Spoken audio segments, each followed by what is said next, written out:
Unfilial son, how dare you disrupt the imperial harem? Where are the Xuanwu guards? Seize them at once. In the grand palace of the Great Qian, within the chambers of concubine Shi, Emperor Lu Zheng glared furiously at the half-naked Prince Lu Fan on the bed, his eyes ablaze with wrath. Beside him knelt a disheveled beauty, her head bowed as she wept softly. Meanwhile, Lu Fan lay on the bed, disbelief etched across his face. Had he truly traversed into another realm? This was a world dominated by powerful dynasties and sects, a realm constructed from 9 divine continents, boundless seas, and countless islands. The strong soared through the skies and traversed the earth, wielding life and death at their whim, while the weak were as insignificant as ants, destined for servitude. The Great Qian was merely one of the many dynasties in the Eastern Victory divine continent, surrounded by formidable rivals. Above the Great Qian loomed numerous celestial sects, basking in the tributes of all the dynasties. Presently, Lu Fan held the title of Crown Prince of the Great Qian. Ostensibly, his status was exalted. In reality, he was a mockery, an incapable individual scorned and derided by all. Yet, here he found himself, an inconsequential being, silently sprawled upon the bed of a favored concubine in the harem. Even a fool could discern the absurdity of this situation. As this realization struck him, Lu Fan trembled in fear, instinctively glancing at the furious Lu Zheng, exclaiming, "Father, I am wronged. The truth lay bare before them. There was little left to discuss. Expel this ungrateful son from the palace at once. Banish him to Hanyang County to guard the northern borders. Yes, the 2 Xuanwu guards promptly seized the struggling Lu Fan and escorted him from the Grand Hall. In that moment, the fury on Lu Zheng's face dissipated as he turned to the kneeling concubine Shi, stating calmly, "The harem is forbidden from political involvement and must not engage in the struggle for succession. Do you remember this decree? Your Majesty, spare my life. I was forced." Kill. With a cold, indifferent utterance, Lu Zheng departed from concubine Shi's chamber without a backward glance. Creaking sounds echoed within the beast-drawn carriage as Lu Fan lowered his head, sighing dejectedly, his face a mask of frustration. Damn it, reduced to this right at the start. I must be the most unfortunate transmigrator ever. Just as he wallowed in his grievances, 2 voices suddenly resounded in his mind. Ding! The Emperor's summoning system is initiating. Ding! The Emperor's summoning system has successfully activated, granting the host a novice gift pack. The unexpected voices startled Lu Fan, but he quickly regained his composure, a look of ecstatic joy illuminating his face. A system. It had come, albeit fashionably late. Yet surely it would not disappoint. System, please introduce yourself. This system is the Emperor's summoning system, capable of summoning powerful beings from myriad realms for the host's use. Note, each month, 1 basic summoning card will be awarded. Additional summoning cards can be obtained through system tasks. The summoning rules were straightforward, and Lu Fan grasped them immediately. Without wasting any time, he eagerly commanded in his mind, "System, open the novice gift pack." Ding! The novice gift pack has been opened. Congratulations to the host for receiving 10 basic summoning cards, 1 divine, washing marrow pill, and the scriptures of creation. The opening is remarkably extravagant. System, are you certain you are a summoning system and not a lavish system? Lu Fan was astounded by the system's grand gestures. In the novels of his previous life, the systems were notoriously stingy, a source of great frustration. Yet, his system was extraordinary. Without hesitation, it bestowed upon him a 10-fold summoning package. It was simply exhilarating. Without a moment's doubt, Lu Fan continued, "System, utilize 10 basic summoning cards." Ding! Summoning card successfully used. Congratulations to the host for summoning the Flying Bear God General, Jiang Taixu. Ding! Summoning card successfully used. Congratulations to the host for summoning the Legalist Master, Li Si. Ding! Summoning card successfully used. Congratulations to the host for summoning the Left Marshal General, Qiong. Ding! Summoning card successfully used. Congratulations to the host for summoning the Stoic Gun God, Luo Cheng. As the series of successful summoning notifications echoed, Lu Fan was left utterly speechless. Jiang Taixu, Li Si, Luo Cheng. These were all illustrious strategists and top-tier generals renowned throughout history. Astonishingly, They had all been summoned by him. This system was truly remarkable. Ding! Summoning card successfully used. Congratulations to the host for summoning the Flying Tiger God General, Li Cunxiao. Upon hearing the final summoning notification, Lu Fan could not help but gasp in astonishment. Wow! A king is not merely a conqueror, and a general is not just Li. This was a superlative general, renowned alongside the famous Xiong, and he had not anticipated summoning him as well. At that moment, a virtual light screen from the system appeared, revealing detailed information about Li Cunxiao. Name: Li Cunxiao. Origin: World of the Unruly. Title: The Greatest Warrior in the World. 13 Protectors. Cultivation Technique: Supreme Qian Technique. Cultivation Level: Peak of the 9th layer of Soul Condensation. Treasure: Unparalleled Purple Gold Gauntlets. Yuwang Shaw. Not unlocked. Special Attributes: Gains combat power enhancement when enraged. Gathering the 13 Protectors grants further power increase and a collective battle formation boost. Upon reading the details about Li Cunxiao, Lu Fan's expression turned to one of astonishment. How could this be the Li Cunxiao from the world of the unruly?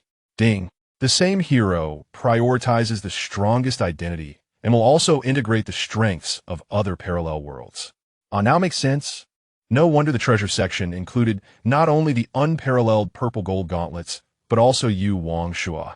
Moreover, his cultivation level had reached the peak of the 9th layer of soul condensation. The cultivation system of this world is divided into 15 major realms: body refinement, qi refinement, essence condensation, spirit C, true Dan, soul condensation, spirit refinement, divided spirit, K void, insight into the Tao, space shattering, unification, tribulation crossing, virtual immortal, earth immortal. Each major realm is further divided into 9 minor realms, with clear distinctions in cultivation levels. Even his paltry father's apparent cultivation level was merely the 6th layer of soul condensation. Yet, Li Cunxiao was at the 9th layer. Just as Lu Fan was overwhelmed with excitement, the beast cart suddenly halted, and a chilling, eerie voice emanated from outside the carriage. Your Highness, we have arrived. Please disembark. Awakened from his state of exhilaration by a chilling voice, Lu Fan was bewildered. What was happening? The sound seemed rather abnormal. With a heart full of confusion, he stepped outside the carriage and surveyed his surroundings. In a mere glance, his composure shattered. Damn it, even in exile, they refused to leave me in peace. He noticed that the dozen or so guards who had originally accompanied him had been replaced by unfamiliar faces. These strangers looked at him with disdainful smirks, as if gazing upon a corpse. Cursing inwardly, Lu Fan hastily called out in his mind, "System, where are the summoned warriors?" Ding! All summoned individuals have been endowed with local memories and are located in different areas. They will arrive sequentially within 3 days. Damn system, are you mocking me? At this moment, he was facing a life or death situation. He could not afford to wait 3 days. Were they to arrive only to collect his remains? Ding! Summoned figure Qiong is en route and will arrive in 5 minutes. Please be patient, host.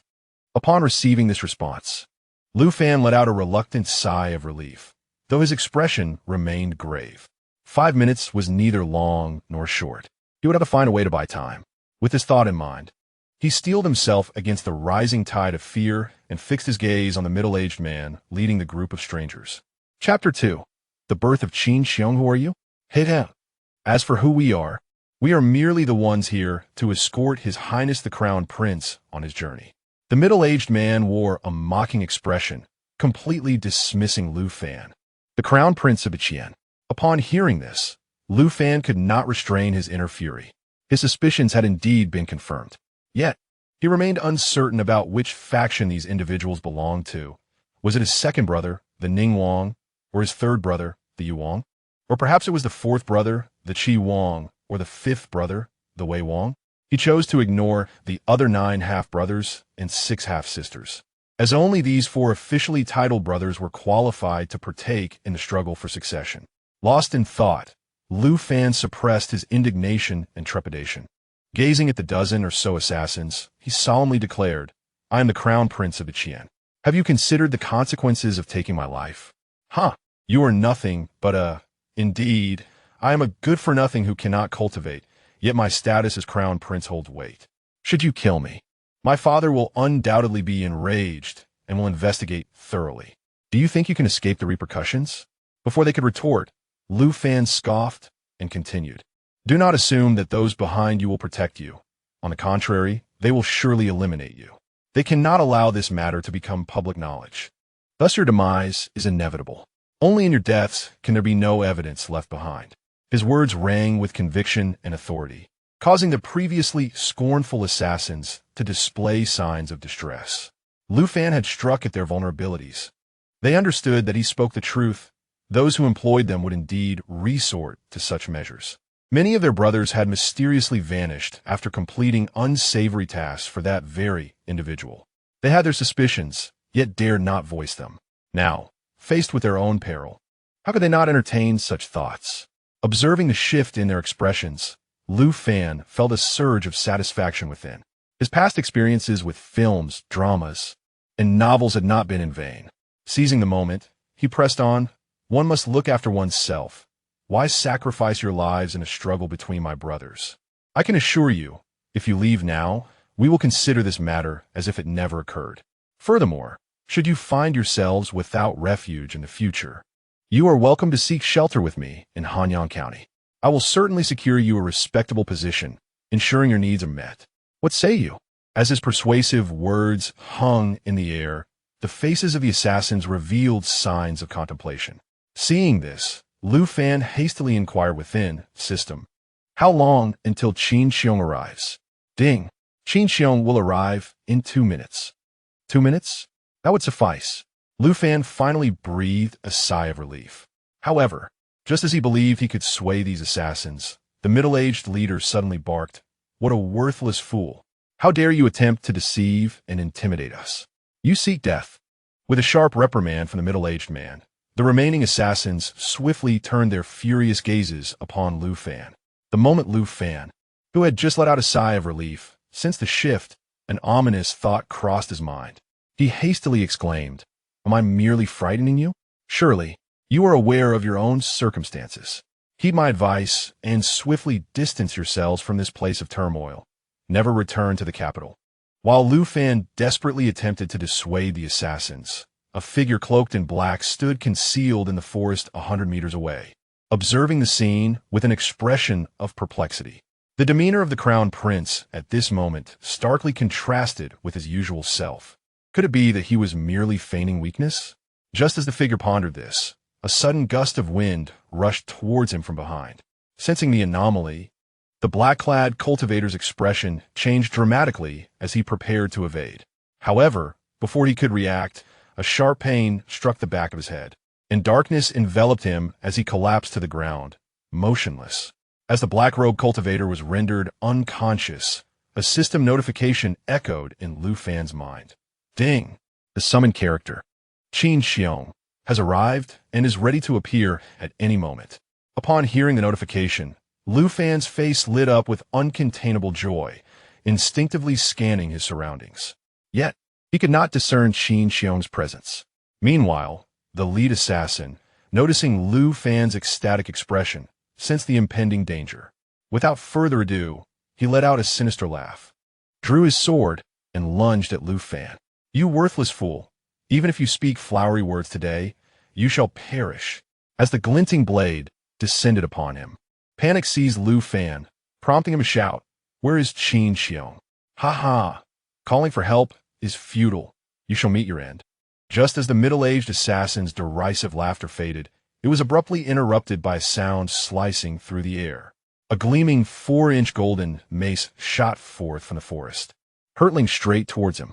With no time to evade, the middle-aged assassin was pierced through the chest by the incoming mace. The tremendous impact sent him crashing backwards, tumbling several meters before he landed heavily on the ground. Witnessing this astonishing spectacle, Lu Fan gasped in disbelief. Is this even humanly possible? Just as he was engulfed in astonishment, a thunderous voice boomed from the forest 100 meters to his right. "You little thief, dare you show disrespect to my lord?" Accompanying the roar, a formidable man donned in a luminous helmet and clad in willow leaf armor, wielding a single golden mace, charged forth. He carried the black-robed figure over his shoulder. In the blink of an eye, this imposing warrior landed before Lu Fan and knelt on one knee. "This humble servant arrives late to your aid. I beseech my lord for forgiveness." "Ah, not late at all. Your timing is impeccable, Uncle Bao," Lu Fan exclaimed with exuberance. Personally helping Qin Qiong to his feet, his excitement palpable. After all, this was Qin Shu Bao, one of his most cherished generals from history, and he was now face to face with the living embodiment of his admiration. "My lord, please remain aside for a moment while I deal with these oblivious scoundrels." Upon hearing this, Lu Fan hastily waved his hand, saying, "There is no rush. I shall first interrogate them." With that, he turned his gaze towards the 12 assassins, whose faces were ashen with fear, barely able to stand. "Speak. Who sent you to kill me?" The 12 assassins exchanged glances, yet none dared to utter a word.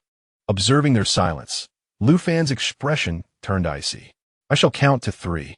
Whoever reveals the truth within 3 counts shall be spared. Otherwise, death awaits." 3, 2. Despite his calls, the assassins remained mute, their faces contorted with inner turmoil. Just as Lu Fan was about to utter the final number, one of the assassins could no longer contain himself and urgently spoke up. Chapter 3. The first breakthrough as I spoke. The assassin was on the verge of revealing the mastermind behind the scenes when, unexpectedly, another assassin nearby drew a short sword and launched an attack. With a swift motion, the blade severed the head of the first assassin, blood gushing forth in a gruesome spectacle. The suddenness of this event left Lu Fan utterly stunned. Witnessing this, Qin Qiong bellowed furiously, "You seek death." Accompanied by his fierce shout, Qin Qiong unleashed a powerful punch, propelling the attacking assassin several meters away, where he crashed to the ground, lifeless. Only then did Lu Fan regain his composure, instinctively stepping back as his complexion turned pale. At that moment, the remaining 10 assassins fell to the ground simultaneously, blood oozing from their orifices, each one dead. Approaching the scene, Qin Qiong crouched down to inspect the bodies, shaking his head in dismay. "My lord," they bit down on their poison fangs and took their own lives. "What?" Lu Fan's expression darkened as he gazed at the corpses of the 10 assassins, a mix of terror and disbelief swirling within him. He had hoped that these individuals might have been swayed by his words to divulge the identity of their employer, but now they had all chosen to end their lives in an instant. While Lu Fan was momentarily lost in thought, Qin Qiong continued to search the bodies of the assassins, but unfortunately found nothing of value. Approaching Lu Fan, he spoke solemnly, "My lord, the one who struck was likely a death warrior, tasked with monitoring these individuals." Indeed, Lu Fan nodded grimly, having suspected as much. The assassins had clearly hesitated and struggled. But once the death warrior had executed one of their own, the rest had immediately opted for suicide. "Well, it seems they did not succeed in taking my life. They will surely return." With that, he glanced at the unconscious figure of the cloaked man on the ground. Curiosity piqued. "Who is this person?" "My lord, this individual was hiding in the forest, watching us. I feared he posed a threat to you, so I subdued him and brought him here." "Oh, my lord, shall we eliminate him?" "We shall discuss that later." As he spoke, Lu Fan crouched down to search the cloaked figure. After a brief examination yielded no results, he suddenly noticed a ring on the man's finger. This was the realm of cultivation, where storage rings were used to hold belongings. Removing the storage ring from the cloaked man, Lu Fan handed it to Qin Qiong. "Examine this, and see if there are any clues within." "Understood, my lord." Qin Qiong took the storage ring and scrutinized its contents, retrieving 2 palm-sized tokens. One was a pale gold color, inscribed with the character Tian, while the other was entirely black, marked with the character Ing. "My lord, this individual is likely a member of the infamous Qian Way. Are you familiar with the Ing Way?" "Indeed, the Ing Way is notorious in the martial world. It is said that none who fall under their gaze escape unscathed." Upon hearing Qin Qiong's words, Lu Fan nodded in realization. He had forgotten that when Qin Qiong was summoned by the system, he was also implanted with the memories of this world. It is akin to Qin Qiong living in this realm, merely conscripted by the system. "My lord, how shall we deal with this individual? Shall we kill him, or—" "No need." Lu Fan shook his head. "This fellow is a member of the Shadow Guard. There's no need to invite trouble." There was one point he did not voice. The Shadow Guard is the exclusive, mysterious force of his rather unworthy father, akin to the Jinyui of historical lore. Aside from his unworthy father, no one else could mobilize them. It was evident that this individual had been sent by his unworthy father to shadow him covertly. Hence, even without Qin Qiong's appearance, his death was unlikely. Let us depart, Shu Bao. We shall speak further once we have left this place. It is likely that company will arrive shortly. Understood, my lord. In the Great Qian Imperial Palace, in the Hall of Supreme Harmony. Your Majesty, I have made a grave mistake. Lu Zheng, seated behind the dragon desk and wielding his brush, instantly transformed, his expression as frigid as ice. A dreadful dragon aura sweeping through the hall. The Crown Prince is dead? I was unaware. The black-robed cultivator, kneeling on the ground, was drenched in cold sweat, hastily recounting the events. Once he finished speaking, the terrifying dragon aura and murderous intent vanished in an instant, leaving Lu Zheng with a furrowed brow, a look of contemplation in his fierce eyes. A mysterious, powerful being, is it? Mobilize all spies to swiftly investigate the Crown Prince's whereabouts. Additionally, send someone to monitor Prince Ning, Prince Yu, Prince Qi, and Prince Wei to discern their movements.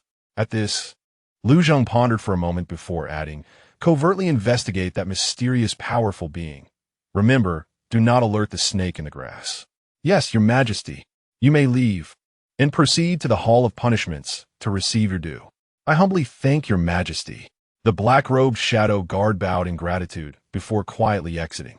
Lu Zheng resumed his brushwork, the strokes flowing like a dragon and a serpent, for vigorous characters leaping onto the paper. Master of the universe.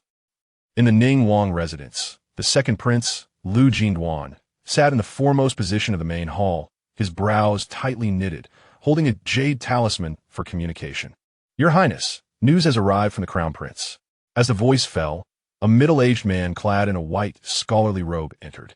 He was none other than Zhang Ke, an aide from the Ning Wang residence. Lu Jin, maintaining a solemn demeanor, handed the jade talisman to Zhang Ke. After receiving and listening to the message, Zhang Ke's brow furrowed as well. Your Highness, such a foolish act does not align with the methods of the three. It appears there is an unknown force plotting in the shadows. Lu Jin inhaled deeply. Sir, shall we proceed with our plans as normal or? Your Highness, order everyone to return. Continuing this matter holds no significance. Zhang Ke shook his head. Merely a waste. What does it matter if he lives? The most crucial aspect now lies with the three. If your Highness wishes to ascend to the Eastern Palace, one must possess something of value. A similar scene unfolded in the residences of Prince Yu, Prince Qi, and Prince Wei. Within the span of half a day, the news of the Crown Prince's assassination had reached the ears of all who were in the know. However, this matter did not stir much of a ripple. A worthless individual is destined to be estranged from the esteemed position. Whether alive or dead, few would care. At this moment, the protagonist, Lu Fan, was seated cross-legged within the confines of the beast cart. His entire being was enveloped by a foul-smelling black substance, akin to being clad in a thin layer of dark armor. Qiong, who was steering the beast cart, found himself reddening in the face due to the overwhelming stench, resorting to sealing his mouth and nose with spiritual energy. Ding, congratulations to the host for breaking through to the 5th level of Qi refinement. Ding, as this is the host's first breakthrough, a breakthrough gift package has been awarded and stored in the system warehouse.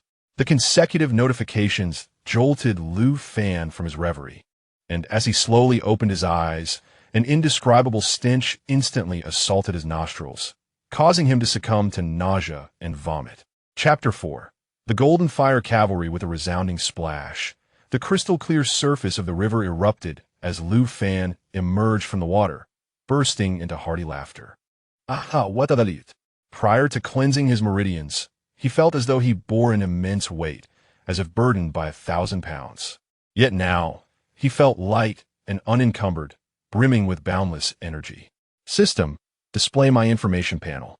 Host, Lu Fan, cultivation level, 5th stage of Qi refinement. Points, 0, technique, Dao transformation classics, divine power secret arts. None, martial skills, None. Treasure. None. Beast companion. And summoned figures. Jiang Shang. Li Si. Fi Yi. Ving Vyong. Luo Cheng. Li Cunxiao. Duan Viang. Wang Kun. Xia Yi. Viang Chong. Summon Legion. None. Tasks. None. Store. Not opened. Storage. 1 breakthrough. Gift package. Gazing at his meager personal information panel, Lu Fan couldn't help but twitch his lips. Truly destitute. However, upon seeing the 10 illustrious names in the summoned figures section, his confidence surged. For now, being destitute might not matter. With these 10 exceptional civil and military officials, the position of the supreme ruler shall surely be within my grasp. At that moment, Qiong approached, holding an exquisite new robe. As Lu Fan donned the luxurious garment and glanced at the water-esque surface, he was struck by the reflection of a strikingly handsome youth with sword-like brows and starry eyes. A smile crept upon his lips as he turned towards the beast cart. Let us continue on our journey and strive to reach Hanyang County as soon as possible. Understood. System. Open the breakthrough gift package. Inside the beast cart, Lu Fan sat cross-legged, anticipation glimmering in his eyes.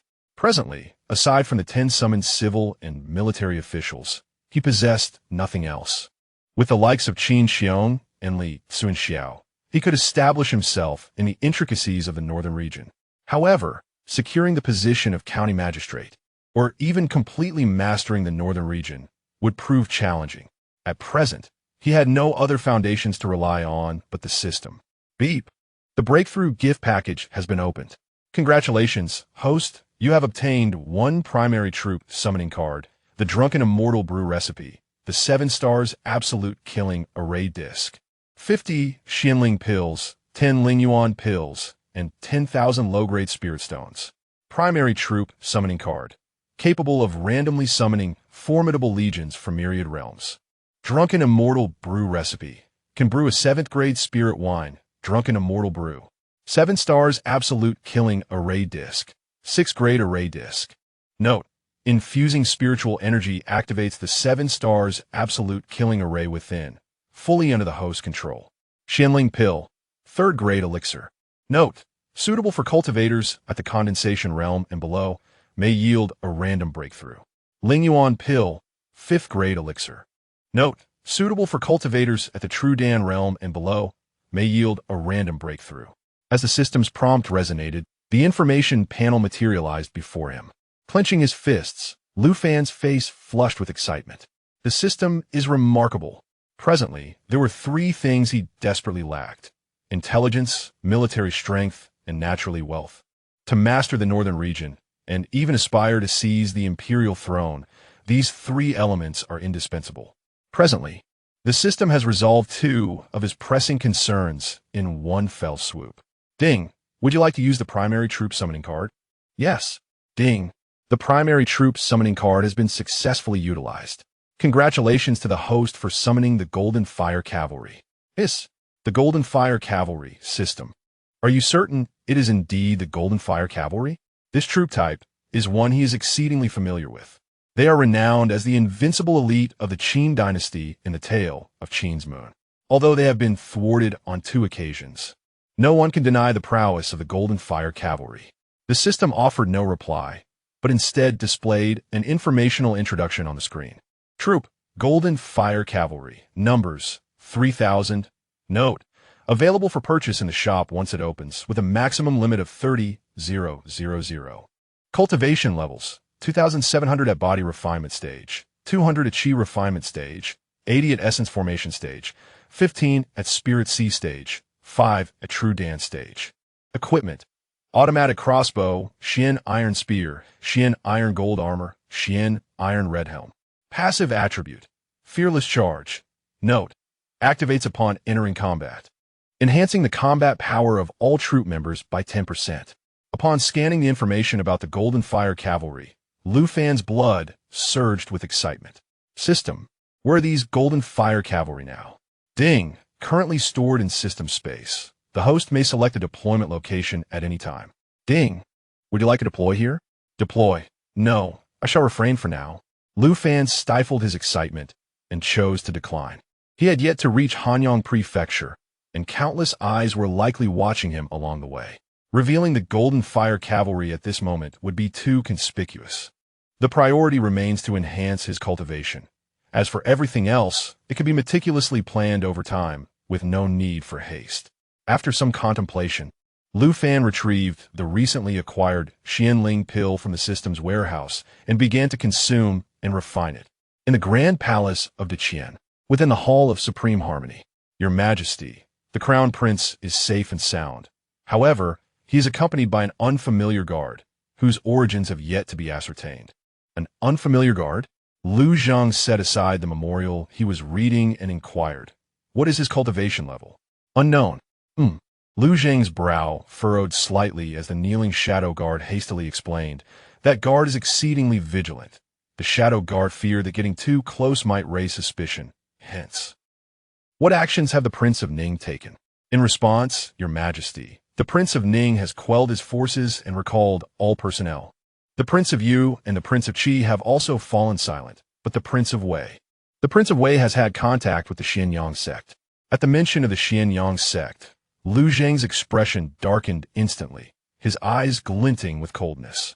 "The Xianyang sect. Keep a close watch on the Prince of Wei and the Xianyang sect for me, and closely monitor the movements of the Prince of Pingyang." "Yes." After dismissing the Shadow Guard's deputy leader, Lu Zhang's icy demeanor returned to normal as he picked up the jade slip before him and remarked nonchalantly, "Investigate the background of that guard beside the Crown Prince." As the words fell, a scarcely perceptible footstep quietly departed from the Hall of Supreme Harmony. Meanwhile, at Fengyang Pavilion, Princess Lu Lan held a communication jade tablet in her hand, upon which 4 characters emerged. "The Crown Prince is well." Gazing at these 4 characters, Lu Lan's anxious heart finally found solace. She turned her gaze toward the window and murmured, "Brother, I shall ensure that no harm befalls you. Whoever seeks your demise, I shall vanquish them, even if it means slaughtering the entire world." With her words lingering in the air, Lu Lan took a deep breath and once again activated the jade tablet, sending forth a message. As a message was dispatched, she exerted force, causing the jade tablet to shatter instantly, a fleeting aura of peak 9th level in the condensing essence realm passing by. In the next moment, she reverted to the guise of the lowly, oppressed waste of a princess. Unbeknownst to Lu Fan, all that transpired in the imperial capital, he sat cross-legged within the carriage, refining pills to enhance his cultivation, the astonishing speed of his progress filling him with exhilaration. Yet, at that moment, the beast-drawn carriage came to an abrupt halt, and a cacophony of piercing sounds filled the air. The piercing sound of arrows slicing through the air abruptly roused Lu Fan from his meditative state, his expression darkening to an ominous hue. They truly perceived this king as a soft target. In this moment, with the unparalleled warrior Qiong by his side and the Golden Fire Cavalry at his disposal, he felt no fear, only a raging fury and a thirst for blood. Stepping out of the carriage, he beheld Qiong standing resolutely, dual swords in hand, with dozens of sharp arrows scattered at his feet. The arrowheads, forged from fine iron, glimmered with a cerulean glow, clearly imbued with poison. "Uncle Bao, can we eliminate these ruffians?" "My lord, they pose little threat, but I worry they may lure us into a trap." At these words, Lu Fan clenched his fists, a surge of murderous intent swelling within him, his anger boiling over. They truly underestimate this king. First, a dozen assassins were placed as loyal guards, and now these hidden archers and assassins emerge. It appears there are many who wish for his demise. As Lu Fan pondered this, a barrage of arrows suddenly rained down from the dense woods on both sides. "My lord, be careful," Qiong shouted, deftly wielding his swords to deflect the relentless onslaught. Witnessing this, Lu Fan's fury intensified, his murderous intent nearly palpable. The hidden assailants sought to ensnare him here. If this continued, greater peril awaited. A swift resolution was imperative. With this thought in mind, Lu Fan contemplated deploying the Golden Fire Cavalry as his trump card. Yet, at that moment, a thunderous roar erupted from ahead. "Damnable scoundrels, dare to harm my lord? Prepare to pay with your lives." Accompanied by this declaration, a robust man, wielding a long spear, galloped forward.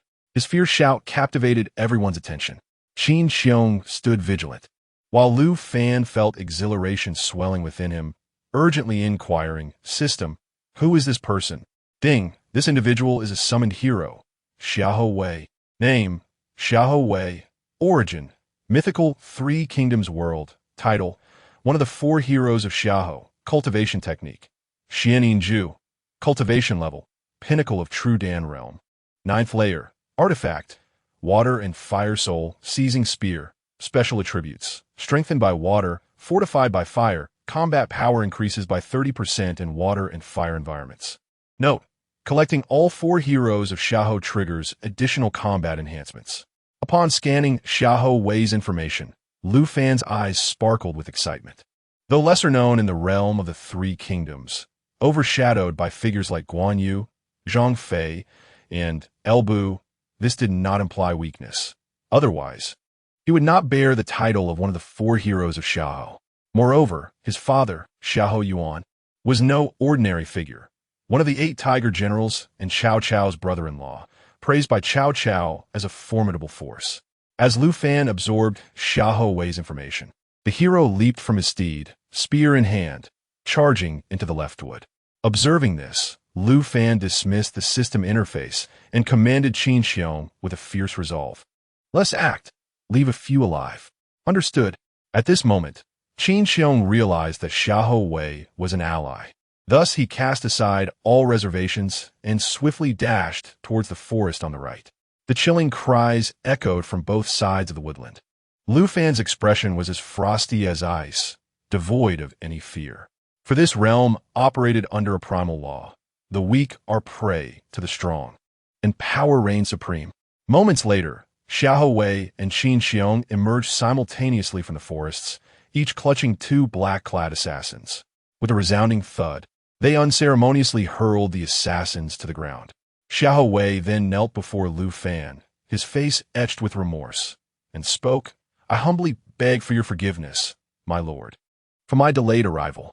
At this juncture, Lu Fan regained his composure and, with a faint smile, extended his hand to assist Xiahou Wei to his feet. "It is not too late, Ji Quan. Your timing is impeccable. Otherwise, both my Uncle Bao and I would have had to exert considerable effort." "Ha ha!" He gestured towards Cunxiao, saying, "This is Cunxiao, also known as Uncle Bao. From now on, you shall be entrusted with my safety." He then introduced Xiahou Wei to Cunxiao, and the 2 valiant warriors exchanged knowing smiles. "Ah, Brother Shu Bao, your prowess is extraordinary. My meager skills seem rather insignificant." Xiahou Wei chuckled. "Ha ha ha, Ji Quan, do not underestimate yourself. Your marksmanship is formidable. We must exchange techniques when the opportunity arises." Both men, heroes in their own right and loyal to Lu Fan, naturally shared a bond of mutual respect. Observing the 4 black-clad figures, Lu Fan's gaze darkened with menace. "Speak. Who sent you to assassinate me?" These 4 individuals have been rendered powerless, their venomous fangs extracted by Xiahou Wei and Cunxiao, leaving no fear of suicide. In response to Lu Fan's inquiry, 3 of the assassins simply closed their eyes, awaiting death, refusing to utter a word. The 4th assassin sneered at Lu Fan with contempt. Pathetic. If you have the courage, kill us. We shall wait for you in the underworld." With that, he too shut his eyes, joining the others in silence. Gazing at the 4 assassins resigned to their fate, Lu Fan's expression turned grim as he entered the carriage and retrieved a finely crafted iron sword. Returning to his original position, he did not hesitate to swing the sword downwards. With a sickening squelch, the blade met its mark. "Ding! You have slain a 9th-tier Qi refinement practitioner, earning 20 points. Ding! You have slain an 8th-tier Qi refinement practitioner, earning 15 points. Ding! You have slain a 9th-tier Qi refinement practitioner, earning 24 points. Ding! You have slain a 7th-tier Qi refinement practitioner, earning 18 points. As Lu Fan severed the heads of the 4 black-clad assassins, a series of notifications chimed in succession, leaving him momentarily astonished. "System, what is the meaning of this? Can one gain points by killing?" Ding! The host earns random point rewards for personally slaying individuals who harbor hostility and murderous intent, based on their cultivation level. Lu Fan silently scoffed at the system and squatted down to search the bodies of the 4 deceased assassins. Unfortunately, he found nothing of worth. My lord, these individuals bear no insignia, and they're likely not affiliated with those we encountered earlier. Well, let us proceed. This marks the second wave of assassins sent to eliminate him, and it remains uncertain whether more are to follow. Should there be additional foes, it presents an opportunity to accumulate points. As for the origins and identities of these assassins, Lu Fan is not particularly anxious to uncover them at this moment. After all, as long as he remains unscathed, they are bound to reveal themselves again. There is no need for haste. With that, the trio continued their journey, with Xiahou Wei and Qiong engaged in casual conversation while driving. Meanwhile, Lu Fan sat cross-legged within the carriage, silently commanding, "System, display Qiong's information panel." He was already familiar with Xiahou Wei's details, but he had yet to explore Qiong's panel. Thus, he found himself intrigued about the world from which Qiong hails and the level of his cultivation. Chapter 6. The Trial of the Shadow Guardian under Lu Fan's gaze. The information about Qiong materialized on the system's luminescent screen. Name: Qiong. Origin: Journey to the West. Title: Emeritus Minister of Lingyan Pavilion. Gate God. Left Marshal General. Cultivation: First level of Soul Condensation Realm. Technique: Spiritual Treasure of the Underworld. Treasure: Vajra Mace, Tiger-Headed Golden Spear. Unlocked. Golden Furnace Gun. Unlocked. Special Attributes: Counterattack from the Abyss. Roar of the Gate God. Upon swiftly perusing the details, Lu Fan's expression transformed into one of astonishment. Qiong from the Journey to the West. Indeed, there exists a Qiong in that realm, but records of him are scarce. Thus he has largely gone unnoticed. System: What does unlocked mean regarding the treasures? Ding. For summoned characters with multiple treasures, one can be actively unlocked, while the others require the host to consume points for unlocking. Once unlocked, the summoned character receives a random boost in strength. At this revelation, Lu Fan's eyes sparkled with intrigue. System: Aside from unlocking treasures, are there other means to enhance the cultivation of summoned characters? Ding. Summoned characters can enhance their cultivation through self-training, unlocking treasures, accessing past life memories, or engaging in system trials for improvement. The system enumerated several methods, 7 or 8 in total, for enhancing the strength of summoned characters. However, apart from self-training, all other methods necessitated system points. It appeared that these points were of immense value. Previously, he had thought points were solely for purchasing items in the system store, but now he realized his perspective was rather narrow. System: Aside from slaying enemies for points, are there alternative methods to acquire them? Ding. Completing system tasks can yield random points, and recycling various cultivation resources can also grant points. With this information, Lu Fan clenched his fists, his eyes gleaming with determination. The ability to recycle resources for points was indeed a lucrative opportunity. While he lacked cultivation resources at present, the future held promise. Suddenly, a thought struck him, and he hastily inquired within his mind, "System: Can I enhance my cultivation using points?" Ding. The host cultivation cannot be enhanced using points. As night descended, the beast cart gradually came to a halt. Lu Fan, within the carriage, opened his eyes, a wave of uncontainable excitement washing over him. Was this the power of the pinnacle of the 9th level of the Yuan condensation realm? Transitioning from a seemingly useless individual to a formidable figure at the apex of the 9th level of Yuan condensation, Lu Fan's exhilaration was palpable. Though accompanied by Qiong and Xiahou Wei, the absence of his own formidable strength left him somewhat anxious. At that moment, Qiong's voice resonated from outside the carriage. "Master, let us rest here tonight. The mountains ahead are dense, and continuing onward may attract the wrath of fierce beasts." "Very well, we shall rest here. This world is not only inhabited by cultivators, but also by ferocious beasts and mystical creatures capable of human speech and transformation, while spiritual and demon beasts are exceedingly rare. Ferocious beasts abound in the mountains, lurking in every corner. As the night descended, the ferocious beasts ventured out to hunt, their savagery surging and bloodlust intensifying. Although Lu Fan now stood at the pinnacle of the ninth layer of the soul consolidation realm, accompanied by Qiong and Xiahou Wei, he had no desire to court danger. Thus, he stepped out of the beast carriage, stretching his limbs and absorbing the abundant spiritual energy surrounding him. Noticing the residual aura of Lu Fan's recent breakthrough, Qiong and Xiahou Wei exchanged curious glances and inquired, "My lord, what is your cultivation level?" With a mysterious smile, Lu Fan refrained from elaborating, inwardly contemplating, "System, can you conceal my cultivation and aura?" At this moment, he wished to keep his abilities hidden, a strategy he intended to maintain unless absolutely necessary. As his thoughts settled, the aura of his cultivation dissipated entirely, rendering him once again a waste devoid of power. Upon sensing Lu Fan's complete loss of aura, a look of reverence crossed the faces of Qiong and Xiahou Wei. Although rumors depicted their lord as a cultivator incapable of training, the truth was evidently much deeper. After meandering outside for a while, Lu Fan returned to the carriage. Just then, both Xiahou Wei and Qiong, who were guarding the sides, sprang into action, shouting, "The scoundrel seeks death." A masked figure in black, wielding a silver longsword, emerged from the right forest, targeting the beast carriage. Xiahou Wei and Qiong, filled with murderous intent, summoned their treasures and engaged the opponent. Lu Fan, with a darkened expression, stepped out of the carriage, only to witness Xiahou Wei and Qiong battling the masked assailant. However, the strength of this black-clad figure was formidable. Despite the combined efforts of Xiahou Wei and Qiong, the intruder showed no signs of faltering and even maintained an upper hand. In the blink of an eye, the three had exchanged hundreds of blows. After forcing Xiahou Wei and Qiong back with a single strike, the masked figure swiftly retreated. Just as Xiahou Wei prepared to pursue with his spear, Qiong intervened. "Do not chase the desperate foe. Be wary. This could be a ruse to lure us away. Protecting our lord's safety is paramount."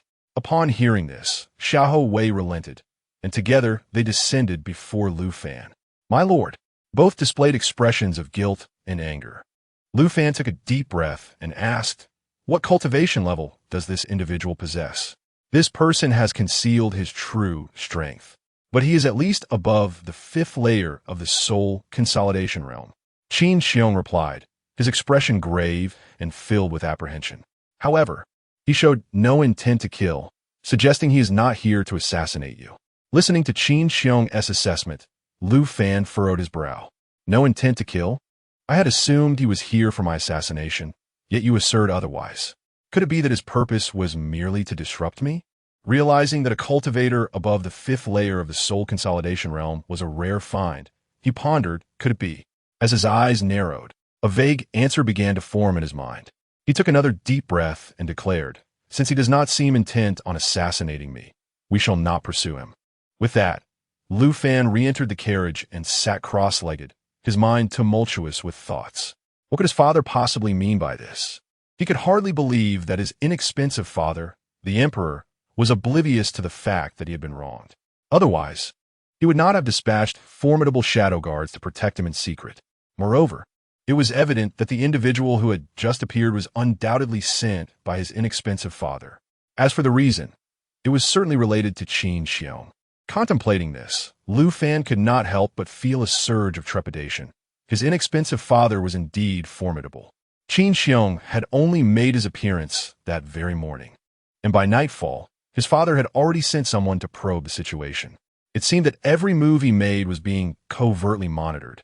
Realizing this, Lu Fan felt an even greater sense of dread. Fortunately, he had not deployed the Golden Fire Cavalry. Otherwise, his predicament would have been even more perilous. Sigh. It appeared that he must exercise even greater caution in the future, or else, not only would the coveted position of supremacy be jeopardized, but his very life might also hang in the balance. Taking a deep breath to force himself to calm down, Lu Fan closed his eyes and entered a state of cultivation. Chapter 7. The Imperial Decree. As the moon rabbit descended in the west and the golden crow ascended in the east, the night passed with an unusual tranquility, devoid of any assassins or fierce beasts. Inside the carriage, Lu Fan opened his eyes, a look of utter relaxation gracing his features, devoid of any trace of fatigue.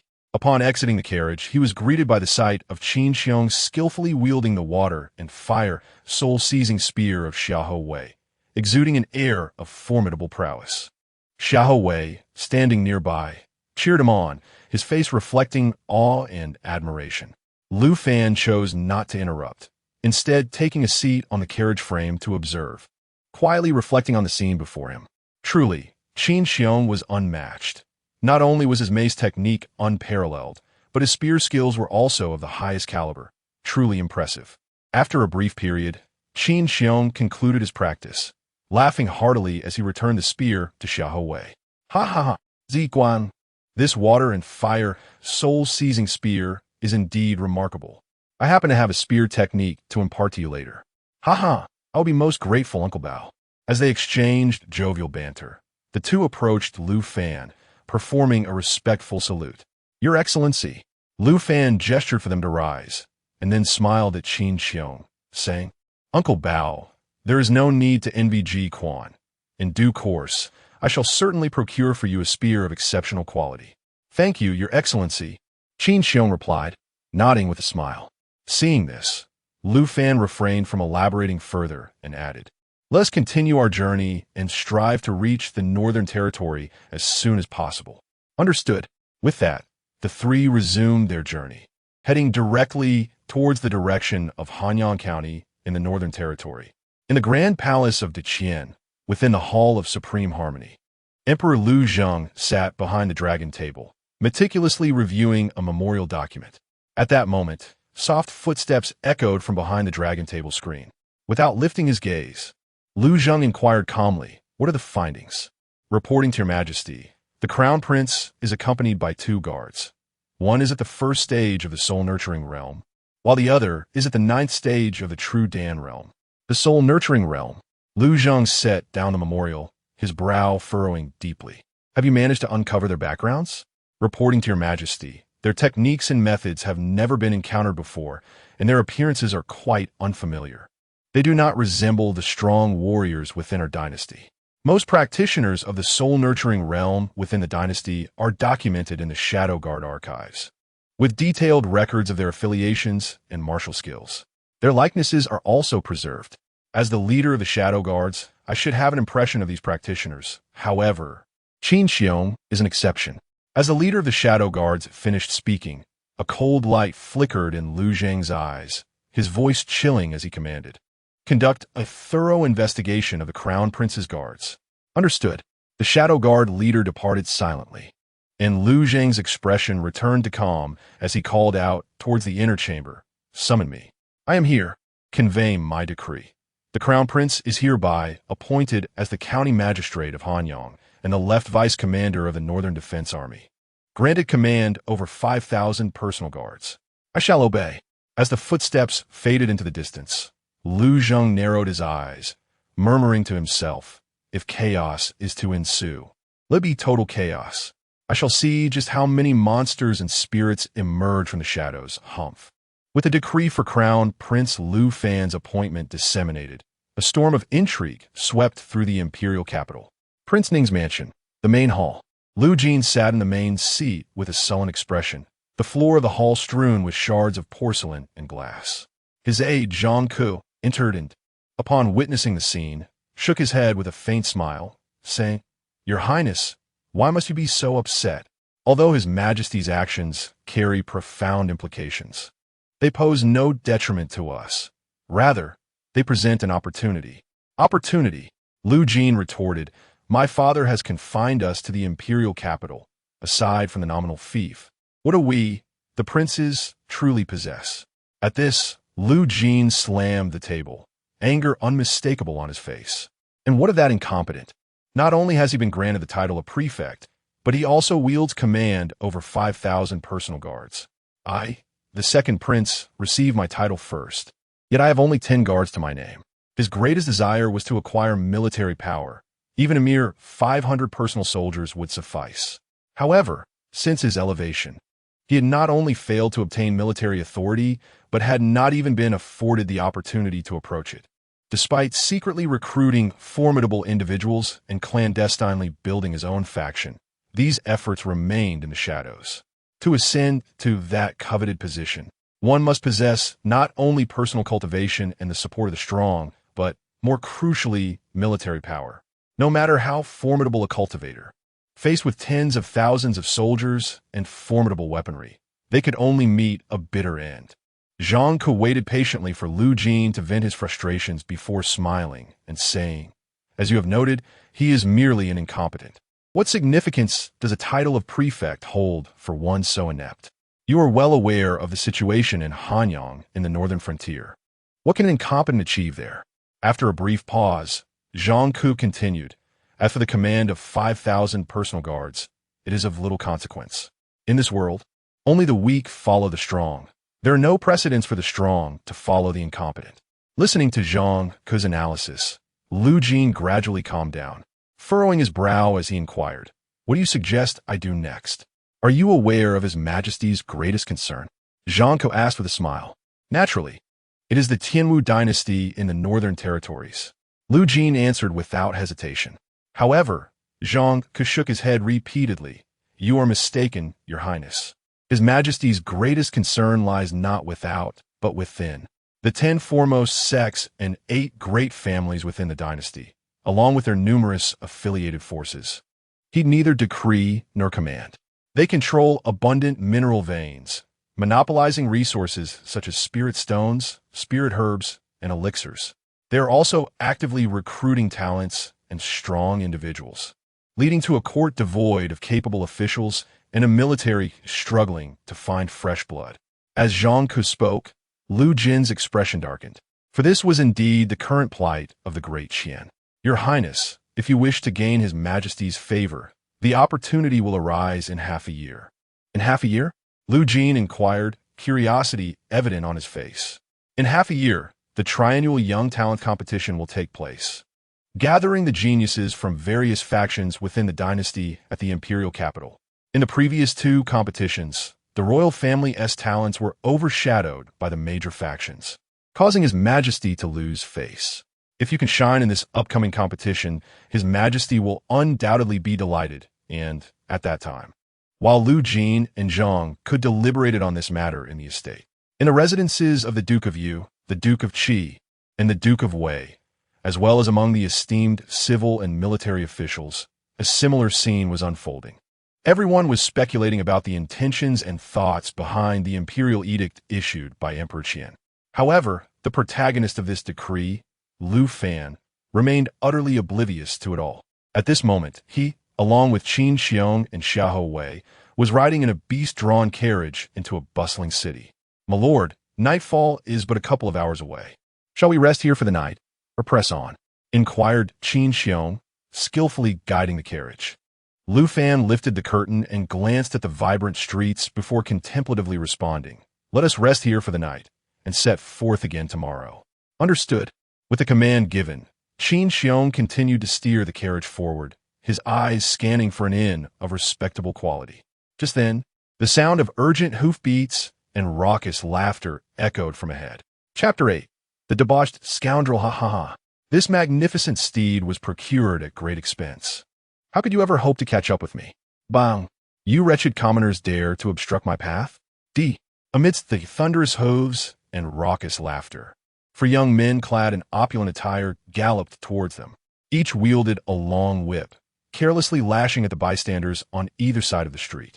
Those unable to evade were ruthlessly struck by the thundering horses, sent sprawling to the ground, blood spilling from their mouths, their cries of agony echoing in the air. Yet, the 4 young men paid no heed to their plight. Following closely behind them were a dozen more guards, equally mounted and in hot pursuit. Witnessing this scene, Qin Qiong and Xiahou Wei, who were driving the carriage, were instantly filled with murderous intent. These debauched ruffians deserved to die. Inside the carriage, Lu Fan was also stirred and promptly lifted the curtain to peer outside. Upon seeing the galloping youths and the unfortunate bystanders, his countenance darkened. At that moment, he noticed a woman standing in the middle of the street, clutching a child. While others had hurriedly retreated to the sides, the woman, paralyzed by fear, remained frozen in place, her eyes wide with terror. The leading young man, upon witnessing this, did not slow down. Instead, he shouted a curse. "Get out of the way, you wretched woman!" As he yelled, he swung his whip towards the petrified mother. This young man was a 9th-level practitioner of body refinement. Though his cultivation was meager, the strike from his whip could severely injure the defenseless woman. Moreover, the child in her arms would likely suffer a fatal blow if struck. Lu Fan, already harboring a cold fury, could no longer contain his wrath and shouted, "Uncle Bao!" Responding to the command, Qiong, filled with killing intent, leaped from in front of the beast-drawn carriage. In a flash, he appeared before the woman holding the child, exuding a terrifying aura. As the whip descended, Qiong seized it with a powerful grip and yanked it fiercely. "Get down!" With that fierce command, the whip-wielding young man was hurled from his horse. The galloping steed, propelled by inertia, charged forward, threatening to collide with Qiong. Gasps erupted from the onlookers as they braced for the impact. Just as it seemed Qiong would be trampled, he bellowed and unleashed a punch. Bang! With a resounding thud, the charging horse was sent sprawling, flying several meters before crashing to the ground in a woeful cry, struggling for a moment before falling silent. Simultaneously, the young man who had been dislodged from his mount crashed violently before the beast-drawn carriage occupied by Lu Fan. A young man adorned in elegant attire fell to the ground with a pained cry, his face turning an ashen white. The surrounding onlookers were left utterly astonished, their mouths agape at the spectacle. The other 3 young men, also clad in fine garments and galloping on horseback, were similarly stricken with fear, their faces drained of color as they hastily reined in their steeds. Once the horses came to a halt, the 3 youths, trembling with terror, tumbled from their mounts and collapsed onto the ground. Observing this, Qiong emitted a cold snort, using his power to seize the 3 miscreants and hurl them before the beast cart. Lu Fan stood in the elevated front chamber of the beast cart, gazing down at the quartet of young men with an expression of icy disdain that revealed his unrestrained killing intent and fury. In this merciless realm of cultivation, human life was deemed worthless, and kindness could be a harbinger of death, threatening one's very existence. He was no altruist, and thus, he had no intention of meddling in such matters. Nevertheless, having encountered such audacity, he would not allow these debauched scions to escape unscathed, for both personal and moral reasons. Before Lu Fan could utter a word, the fallen young man struggled to rise, bellowing furiously, "Do you have any idea who I am? You shall pay for this."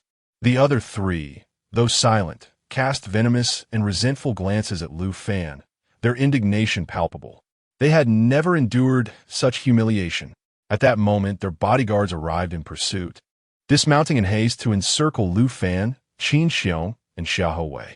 With the guards at their side, the leading young man grew increasingly arrogant, glaring at the trio with unrestrained malice. "Seize them. I want them to suffer a fate worse than death," he commanded. "Yes." The bodyguards responded in unison, grinning menacingly at Lu Fan and his companions. Although Qiong had just sent a horse flying with a single punch, they were undeterred, confident in their numbers and the familiarity of their territory, believing they had nothing to fear from the 3 outsiders. "How dare you harm my young master? You shall perish," one of the bodyguards growled, charging at Lu Fan with his sword drawn, having discerned that Lu Fan was the master and that capturing him would render the others defenseless. The rest of the guards quickly followed suit, drawing their swords and attacking Qiong and Xiahou Wei. Lu Fan, sensing the impending violence, issued a chilling command, "Kill." With that single word, Qiong and Xiahou Wei flicked their fingers, unleashing streams of spiritual light. In the blink of an eye, the bodyguards were left writhing on the ground, their lives extinguished in an instant. Gazing at the lifeless bodies, Lu Fan felt a twinge of regret. What a waste of potential points. However, he was acutely aware of the multitude of witnesses around him. Any display of his true prowess would inevitably expose his cultivation level, a risk not worth taking. The bystanders, witnessing the unfolding scene, were filled with horror, murmuring amongst themselves.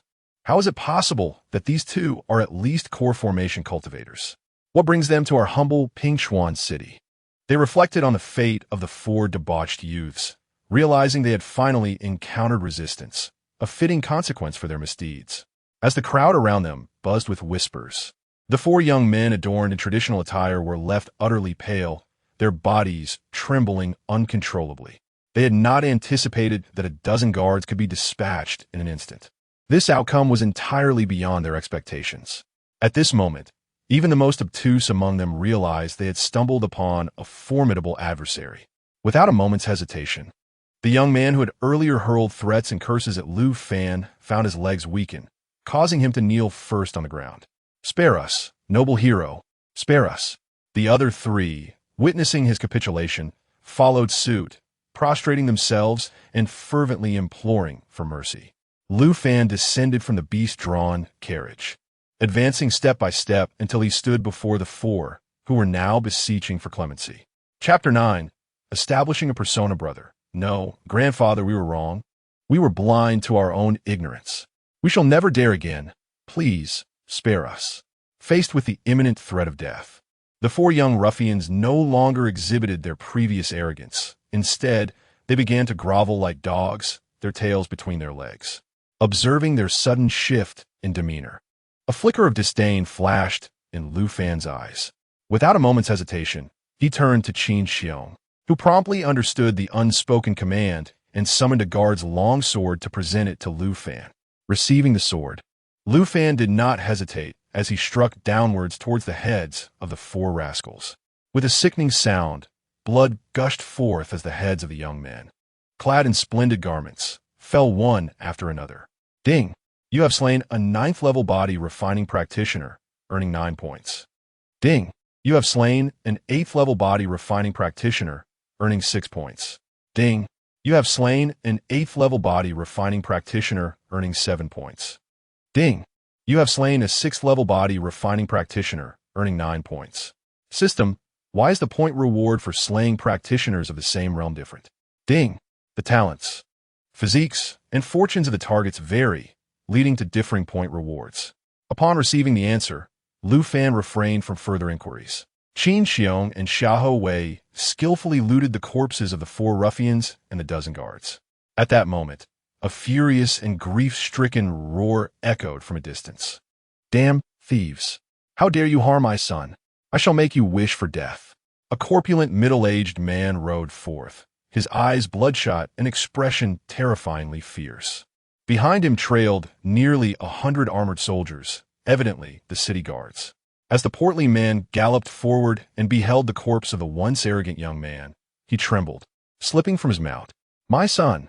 Amidst a cacophony of wails, the rotund man lunged towards the headless body of the young man.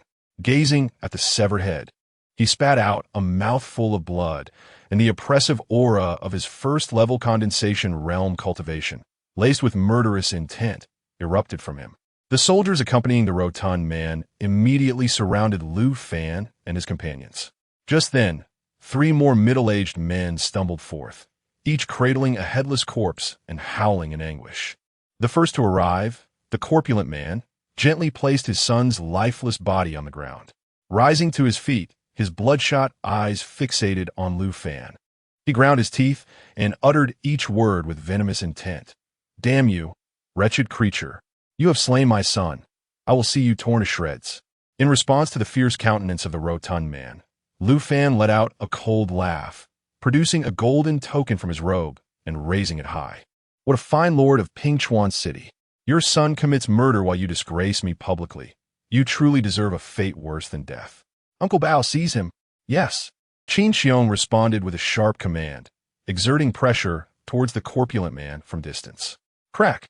The sound of shattering bones echoed as the terrified rotund man crumpled to his knees broken beneath him.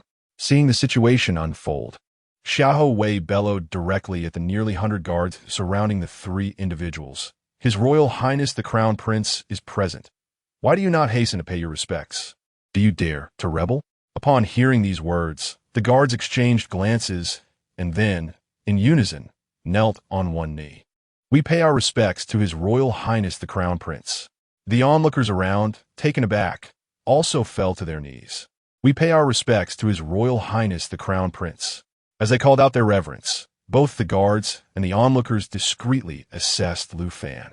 Rumors suggested that the crown prince was a talentless waste, timid in nature. Yet, what they witnessed today seemed to contradict such tales. Setting aside his cultivation level, it was evident that this crown prince possessed a decisive and ruthless demeanor, devoid of any trace of timidity. Lu Fan surveyed his surroundings and calmly commanded, "You may rise." "Thank you, Your Highness." The rest of the group stood up, yet the corpulent middle-aged man and 3 others remained kneeling. The former, having had his knees shattered by Qiong, could not rise, while the latter 3 were paralyzed by fear, too terrified to stand. Lu Fan cast a sidelong glance at these 4, narrowing his eyes as a plan formed in his mind, and he let out a cold snort. As the lord of Pingchuan City, he failed to act in the interest of the people and instead allowed his son to commit atrocities, mobilizing the city guards for personal gain. Such a crime deserves the harshest punishment. With that, Lu Fan advanced sword in hand. The lord of Pingchuan City, upon noticing this, erupted with fury. "What nonsense is this, crown prince? You, a mere waste, think you can kill me? Then we shall die together." With a roar, the lord raised his right hand, intending to unleash a spiritual attack against Lu Fan. However, before he could make a move, a figure suddenly appeared before him. Crack! The arms of the lord of Pingchuan City were violently twisted and broken by the swift Qiong. As a scream echoed, Lu Fan thrust his sword towards the lord's neck. With a swift motion, blood gushed forth as the tip of the iron sword pierced through the lord's throat. Ding! You have slain a 4th-tier condensation realm cultivator, earning 350 points.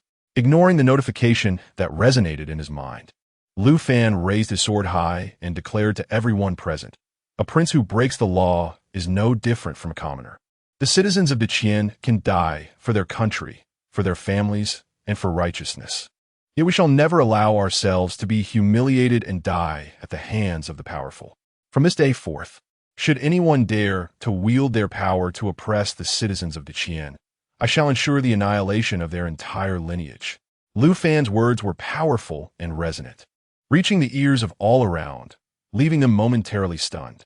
Qiong and Xiahou Wei's faces flushed with excitement, their eyes brimming with fervent reverence. This was their sovereign, the one they pledged their loyalty to. The guards and the onlookers were also filled with fervor, their fists clenched tightly.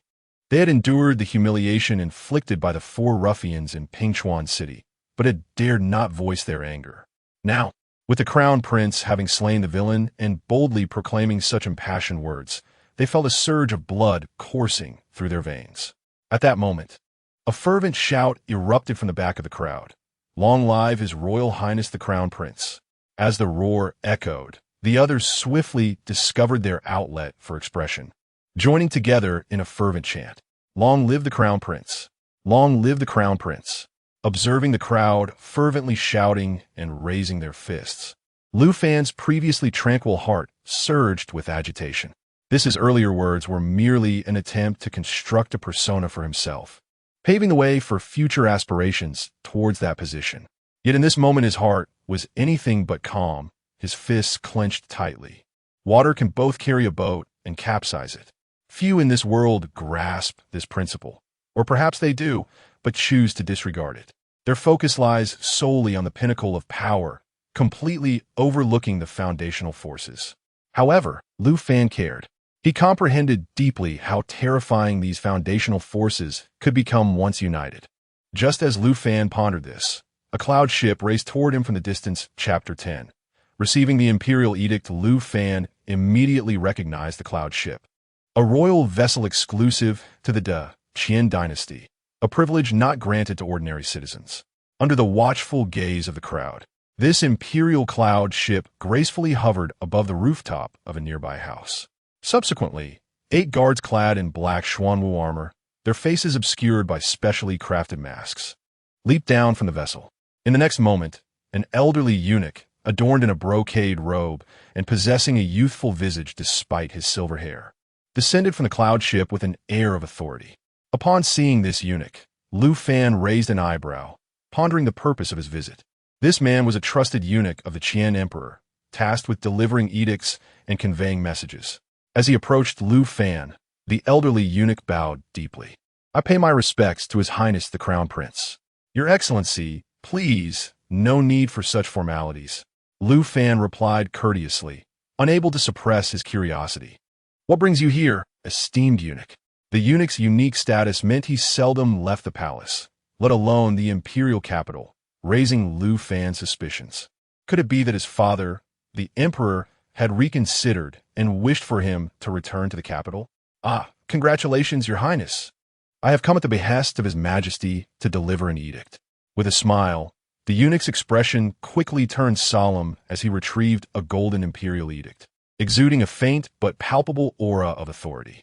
Upon sighting the edict, the 8 Xuanwu guards knelt on one knee.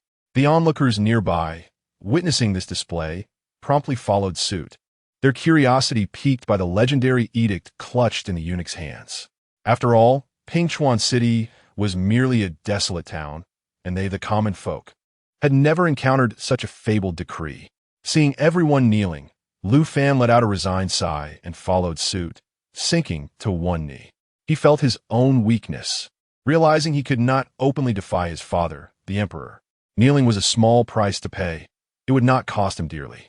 Observing Lu Fan's compliance, Qiong and Xiahou also knelt beside him. The eunuch, satisfied with their reverence, unfurled the edict and proclaimed in a resonant voice, "By the grace of heaven and the will of the emperor, it is decreed, Crown Prince Fan is hereby appointed to guard the frontier. I am greatly comforted by this decision. He is conferred the title of governor of Hanyang and the position of Left Colonel of the Northern Army, granted command over 5,000 loyal troops, and to await summons to return to court. Thus it is decreed."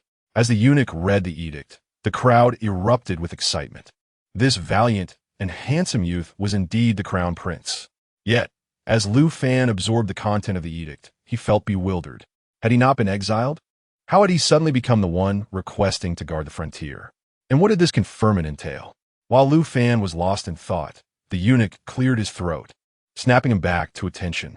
"Your Highness, I humbly accept the edict with gratitude," Lu Fan exclaimed, accepting the edict and rising to his feet. The eunuch, observing this, smiled warmly and said, "Your Highness, the edict has been delivered in full. His Majesty also instructed me to convey a personal message to you." He then utilized a secret technique to relay the emperor's words solely to Lu Fan. After delivering the message, the eunuch bowed deeply in a show of utmost respect. "I wish you a safe journey, Your Highness. I take my leave." Upon finishing his words, the old eunuch ascended into the air and boarded the cloud ship, which then soared away from Pingchuan City. The 8 Xuanwu guards, bestowed upon Lu Fan by the Qian Emperor, did not follow.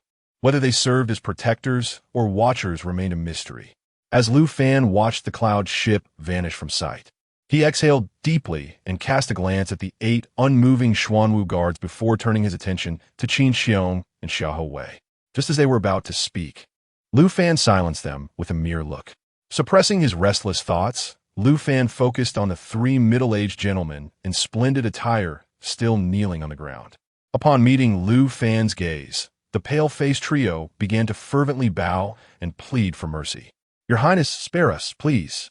If Lu Fan had been alone or accompanied by only 2 guards, they might have dared to take desperate measures. However, with 8 Xuanwu guards behind him, they could not afford to provoke him and could only kneel in supplication. Observing the trio begging for mercy, a fierce glint flashed in Lu Fan's eyes as he unsheathed his sword and swiftly dispatched them. After all, one must complete the act in its entirety. These 3 could not be spared. "Ding, you have slain a first-level condensation realm cultivator, earning 180 points. Ding, you have slain a first-level condensation realm cultivator, earning 230 points. Ding, you have slain a first-level condensation realm cultivator, earning 200 points." With the sound of these notifications, the once quiet street erupted into lively commotion. Long live the Crown Prince! These 4 miscreants had wreaked havoc within Pingchuan City, committing numerous atrocities, and their demise filled the common citizens and cultivators with joy. As the crowd cheered and celebrated, Lu Fan raised his hand to signal for silence before proclaiming, "Esteemed citizens, these 4 villains have been vanquished by me. From this day forth, you may cultivate and work in peace. Should any ne'er-do-wells arise again, feel free to seek me out in the northern territories." His words elicited thunderous applause and exuberant shouts from the crowd. For too long, they had been overlooked, the downtrodden ants of society, accustomed to humiliation and torment. Yet, Lu Fan's actions today instilled in them a glimmer of hope and a sense of respect and significance. This feeling fostered their profound admiration for him. Despite the rumors labeling Lu Fan as a talentless waste, they remained indifferent to such tales. At that moment, a familiar voice rose from the crowd, exclaiming, "Your Highness, you can now command 5,000 personal guards. Allow us to follow you." As this voice echoed, the surrounding onlookers' eyes sparkled with excitement, and they began to chant in unison. Scanning the fervent faces of those eager to follow him, Lu Fan noticed a refined, middle-aged man smiling amidst the crowd. When Lu Fan looked his way, the gentleman also met his gaze. The earlier cries of "Long live the Crown Prince," and the recent invitation had originated from this very man. Exchanging a glance, Lu Fan inexplicably found the refined, middle-aged man somewhat familiar. He promptly inquired within his mind, "System, is this individual a summoned hero?" "Beep. This person is a summoned hero. Wang Huan. Name, Wang Huan. Origin, mythical Three Kingdoms world. Title, one of the 8 gentlemen of Wei and Jin. Cultivation level, 4 stage of condensed essence. Technique, Ling Yuan decision. Treasure, Gentleman-S sword. Special attributes, none." After briefly scanning Wang Huan's straightforward introduction, Lu Fan comprehended the situation. It turned out this fellow was a civil official, which explained his ability to assist him on 2 occasions. With this realization, Lu Fan discreetly nodded to Wang Huan, then addressed the excited onlookers with a resonant voice. "Today, I shall reside at the Lord's mansion. If any of you wish to follow, please gather outside the mansion for the selection tomorrow morning. You may disperse now." As his words echoed, Lu Fan did not linger. Accompanied by Qiong, Xiahou Wei, and 8 members of the Xuanwu Guard, he promptly made his way to the Lord's mansion. The nearly 100 guards followed closely behind, accompanying the prince as he departed. Meanwhile, the multitude of onlookers dispersed, spreading the news of the recent events throughout the entire Pingchuan city. Chapter 11. The Unfathomable Sacred Heart in the Lord's Mansion of Pingchuan City. Lu Fan stood at the entrance of the main hall with an expression as indifferent as stone. Before him knelt dozens of men, women, and children. These were the kin of the Lord of Pingchuan, each one portly and red-faced, clearly accustomed to a life of luxury. Yet at this moment, their faces were marred by terror, as they incessantly bowed and begged for mercy. They had learned of their lord's demise and were acutely aware of Lu Fan's princely identity. Thus, panic enveloped them, fearing that in his wrath, Lu Fan might claim their lives as well. Casting a glance at the groveling crowd, Lu Fan turned to Wang Hun at his side. "Qian, how should we deal with these individuals?" Wang Hun replying to your highness, the Lord of Pingchuan, having incited violence. These individuals are accomplices. Furthermore, they have frequently acted as tyrants, oppressing the common folk. Their crimes warrant execution. Upon hearing this, the father of the Pingchuan lord grew frantic, exclaiming loudly, "Your Highness, spare us. My grandson is a disciple of the Grand Elder of the Qianyang sect. If your Highness spares us, I am willing to have him pledge his loyalty to you. You dare to threaten me?" Lu Fan's expression darkened instantly. The father of the Pingchuan lord, oblivious to the gravity of the situation, attempted to reason with Lu Fan, saying, "Your Highness, while the Qianyang sect is merely a second-rate force, it ranks among the foremost.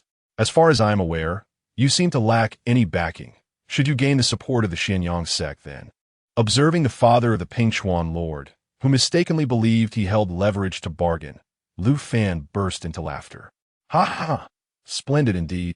Though he laughed, his countenance remained chillingly cold. The father of the Pingchuan lord finally sensed the shift in atmosphere and attempted to clarify his words.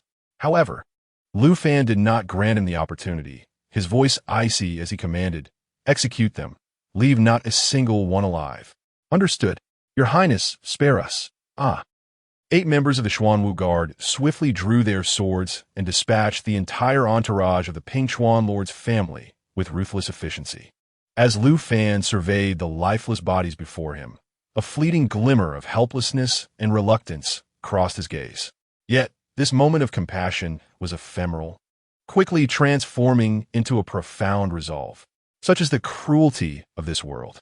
If he were not ruthless and decisive, not only would his ascension to supremacy be uncertain, but his very survival in this realm would also be in jeopardy. Casting a cold glance at the blood-soaked corpses, Lu Fan addressed Xiahou Wei, summoned the city's guardian. I have inquiries to make. Understood. With that, Lu Fan turned and entered the main hall, followed closely by Qiong and Wang Han, while the 8 Xuanwu guards remained stationed at the entrance. Xiahou Wei, having received his orders, departed the Lord's mansion with nearly 100 guards in tow. Once settled in the main hall, Lu Fan regarded Wang Han. Though he could not compare Wang Han to the likes of Jiang Zia or Li Si, he was nonetheless a competent strategist, certainly superior to Lu Fan himself. In this world, strength reigns supreme, yet it does not negate the value of cunning and strategy. Especially when aspiring to ascend to the supreme throne, a wise counsel is undeniably indispensable. These thoughts flitted through Lu Fan's mind as he cleared his throat, prompting Wang Han and Qiong to take their seats. Thank you, my lord. Qiong, I have a matter that has perplexed me for some time. I wish for you to ponder it alongside me. He then recounted the events that led to his wrongful exile from the Shifei Palace in their entirety. His father, the emperor, was fully aware of the injustice, yet still opted for his banishment. Ostensibly, he was not assigned any guards, yet in secrecy, shadowy figures provided protection. Now, having been appointed as the governor of Hanyang and the left colonel of the Northern Army, with the authority over 5,000 personal guards, what could this possibly signify? Throughout his journey, he had been mulling over this question, yet it remained elusive, especially after receiving the decree today, further clouding his understanding. It is often said that the imperial heart is inscrutable, and he had come to comprehend this truth. For the first time, Qiong and Wang Han were made aware of the situation's intricacies, and upon hearing this, they both furrowed their brows in contemplation. After a moment, Wang Han, seemingly enlightened, suggested, "Perhaps the emperor wishes to protect you, my lord." "Protect me?" Lu Fan's expression darkened. Sending him to the chaotic northern territories hardly constituted protection. It was more akin to a death sentence. The lord bore the title of crown prince, but lacked the actual power, whereas the other 4 princes were surrounded by numerous courtiers and supporters. Their foremost objective in vying for the throne would be to eliminate the lord, thereby vacating the position of the Eastern Palace. Consequently, the lord would find himself ensnared at the center of the power struggle, becoming a target for all factions involved. Listening to Wang Han's analysis, Lu Fan nodded in agreement, recognizing its validity. The emperor, seizing this opportunity, could justifiably extricate the lord from the tumultuous contest for succession while signaling to the outside world a desire to abolish the crown prince's status. In doing so, the prying eyes of the contenders would divert from the lord. At this juncture, Wang Han's remarks prompted Qiong to inquire, if the emperor wishes to safeguard the lord, why then issue the decree, which seems to draw him back into the fray? Qiong articulated the doubt that lingered in Lu Fan's mind, and both turned their gaze expectantly toward Wang Han. Under their scrutiny, Wang Han pondered for a moment before responding, "My lord, you mentioned that the emperor sent shadowy figures for covert protection. Thus, the appearances of Brother Qin and Brother Xia could not have escaped the emperor's notice." Indeed, Wang Han continued, their presence must have prompted a change of heart from the emperor, leading to the decree. As for the reason behind this sudden shift, I cannot ascertain. Lu Fan, upon hearing this, nodded in resigned agreement, harboring no discontent towards Wang Han's response. After all, Wang Han, Qiong, and Xiahou Wei were not from the imperial capital and were merely privy to rumors regarding its happenings. Hence, they could not be expected to draw infallible conclusions. After a moment of silence, Lu Fan inquired once more, "What do you think I should do next, Qiong? How should I proceed?" "Maintain a low profile on the surface while secretly developing and expanding, aiming to seize control of the entire northern region," Wang Han replied, his eyes alight with fervor. For a strategist, nothing brings greater fulfillment than assisting the sovereign in ascending to the pinnacle of power and conquering the realm. Qiong, too, clenched his fists tightly, his gaze ablaze with excitement as he looked at Lu Fan, filled with anticipation. Observing the fervent expressions of Qiong and Wang Hun, Lu Fan remained silent, inhaling deeply as brilliance sparkled in his eyes. At that moment, footsteps echoed from the outer hall. Shortly thereafter, Xiahou Wei entered briskly, leading a middle-aged man clad in armor. "My lord, the commander of Pingchuan City, Zhang Hu, is here." Upon revealing the identity of his companion, the armored man knelt on one knee, bowing respectfully. Commander Zhang Hu pays his respects to His Highness the Crown Prince. At this juncture, Lu Fan steadied his mind, casting a cold glance at the kneeling Zhang Hu, letting out a faint snort. Chapter 12. The complex Northern Realm Zhang Hu, as the commander of Pingchuan City. How can you allow the city lord to arbitrarily mobilize the garrison? Such an act warrants severe punishment. The lord of the city is responsible for internal affairs, while the garrison commander oversees military matters. They're considered equals in rank. Logically, the city lord has no right to command the city guards unless he possesses a Tiger Talisman order. However, if the city lord and the garrison commander are in collusion, such actions would be unsurprising. In response to Lu Fan's inquiry, Zhang Hu wore a pained expression. "Your Highness, please forgive me. There are mitigating circumstances surrounding this matter." "Oh, what circumstances? Pray enlighten me."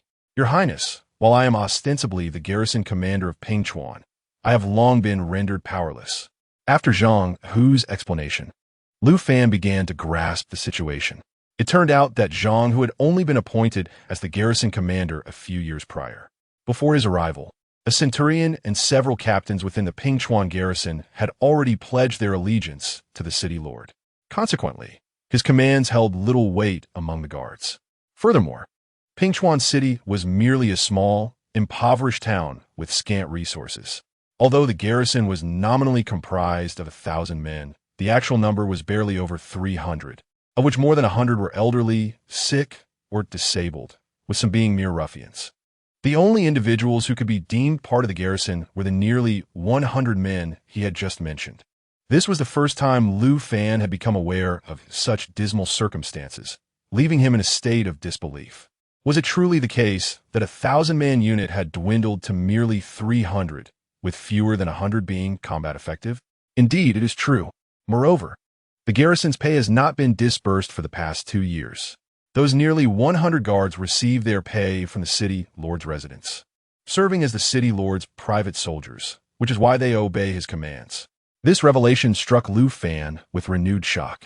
Had the Great Qian Dynasty degenerated to such a degree? Although Pingchuan was a trifling city, it offered a glimpse into a more extensive and troubling reality.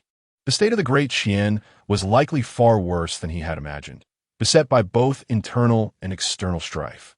Lu Fan fell into a contemplative silence, his companions Qiong, Xiahou Wei, and Wang Hun sharing equally grim expressions. After a prolonged pause, Lu Fan finally rose, taking a deep breath as he declared, "Zhang Hu, I shall depart tomorrow, and I entrust the management of Pingchuan City to you for the time being. The court will send someone to succeed you." He desired change, yet lacked the power and authority to effect it, thus resorting to this arrangement. Upon hearing this, Zhang Hu immediately looked up, his expression earnest as he said, "Your Highness, I wish to accompany you to the Northern Realm." He had heard of the events that transpired on the streets earlier. Lu Fan's words had ignited a fire within him, dispelling the false rumors he had heard about Lu Fan. Even if it were true that Lu Fan could not cultivate, he was certainly no coward. A coward could not utter words that inspired such fervor. Zhang Hu's declaration momentarily took Lu Fan aback, but he quickly responded with a smile. "Very well. Once the court sends your replacement, you may come to the Northern Realm to seek me out." Now, apart from his summoned heroes, he has no one else at his disposal. Given that Zhang Hu is willing to pledge his loyalty and follow him, he naturally would not refuse. "Thank you, Your Highness," Zhang Hu exclaimed, bowing deeply in gratitude. Lu Fan gestured for him to rise and take a seat, then inquired, "Zhang Hu, please elaborate on the situation in the northern region. The more detailed, the better. Share all that you know." "Yes, Your Highness." Zhang Hu nodded earnestly, then paused for a moment before recounting. The northern region spans vast territories, characterized by numerous mountain ranges, yet its resources are rather sparse, situated as it is along the borders of the nation. As Zhang Hu elaborated, Lu Fan began to gain a clearer understanding of the northern region. The entire Qian Empire is divided into 72 counties, with Hanyang County being the largest among them, comparable in size to the combined area of 6 or 7 counties. The so-called northern region is, in fact, Hanyang County. In name, the county governor of Hanyang is the ruler of the entire northern region. On the surface, the position of the county governor of Hanyang appears quite illustrious.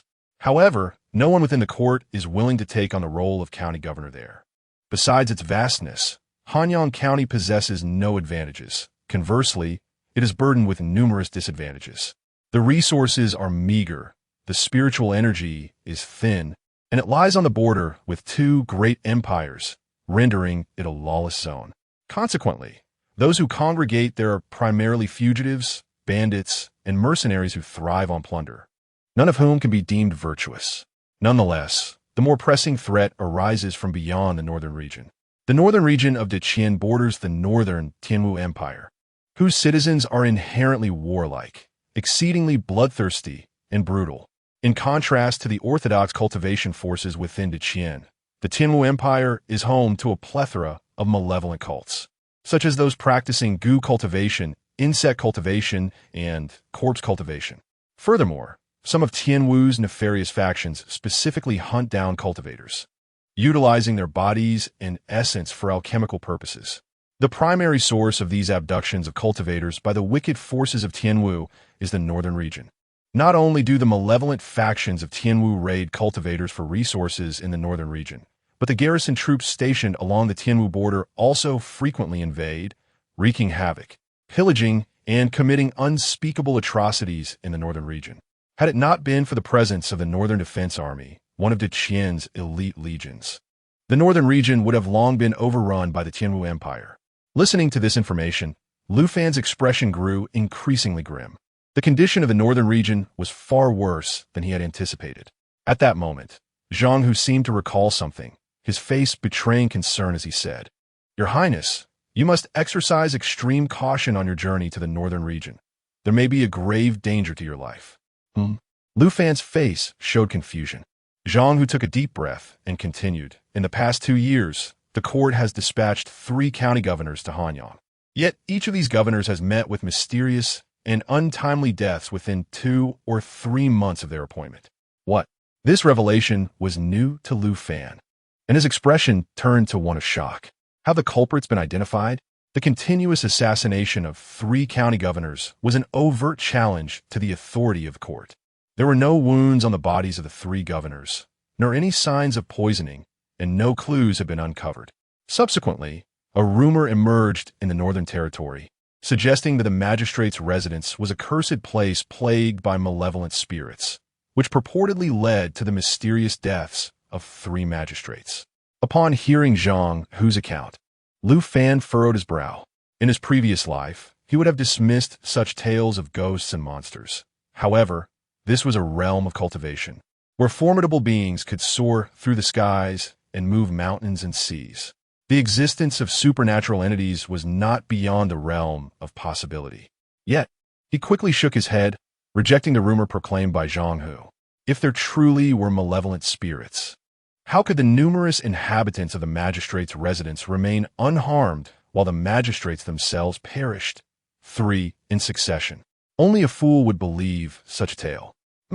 I shall uncover who is truly behind this mischief.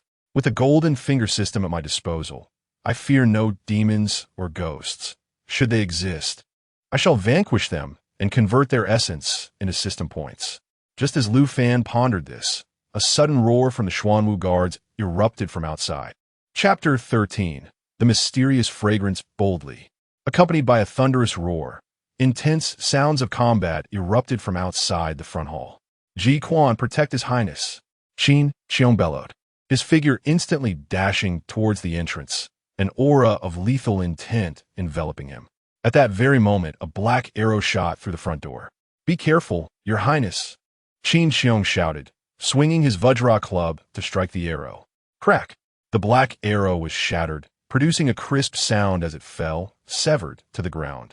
At this juncture, 8 members of the Xuanwu Guard rushed in, and both Qin Qiong and Xiahou Wei swiftly positioned themselves in front of Lu Fan. Fortunately, the 8 guards halted, and the lead among them knelt on one knee before Lu Fan, stating, "Reporting to your highness, the assailant has fled. Please decree your punishment." "Never mind. Rise." Lu Fan waved his hand dismissively, his gaze fixated on the broken black arrow. Lu Fan murmured in puzzlement, crouching down to retrieve the 2 halves of the arrow. "My lord, be cautious. It may be poisoned." Just as Qin Qiong attempted to intervene, Lu Fan had already grasped the pieces, and fortunately, no adverse effects ensued. Within the hollow shaft of the arrow, he discovered a rolled-up note. Upon unfolding the note, he found 16 minuscule characters inscribed. "Han Yang is perilous. Exercise utmost caution. In times of crisis, the fragrance may provide refuge." Gazing at these 16 diminutive characters, Lu Fan's brow furrowed, a look of confusion dawning in his eyes. The mysterious figure from earlier was not an assassin, but rather someone delivering a message in this manner. Yet, who could this messenger be? While pondering deeply, Lu Fan stood, discarding the broken arrow and clenching the note in his palm. "Withdraw." "Yes." The 8 Xuanwu guards clasped their fists in salute and returned to their posts outside the front hall. Lu Fan handed the note to Wang Han, who, after reading it, related to Qin Qiong and Xiahou Wei. After all 3 had perused the note, it was returned to Lu Fan, who then shattered the note using his spiritual power before turning to Wang Han. "Qiancheng, what is your perspective on this matter?" "My lord, based solely on this note, it appears the individual is a friend rather than a foe. However, one must be wary of those who may use this to deceive your highness." At this point, Wang Han paused briefly before continuing. "Moreover, the term fragrance bears significant renown. Tianxiang Tower, a prestigious establishment of unparalleled fame, exists in every notable city. It is known as the foremost tavern in the realm. Not only in the Great Qian Dynasty, but other dynasties also boast the presence of Tianxiang Tower, acclaimed as the finest tavern across the land. Tianxiang Courtyard, famed for its opulence, is akin to Tianxiang Tower, scattered across various dynasties, and is referred to as the foremost establishment for indulgence. Tianxiang Pavilion, renowned as a comprehensive trading house, similarly spans the major dynasties, dealing in rare treasures, martial arts techniques, and miraculous elixirs. For a sufficient price, one can procure any desired item, claiming the title of the premier trading house in the world.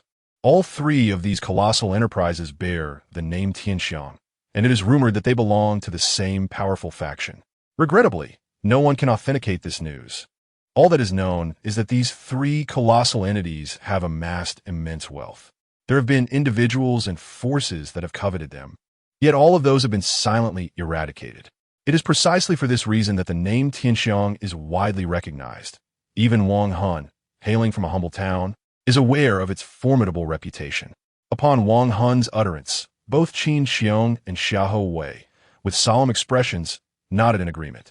They too had heard of these 3 powers associated with the name Tianxiang and were acutely aware of their terrifying nature. Observing the trio's somber demeanor, Lu Fan raised an eyebrow and stated nonchalantly, "There is no need for speculation. Whether they are foes or allies will reveal itself upon our arrival in Hanyang." Despite the perilous and complex circumstances in Hanyang, he felt no trepidation. The 10 summoned civil and military officials, along with the 3,000 Golden Fire Cavalry, were his source of confidence. Even if Hanyang were a den of dragons and tigers, he was determined to flatten it. After finishing his declaration, Lu Fan turned to Zhang Hu, saying, "Zhang Hu, tomorrow morning, lead some guards to the city lord's mansion to maintain order." "Understood," replied Zhang Hu. "Ji Quan and Qiancheng, at dawn, there will be citizens coming to enlist in the military. You 2 are responsible for screening and selecting 100 robust young men to accompany us." Acknowledged. After arranging these matters, Lu Fan dismissed Zhang Hu, while Xiahou Wei and Wang Han also took their leave. With Qin Qiong present, they felt no concern for Lu Fan's safety. Once everyone had departed, Qin Qiong could not help but voice, "My lord, the citizens here possess mediocre talents and average cultivation. Recruiting them to form a personal guard may be somewhat inadequate. Haha, this is precisely the outcome I desire. At least for the time being, Lu Fan replied with a mysterious smile, offering no further explanation, which only deepened Qiong's curiosity. Let us meander through the city lord's mansion and see if there are any treasures to be found. With that, he rose and walked towards the front hall, with Qiong following closely. The 8 Xuanwu guards wished to accompany them, but were sent away by Lu Fan to rest. After all, these individuals were dispatched by his somewhat inept father, and Lu Fan harbored no trust in them. They could serve as mere tools in critical moments. Although Pingchuan City was quite barren, the city lord's mansion was anything but shabby. In fact, it exuded unparalleled opulence, while the front offered little indication of its grandeur. The rear featured artificial mountains, flowing waters, pavilions, and towers, all extravagantly lavish. Observing this, Lu Fan could not suppress a cold snort.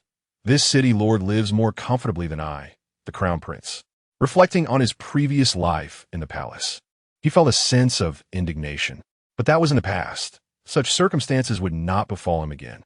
The two wandered leisurely until they arrived at a secluded courtyard in the mansion's rear, distinctly colder and somewhat eerie compared to the rest of the estate, leaving one feeling uncomfortable. Just as Lu Fan intended to push open the door to enter the courtyard, Qiong preemptively stepped in front of him, a grave expression on his face. Warning, my lord, be cautious. Something seems amiss. As Qiong flicked his fingers, several beams of ethereal light surged forth, aimed directly at the courtyard gate. Just as these radiant strikes were on the verge of colliding with the gate, a transparent shield materialized out of thin air. Bang! All the luminous projectiles launched by Qiong were halted by this invisible barrier. Waves of ripples danced across the surface of the shield, quickly returning to a state of tranquility, utterly unscathed. Master, it is indeed a formation barrier.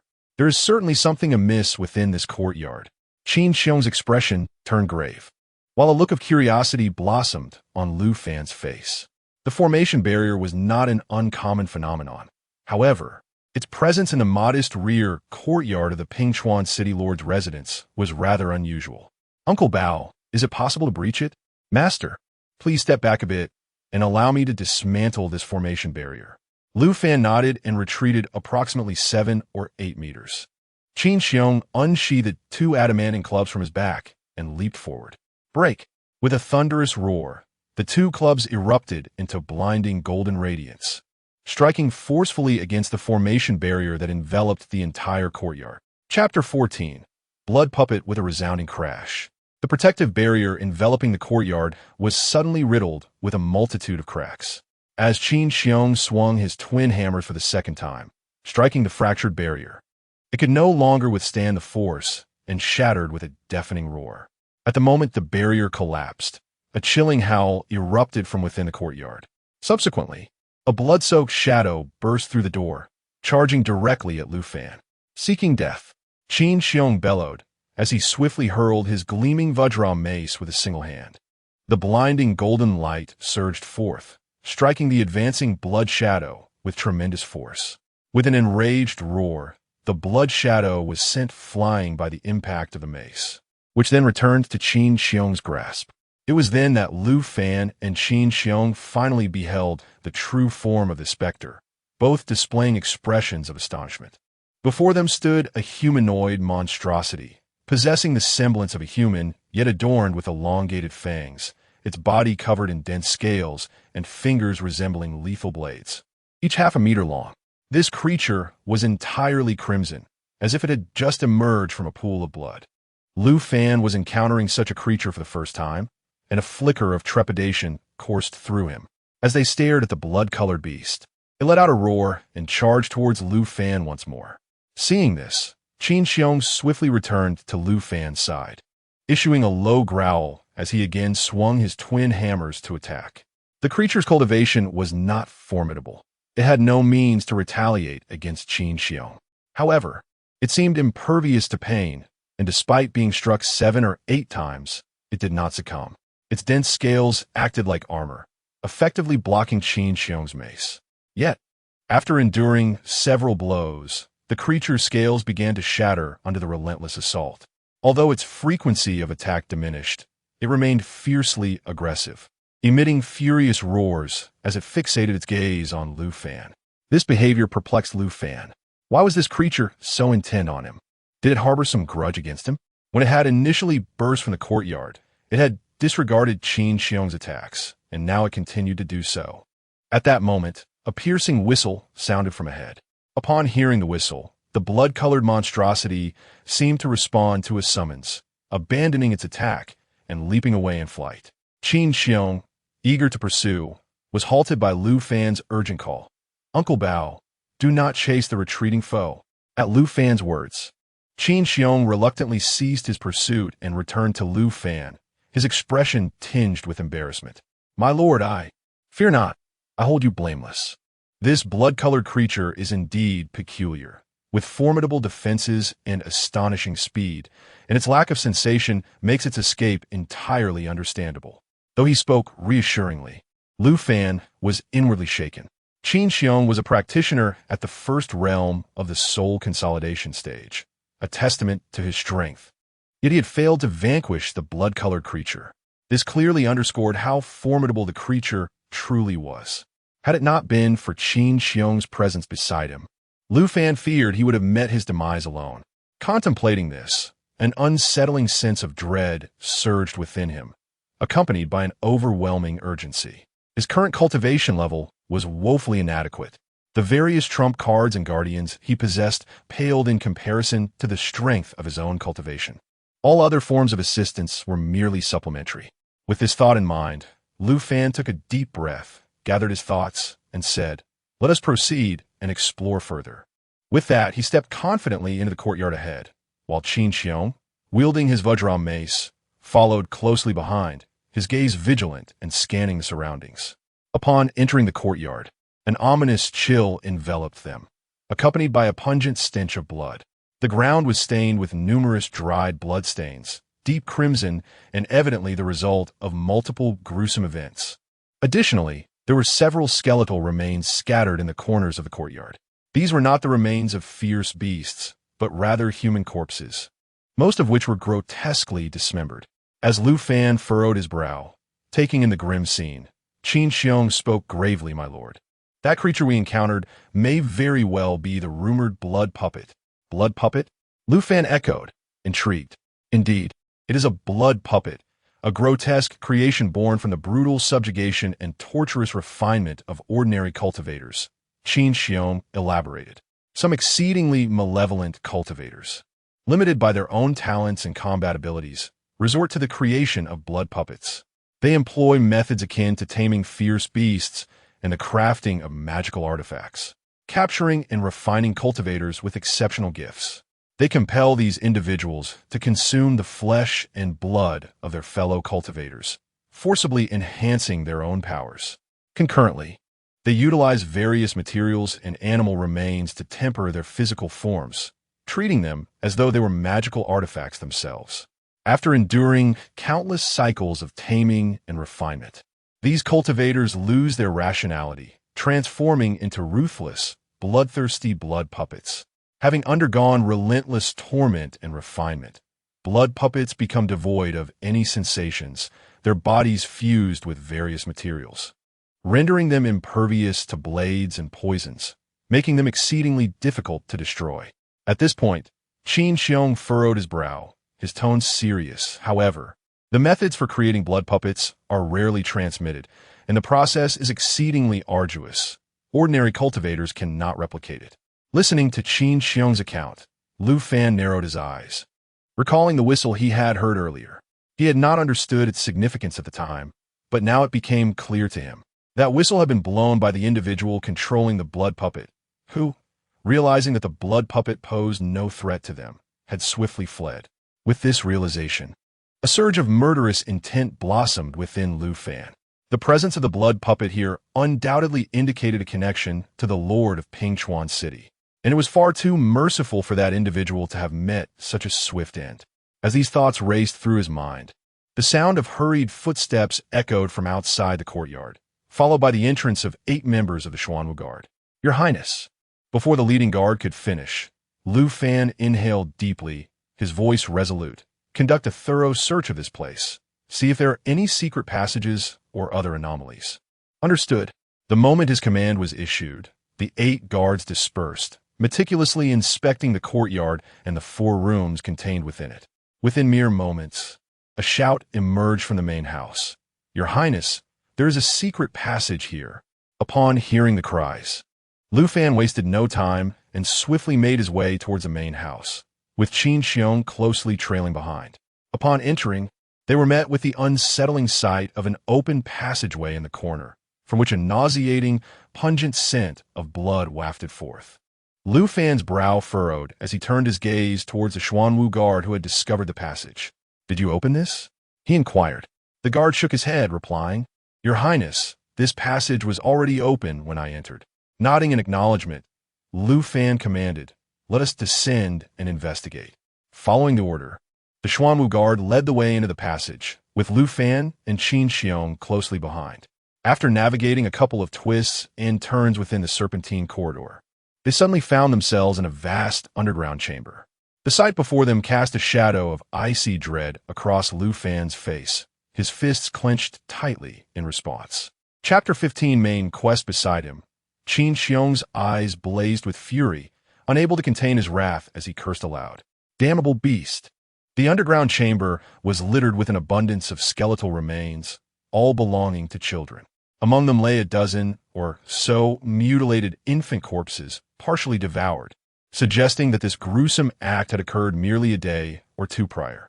The shadowy figure not only fed the blood puppets with the flesh and blood of cultivators, but also with the innocent lives of infants and children.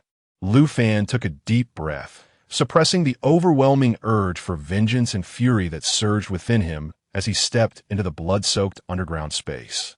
Reeking of a nauseating metallic scent, treading upon the crimson-stained ground and gazing at the fragmented remains of the little ones, his body trembled. The world of cultivation was indeed merciless. However, remnants of humanity still lingered. Those who raised blood puppets could not even be considered human, far beneath the level of beasts. Such utter depravity deserved nothing less than death. At that moment, Lu Fan's murderous intent reached an unprecedented peak. He had never loathed or despised anyone as much as he did now. Without uttering a single word, he turned on his heel and departed, unable to remain any longer, fearing he might not contain his wrath. Upon returning to the courtyard, Lu Fan took several deep breaths, forcing himself to regain his composure. His gaze was calm, yet deep within, there flickered an unexplainable glint of ferocity and malice. It seemed imperative to establish an intelligence network of his own. Lu Fan resolved silently, leaving the courtyard without a backward glance as he made his way back to the main hall. Throughout the journey, not a word was spoken by Lu Fan or Qiong, nor by the 8 members of the Xuanwu Guard. Yet, a palpable aura of lethal intent emanated from them all. Once seated in the main hall, Lu Fan's desire for that supreme position intensified. "I must ascend to the pinnacle of power. Only by occupying that seat and wielding sufficient authority and influence could he act according to his will." Just as he had witnessed moments before, lacking strength and influence, he had been powerless to intervene, merely a spectator as that loathsome creature escaped. As he solidified his determination, a series of system notification chimes resonated in his mind. Ding! Main quest triggered. Become the sovereign of the Qian. Quest rewards: 1 advanced summoning card, 2 beginner summoning cards, 1 random legion summoning card, 3 unlock cards, 2 training cards, and 1 random point card. Note: this quest has a 3-year time limit. Ding! Does the host wish to accept the quest? Lu Fan was momentarily taken aback by these notifications. What is happening? Ding! Anything the host wishes to do or needs to do, along with all matters related to the host, will randomly trigger system quests. So that is how it works. Lu Fan nodded in understanding. Is there any penalty for not accepting or failing the quest? Ding! There is no penalty for not accepting the quest. Failure to complete an accepted quest will gradually decrease the chances of triggering new quests. Exceeding the time limit will result in the cancellation of quest rewards. After the system provided its explanation, Lu Fan unhesitatingly accepted the main quest. 3 years was ample time. Moreover, the rewards for this quest were exceedingly generous. provoking a sense of envy that made refusal impossible. The night swiftly passed. Lu Fan sat in contemplation within the hall of the Lord's mansion when Wang Hun entered with a beaming expression. "My lord, there are countless citizens gathering outside, eager to enlist and serve you. Should we?" Before Wang Hun could finish his sentence, Lu Fan waved his hand dismissively. "Only recruit 100 capable men. As for the remaining able-bodied cultivators, if they wish, allow them to temporarily join the Pingchuan Guard." "Understood." Half an hour later, Wang Hun returned to the hall. "My lord, 100 capable cultivators are waiting outside." Before Lu Fan could inquire further, he proactively elaborated. "Among these 100, there are 74 body refinement realm cultivators and 26 Qi refinement realm cultivators, with the highest being at the 6th level of Qi refinement. Is the strongest merely at the 6th level of Qi refinement?" Disappointment flickered across Lu Fan's face. However, he quickly regained his composure.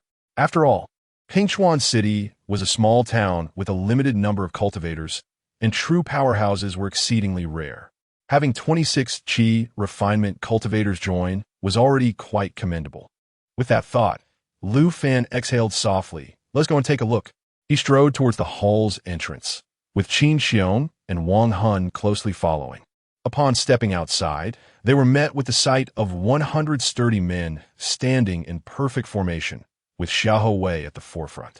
Upon seeing Lu Fan, Xiahou Wei and the 100 men knelt on one knee, their faces alight with excitement as they shouted in unison, "We pay our respects to His Highness the Crown Prince." The sound reverberated like thunder, a magnificent display of unity. Faced with this spectacle, even Lu Fan's calm demeanor was stirred, his fists clenched tightly. This was merely 100 men, just an ordinary 100.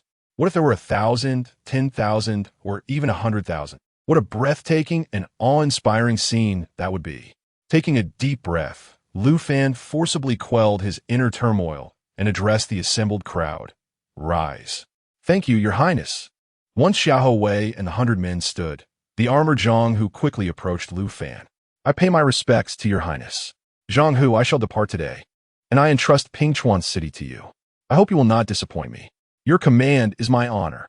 Zhang Hu replied respectfully, then added with a smile, "Your Highness, I do not possess any grand gifts, but I prepared 110 strong horses outside as a humble token of my sincerity.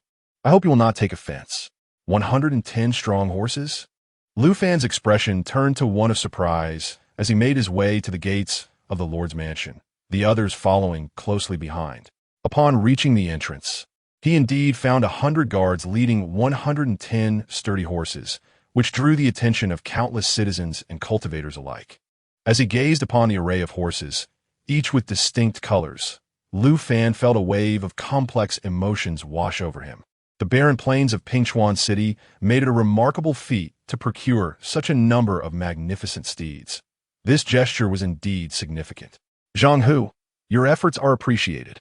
Lu Fan expressed his gratitude, patting Zhang Hu on the shoulder. "Since you have brought these gifts, I shall not be remiss.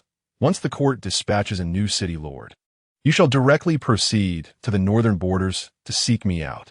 "Thank you, Your Highness." After a heartfelt farewell, Lu Fan was eager to embark on his journey without delay. He set forth accompanied by Qiong, 3 others, 8 members of the Xuanwu Guard, and 100 robust men. Upon departing from the imperial capital, he had only himself and a few treacherous assassins by his side. Yet now, he was flanked by Qiong, Xiahou Wei, Wang Hun, along with 8 Xuanwu guards and 100 stalwart men. Though true loyalty resided solely with the 3, Lu Fan was already content. A journey of 1,000 miles begins with a single step. Having taken this formidable first stride, he was unafraid of the road ahead. Just as Lu Fan and his cohort departed from Pingchuan City in grand fashion, the events unfolding there soon reached the ears of many keen observers. Chapter 16. The bottom line must not be crossed in the grand palace of the Qian, within the Hall of Supreme Harmony. Emperor Lu Zheng toyed with a communication jade slip, his eyes glimmering with a mixture of astonishment and satisfaction. Could it be that this insufferable boy had indeed been concealing his talents, managing to deceive even me? I am curious to see what grand surprises you, insolent child, can bring forth. With a smile to himself, he reduced the jade slip to powder. At that moment, footsteps echoed from outside the hall, followed by the voice of the chief eunuch announcing, "Your Majesty, Prince Yu, Prince Qi, and Prince Wei seek an audience." Upon hearing this, Lu Zheng raised an eyebrow, slightly disappointed as he shook his head. They still cannot contain their impatience. "Let them enter." "Yes." The chief eunuch bowed outside, and upon completion of his reverence, he proclaimed loudly, "Prince Yu, Prince Qi, and Prince Wei are summoned to the hall." Moments later, the three princes, clad in stone-blue dragon robes, entered the Hall of Supreme Harmony and bowed before the dragon throne. "Your humble son pays homage to Father Emperor. Rise." "Thank you, Father Emperor." After a series of bowing and formalities, the three princes finally stood up. They exchanged glances, each reluctant to be the first to speak, communicating through their eyes the desire for one another to initiate the conversation. Seeing their hesitation, Lu Zheng's disappointment deepened, and he said blandly, "If there is nothing of importance, then return to your cultivation. Do not squander time here." At this remark, Prince Yu Lu Heng cast a dark glance at his two brothers before clasping his hands in salute and stating, "Father Emperor, my brothers and I have come not only to pay our respects, but also to seek your counsel on a matter." Lu Zheng raised an eyebrow, but remained silent, his expression neutral as he regarded his three sons. This demeanor filled Lu Heng and his brothers with unease. Yet, recalling the news they had recently received, Lu Heng gritted his teeth and knelt on one knee, declaring, "Father Emperor, the crown prince, my elder brother, has ventured forth to relieve your burdens. I, though lacking in talent, also wish to share in your concerns." As soon as Lu Heng finished speaking, Prince Qi Lu Lin and Prince Wei Lu Huan followed suit, kneeling on one knee as well, saying, "Your humble sons are willing to assist, just like our elder brother, in alleviating your worries. We seek your gracious permission." Previously, they had dismissed the exiled crown prince Lu Fan as a mere waste of space, but with the imperial decree elevating Lu Fan's status and his actions in Pingchuan City, they could no longer remain idle. They shared the same suspicions as Lu Zheng, believing that Lu Fan had been hiding his true capabilities. Though it was true that Lu Fan was unable to cultivate, they could not remain unfazed in the imperial capital. As long as their father was present, they believed they would never face significant turmoil.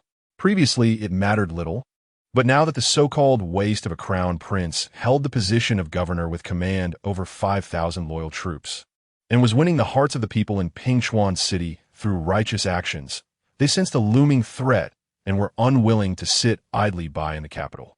"Ha! Very well, you are indeed thoughtful to proactively consider alleviating my burdens."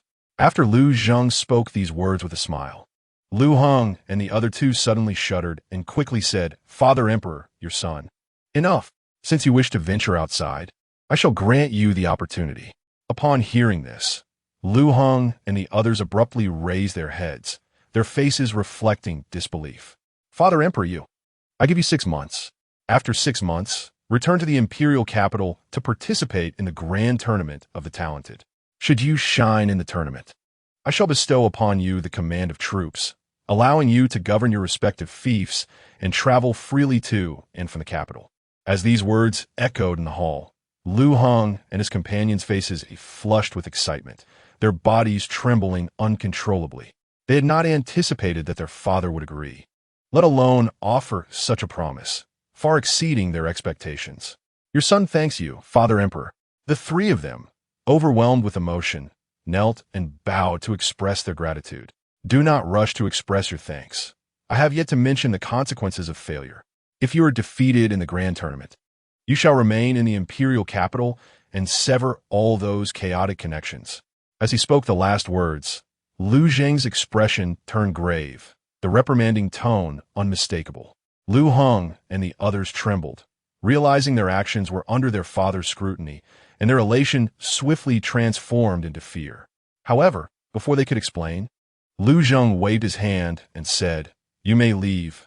Once the decree arrives, depart immediately." "Your son obeys." The three, shaken yet compliant, bowed and then turned to exit the hall. Just as they were about to step outside, Lu Zheng's voice rang out once more. "Remember this. The Qian belongs to the Lu family, and we shall not allow outsiders to interfere, regardless of the conflicts that may arise. The bottom line must not be crossed. This is my advice to you. I hope you do not disappoint your father." Ultimately, being his own kin, Lu Zheng sighed helplessly within. Upon hearing this counsel, Lu Heng and the others trembled, bowing their heads as they exited the Taiha Hall. Watching them leave, Lu Zheng shook his head and picked up the administrative jade tablet on the table. As Lu Heng and his companions stepped outside, they glanced back at the Taiha Hall, their faces displaying a complex array of emotions. No one spoke. After exchanging glances, they parted ways like strangers. In the Qiong Fu, the main hall, Lu Jin sat cross-legged on a mat, eyes closed in meditation, surrounded by swirling spiritual energy, his blood vitality surging above him. Zhang Ke entered the hall and quietly stood by, awaiting his return. After a moment, Lu Jin opened his eyes, exhaled a breath of turbid air, and withdrew his spiritual power and blood vitality as he stood up. "What news? Were my 3 younger brothers reprimanded by Father Emperor and sent away? Your Highness." Not only did His Majesty not chastise the 3 princes, but he also consented to their request, permitting them to venture to their fiefs. The smile that had adorned Lu Jin's face vanished instantly upon hearing this. "What did you say?"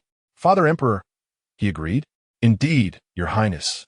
The decree will arrive shortly." Upon receiving Zhang Ke's affirmative response, Lu Jin's brow furrowed, and his expression fluctuated between uncertainty and contemplation as he took his seat at the head of the table. "Please elaborate," he commanded. "Yes, Your Highness," Zhang Ke replied respectfully, settling into a seat beside him, and began to recount the intelligence he had gathered from the palace eunuchs. Lu Fan remained oblivious to the events unfolding in the imperial capital. After departing from Pingshuan City, their large contingent of over 100 individuals continued their journey towards the northern stronghold of Hanyang City. Inside the beast-drawn carriage, Lu Fan sat cross-legged, immersed in thoughts on how to strategically advance upon reaching the northern territories. Suddenly, the distant sounds of battle and cries of conflict pierced through his reverie, jolting him back to reality. What was happening? Could it be another assassination attempt? Lu Fan's brow knitted in confusion. Previously, he had been relatively unguarded, making him an easier target for assassins. However, now surrounded by a substantial number of companions, any assailants would surely be courting death. Just as he was about to inquire further, the voice of Qiong reached him first. Chapter 17. The Princess of Pingxi, my lord. There are 2 factions engaged in battle ahead. Should we wait here, or 2 factions at war? Lu Fan murmured in confusion, before promptly commanding, "Let's remain here for a moment." He was no sage when it came to matters that directly affected his interests and could be advantageous to him. He was eager to act. However, he would not interfere in affairs that bore no relation to him and offered no benefits. Understood. With Lu Fan's order, the group of over 100 halted, while the 2 factions continued their fierce combat. One side was clearly at a disadvantage, and within moments, only a white-haired elder and a young maiden remained.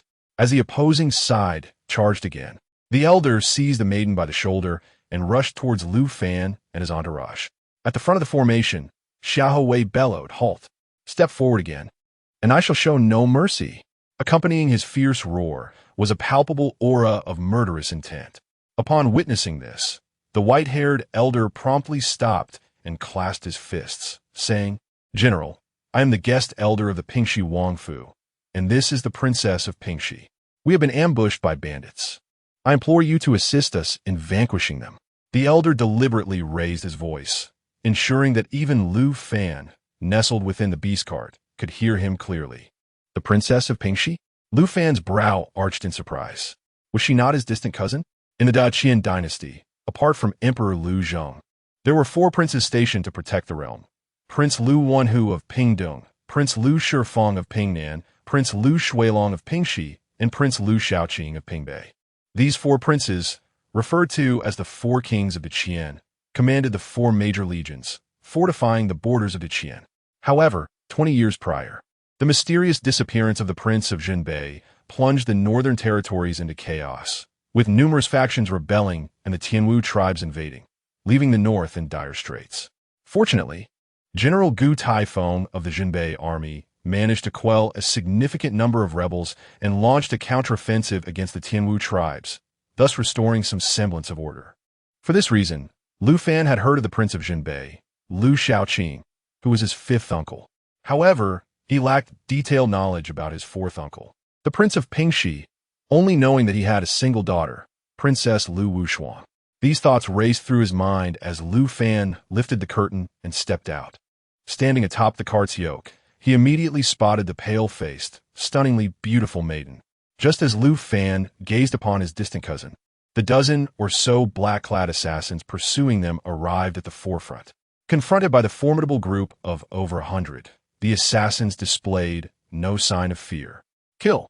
commanded their leader with a single wave of his hand, as the assassins charged towards the guest elder of the Wangfu and Princess Lu Wushuang. Seeing the assassins daring to make a move, Xiahou Wei roared in fury, "You seek death." As he shouted, he leapt from his horse, wielding his weapon, the water and fire soul-seizing spear, which he swept through the air. With a piercing thrust, the spear, like a dragon, instantly pierced the chests of two assassins, causing blood to spurt forth. With a swift motion of his hand, Xiahou Wei sent two assassins soaring through the air, their bodies erupting into a mist of blood upon impact. At that moment, 100 temporary guards unleashed their magical artifacts, launching an assault on the attackers. Lu Fan remained motionless, calmly observing from atop the carriage, his gaze fixated upon his cousin, the enchanting Princess Wushuang. In less than a moment, over a dozen black-robed assassins lay slain, not a single one left alive. Lu Fan descended from the carriage, accompanied by Qiong, an 8 guard from the Xuanwu Guard, and approached the pale-faced Princess Wushuang. Before he could utter a word, an elderly man with white hair knelt on one knee, proclaiming, "Wu Wei pays his respects to His Highness the Crown Prince." "Ah, so you recognize me?" Lu Fan replied. Wu Wei shook his head and explained, "I do not know His Highness personally, but I am acquainted with the Xuanwu Guard, and your decree has spread throughout the Great Qian. Hence, you possess some discernment. Rise." Lu Fan acknowledged with a nod. "Thank you, Your Highness." After Wu Wei expressed his gratitude and stood, he produced a golden jade token from his robes, presenting it to Lu Fan with both hands. "Your Highness, this is the insignia of the Pingxi Wangfu. Please take a look." Lu Fan accepted the golden token, confirming its authenticity as the emblem of the Pingxi Wangfu. After handing the token back to Wu Wei, he turned his attention to the visibly shaken Lu Wushuang. "So you are indeed my cousin, Princess Wushuang. Thank you for saving my life, your royal brother." Lu Wushuang replied, bowing deeply, her face still betraying a lingering panic and fear. Observing his cousin, Lu Fan displayed a smile, though internally he scoffed. The royal family was anything but simple. Since emerging from the carriage, he had been scrutinizing his cousin. While she appeared frightened, he discerned her remarkable composure. Her terror was merely an act. Especially as she approached him, he noticed a fleeting glimmer of disdain and contempt in her eyes. Though these subtle expressions were momentary, they did not escape his keen perception. Moreover, the true level of her cultivation was intriguing. While she was evidently at the first stage of the condensation realm, she only revealed herself as being at the first stage of the Qi refinement realm, concealing an entire realm of power. The method she employed to mask her true capabilities was sophisticated, clearly deceiving everyone around her. Were it not for his system, he too would have been unable to discern her genuine strength. "Do not be so formal, my royal sister."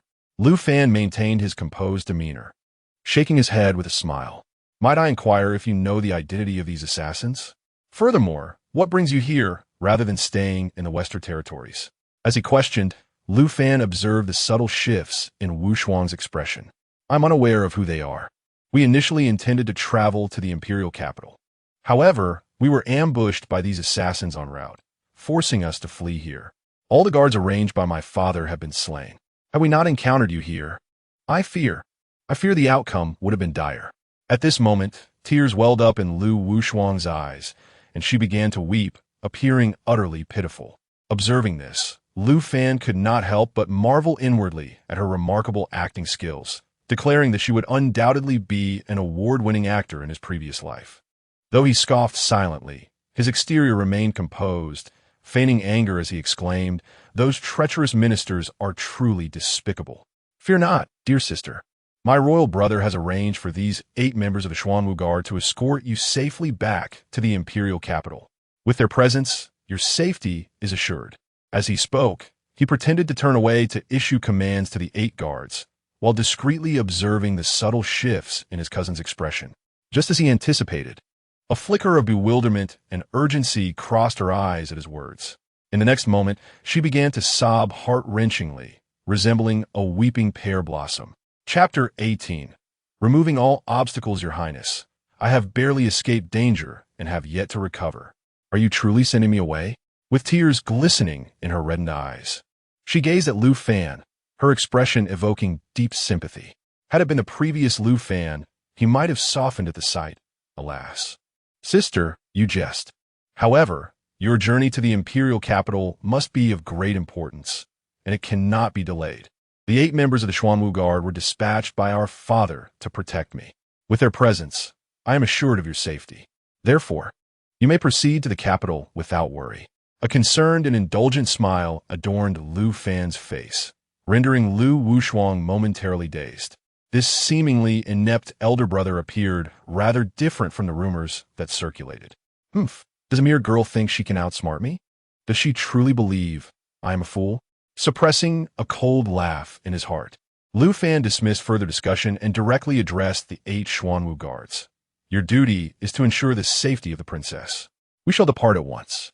If any harm befalls her, you know the consequences. Your Highness, we are here to protect you. How could we? Is my command mere prattle? Lu Fan's expression darkened instantly. Seeing Lu Fan's anger, the 8 members of the Xuanwu Guard quickly knelt on one knee. They had been ordered to protect Lu Fan, and their leader had made it abundantly clear that they were to heed Lu Fan's directives. After a brief moment of hesitation, the squad leader of the Xuanwu Guards, Zhang Qi, reluctantly clasped his fists and said, Your Highness, please calm your anger. We shall escort the princess back to the imperial capital immediately. Now, that is more like it. The safety of my sister is far more crucial than my own. Lu Fan chuckled with satisfaction, turning his gaze toward his somewhat bewildered cousin. This beast cart is a gift for you, dear sister. It will provide you with comfort on your journey to the capital. Having made the arrangements decisively, Lu Fan wasted no time and commanded Xiahou Wei, Let us continue on our way. With that, he and Qiong mounted the steeds of 2 Xuanwu guards and, accompanied by 100 bodyguards, set forth. Watching the departing entourage, Lu Wushuang was momentarily stunned, entirely unprepared for such an outcome. Wu Wei also wore a look of astonishment, his face betraying his surprise. Seeing this, Zhang Qi could only clasp his fists and say, Princess, this is not a suitable place for lingering. We must depart at once. After returning the princess to the capital, they would need to hurry back to continue protecting Lu Fan. Zhang Qi's words roused Lu Wushuang from her stupor. Taking a deep breath, curiosity and determination flickered in her calm eyes. I am eager to see whether you are merely preserving your own skin, or if you truly are inept. With a silent scoff, Lu Wushuang strode toward the beast cart, with Wu Wei following closely behind. Upon boarding the cart, Lu Wushuang issued a firm command. We shall not go to the capital. Instead, we will accompany my elder brother's party to the Northern Territory. Lu Wushuang's directive left Zhang Qi momentarily astounded and helpless. He could only clasp his fists and say, Princess, His Highness instructed us. Did you not hear my words? I will speak to my elder brother myself. Now let us be off. Without a doubt, as those words fell, silence enveloped the carriage. Zhang Qi could only cast a glance at Wu Wei, who was seated at the front, his eyes firmly shut, exuding an air of detachment from the matter at hand. Observing this, Zhang Qi signaled to one of his subordinates, who promptly mounted his horse and galloped off to report to Lu Fan. Meanwhile, he, along with the remaining 6 members of the Xuanwu Guard, escorted Lu Wushuang to catch up with Lu Fan's group. My lord, does the princess of Pingxi harbor some issues? After a moment of hesitation, Qiong, riding alongside Lu Fan, finally voiced his concerns. Shubao, why do you ask such a thing? Pray tell, Lu Fan replied, a smile gracing his face as he turned to Qiong. After a brief contemplation, Qiong remarked, Wu Wei's true cultivation level is merely at the first stage of the Linghai realm, while those assassins are only at the 7th stage of the Ningyuan realm. He could have easily counterattacked, yet he chose not to. He paused for a moment before continuing. Moreover, the princess of Pingxi appeared quite fearful on the surface, yet her actions were remarkably composed. Additionally, her previous stance and movements were optimal for launching an attack, hence. Listening to Qiong's analysis, Lu Fan's smile broadened. Indeed, Xu Bao, your observations are remarkably astute. My dear cousin does indeed harbor some secrets. Humph, how dare she deceive the lord by masquerading as a princess? I shall deal with them myself. Qiong, believing Lu Wushuang to be an impostor, was immediately filled with murderous intent and considered turning back to take action. However, Wang Hun, riding to Lu Fan's left, interjected hastily, Xu Bao, you've misunderstood the lord's intention. She is indeed the princess of Pingxi. Wang Hun's words brought Qiong to a halt, yet his face was still etched with confusion. Then is she truly the princess of Pingxi? Glancing at the perplexed Qiong, Lu Fan exchanged a knowing look with Wang Hun, both unable to suppress their laughter. Once their mirth subsided, Lu Fan explained, her identity should be legitimate.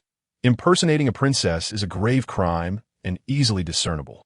She is not foolish enough to attempt such a ruse. As Lu Fan finished speaking, the Xuanwu guard dispatched to deliver the message galloped back, reporting, Your Highness. The princess of Pingxi has stated that she will not be going to the imperial capital and wishes to accompany you to the northern region. Lu Fan was not surprised by this news. He turned to Wang Hun and inquired, Qiong, what do you think we should do? My lord, since she has arrived, let her accompany us. It is better to have her in the open than in the shadows. It will be less worrisome for us, Wang Hun responded. Echoing Lu Fan's thoughts, nodding in agreement, Lu Fan addressed the Xuanwu guard. Since the princess wishes to accompany us, allow her to do so. Ensure her safety and avoid any mishaps. Understood.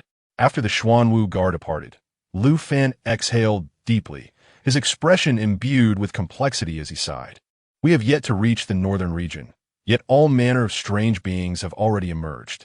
I wonder what awaits us there. Despite this, he possessed the advantage of his unique system and the 10 summoned civil and military officials, along with 3,000 Golden Fire cavalry. However, he would not truly believe that mere reliance on these elements could render him invincible. He was not so naive. This is a realm of cultivation, where formidable beings abound, and cunning old foxes skilled in intrigue are innumerable. The various sects, aristocratic families, and hidden forces intertwine in a complex web, where a single misstep could lead to dire consequences, even the loss of one's life. Even as a transmigrator endowed with extraordinary abilities, he would not dare to let his guard down. Listening to Lu Fan's reflections, Qiong and Wang Hun exchanged a glance, and with resolute expressions, they declared in unison, Rest assured, our lord, we will spare no effort to eliminate all obstacles in your path. They existed for Lu Fan and remained unwaveringly loyal to him. For the sake of Lu Fan's grand ambitions, they would readily lay down their lives at any moment. Observing the steadfast determination in the faces of Wang Hun and Qiong, Lu Fan felt his anxiety and pressure dissipate instantly, and he erupted into hearty laughter. Chapter 19. Unwavering Resolve. Ha ha. Well said. With your assistance, I fear no malevolent spirits. As the laughter subsided, Lu Fan turned to glance at the beast cart trailing behind the procession. Regardless of the schemes concocted by his distant cousin, once they arrived in the northern region, matters would be beyond her control. Not to mention a mere cousin, even his several half-brothers would be of no consequence. Should they dare to plot against him, they would meet their demise without hesitation. System, where are the others I summoned? Why have they yet to arrive? Out of the 10 summoning opportunities, only 3, Qiong, Xiao Wei, and Wang Hun, had manifested thus far. He was eager to meet the remaining 7. Ding, Viang, Chong, Duanzang, Fi, and Li Si are currently pursuing the host and will arrive within the hour. An hour, you say? But what of Li Cunxiao, Luo Cheng, and Jiang Sheng?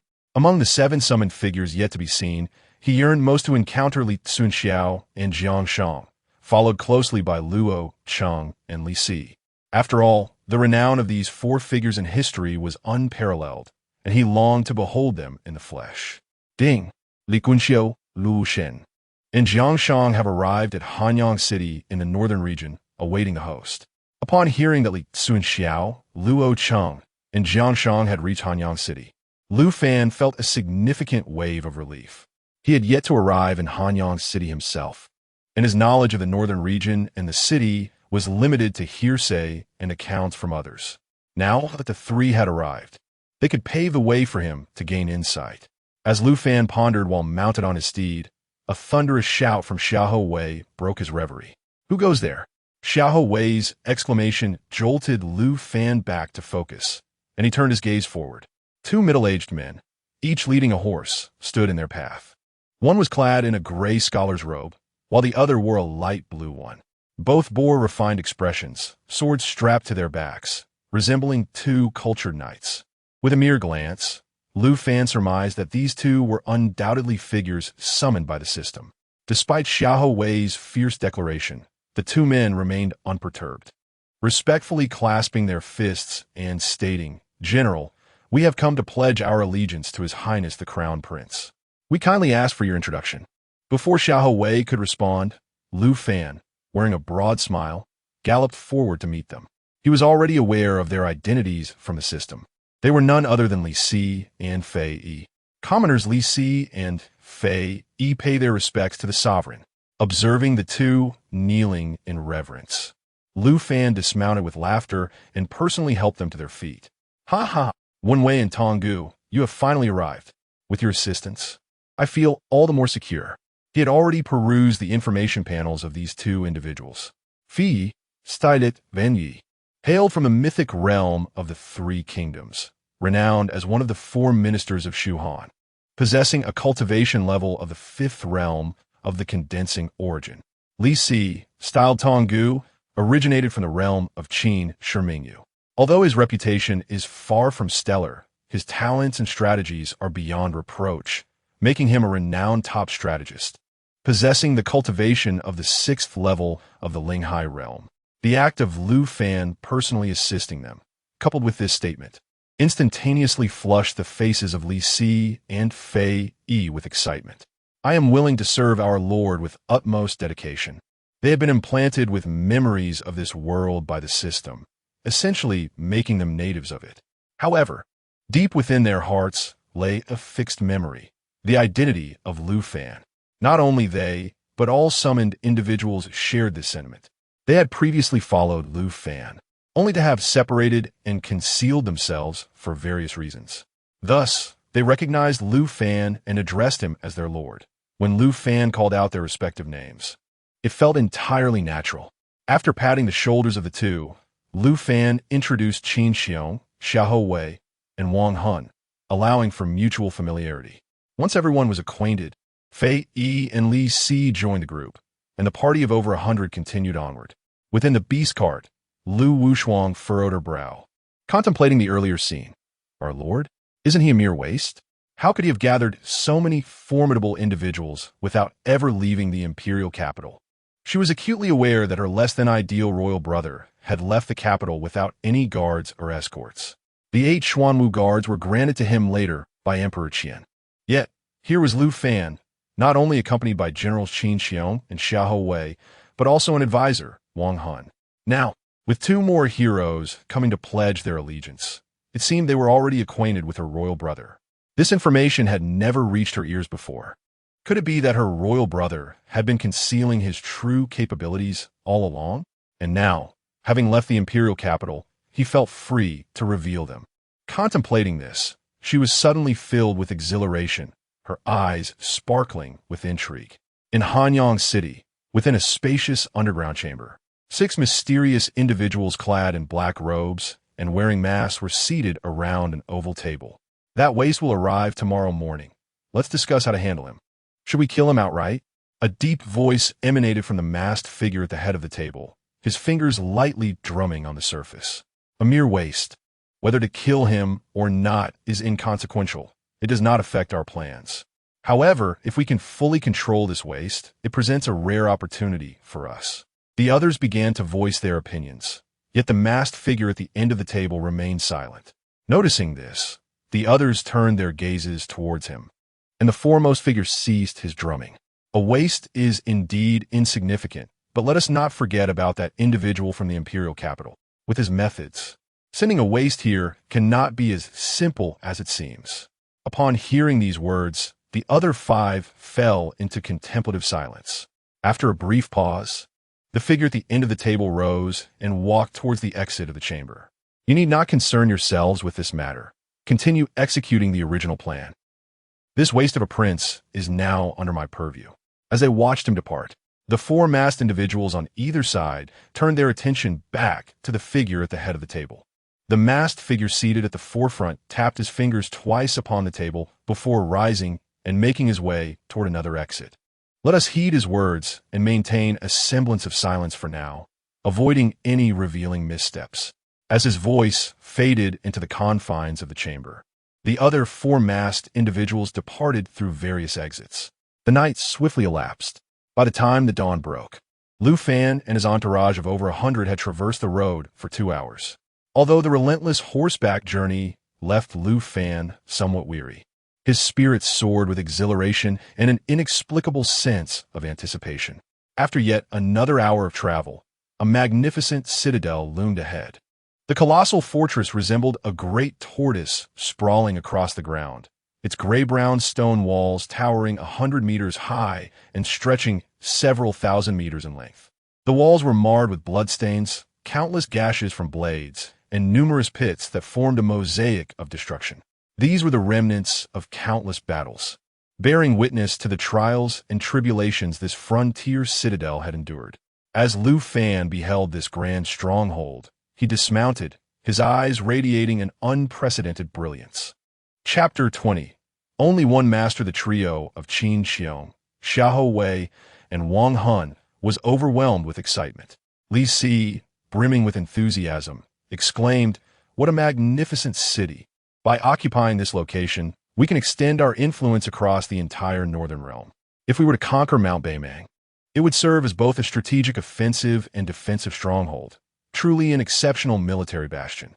The Great Qian Dynasty and the northern Tianwu Dynasty draw their boundary at Mount Beimang, which stretches for thousands of miles and is teeming with fierce beasts, spiritual herbs, and precious stones. The prospect of seizing Mount Beimang is far from realistic.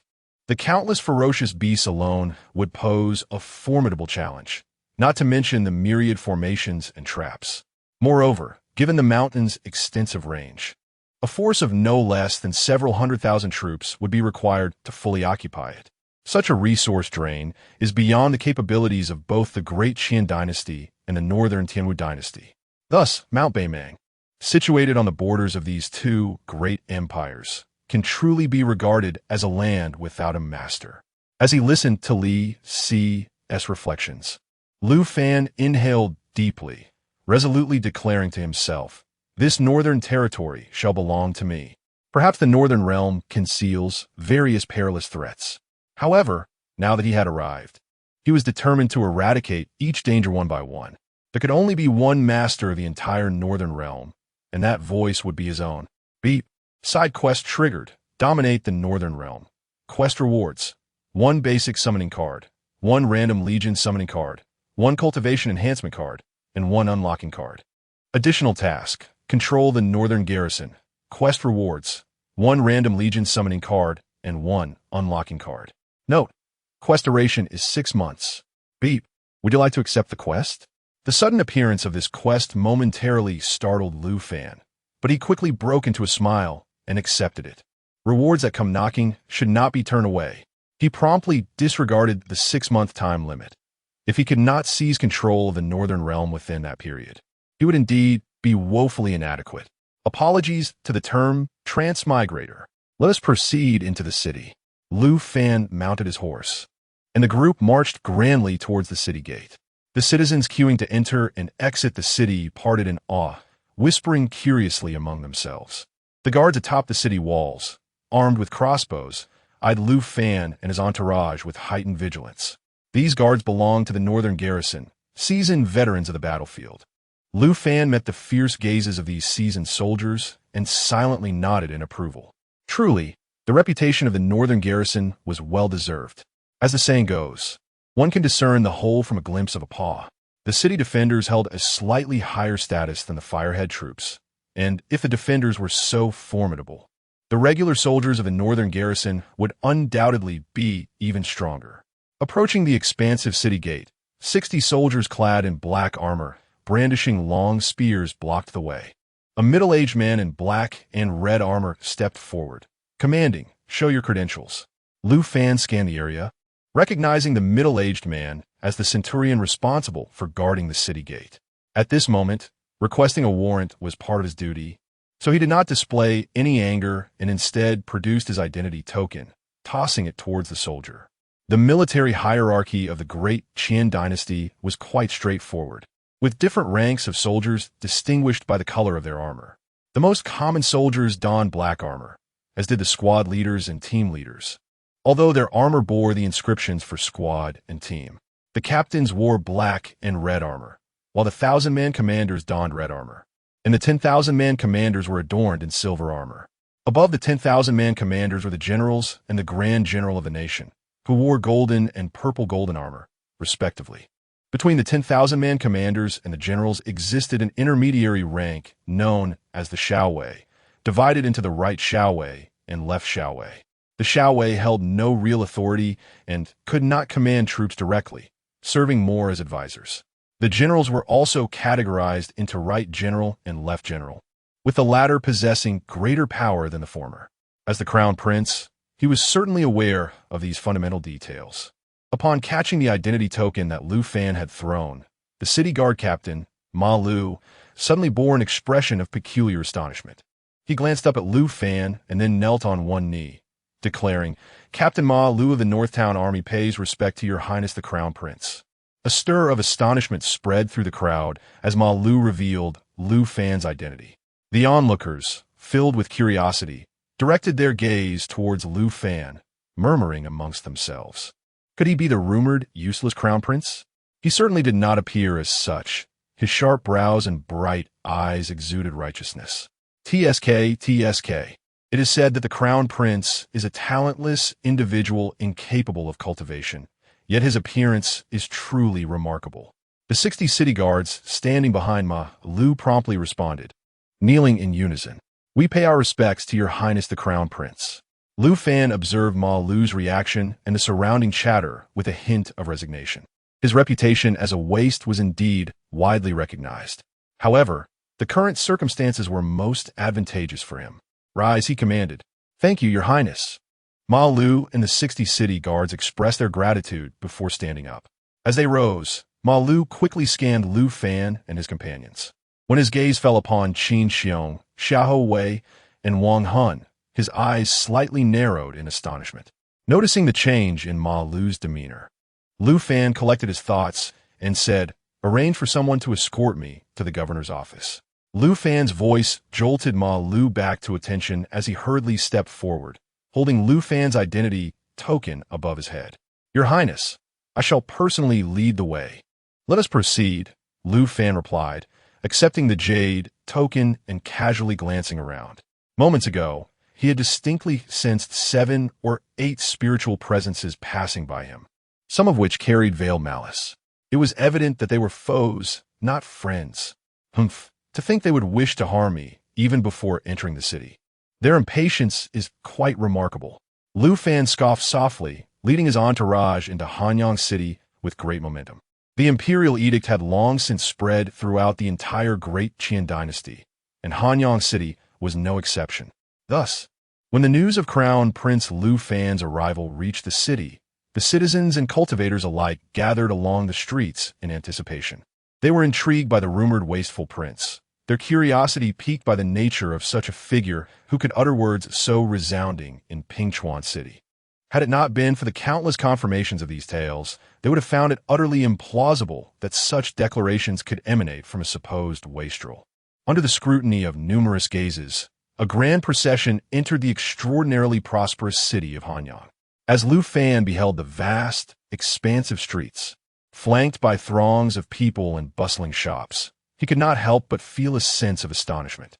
The tales of the northern territories being desolate and rife with chaos, filled with bloodshed and strife, had led him to anticipate a dilapidated and grimy place upon his arrival. Yet, what unfolded before his eyes was a vibrant and lively metropolis, teeming with crowds, rivaling even the imperial capital. Just as Lu Fan sat atop his steed, surveying the surroundings and lost in contemplation, a sudden, ominous sound sliced through the air, resonating with a terrifying sense of foreboding. Chapter 21. The Assault of the Death Warrior's Whoosh. A black arrow shot towards Lu Fan with the swiftness of a venomous serpent, its tip gleaming with a chilling azure light, unmistakably coated with lethal poison. Such audacity! Qiong, beside Lu Fan, bellowed fiercely, leaping from his steed. With a swift motion, he swung his Vajra goad, colliding with the black arrow in an instant. Crack! The arrow shattered upon impact, and Qiong transformed into a fleeting shadow, appearing atop a shop's roof to the right front. There, two figures clad in black lay in ambush. As Qiong charged, the black-clad assailants unleashed their formidable aura, brandishing curved blades to strike at him. These two were at the pinnacle of the ninth heaven of the condensing Yuan realm, before Qiong, who was at the first heaven of the condensing soul realm. They stood no chance of resistance. Thud! The black-clad assailant on the right was cleaved in half by Qiong's Vajra goad, blood splattering, eliciting gasps from the crowd below. The other black-clad figure was seized by Qiong's right hand, lifted effortlessly by the throat, just as Qiong subdued the two assailants with ease. A furious shout erupted from the street, seeking death. Upon turning, Qiong beheld 7 or 8 figures from the crowd charging towards Lu Fan. To Lu Fan's right, Xiahou Wei unleashed his aura, roaring as he swung his water and fire soul-seizing spear. Bang! The 7 or 8 attackers were sent flying by the overwhelming force of the spear, crashing against the walls of the shops lining the street. At this moment, 100 temporary guards quickly regained their composure, summoning their artifacts to encircle and protect Lu Fan. Maru, the lead guide, wore an exceedingly grim expression as he flashed to the side of the assailants who had been struck away by Xiahou Wei. He had intended to capture a few alive for questioning, but upon closer inspection, he discovered that they had all taken poison. Each one coughed forth black blood, their faces pale and contorted in terrifying death throes. As Qiong returned to Lu Fan's side, still clutching the black-clad figure, he too had succumbed to poison. Gazing at the fallen black-clad man and the poisoned assassins, Lu Fan maintained an outwardly calm demeanor, though within him a tempest of murderous intent brewed, his fury nearly tangible. Having just entered Hanyang City, he was already beset by death warriors. Truly, they were in a great hurry, yet he did not allow anger and bloodlust to cloud his judgment. Instead, he became increasingly composed. The gathered citizens and cultivators along the street murmured among themselves. Upon returning to Lu Fan's side, Maru immediately knelt on one knee, saying, "This humble soldier has failed in his arrangements. I beg your highness to punish me. Rise. This matter is not your fault. Continue leading the way directly to the prefect's residence." Maru, merely a centurion guarding the city gates, had no authority to mobilize additional guards for his own protection. "Thank you, your highness." Maru expressed his gratitude with a fist salute before personally taking the reins of Lu Fan's horse, while the 100 temporary guards surrounded Lu Fan, guiding him onward. Qiong, Xiahou Wei, and Wang Hun rode alongside Lu Fan, their gazes sweeping the surroundings. Following the grand procession was the Pingxi County Lord, Lu Wushuang, and Wu Wei, protected by 8 members of the Xuanwu Guard. Inside the carriage, Lu Wushuang furrowed her brow, murmuring to herself, to launch an attack immediately upon entering the city. Could it be that these rogues are truly lawless, intent on usurping power? Her understanding of the northern territories and Hanyang City surpassed that of Lu Fan. As the carriage passed by the bodies of several assassins, she cast a lingering glance before lowering the curtain. The onlooking citizens and cultivators trailed behind the grand entourage, whispering amongst themselves. How audacious those assassins must be to openly attempt to assassinate the crown prince. One remarked, The previous 2 county governors died under mysterious circumstances. This incompetent prince likely won to last more than a month. Fortunately, no further assassination attempts occurred. Under the escort of Cunxiao and 100 temporary guards, Lu Fan arrived smoothly at the county governor's residence, situated in the heart of the bustling city. Despite the governor's residence being in the most vibrant area, one could sense an inexplicable chill when gazing inward from outside, as if the residence were a place of great misfortune.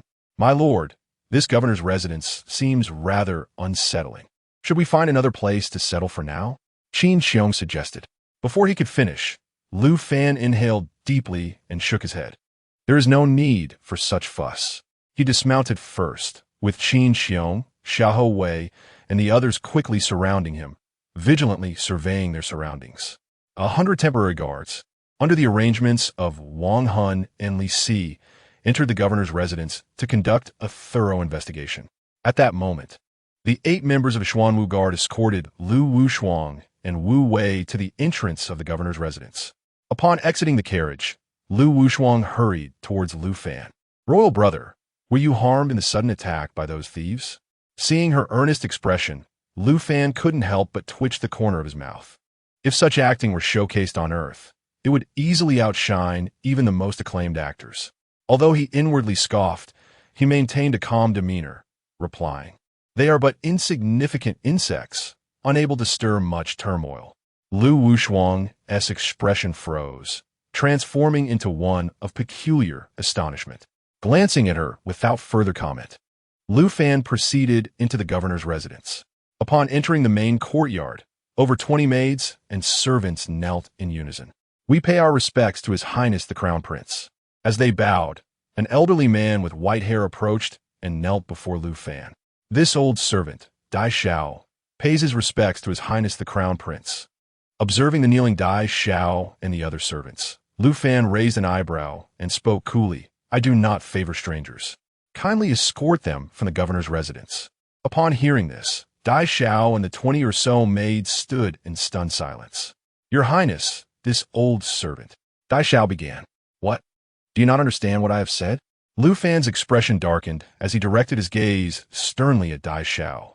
Observing the somber expression on Lu Fan's face, Dai Xiao felt a pang of anxiety and promptly lowered his head, saying, "This old servant dares not. I shall take them away at once." After respectfully bowing, he left the governor's residence with a countenance filled with helplessness, accompanied by over 20 maids and servants. Once Dai Xiao and the others departed, Lu Fan turned his gaze towards Lu Wushuang beside him. Before he could utter a word, Lu Wushuang hastily interjected, "Royal brother, I am not a stranger. I am your sister, and I intend to remain in the governor's residence. I shall not go anywhere else." Fearing his potential refusal, she quickly added, "If you dare to send me away, I shall go to the emperor and claim that you are bullying me." Seeing Lu Wushuang's threat and her stubbornness, Lu Fan raised an eyebrow, feeling quite displeased. Yet he found himself at a loss for alternatives. After all, this girl was currently someone he could not afford to provoke. Or perhaps it was unnecessary to do so. With this thought in mind, Lu Fan chose to disregard her and turned to give instructions to Cunxiao and Xiahou Wei. Chapter 22. The arrival of Li Cunxiao and Luo Cheng. The appointed individuals meticulously searched the entire governor's mansion, leaving no corner unchecked. When it comes to matters concerning his own safety, Lu Fan has never been careless, nor would he underestimate any situation. The governor's mansion would be his stronghold for the foreseeable future, and any issues arising within it would be utterly absurd.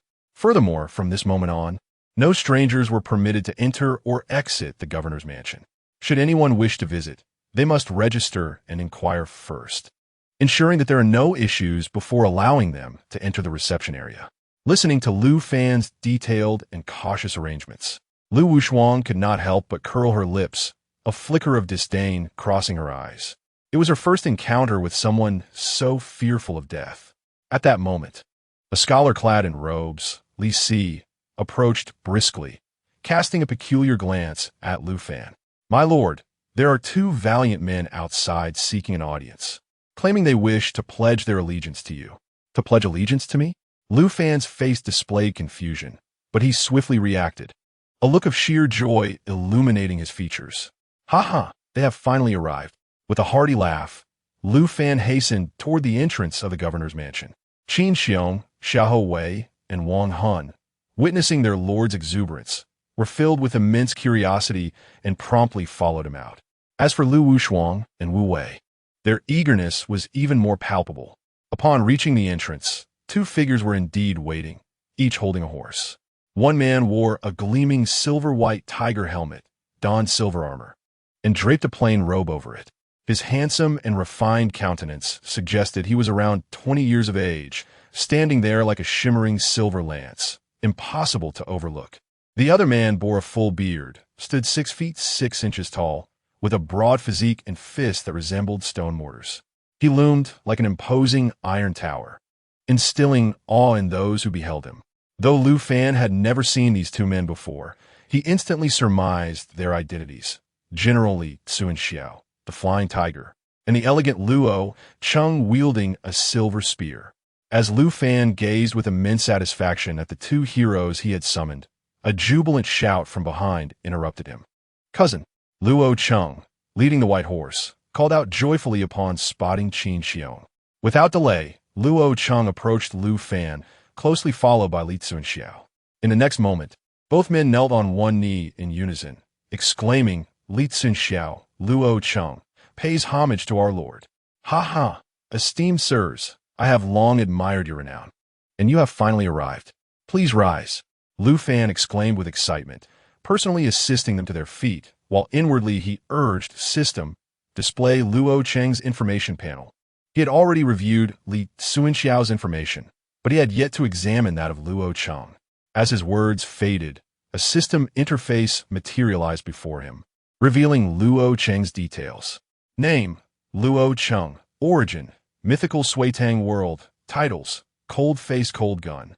Jade-Faced Silver Spear. Skill, Luo Tian Xianyang Gong. Cultivation level, 4th stage of soul condensation. Treasure, 5 hooks Divine Flying Spear. Coiling Dragon Silver Mace. Unlocked. Mount, Lightning White Dragon Colt. Unlocked. Special attribute, when in dire situations can unleash potential, increasing combat power by 30% and strength by 70%. Upon reading Luo Cheng's introduction, Lu Fan could not help but feel a surge of astonishment. He had initially presumed that Luo Cheng's starting cultivation would be inferior to that of Qiong, only to be proven wrong. Beyond the disparity in realms, Luo Cheng's extraordinary attributes were astonishing, completely defying his expectations. Suppressing the tumult of thoughts within, Lu Fan beamed as he patted Luo Cheng on the shoulder. He intended to extend the same gesture to Li Cunxiao, but upon comparing their heights, he promptly abandoned the idea. Li Cunxiao was simply too tall, and he had no desire to embarrass himself. Let's not linger outside. Come with me inside to converse.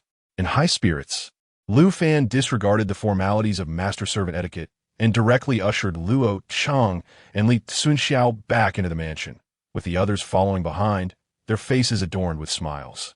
Among them, Qiong's excitement was unmistakable. At the rear, Lu Wushuang observed the departing figures of Li Cunxiao and Luo Cheng for a moment before turning to Wu Wei. Old Wu, what cultivation levels do these two possess?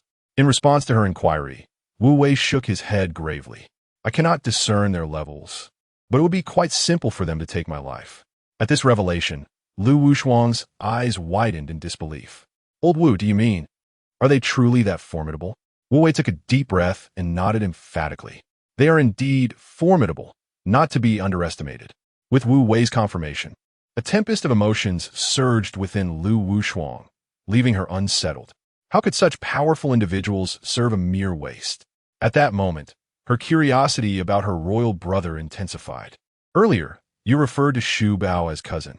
Are you two indeed cousins?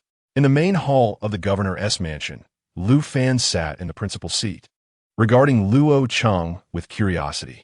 He was already aware of the relationship between Luo Cheng and Qiong, yet he had not anticipated that these two would recognize each other after being summoned.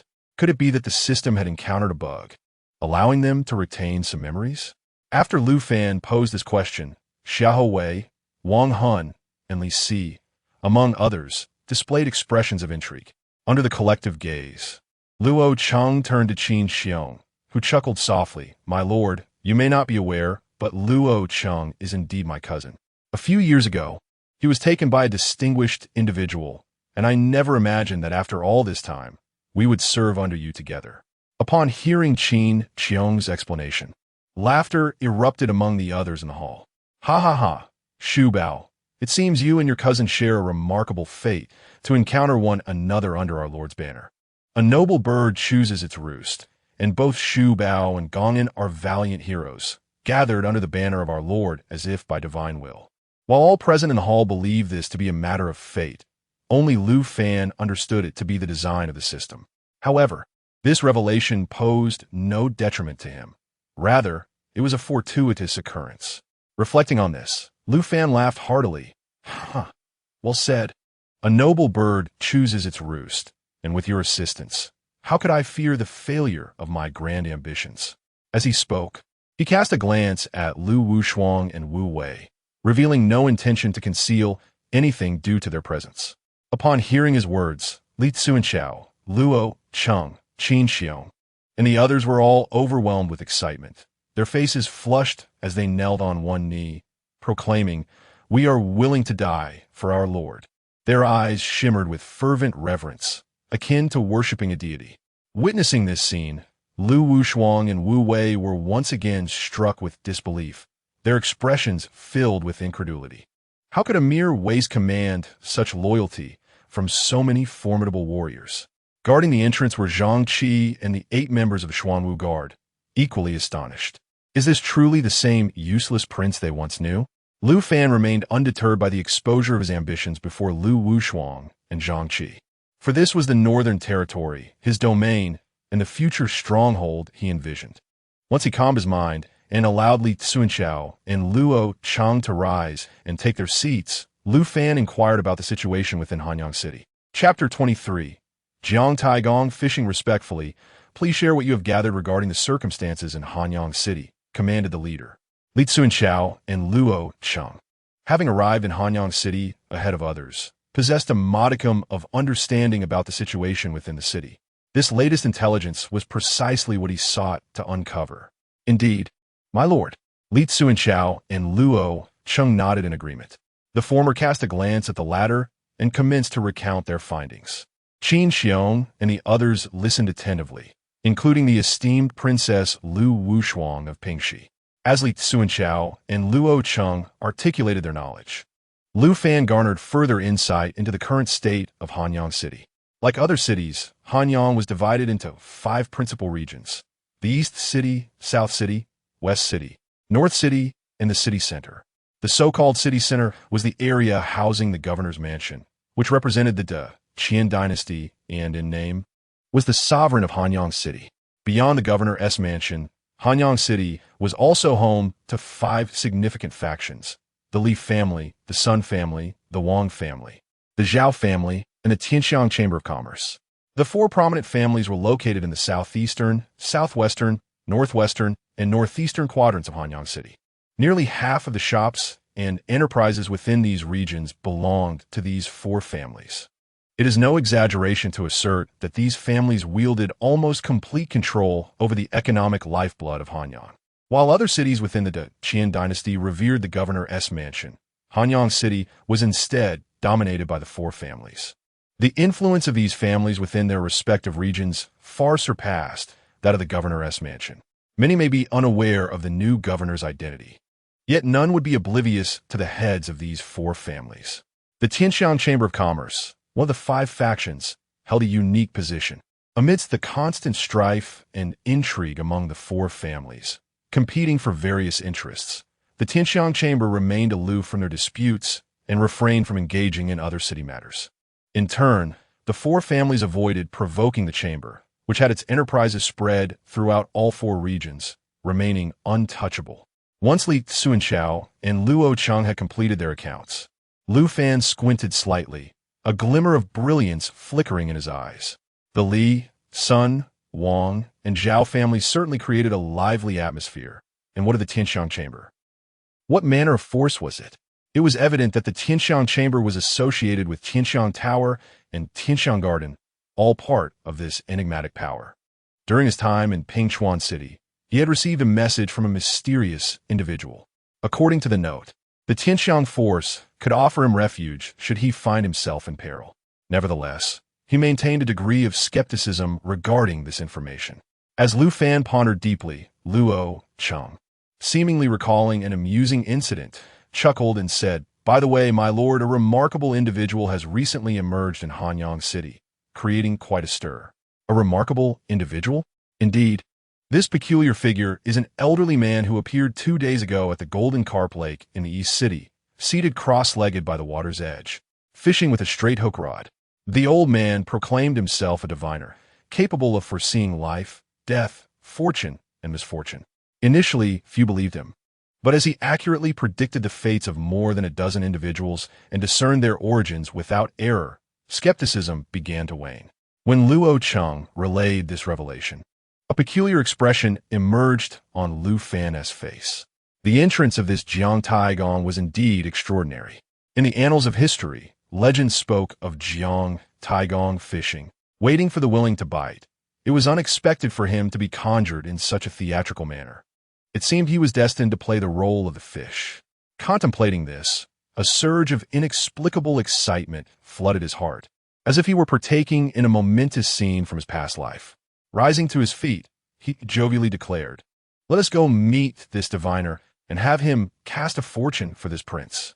Upon hearing Lu Fan's words, the others promptly stood, their faces alight with curiosity. After all, such extraordinary individuals are rare encounters, and having stumbled upon one, they were eager to witness it firsthand. However, Fei Yi, Wang Hun, Xiang Chong, and Duan Zhan remained behind, tasked with overseeing the county magistrate's office. Although the office appeared calm at the moment, Lu Fan harbored an unsettling feeling that concealed dangers lurked within. Thus, he entrusted Fei Yi and the others to remain, while he led a contingent of 100 temporary guards and 8 Xianyuan guards to thoroughly investigate the magistrate's residence. Lu Wushuang followed Lu Fan's party alongside Wu Wei, incessantly referring to him as royal brother and cousin, which vexed Lu Fan immensely. The more she exhibited this behavior, the more vigilant he became. He was acutely aware that this seemingly innocent cousin was anything but naive. Doubts began to surface regarding whether his opportunistic uncle, the Prince of Pingxi, harbored rebellious thoughts. Historically, royal families have often prioritized strategy over familial bonds, with numerous instances of princes amassing forces and plotting insurrections. The Prince of Pingxi commanded one of the dynasty's 4 elite legions, the Jinshi army, guarding the western frontier. How could suspicions not arise? A moment later, under Luo Cheng's guidance, Lu Fan and his companions traversed to the eastern outskirts of the city, arriving at the Golden Carp Lake. This lake was renowned for its multitude of golden koi, rumored to possess a connection to the mythical true dragon, harboring traces of its bloodline. Initially, many believed this tale, leading to rampant fishing of the golden koi for culinary enjoyment. However, it was later disproven, and the taste of the koi was found to be exceptionally unpalatable, resulting in a significant decline in their capture. Upon arriving, Lu Fan was taken aback by the throngs of thousands of commoners and cultivators gathered around the lake, forming layers of spectators. Observing the dense crowd, he could not help but shake his head in resignation. This was far too ostentatious, completely contravening his desire for discretion. Yet, having arrived at this juncture, maintaining a low profile was no longer an option. Perhaps this was not entirely a disadvantage. With this thought, Lu Fan turned to Li Cunxiao beside him, who immediately grasped his intent and stepped forward. As Li Cunxiao advanced, the crowd instinctively parted, creating a pathway. Those pushed aside by this unseen force were ready to retaliate with harsh words. However, when they beheld the towering figure of Li Cunxiao, standing at 6 feet 6 inches with a full beard, they were instantly struck with trepidation, lowering their heads in silence. Thus, under the guidance of Li Cunxiao, Lu Fan and his companions proceeded smoothly to the forefront. There, beneath a tree by the lake, sat an elderly man adorned with a straw hat, his hair white, yet his visage youthful. Holding a straight fishing rod, his eyes gently closed, he exuded an air of tranquility and composure. his ethereal demeanor captivating all who beheld him. Observing this scene, Lu Fan couldn't help but nod in approval. Setting aside any other comparisons, the entrance of Jiang Taixu was undeniably far more distinguished than that of figures like Qiong and Cunxiao. With this in mind, Lu Fan resolved to ignite the first flame of their journey to the northern realm. With a slight cough, he stepped forward, halting 2 meters from Jiang Taixu. Then, under the gaze of all present, he cleared his throat once more and performed a respectful bow towards the ethereal figure of Jiang Taixu. Chapter 24. The 3 young masters of the Li family, the newly appointed governor of Hanyang, Lu Fan, had encountered Jiang Taixu. Jiang Taixu was here demonstrating the art of fishing, enticing those willing to bite, while Lu Fan intended to play the role of a humble seeker of talent. It was unrealistic to think he could control an entire dynasty merely by summoning heroes.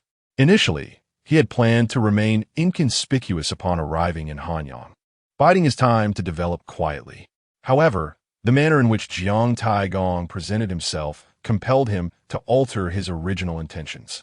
To honor the worthy, one must invest heavily.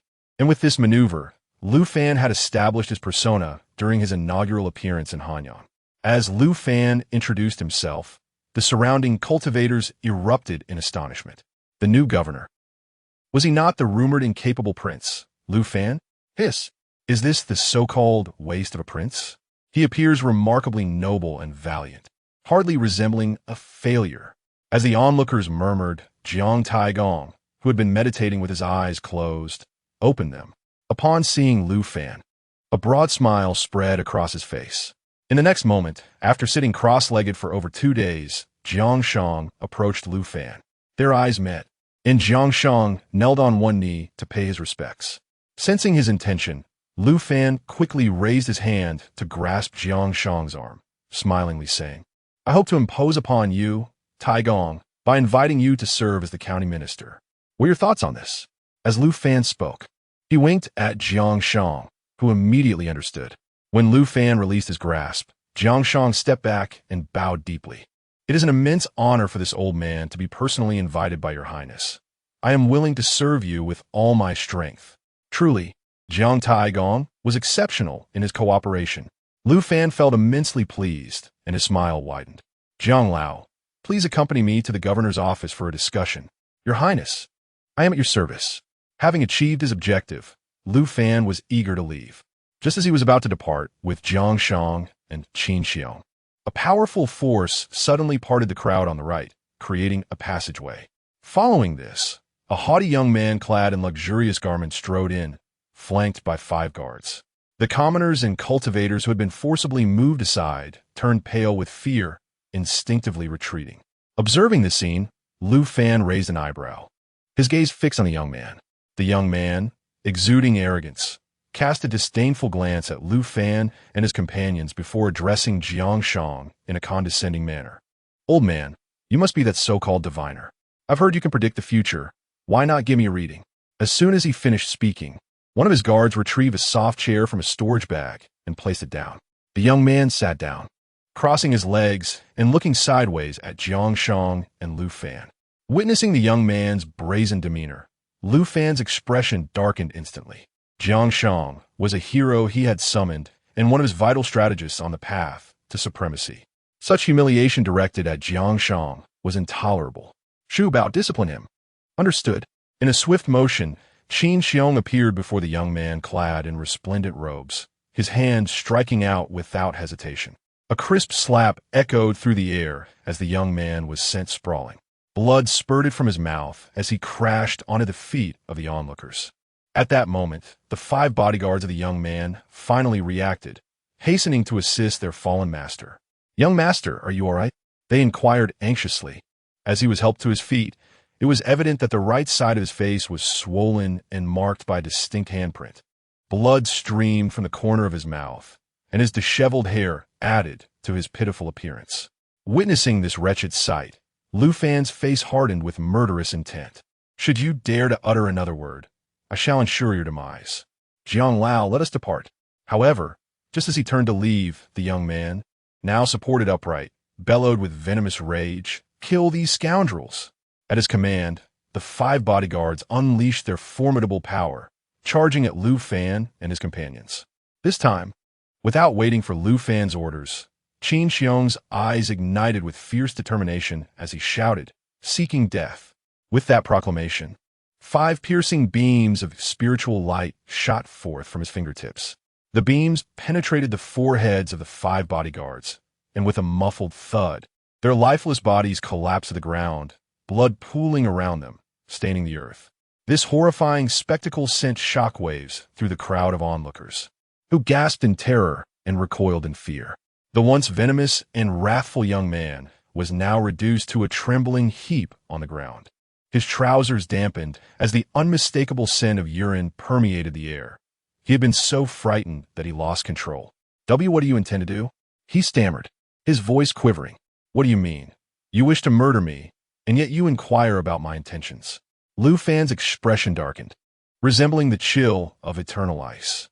Earlier, he had merely instructed Qiong to deliver a slap as a reprimand. But this man's refusal to repent and his subsequent command to have his guards attack had ignited a fierce resolve within him. Hearing Lu Fan's chilling words, the young man felt a surge of terror. And no, you cannot kill me. I am Li Ku, the 3rd son of the Li family, and my father is the head of the Li clan. Upon hearing this declaration, Lu Fan raised an eyebrow. The Li family was one of the 5 major powers in Hanyang City, dominating the eastern region, truly a formidable force. No wonder this man had been so arrogant. Misinterpreting Lu Fan's hesitation as fear of his lineage, Li Ku felt a wave of elation wash over him, suppressing his terror and the pain etched across his face. He stood tall and addressed Lu Fan. If you spare me today, we can consider this matter settled. Otherwise, my father will surely seek revenge. Before Li Ku could finish his sentence, Lu Fan turned to Qiong, speaking calmly yet decisively. Eliminate him. Understood. Qiong had long harbored intentions of killing Li Ku, and upon receiving the command, he showed no hesitation. In a fleeting motion, he materialized directly before Li Ku. Qiong, possessing the 1st level of the soul condensation realm, found Li Ku, a mere 9th level of the body refinement realm, utterly defenseless. Amidst the surrounding murmurs of the onlookers, Qiong seized Li Ku by the neck with one hand, lifting him effortlessly. Just as Qiong exerted force, intent on snapping Li Ku's neck, an overwhelmingly formidable presence surged forth from the rear of the crowd. Stop! With this thunderous command, the spectators were forcefully parted, creating a passageway. Under the indifferent gaze of Lu Fan, dozens of figures advanced through the newly formed corridor. At the forefront stood a middle-aged man, his expression exceedingly grim. Chapter 25. Decapitation. The middle-aged man bore a striking resemblance to Li Ku. With a mere glance, Lu Fan discerned his identity, the current head of the Li family, Li Tianxiong. Due to the system, Li Tianxiong's cultivation was utterly transparent to Lu Fan. On the surface, he appeared to be at the 1st level of the Spirit Sea realm, but in reality, he concealed his true prowess at the 9th level, hiding a full 8 realms. Truly a cunning fox. Lu Fan silently scoffed, maintaining a fa ade of calm as he locked eyes with Li Tianxiong. After a moment of mutual gaze, the brooding Li Tianxiong suddenly burst into laughter. Ah, it is His Royal Highness. What a delightful surprise indeed. His laughter echoed, and he swiftly approached Lu Fan, clasping his hands in a gesture of respect. Li Tianxiong, head of the Li family, pays his respects to your highness. Watching Li Tianxiong's swift change in demeanor, Lu Fan grew inwardly cautious. Such a cunning individual is the most perilous. With a facade of joviality, he appeared harmless, yet beneath lurked a venomous serpent, ready to strike at the slightest oversight. Ah, the head of the Li family. I wonder what brings you here, Lu Fan responded, his expression now devoid of mirth. Your son inadvertently offended me, so I, Li, have come to offer my apologies. I hope your highness will not hold a child's mischief against him. A child, indeed, Lu Fan thought, suppressing a disdainful sneer. He swiftly banished the smile from his face and retorted coolly, You appear to be mistaken, Headley. Your son is not here, nor is there any child present.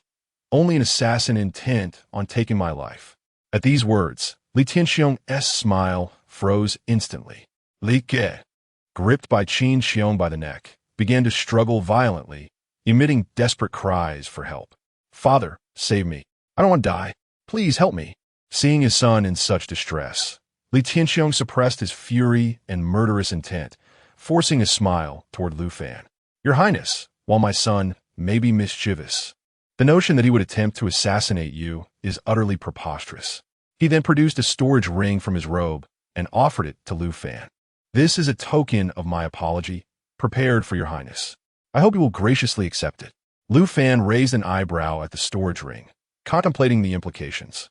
Accepting it would allow him to overlook Li Ku's earlier aggression, preserving a temporary peace with the Li family. However, it would also tarnish his reputation among the citizens of Hanyang, branding him as weak. Conversely, refusing the ring and insisting on punishing Li Ku would irrevocably sever ties with the Li family. After a brief moment of reflection, Lu Fan made his decision. He cast a penetrating gaze at Li Tianxiong and coldly uttered a single word: "Kill." With that command, Cunxiao did not hesitate to snap Li Ku's neck. A resounding crack echoed as the boy's head fell limply, his face frozen in a mask of terror and disbelief. He could never have imagined, even in his dying moments, that Lu Fan would dare to kill him, and right before his father's eyes. Li Tianxiong and the other members of the Li family were left in stunned silence. The onlookers around them widened their eyes in disbelief, gazing at Lu Fan as if he were a madman. He truly killed the third young master of the Li family. Was he truly seeking war with them? He was merely a useless prince. How could he have the audacity to do such a thing? At this moment, the crowd was utterly astonished. For them, although Lu Fan had become the governor of Hanyang, he was ultimately an incapable waste. Any sensible person would have chosen to let Li Ku go and foster goodwill with the Li family instead. This was also the thought lingering in Li Tianxiong's mind. However, no one anticipated that Lu Fan would completely disregard the expected path.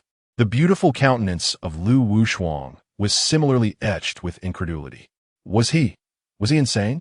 To kill the third young master of the Li family on his very first day in Hanyang County. In contrast to the others, Qiong and Li Cunxiao appeared utterly unfazed, showing no signs of fear or trepidation. In fact, there was even a hint of excitement in their demeanor. At that moment, Li Tianxiong finally regained his composure, his expression darkening into a menacing scowl, his eyes glowing a fierce crimson. Well. Ha ha. The prince truly possesses remarkable tactics. The murderous intent emanating from Li Tianxiong chilled the air around them, rendering it as frigid as an ice cavern. Li Cunxiao, Luo Cheng, and Xiahou Wei, standing beside Lu Fan, remained vigilant and on guard. Should Li Tianxiong dare to make a move, they would not hesitate to strike him down. Yet, Li Tianxiong did not act. He simply fixed his blood-red gaze upon Lu Fan. After a prolonged stare, he abruptly turned and departed, not even casting a glance at Li Ku's lifeless body. As he approached the passageway through the crowd, he suddenly halted, turning back to Lu Fan with a cold remark. "This is Hanyang City, not the imperial capital of the Qian. The prince should tread carefully." Having delivered this ominous warning, Li Tianxiong led the members of the Li family away, leaving Li Ku's corpse discarded on the ground like refuse. Watching Li Tianxiong and his entourage depart, Lu Fan narrowed his eyes, a glimmer of menace flickering within their depths. This Li Tianxiong was perilous and must not be allowed to live. Ding. System task triggered. Control Hanyang City. Task reward: 1 junior summoning card. Additional side task: eliminate Li Tianxiong, destroy the Li family. Task reward: 10,000 points. 1 random magical artifact. Ding. Does the host wish to accept the task? The sudden notification startled Lu Fan momentarily, prompting him to inwardly question. System: has the task to control the northern borders not already been activated? Now, another task to control Hanyang City has emerged. Is this not somewhat redundant? Ding. System tasks are triggered randomly. Repeated tasks do not affect the rewards. Upon receiving the system's response, Lu Fan felt a wave of relief wash over him. He was unconcerned about the repetition of tasks, merely anxious that it might influence the rewards. However, the system's responses are now quite clear, alleviating any need for concern. After completing the system tasks, Lu Fan turned to Qiong and remarked, "Do not forget this fellow's storage ring. Even the smallest morsel is still sustenance." Currently, he possessed no resources, thus he could not overlook any spoils, regardless of size. Understood.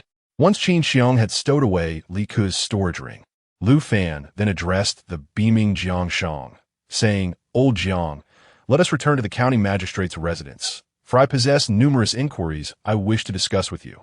Although Jiang Sheng was a character summoned by him and utterly loyal, Lu Fan did not perceive him merely as a tool, nor did he regard Qiong and the others in such a manner. Deep within, he harbored an inexplicable respect for these historical heroes.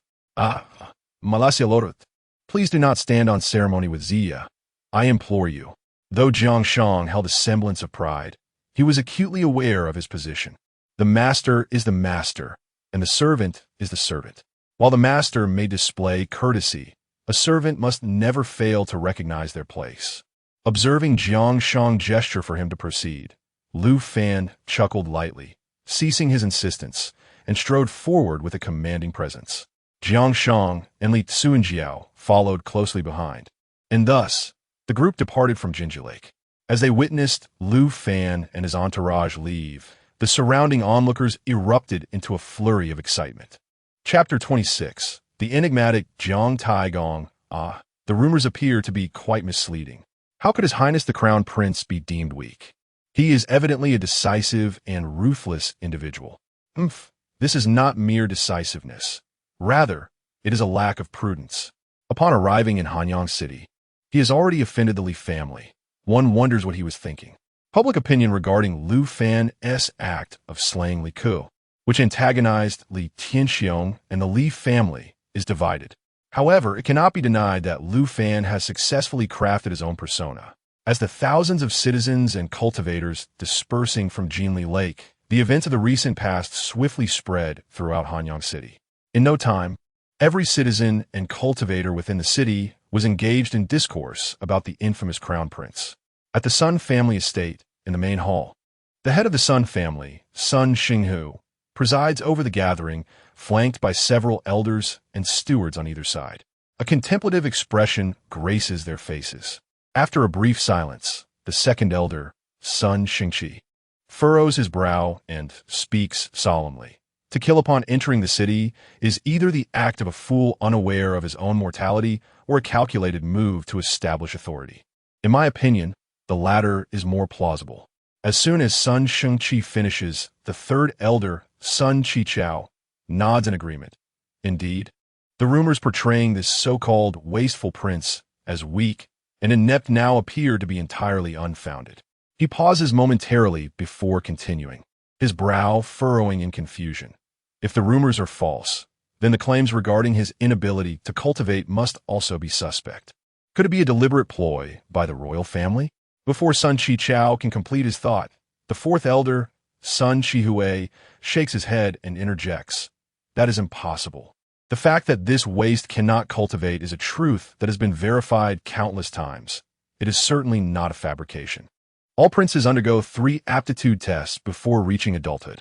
The first test occurs at the age of 5, the second at 10, and the third at 14. Depending on the results of these tests, varying levels of support and training are allocated. This is not exclusive to princes. The younger generations of all major factions experience similar evaluations.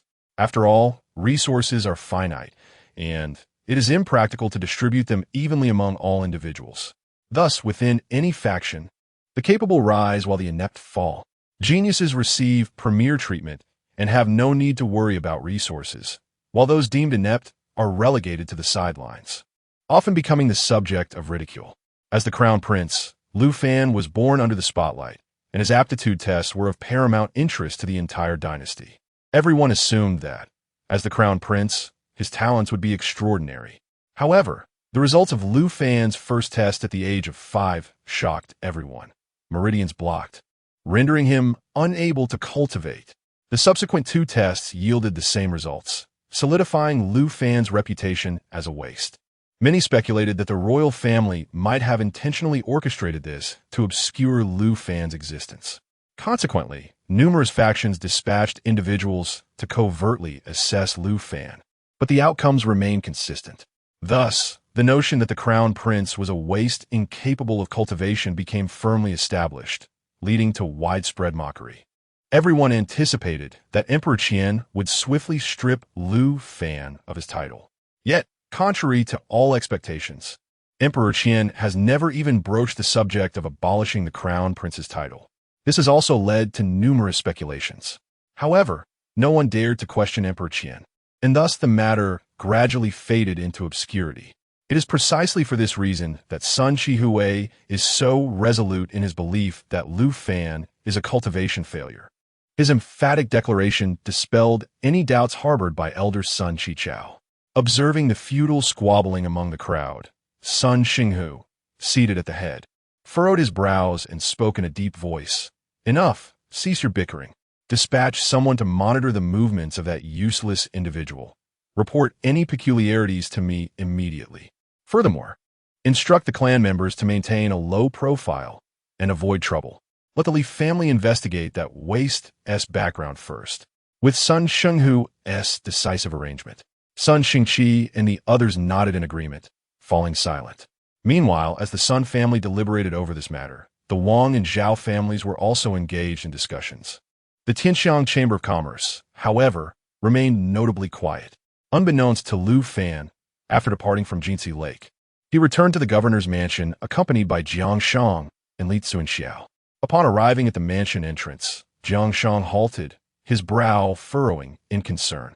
Noticing this, Lu Fan's curiosity was piqued, and he raised an eyebrow, inquiring, "Elder Jiang, is something amiss?" As he spoke, he opened Jiang Shang's personal information panel to examine it. Name, Jiang Shang. Origin, primordial world of Fengshen. Title, Flying Bear Marquis, Envoy of Fengshen. Cultivation technique, 3 purities 1 Qi method. Cultivation level, first layer of soul condensation. Magical artifacts, protective seal, upper clear divine sword. Fengshen list unlocked. God whipping rod unlocked. Special skills, mastery of formation, mastery of talismans, mastery of alchemy. Special attributes, unfailing strategy, divination of fortune and misfortune, predicting life and death. The more soul power consumed, the higher the accuracy. Survival and desperation, increases intelligence by 30% in dire situations, enhancing the success rate of devised strategies by 40%. Initially, Lu Fan did not harbor high expectations for Jiang Shang's personal information. He perceived Jiang Shang merely as a top-tier strategist, assuming his other attributes were lacking. However, upon witnessing Jiang Shang's panel firsthand, Lu Fan was left utterly astonished, feeling as though he had been soundly slapped in the face. System is this really Jiang Shang's information panel? Not only was his cultivation at the first layer of soul condensation, but he also possessed 4 magical artifacts, 2 of which were already unlocked.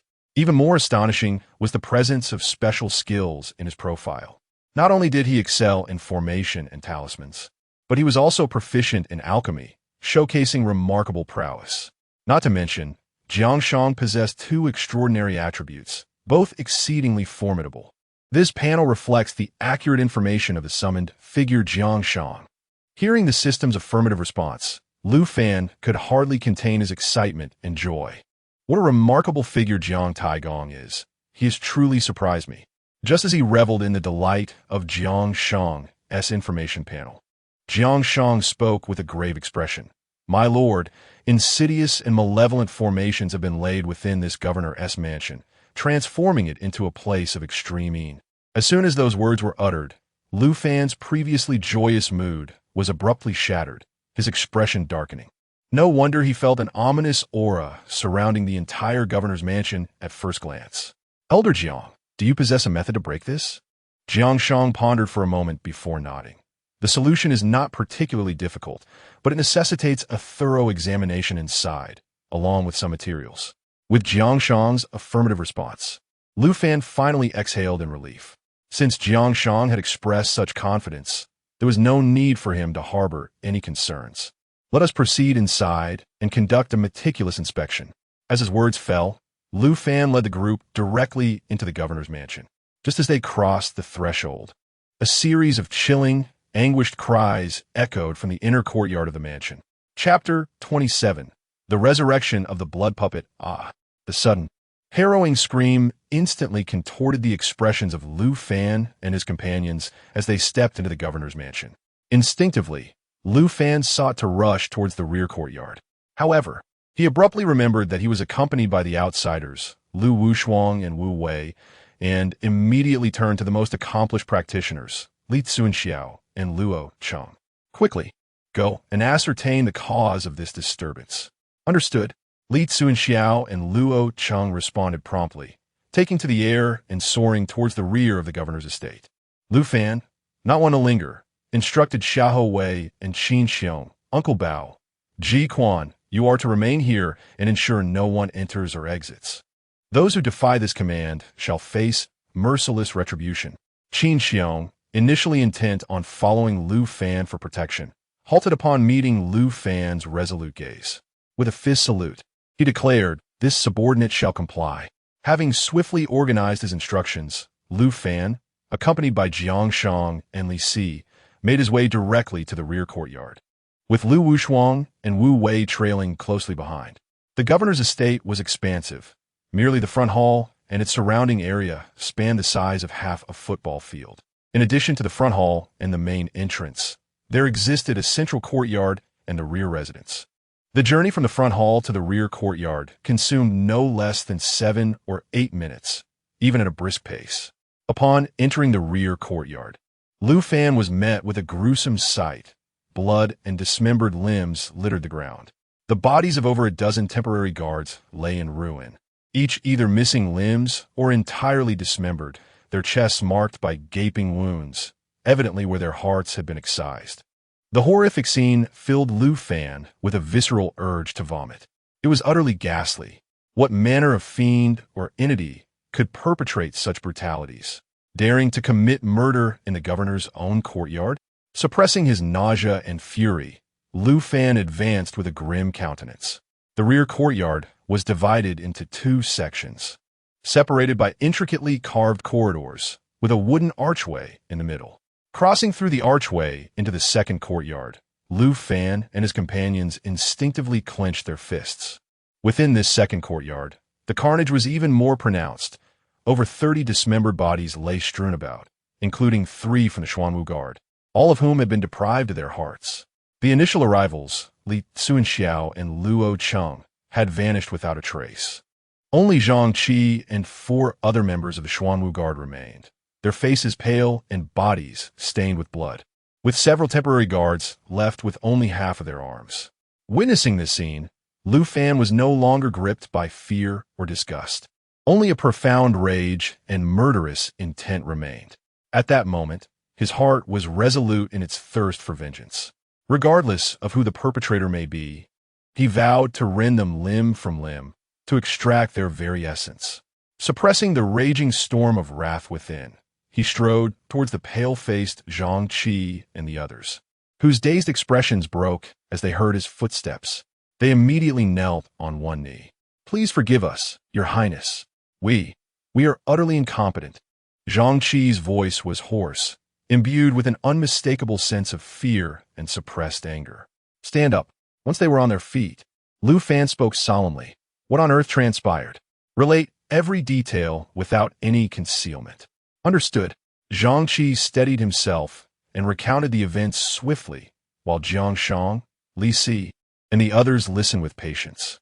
After Lu Fan had led the group away, Wang Hun, Fei Yi, Xiang Chong, and Duan Ji, accompanied by 8 members of the Xuanwu Guard and 100 temporary guards, began a meticulous inspection of every corner of the governor's residence.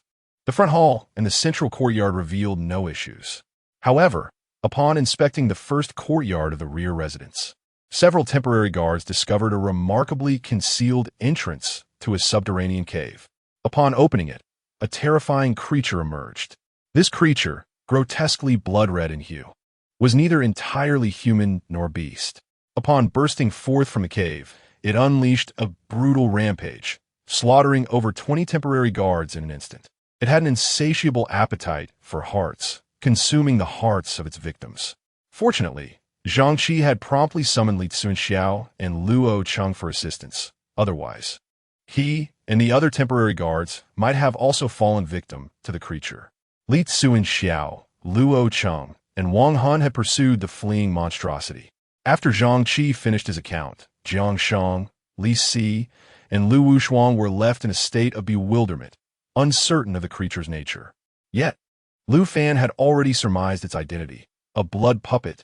He had witnessed the viciousness of such a creature at the Lord's Manor in Pingchuan City. Even Qiong, with a cultivation level at the first stage of the soul condensation realm, had been unable to vanquish it, merely watching it escape.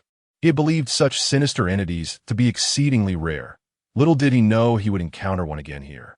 Moreover, this blood puppet appeared to be even more formidable and terrifying, suggesting that its creator was likely quite extraordinary. Taking a deep breath, Lu Fan forced himself to regain his composure and addressed the pale-faced temporary guards. "You should retire and tend to your injuries." "Thank you, Your Highness." The guards, still shaken from their ordeal, could barely maintain their composure. Upon Lu Fan's command, they did not hesitate and promptly departed. Whether they chose to rest or flee the governor's residence was of little concern to Lu Fan. They were merely placeholders. Once the temporary guards had left, Lu Fan turned his attention to Zhang Qi and the others, who were stained with blood. "Are you all right?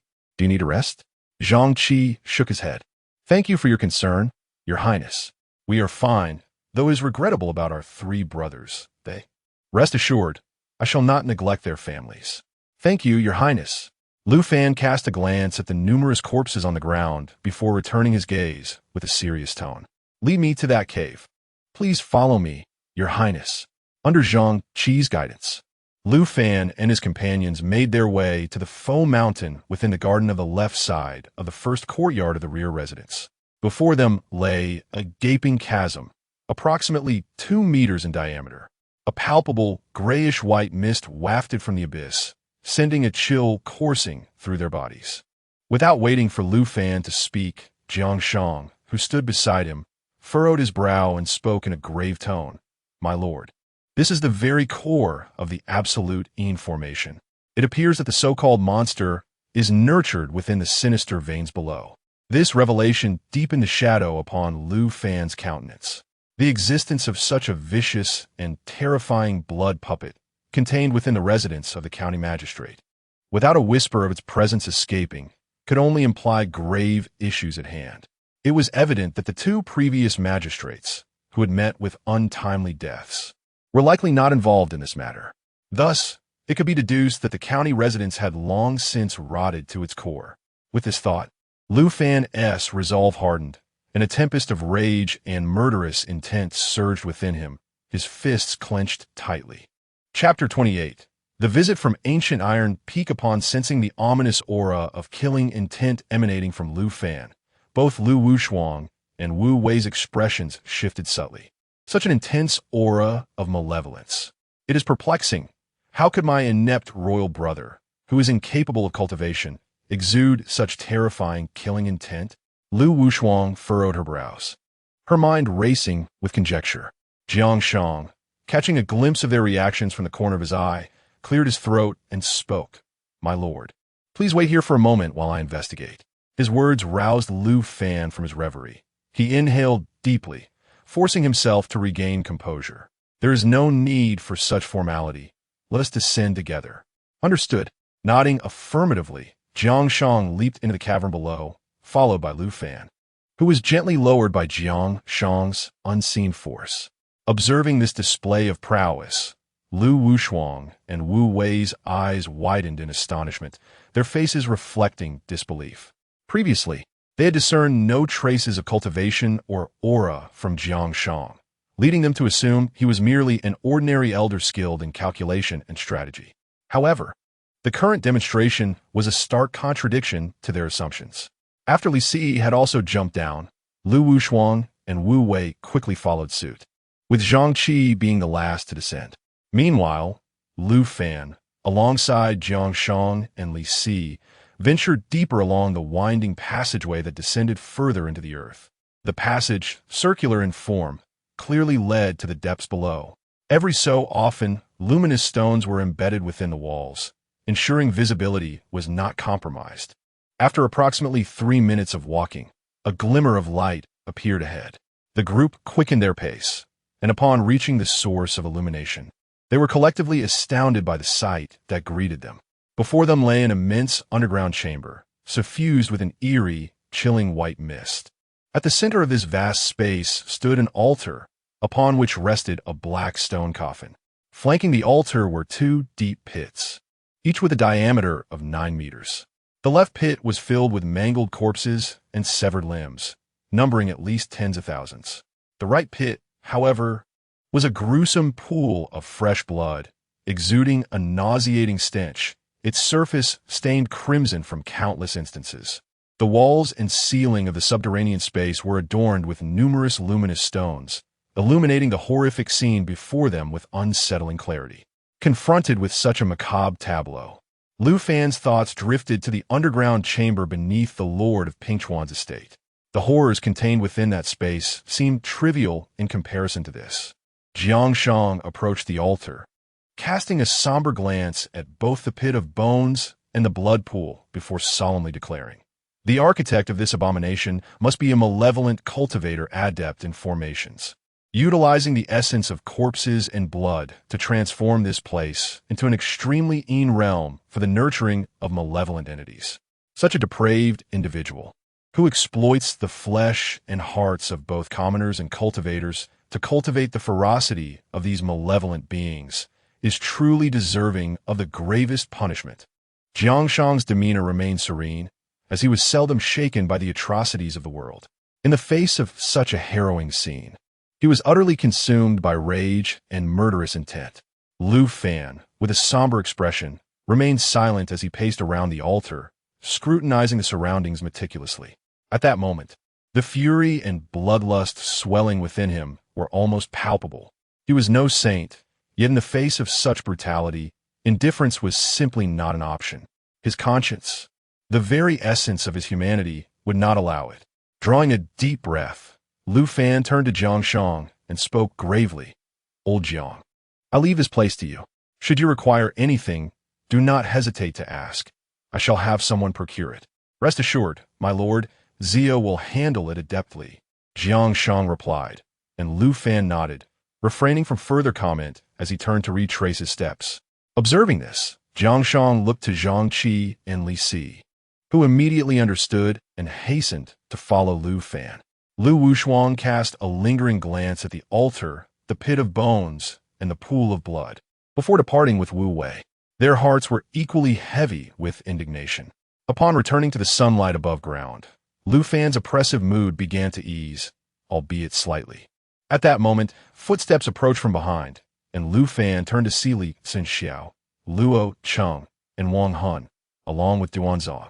Noting their grim expressions, he understood they had failed in their mission.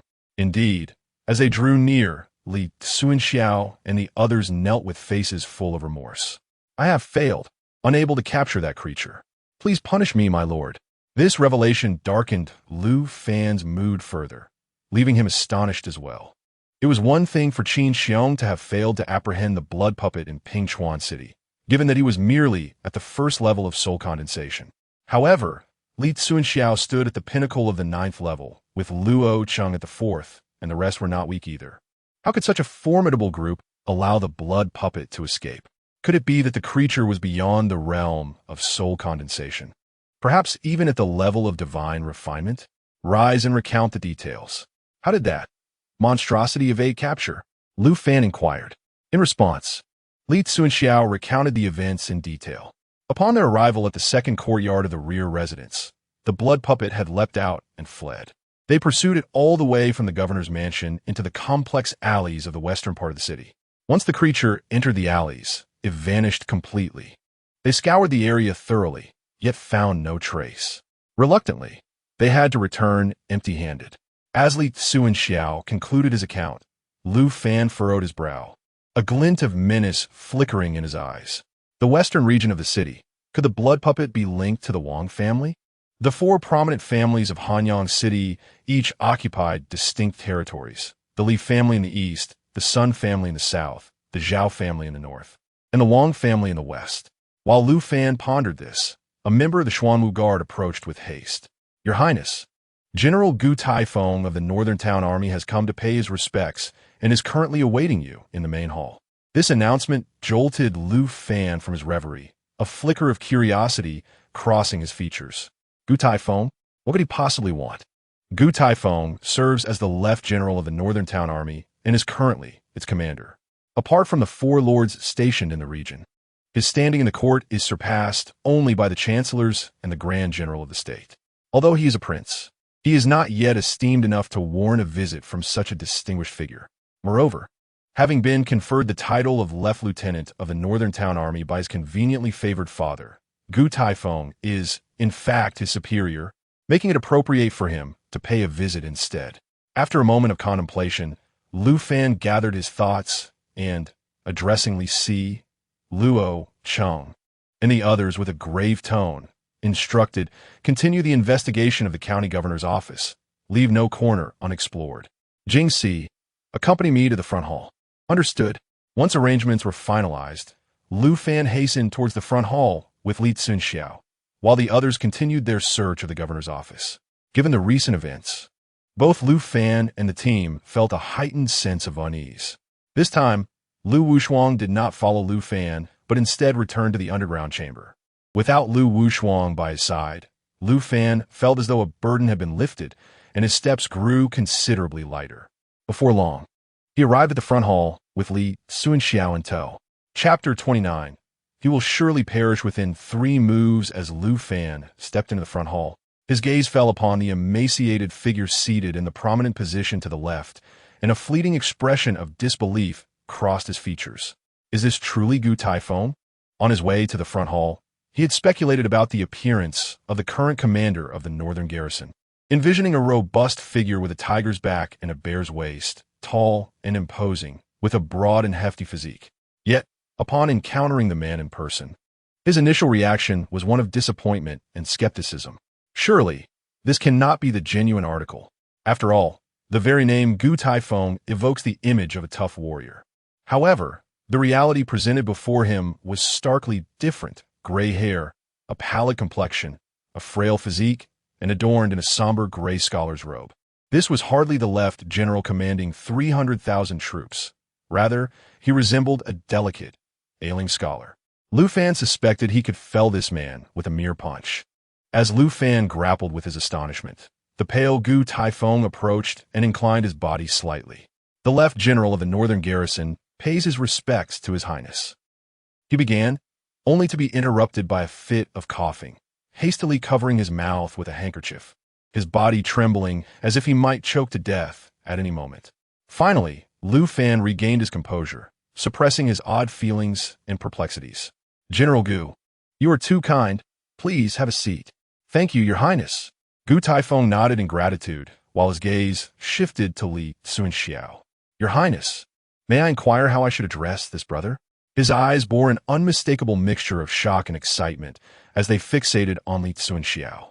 Though Gu Taifeng concealed his emotions well, Lu Fan discerned the underlying intensity. This man was likely far more complex than he appeared.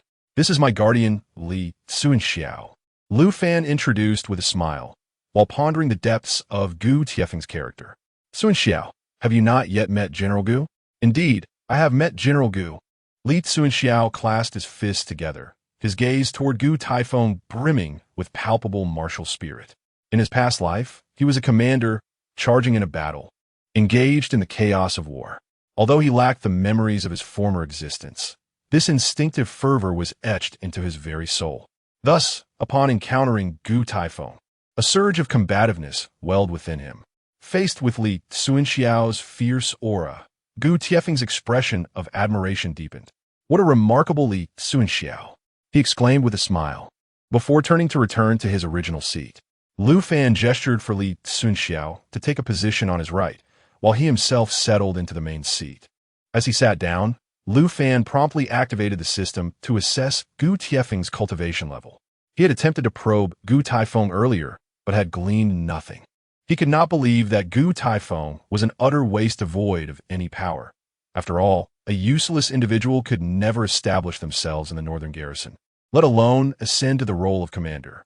Soon, 5 words materialized on the system's display. Condensed Soul Realm, 3rd level. Upon seeing this revelation, Lu Fan was struck by an inexplicable sense of bewilderment. My goodness, this man is truly adept at concealing his prowess. A cultivator of the 3rd level of the Soul Consolidation realm pretended to be a frail scholar on the verge of coughing to death. Were it not for the system, I would have been utterly oblivious to this individual's true capabilities.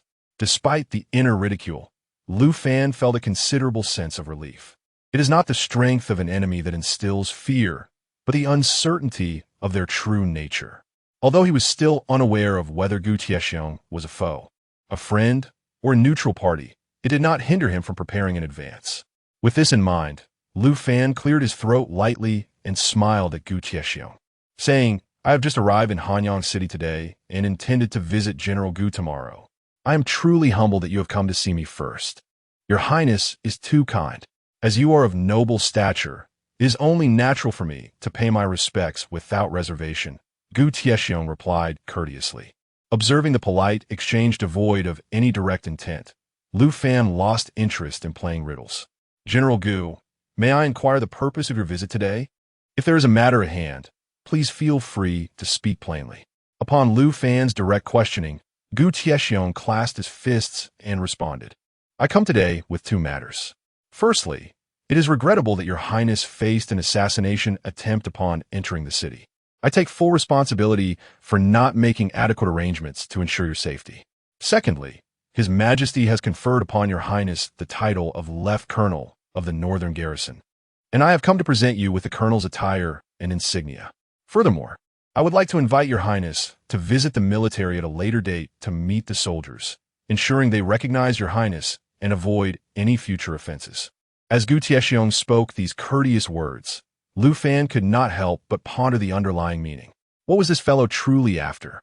Both matters seemed trivial, hardly warranting a personal visit from the esteemed Left General of the Northern Garrison. After a lengthy contemplation without arriving at any conclusion, Lu Fan decided to dismiss the thought and smiled. In that case, I shall visit the military tomorrow. As the saying goes, when the soldiers come, the general shall stand firm. When the waters rise, the earth shall conceal.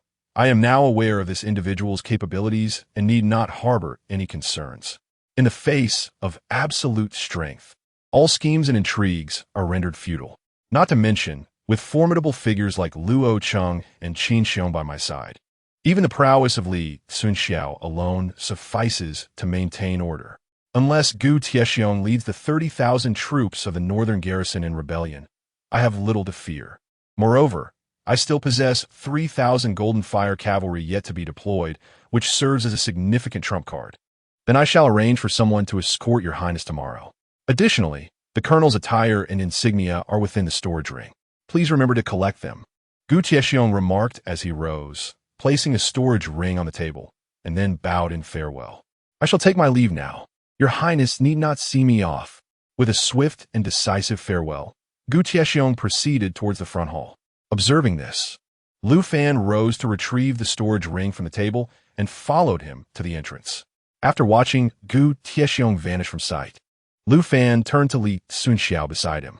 What are your thoughts on this individual? He conceals his cultivation, yet his strength aligns closely with his facade.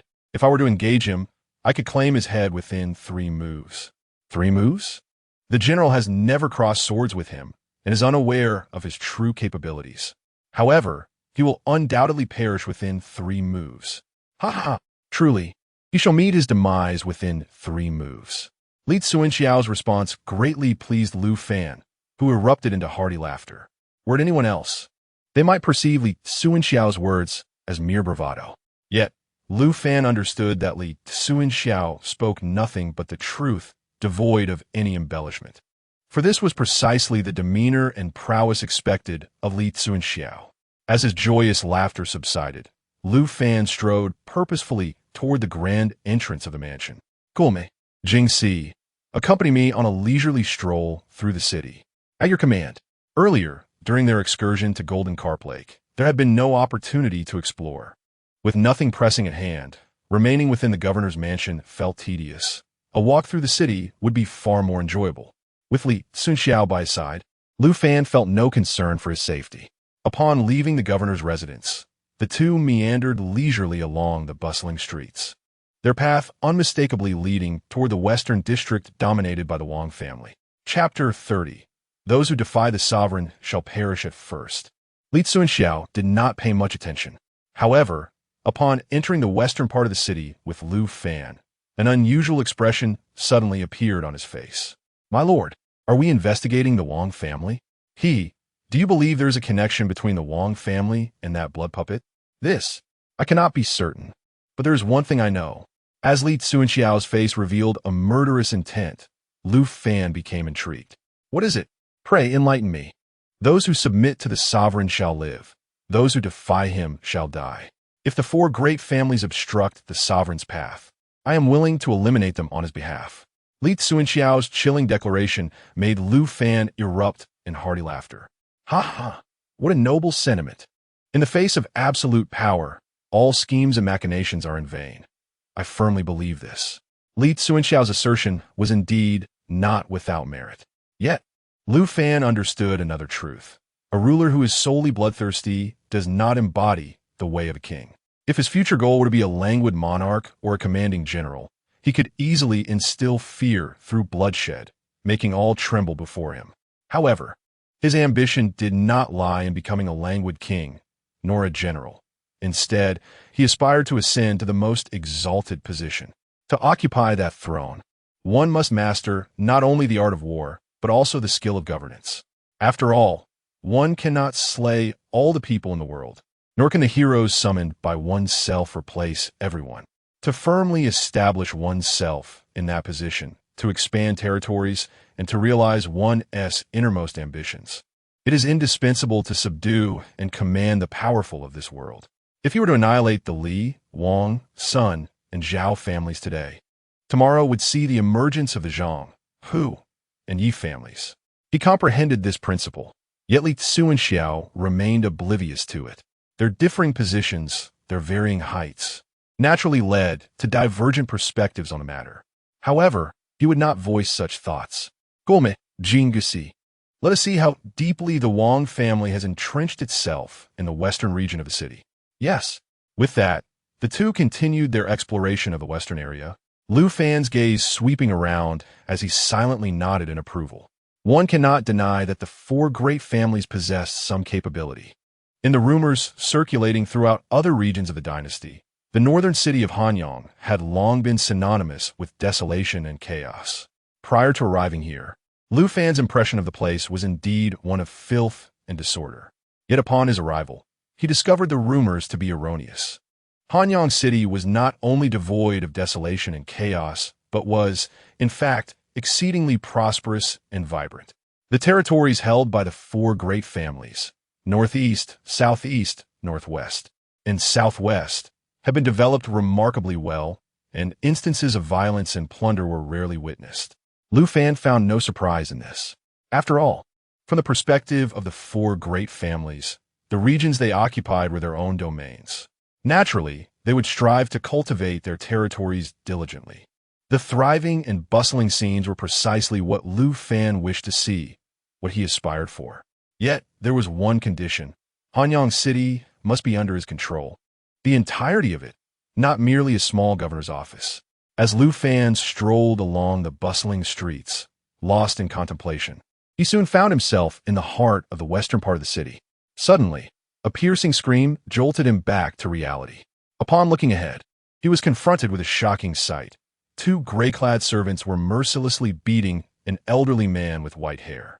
Nearby, a young man in lavish attire held a weeping little girl tightly in his grasp. The old man, bloodied and battered, showed no signs of respite from the relentless assault by the servants. "Please stop. I will go with you. Just let my grandfather go." The little girl pleaded desperately, her eyes filled with despair and helplessness. Yet, the young man laughed maniacally, reveling in the chaos. "Old fool, it is a blessing for you that I have taken an interest in your granddaughter. How dare you interfere? Beat him to a pulp." "Ha ha!" With a cruel grin, He tore the little girl's long sleeves apart. "Please, I beg you, let us go," she cried, her heart-wrenching pleas echoing in the air as she looked at her grandfather, who lay motionless on the ground, and then at the arrogant young man. Lu Fan's expression darkened, fury igniting in his eyes. "Damn you," he muttered, a cold snort escaping his lips as he swiftly approached the scene, his voice booming with authority. "Stop this at once." His commanding shout drew the attention of the young man, and the two servants halted their assault. The surrounding crowd of townsfolk and cultivators turned their curious gazes toward Lu Fan. As he approached, the young man raised an eyebrow, sneering disdainfully. "Kid, if you wish to play the hero, you ought to assess your own strength first. Get lost, or I will ensure you meet your end here alongside that old fool." Faced with the young man's brazen threats, Lu Fan felt a surge of anger mixed with scorn. Fixing the young man with a deathly gaze, he retorted coldly, "I am eager to see how you plan to orchestrate my demise here today." At that moment, Lu Fan's murderous intent was palpable.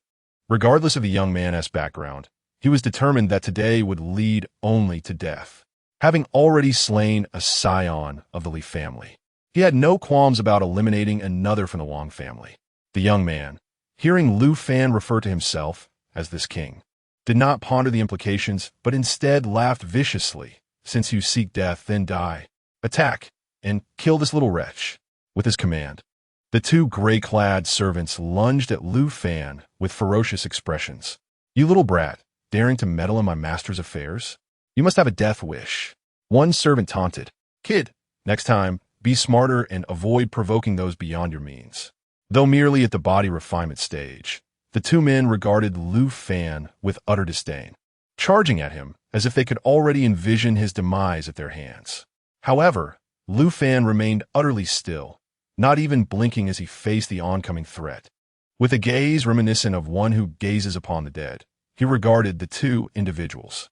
The onlookers, both commoners and cultivators, shook their heads in unison, their expressions a tapestry of emotions: compassion, regret, derision, and disdain. The young man, clad in fine garments, wore a sneer of utter contempt, as though Lu Fan had already transitioned into the realm of the deceased. Yet, in the next moment, that disdainful smirk was abruptly frozen upon his face. Before the two gray-clad servants could reach Lu Fan, a towering figure materialized before him. Preposterous! With a thunderous shout, the two gray-clad servants were propelled backward with even greater velocity. A resonant thud echoed as they crashed to the ground, lifeless and irrevocably defeated. Witnessing this spectacle, the young man in fine attire widened his eyes in shock, while the surrounding crowd erupted in astonishment. Chapter 31. Iron Fool Wang Li. Observing the stupefied young man clad in splendid attire, Lu Fan spoke coldly with a chilling intent. "Jingxi, strip him of his cultivation. I shall personally end his life." "Understood." With the command from Lu Fan, Li Cunxiao swiftly appeared before the young man in fine garments. Before the latter could react, Li Cunxiao seized him by the throat and lifted him effortlessly, delivering a brutal blow to his dantian. Poof! Ah! The young man's cultivation shattered, and he spewed forth a copious amount of blood, his anguished screams echoing around. Witnessing this scene, the surrounding commoners and cultivators were rendered utterly astonished. Goodness! Who is this young man that dares command a guard to cripple the second young master of the Wang family? This second young master Wang is the apple of the family head's eye. Now that his cultivation has been destroyed, the family head will surely be driven to madness. This youth claims to be a king. Could he be the prince who killed the second young master of the Li family at Jinli Lake just hours ago? As whispers began to circulate, Lu Fan's identity was swiftly unraveled. Once the onlookers recognized him as the prince and the newly appointed governor of Hanyang, the murmurs escalated. Lu Fan, unfazed by the surrounding chatter, approached Wang Hu had been thrown to the ground by Li Cunxiao. At this moment, Wang Hu's face was pale. Blood smeared across his lips and chin, a stark contrast to his previously arrogant demeanor. Faced with Lu Fan's proximity, he instinctively crawled backward, leaving a wet trail behind him. "You cannot kill me. I'm the second young master of the Wang family. My father is the family head."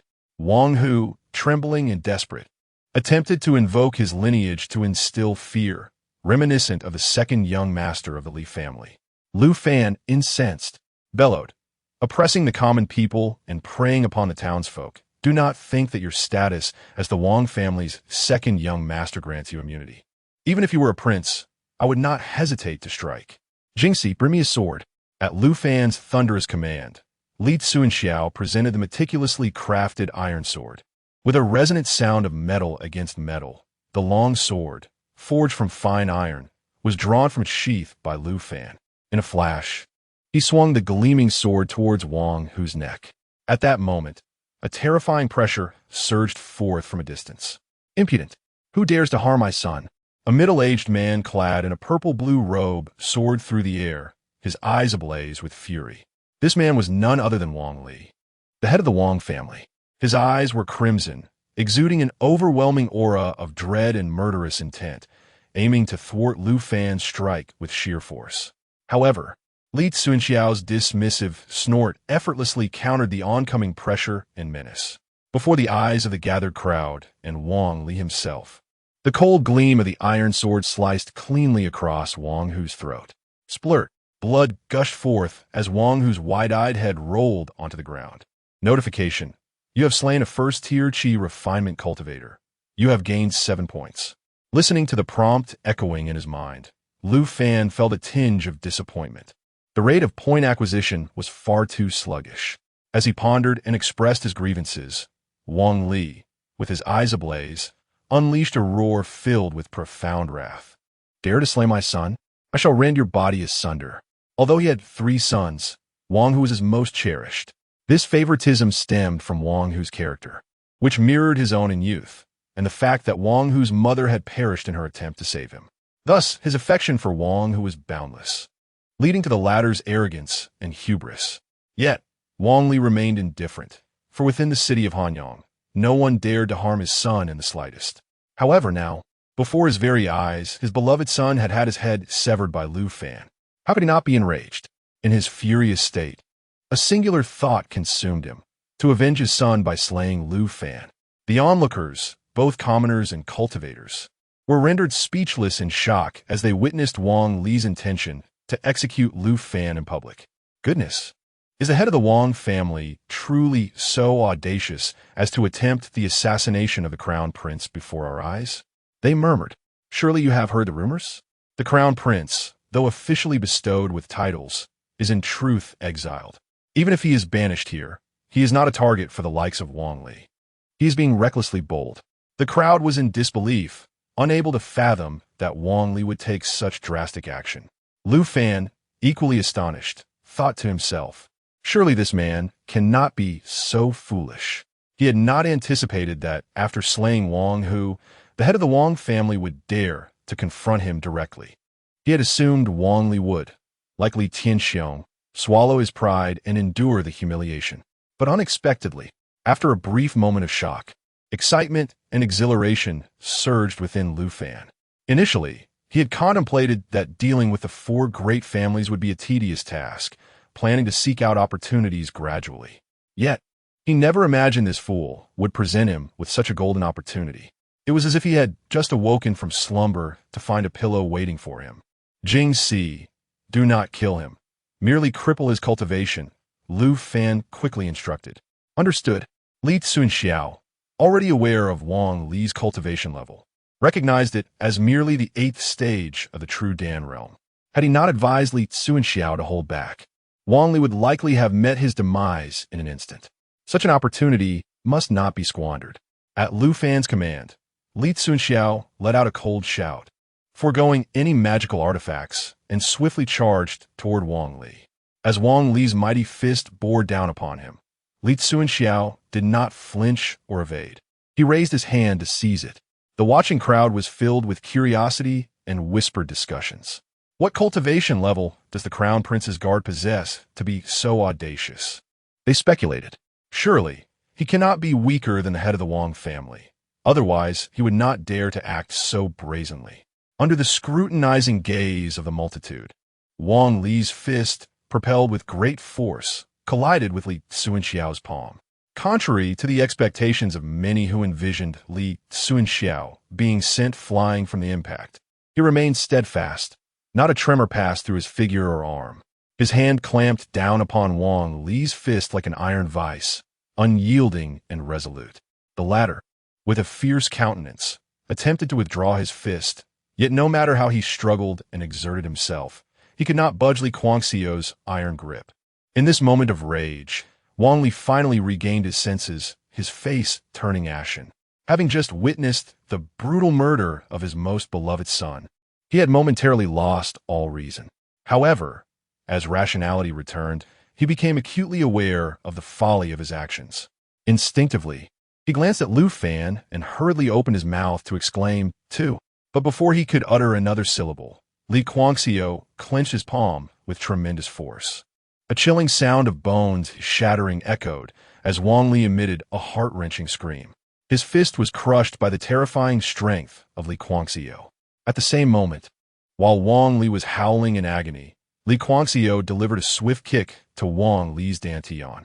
A muffled thud resonated from within Wang Li, and his aura rapidly withered away. It was evident that Li Cunxiao had rendered Wang Li's dantian useless, causing his entire spiritual energy to dissipate swiftly, and his vitality began to fade. In the blink of an eye, Wang Li's hair turned gray, his skin sagged, resembling a dying old man. Chapter 32. No mercy. The scene left the onlooking citizens and cultivators utterly astonished. The head of the Wang family had been effortlessly subdued, without a hint of resistance. Had they not witnessed it with their own eyes, they would have deemed it implausible. After all, he was the head of the Wang family, one of the 4 renowned tyrants of Hanyang City. At that moment, a cacophony of footsteps approached, revealing 2 elders of the Wang family, accompanied by dozens of family members and guards. Upon seeing the elderly Wang Li sprawled on the ground, their expressions froze in disbelief, their eyes wide with shock. Was this truly their family head? As they stood stunned, Lu Fan approached them, his demeanor icy as he declared, "Your family head intended to assassinate me and incite rebellion. Will you not surrender promptly, or do you wish to join him in insurrection?" His thunderous proclamation jolted the Wang family members back to reality. Initially taken aback, their faces soon contorted into expressions of dismay. The accusation of rebellion was a grave one, a burden they could not bear, otherwise their family would face ruin. "Your Highness, do not wrongfully accuse us." Elder Wang Xinggu attempted to refute, but his words were swiftly cut off by Lu Fan's chilling retort. "How dare you? Your family head openly attempted to slay me. Am I to be accused of fabricating lies?" At present, Lu Fan was unaware of the intricate dynamics within Hanyang City. The 4 prominent families operated independently, each dominating their territories while engaging in both overt and covert struggles. However, facing an outsider like himself, they would undoubtedly conspire together. Therefore, the most effective strategy was to make an example of them, to divide and intimidate. As Lu Fan's voice echoed, the surrounding citizens and cultivators began to voice their agreement. Indeed, the head of the Wang family had plotted to kill the crown prince. How audacious! If he dared to attack the crown prince today, it would prevent him from striking at the emperor tomorrow. Though many citizens in the western district feared the Wang family, even more harbored deep-seated resentment. Previously, they had been too afraid to express their anger, but now, bolstered by the support of Prince Lu Fan, they found their courage. While the Wang family was formidable, they paled in comparison to the crown prince, even if he were deemed a useless waste who could not cultivate. As the citizens rallied in solidarity, the Wang family members turned pale. Wang Xinggu felt a wave of darkness wash over him. The situation had escalated beyond control. In the shadows, they had ways to eliminate a powerless waste, but in front of this multitude, they dared not make a move. Just as Wang Xinggu contemplated softening his stance to weather the storm, Lu Fan's voice rang out once more.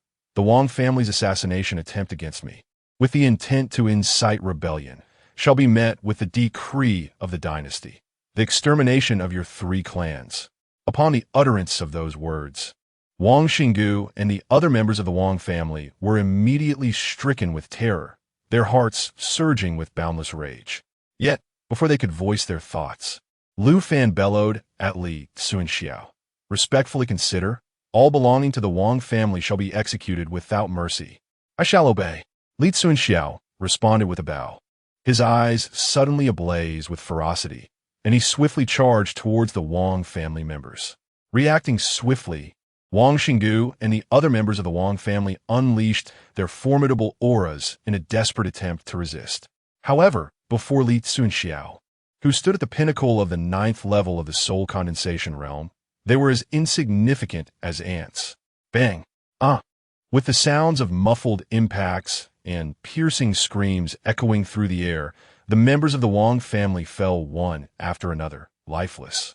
Lu Fan observed the scene with a cold gaze, inwardly lamenting. Such a waste of points. Yet, more than the points, he was reluctant to reveal his own cultivation level. The label of waste proved to be quite useful at times, capable of deceiving many. Unless absolutely necessary, he would not relinquish this title voluntarily. The onlooking commoners and cultivators watched in horror as Li Cunxiao tore through the Wang family like a tiger among sheep, gasping in shock. Glancing at the composed Lu Fan only intensified their astonishment. Just then, the sound of urgent hoofbeats echoed from both sides of the street. Dozens of city guards responsible for patrolling arrived in haste. Upon witnessing the massacre of the Wang family members, the guards collectively gasped in disbelief. What a fierce powerhouse! After a brief moment of shock, the leaders of the two groups of city guards simultaneously shouted, "Halt!" Despite their fear of Li Cunxiao's strength as city guards, they could not permit such unrestrained slaughter within the city. Observing the guards' arrival, the surrounding commoners quickly made way, allowing the guards to enter. However, Li Cunxiao disregarded the shouts of the guards and their leaders, continuing his relentless assault on the remaining members of the Wang family. Seeing that Li Cunxiao showed no intention of stopping, the two leaders of the city guards were infuriated. "Bold rogue, stop this at once, or I shall." Yet, before their furious threats could conclude, Lu Fan fixed his gaze upon the two men and coldly interjected, "What audacity the city guards possess! Do you intend to rebel alongside the Wang family? Who dares to obstruct?" The two leaders of the city guards, already incensed by Li Cunxiao, felt their anger swell further at the interruption. However, upon recognizing Lu Fan's face, their furious retorts abruptly ceased. "Why, Your Highness?" They had recognized Lu Fan the moment he entered the city, and thus immediately dismounted their horses, kneeling before him on one knee. "We were unaware of Your Highness's presence. We beg for your forgiveness." Regardless of their private opinions about Lu Fan, whom they deemed an incapable waste, they dared not show any disrespect openly. I shall let this go this time. Should you dare to indiscriminately apprehend individuals again, do not blame me for being unmerciful. Thank you, Your Highness, thank you." After the two expressed their overwhelming gratitude and rose to their feet, Lu Fan coldly addressed them. "The Wang family intends to assassinate me and stage a rebellion. You two shall immediately lead the city guards to encircle the Wang family. Not a single fly is to escape." The news left the two in utter shock. Observing their reaction, Lu Fan furrowed his brows and coldly remarked, "What? Do you have objections?" "I dare not, Your Highness. I will obey your command and lead the troops to besiege the Wang family at once."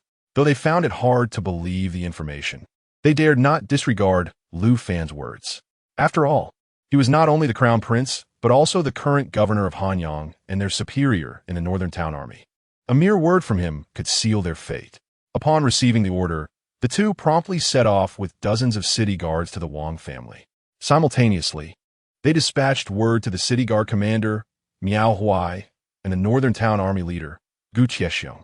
The onlookers, consisting of commoners and cultivators, began to disperse, spreading the news of the unfolding events.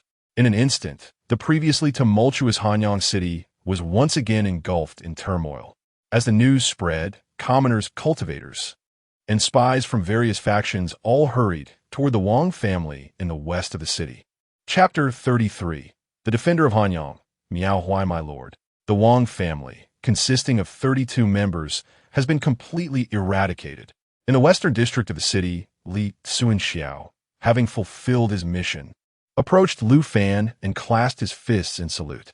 For him, the slaughter of a mere 32 individuals was as effortless as the daily rituals of eating and drinking. With a mere flick of his finger, he could have extinguished their lives. Yet, such a method of extermination lacked the satisfaction that came from personally dispatching the enemy. Gazing at the multitude of corpses strewn across the ground, the earth stained crimson with blood, Lu Fan nodded calmly. His attention then shifted to Wang Li, the head of the Wang family, whose face contorted with malice and resentment. Upon meeting Lu Fan's gaze, Wang Li, filled with venomous rage, bellowed at him, "You worthless scum! If you have the audacity, kill me. I shall haunt you as a ghost, and I will never let you rest. Ha ha ha." He was acutely aware that death was inescapable and that Lu Fan would not spare the Wang family. Thus, he cast aside his fear and laughed maniacally. Observing the deranged Wang Li, Lu Fan merely raised an eyebrow, unperturbed. To him, this man was already as good as dead. Taking offense at a corpse was a folly he would not indulge in. Retracting his gaze, Lu Fan addressed Li Cunxiao. "Let us proceed. Take this man to the Wang residence. Ensure he does not take his own life." "Understood," Li Cunxiao replied with respect, then seized Wang Li from a distance. Binding his mouth, he lifted the man and followed closely behind Lu Fan as they made their way to the Wang estate. The onlooking citizens and cultivators, witnessing this scene, displayed expressions of profound awe. They did not disperse. Instead, they trailed behind Lu Fan and Li Cunxiao, whispering amongst themselves. "It is hard to believe how formidable and domineering His Highness is. It is truly terrifying.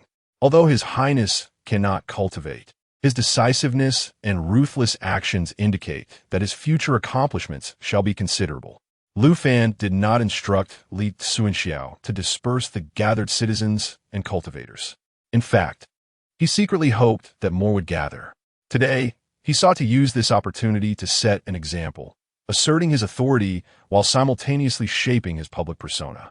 After all, the fade of a worthless individual would eventually be unveiled. Therefore, before the truth of his ineptitude surfaced, he aimed to establish a new, admirable identity and propagate his reputation. For ordinary cultivators, fame may hold little value, potentially even leading to peril. Yet for Lu Fan, who aspired to the throne, the greater the renown, the better, provided it was of a positive nature. At this moment, the expansive Wang estate was firmly surrounded by hundreds of city guards. Miao Huai, the defender of Hanyang, rushed over upon receiving the news. He had initially arrived at the governor's residence intending to visit Lu Fan, only to find him absent. Just as he was about to depart, he was informed of the Wang family's treasonous plot and Lu Fan's command to encircle their estate. Thus, he arrived with a contingent of armed guards. Accompanying him were Li Si, Qiong, and Luo Cheng, while others remained at the governor's residence. As Lu Fan and Li Cunxiao arrived at the entrance of the Wang residence, accompanied by a throng resembling a long dragon, the scene was already bustling with a sea of people, a dense crowd stretching as far as the eye could see. Li Si, Qiong, and Luo Cheng hastened to greet Lu Fan, clasping their fists in a gesture of respect. "We pay our respects to your highness." Lu Fan acknowledged the three with a slight nod before shifting his gaze to Miao Huai, who had followed closely behind them. A mere glance was sufficient for Lu Fan to discern his identity. Clad in red armor adorned with a fist-sized character for guard on its chest, Miao Huai bore the insignia of a 1,000-man captain. Furthermore, Lu Fan was quick to perceive Miao Huai's cultivation level, revealing him to be at the 3rd stage of the Spirit Sea realm. As Lu Fan scrutinized him, Miao Huai felt an overwhelming shock ripple through him. Under Lu Fan's penetrating gaze, he sensed a complete exposure of his being, as if no secret remained hidden. In the presence of Lu Fan, he experienced an inexplicable reverence and trepidation, a sensation he had only felt when facing Commander Gu Taifeng. However, while Commander Gu was a formidable expert at the soul condensation realm, Lu Fan was deemed a worthless individual incapable of cultivation. Amidst his inner astonishment, Miao Huai knelt on one knee, proclaiming, "I, Miao Huai, the commander of Hanyang City, pay my respects to His Highness." This man was not only the commander of Hanyang City, but also a captain of the Northern Town Army and a practitioner at the 3rd stage of the Spirit Sea realm. Such a figure could indeed be swayed and brought under one's banner. "There is no need for such formality, General Miao. Please rise," Lu Fan said warmly, personally assisting Miao Huai to his feet. This gesture instilled a sense of warmth within Miao Huai. Setting aside other considerations, the fact that Lu Fan, as the prince, displayed such courtesy and enthusiasm toward the mere captain was deeply moving. It was a pity, however, that he could not cultivate. Miao Huai sighed inwardly, masking his disappointment with utmost reverence as he addressed Lu Fan. "Thank you, Your Highness." After expressing his gratitude, Miao Huai took the initiative to inform, "Your Highness, the entire Wang family has been surrounded by the city guards, and no one has escaped.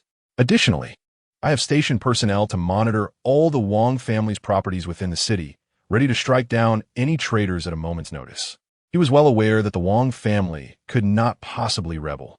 However, if Lu Fan declared that they had rebelled, then indeed they had, and he could harbor no doubts. Furthermore, he had heard the news of the Wang family head, Wang Li, publicly assaulting Lu Fan. Thus, the Wang family had no choice but to bear the burden of rebellion, whether justified or not. With this thought, Miao Huai's curiosity and reverence for Lu Fan intensified. Setting aside other matters, it was evident that this prince was far from the timid character described in rumors. "Very well, General Miao. Your efforts are appreciated. I dare not take credit. Come, let us proceed inside. Should there be any resistance, they are to be dealt with mercilessly." With a tone imbued with chilling resolve, Lu Fan strode toward the grand entrance of the Wang residence. Li Cunxiao, Qiong, and Luo Cheng formed a protective triangle around Lu Fan. Observing this scene, Miao Huai felt a deep sense of astonishment. Whether it was Li Cunxiao, Qiong, or Luo Cheng, each exuded an aura of formidable threat, clearly capable of effortlessly extinguishing his existence. Yet, these three formidable individuals exhibited unwavering loyalty towards Lu Fan, a loyalty that stemmed from the depths of their hearts. Additionally, the other individuals he encountered within the governor's estate were equally formidable. From where had this so-called useless prince summoned such a plethora of strong allies? As Miao Huai pondered and speculated, Lu Fan, shielded by Li Cunxiao and his companions, stepped into the Wang family mansion. Upon entering, he was met by a congregation of all the Wang family members and guards, amounting to several hundred in total. At the forefront stood two elderly men with white hair. The lean figure on the left was at the second stage of the true Dan realm, while the portly figure on the right had reached the fourth stage. Lu Fan meticulously assessed the cultivation levels of the remaining Wang family members, and upon confirming the overall strength of the Wang family, a peculiar sensation welled up within him. Chapter 34. Allow me to eliminate them. The Wang family is exceedingly feeble, based on his earlier assumptions. As one of the four prominent families of Hanyang City, the Wang family should possess considerable strength. They ought to have at least one formidable figure in the soul condensation realm overseeing them. It was precisely due to his high expectations of the four families that he initially intended to proceed with caution. However, now, the most powerful among the Wang clan is merely at the fourth level of the True Dan realm, and there are only 2 True Dan experts in total. If such is the case for the Wang family, then the Li, Sun, and Zhao families must be similarly weak. In light of this, it seems that he need not exercise any restraint. With this realization, Lu Fan felt as though he were wielding a cannon to swat at mosquitoes. Just as he shook his head in disappointment, the most senior elder of the Wang family, Wang Zhanyin, coldly inquired, "May I ask, Your Highness, what crime has our Wang family committed to warrant the encirclement by the city guards? Do you believe us to be easy prey?" Observing the coldly questioning Wang Zhanyuan, Lu Fan understood that this individual was likely unaware of the events that had just transpired. Otherwise, even if he had 10 times the courage, he would not be so composed. With this in mind, Lu Fan turned to Li Cunxiao, who nodded and discarded Wang Li as if he were refused. At that moment, Wang Li, with his hair turned gray and his body drenched in blood, had his mouth sealed. Thus, Wang Zhanyuan and the other clan members failed to recognize him immediately. "What is the meaning of this, Your Highness? The head of your Wang family brazenly attempted to assassinate me, harboring treasonous intentions. What do you have to say for yourself?" With these words, Wang Zhanyuan and the Wang clan were momentarily stunned, unable to respond.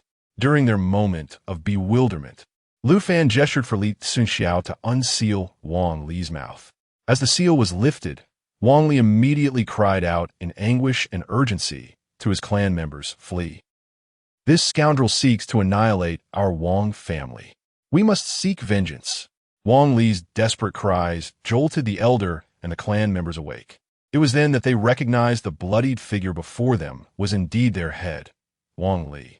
"It is the head of the family, truly him." The surrounding clan members gasped in disbelief, their faces reflecting shock and incredulity. As for Wang Zhanyuan and another elder, Wang Jingping, their eyes narrowed as a profound sense of crisis surged within them. This was troubling, yet they did not flee immediately. Instead, they turned to the composed Lu Fan. Exchanging a glance, the two erupted with their formidable auras and charged toward Lu Fan. With the estate surrounded, escape was impossible. Their only option was to seize Lu Fan. However, they had barely advanced within 3 meters of Lu Fan when a towering figure blocked their path. "Oomph! 2 insignificant, true Dan insects dare to lay hands on my master? Such foolishness!" With a disdainful snort, Li Cunxiao effortlessly seized both of their necks. Just as Li Cunxiao was about to crush their throats, Lu Fan's voice rang out from behind. "Jing Si, spare their lives. Allow me to deal with them." 2 cultivators at the true Dan realm could yield considerable points, and Lu Fan was not inclined to squander this opportunity.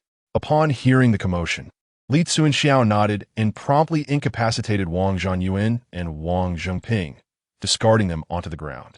The remaining members of the Wang family and their guards were rendered speechless, paralyzed by fear at the sight of their revered ancestors being dispatched in an instant. How could they possibly continue? Flee! The ancestors are dead. As a terrified scream pierced the air, the Wang family members and their attendants scattered in panic. Witnessing this, Lu Fan's murderous intent surged, and he coldly commanded, "Kill them all without mercy. Leave no one alive." "Understood." With Lu Fan's decree, Qiong and Luo Cheng surged forward, commencing their slaughter, while Miao Huai, equally undaunted, led the city guards in pursuit of the fleeing Wang family members.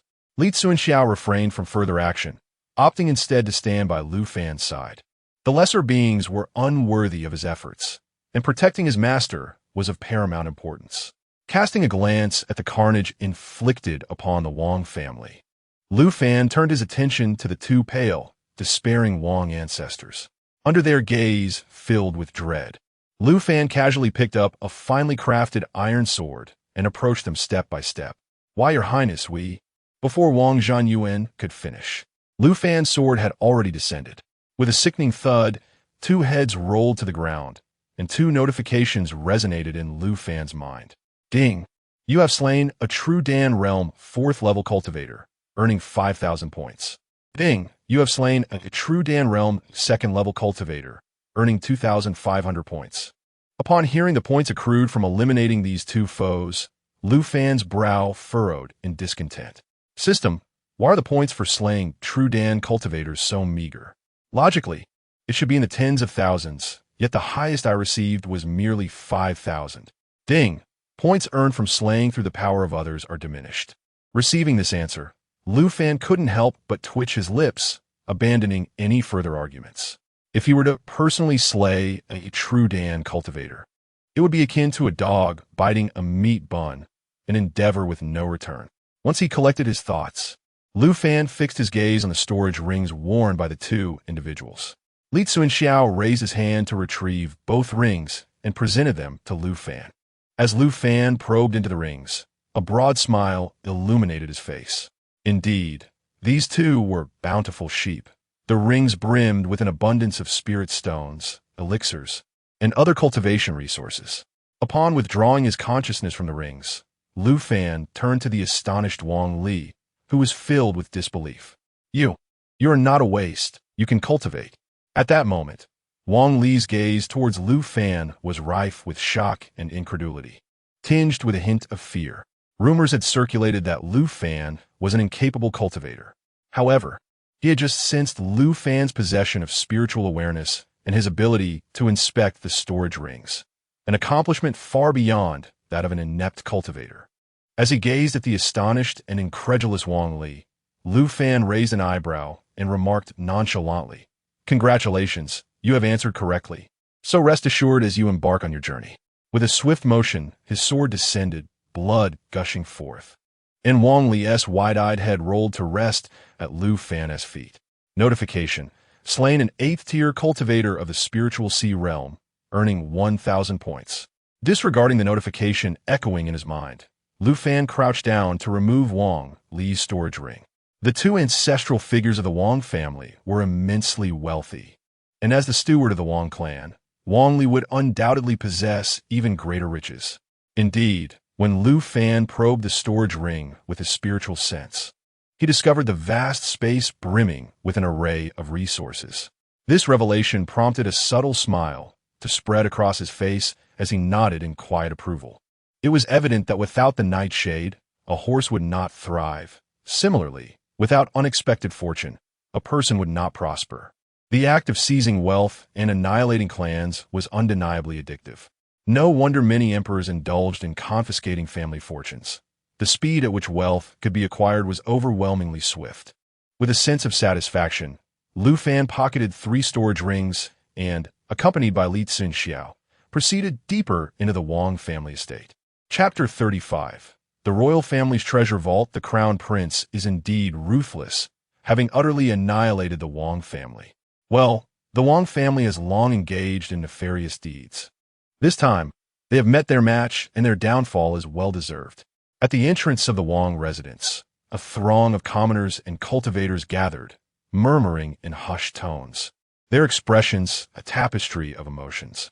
Some wept loudly, others covered their faces in sorrow, while a few knelt on the ground, chanting praises for the crown prince.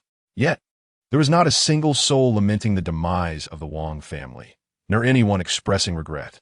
This reveals the abysmal reputation the Wang family held within Hanyang City. As he listened to the surrounding conversations, Zhao Tiansheng, concealed beneath a wide-brimmed hat within the crowd, wore a profoundly serious expression, his eyes betraying an unmistakable shock and disbelief. He had already heard the news of the wasteful prince entering the city, but he had paid it little mind. After all, a mere wasteful prince was not worthy of his attention. However, when the news of the death of the Li family's 3rd young master reached his ears, he felt a flicker of interest. Yet, scarcely had the news settled when word arrived of the Wang family's 2nd young master being slain. Following that, he learned of the patriarch's cultivation being crippled and the Wang family's treasonous intentions met with annihilation by the crown prince. This cascade of revelations left him utterly bewildered. Once he regained his composure, he made his way here to ascertain the truth. And he had confirmed it. The Wang family, one of the 4 dominant families of Hanyang City, had indeed been obliterated. The gates of the Wang residence stood wide open, revealing the gruesome scene within, mangled limbs and a floor soaked in blood. How dare he? Did he not realize that the Wang family was backed by the Zihua sect? Wang Teng, the eldest son of the Wang family, was renowned throughout the northern territory as a super genius, possessing an innate swordsmanship physique. Consequently, at the tender age of 12, he was taken as a direct disciple by Sheng the sect master of the Zihua sect. Now, after 15 years, Wang Teng had risen to become the foremost inner disciple of the Zihua sect, and was even considered the next candidate for sect master. This news had spread across the northern territory, becoming common knowledge. The Wang family maintained their position as one of the 4 great families in Hanyang City, primarily due to their formidable patron, the Zihua sect, ranked 9th among the 10 foremost powers within the Great Qian Dynasty. As Zhao Tiansheng muttered in disbelief, a similarly grave voice broke in beside him. We may have underestimated this so-called wasteful prince. The voice jolted Zhao Tiansheng from his reverie. He turned to see Sun Shenghu, the head of the Sun family, who also wore a wide-brimmed hat. Their gazes met, and Sun Shenghu inhaled deeply, saying, on his first day in the city, he offended the Li family and annihilated the Wang family. This is not something a mere waste could accomplish. Under normal circumstances, Zhao Tiansheng would have relished mocking Sun Shenghu. However, faced with a common adversary, he lacked the inclination for such jests. A wasteful prince is not to be feared, but rather the notion that this waste is merely a facade. Suddenly, an unsettling thought crossed Zhao Tiansheng's mind, and his expression darkened. Upon hearing these words, Sun Shenghu's expression changed drastically. Could it be that the plan has been exposed? The 2 men, looking quite troubled, exchanged a glance before promptly turning to leave. Deep within the Wang family mansion, Lu Fan stood outside the ancestral hall with an air of calm, flanked by Qiong and Luo Cheng. "My lord, we have found it." As he listened to the voices echoing from within the hall, a flicker of joy passed through Lu Fan's eyes, prompting him to hasten inside. He had brought Li Cunxiao here specifically to locate the Wang family's treasure vault. Indeed, Wang Li and the two esteemed ancestors of the Wang family possessed an immense wealth within their storage rings.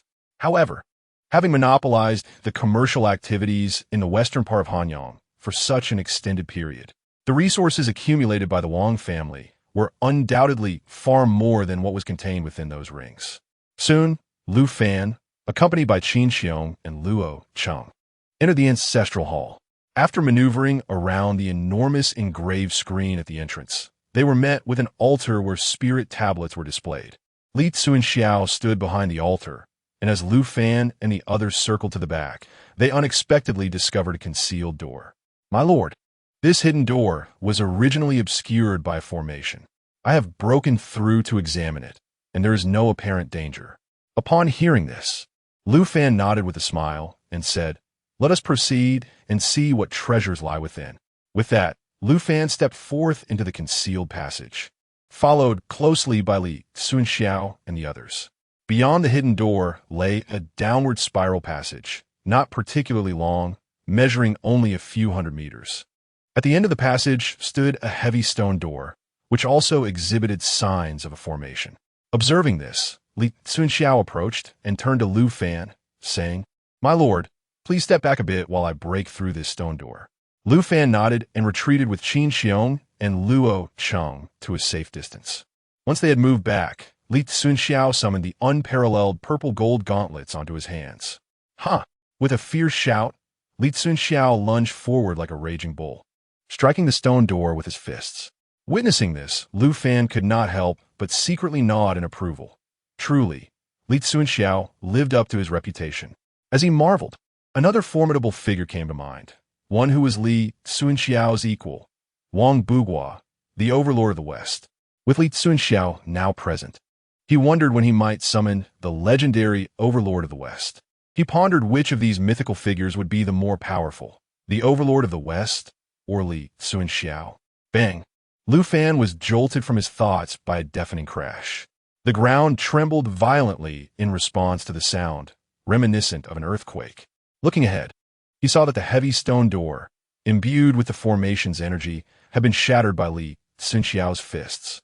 Observing the breach in the stone door, which was over a meter thick, Lu Fan nodded in silent approval, though he was not overly astonished.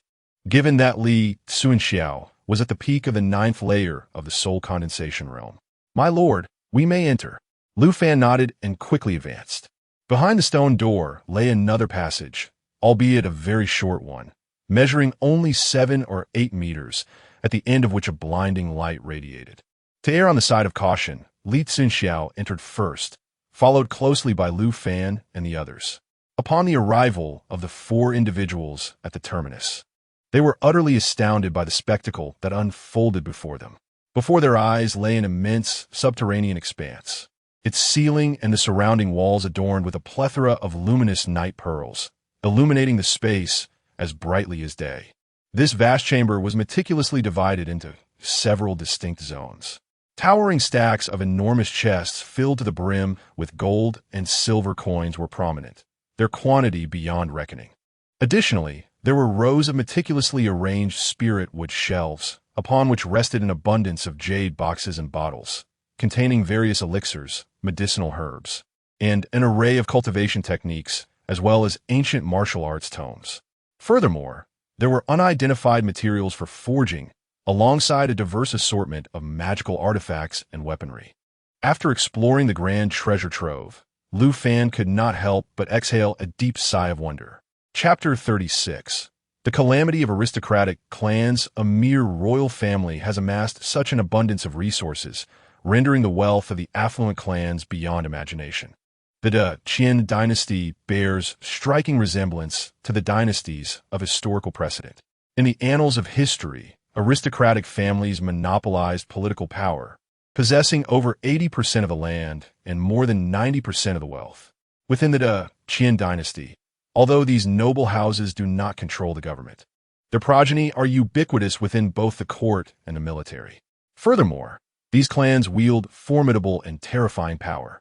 Notably, the immensely powerful sects boast tens of thousands, if not hundreds of thousands, of disciples and members. Such an overwhelming force is sufficient for them to stand against the dynasty. They plunder all resources and talents within the realm, jeopardizing the future of the dynasty. If this continues, these noble families and formidable sects will grow ever stronger, while the dynasty will inevitably weaken. The saying goes, ironclad aristocratic families, ever-changing dynasties. The transition of dynasties does not affect these noble houses. It only allows them to accumulate strength continuously. The fates of past dynasties serve as a bloody lesson. If one does not aspire to ascend to that exalted position, such matters may seem inconsequential. However, his ambition is precisely that position, hence he must consider these issues thoroughly. His father, the emperor, may tolerate the existence of these noble families and sects, but he cannot. If they are to exist, it must be under his complete control. Their survival hinges on his will. If he desires them to live, they shall live, and if he wishes for their demise, they must perish. As these thoughts flashed through his mind, Lu Fan's gaze grew increasingly cold and resolute. The calamity posed by the aristocratic clans shall one day be resolved by his own hand. Just as Lu Fan firmed his resolve, a system notification suddenly chimed. Beep. Main quest activated. Suppress and subjugate the top 10 influential forces and 8 great clans. Quest reward. For each force suppressed and subjugated, the host's cultivation will be elevated by a minor realm. Note, upon completion of the main quest, 1 advanced summoning card, 1 intermediate troop summoning card, and 1 advanced unlocking card will be awarded. Beep. Does the host wish to accept the quest? The unexpected quest prompt momentarily startled Lu Fan, but he quickly regained his composure and accepted the task without hesitation. How could he refuse such a fortuitous opportunity that not only aligned with his ambitions, but also offered rewards? At that moment, as he finalized the system task, Cunxiao approached, cradling a jade box in his hands. Your Excellency, this jade box contains 3 storage rings, which surely hold valuable resources within. Oh, Lu Fan suppressed his swirling thoughts and accepted the jade box, anticipation illuminating his features. The treasures within this vault were indeed numerous. Yet one crucial resource was conspicuously absent: spirit stones. Gold and silver coins serve as the currency for ordinary citizens and cultivators alike. While cultivators might use gold and silver for transactions, such coins circulate solely among the mundane populace. Interactions between cultivators necessitate the use of spirit stones for trade, including transactions at establishments owned by cultivators. Moreover, spirit stones serve not only as a currency for cultivators, but, more importantly, as a vital resource for cultivation. This is the resource that Lu Fan values the most. After all, in this world, the ruling class is perpetually the cultivators. No matter how extraordinary or talented ordinary people may be, they ultimately exist to serve the rulers. With this thought in mind, Lu Fan opened the jade box, and indeed, he found 3 storage rings within. He casually picked up one of them and extended his spiritual sense to probe inside, and an exuberant smile immediately spread across his face. Inside, there was a substantial accumulation of spirit stones. Though they were merely the lowest grade, low-grade spirit stones, they were more than sufficient for him. Next, Lu Fan examined the second storage ring. In addition to a large quantity of low-grade spirit stones, it also contained numerous low-level medicinal pills and talismans. Upon seeing such a plethora of low-level medicinal pills and talismans, Lu Fan's brow furrowed in concern. What could the Wang family possibly need with so many low-grade pills and talismans? This storage ring held tens of thousands of low-grade pills and thousands of talismans. For cultivators, such low-grade items were practically useless. Pondering this in confusion, Lu Fan picked up the 3rd storage ring to investigate further. As his spiritual sense entered, Lu Fan's expression shifted dramatically. The Wang family was indeed plotting a rebellion. He had merely cast a casual accusation at the Wang family, but to his astonishment, Upon hearing Lu Fan's remark, Li Cunxiao, Qin Qiong, and Luo Cheng all wore puzzled expressions, unable to comprehend his words. Hadn't the Wang family already been annihilated due to their rebellious intentions? How could it be? Lu Fan remained silent, withdrawing his spiritual sense before handing the storage ring to Li Cunxiao. After examining it, Li Cunxiao's expression turned grim as he coldly remarked, "I never anticipated the Wang family to possess such treacherous ambitions." Soon after, Qin Qiong and Luo Cheng each examined the storage ring, their faces also clouded with murderous intent. For within that ring lay nearly 10,000 complete sets of armor and weaponry.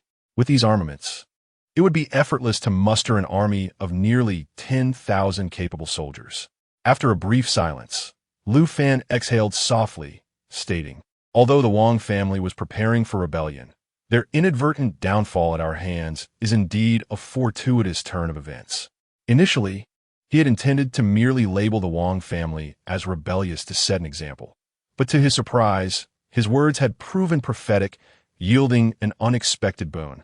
Furthermore, all the resources of the Wang family, along with their covertly amassed nearly 10,000 sets of armor, had now fortuitously fallen into his hands. Hearing this, Li Cunxiao and the others nodded in agreement, not lingering on the matter any longer. "Let us proceed outside and see," Lu Fan declared, leading the way, with Li Cunxiao and the others closely following. When Lu Fan and his companions reached the Wang family's ancestral hall, Miao Huai was already waiting there. In addition to Miao Huai, Gu Taifeng, who had just departed from the governor's mansion, was also present. As Lu Fan glanced at Gu Taifeng, he noticed that Gu Taifeng was already looking back at him. However, unlike their earlier meeting at the governor's mansion, Gu Taifeng's gaze was now sharp and penetrating.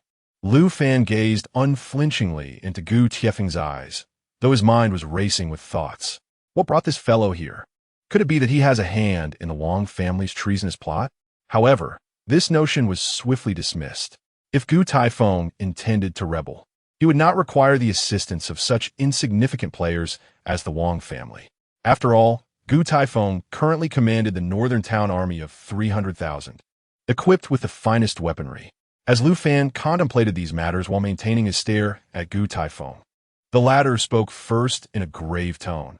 "As the newly appointed governor of Hanyang, isn't it rather inappropriate to engage in a massacre on your very first day?" Lu Fan, who had been in relatively good spirits, felt his expression darken immediately upon hearing these words. Chapter 37. Confrontation with Gu Taifeng indeed. He held a certain respect for border generals like Gu Taifeng. However, this did not provide Gu with the justification to question him, nor to meddle in his affairs. Firstly, he was the crown prince, then the governor of Hanyang, and only after that, a left colonel of the northern town army. Reflecting on this, Lu Fan gazed at Gu Taifeng with an indifferent expression and remarked, "I'm the governor of Hanyang. How I conduct my affairs is entirely my prerogative. Does General Gu intend to usurp my authority as governor?" Upon hearing these words, Gu Tiefeng's brow furrowed, while Miao Huai displayed an expression of shock and disbelief. Was the crown prince truly so resolute? Gu Taifeng commanded an army of 300,000 in the northern town and was a formidable force in his own right. The princes Ning Wang and Qi Wang, along with others, treated Gu with utmost reverence, fearing to displease him. After all, Gu held military power, making him an essential ally they sought to curry favor with. Yet, Lu Fan was decidedly differently. Cunxiao, Qin Qiong, and Luo Cheng remained silent, subtly dispersing around the vicinity. At a mere command from Lu Fan, they could effortlessly subdue Gu Taifeng. Their loyalty lay solely with Lu Fan, heedless of Gu Tiefeng's status or the consequences of his demise. Gu Taifeng did not miss the movements of Li Cunxiao and his companions, leaving him inwardly astounded. He had distinctly sensed the faint, yet palpable, aura of menace directed at him. Should he dare to show any disrespect to Lu Fan, they would undoubtedly take his life here and now. Where had this young man procured such loyal and powerful allies? Perhaps they were arranged by His Majesty? While his mind reeled with shock and contemplation, Gu Taifeng maintained an outward composure. After a prolonged gaze at Lu Fan, he clasped his hands in salute and stated, "It was indeed my rudeness. I hope your highness will forgive me. This act left Miao Huai beside him utterly astonished, his eyes wide with disbelief. The general, he actually apologized? Since joining the Northern Town Army over 20 years ago, he had never witnessed Gu Taifeng admit fault before anyone. Yet now if he had not seen it with his own eyes, he would never have dared to believe such a scene was real. Lu Fan was also momentarily taken aback. However, as he did not know much about Gu Taifeng, he did not dwell on it and simply nodded slightly. General Gu, please do not misunderstand. I bear no ill will towards you. It is merely that the evidence of the Wang family's treason is irrefutable. Hence your highness has acquired evidence against the Wang family? Gu Taifeng interrupted, his face a mask of astonishment. Beneath his surprise, a flicker of suspicion and malice glimmered in his eyes. Unaware of this subtle shift, Lu Fan raised an eyebrow and replied, if there were no evidence, would I dare to annihilate the entire Wang family? Receiving Lu Fan's unequivocal affirmation, Gu Taifeng fell into a momentary silence before nodding. In that case, I shall take my leave. Should your highness require assistance from the Northern Town Army, please instruct Miao Huai to convey your message. Having uttered these words, Gu Taifeng decisively turned and departed. As he watched the man leave, Lu Fan couldn't help but ponder deeply. Regardless of whether Gu Taifeng posed a threat or not, he was akin to a ticking time bomb that necessitated resolution. If Lu Fan aspired to dominate the entire northern region, then the Northern Army must, by all means, be under his command. Should Gu Taifeng be willing to submit, it would be fortuitous. If not, he would have no choice but to eliminate him. As his thought emerged, a glimmer of icy, murderous intent flickered in Lu Fan's eyes. Miao Huai happened to catch that fleeting glimpse of malevolence, causing a chill to run down his spine. Simultaneously, a desire to pledge allegiance began to stir within him. Until now, he had believed Lu Fan to be the weak and ineffectual figure portrayed in rumors. However, witnessing the prince firsthand dispelled any doubts, confirming that the tales were undoubtedly fabrications. The prince before him bore no resemblance to the cowardice described. It was likely that even the claims of his inability to cultivate were exaggerated. Just as Miao Huai contemplated this, Lu Fan's gaze fell upon him. General Miao, from now on, maintain strict vigilance over the city gates. Should you spot any members of the Wang family, execute them on sight. Furthermore, anyone found harboring members of the Wang family within the city shall be charged with treason. Although the majority of the Wang family had been slaughtered today, not all had been accounted for. After all, the Western District and 3 other areas still harbored some of the Wang family's business interests, with relatives overseeing them. Although Miao Huai had already dispatched individuals to cleanse these remnants, it was inevitable that some would escape detection. Additionally, some Wang family members were not present in Hanyang City and would likely not let the matter rest upon hearing the news. I obey your command, Miao Huai replied with utmost respect, clasping his fists in salute. After a moment of hesitation, he continued, Your Highness, there is a matter I believe warrants your attention. What is it? It concerns the eldest son of the Wang family, Wang Teng, the most talented individual in the northern region. Wang Teng? Lu Fan's face betrayed a hint of confusion. It was the first time he had encountered this name. Miao Huai nodded gravely. Indeed, it is Wang Teng, the eldest son of the Wang family. He is the foremost genius in the northern region. As Miao Huai elaborated on Wang Teng's credentials, Lu Fan raised an eyebrow, astonishment evident upon his countenance. He had not anticipated the Wang family to possess such a prodigy. Not only was he exceptionally gifted, but he also had the esteemed Sheng Tiandaijia, the master of the Zihua sect, as his mentor, making him the prospective next leader of the sect. This affiliation was quite formidable within the realm of the Qian. What is Wang Teng's current cultivation level? And how formidable is the strongest individual from the Zihua sect? Lu Fan was aware that the Zihua sect ranked 9th among the 10 premier powers in Qian. However, he was not well versed in the details regarding the Zihua sect, or indeed, any of the powers within Qian. This ignorance was not entirely his fault. His previous existence had been so ineffectual that he had been entirely disconnected from such knowledge. As for Wang Teng's current cultivation level, I am unaware. However, 3 years ago, When he returned for a family visit, he defeated a third elder of the Li family, who was at the first level of the Ningyuan realm, in a single move. Upon the utterance of those words, Lu Fan was immediately taken aback, while Cunxiao, Luo Cheng, Qiong, and others were equally astonished. 3 years ago, he had effortlessly defeated a first-level cultivator of the Ningyuan realm. Now, 3 years have elapsed, and the worst among them would surely be at least a 4th or 5th-level cultivator, if not higher. Such prodigious talent undoubtedly warranted the title of the foremost genius in the northern region. As the four of them were engulfed in disbelief, Miao Huai continued, I am not well versed in the matters concerning the Zihua sect, but it is known that they rank 9th among the 10 premier forces, possessing formidable strength. Noticing Miao Huai's lack of insight into the Zihua sect, Lu Fan nodded, refraining from further inquiries. With the Wang family having been obliterated by his hand, Wang Tung would certainly not rest easily. However, Lu Fan was indifferent and had no intention of seeking that individual out. For him, the paramount concern was to swiftly seize control of Hanyang City and the entirety of the northern region. Only by fully mastering the northern region could he claim a tenuous foothold for self-preservation. As for other matters, they were mere trifles for the time being. Just as Lu Fan concluded his musings and prepared to relay further instructions to Miao Huai, the 2 leaders of the city guards he had encountered earlier hurriedly approached, their expressions fraught with distress. Chapter 38. The mysterious black-robed assassin's greetings, Your Highness. The 2 individuals approached and knelt on one knee before Lu Fan. After permitting them to rise, Lu Fan furrowed his brow and inquired, What has transpired? Your Highness, 7 members of the Wang family were escorted out of the city by over 20 enigmatic black-robed figures. More than 40 guards perished, and Captain Maru has been gravely injured, now teetering on the brink of death. Upon hearing this news, a fierce glint flashed in Lu Fan's eyes.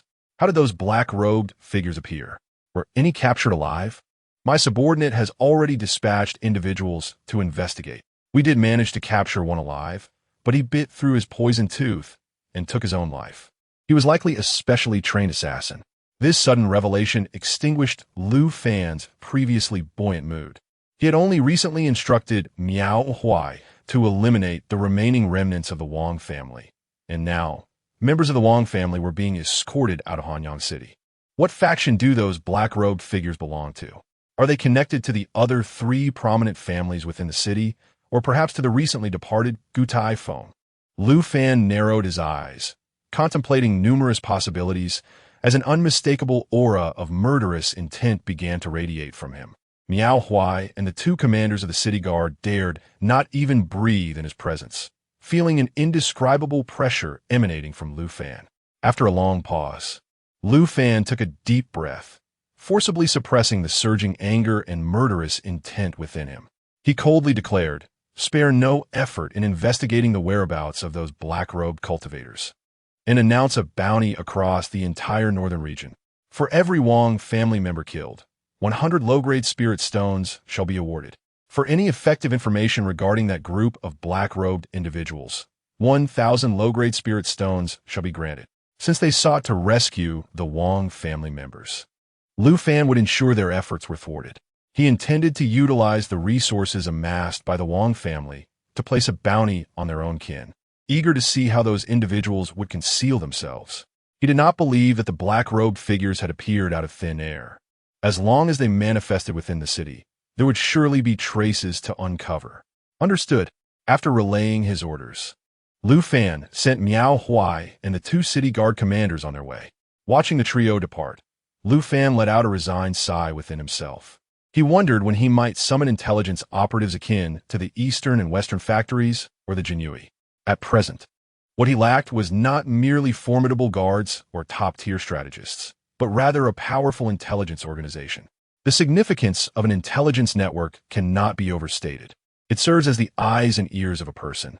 If he possessed such an organization, he would not be in his current passive state, akin to a blind man and a deaf man.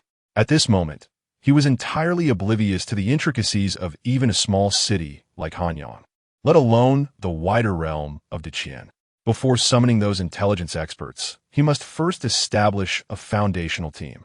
As he contemplated these matters, Lu Fan made a decision and turned to Li Cunxiao and the others, saying, "Let us return.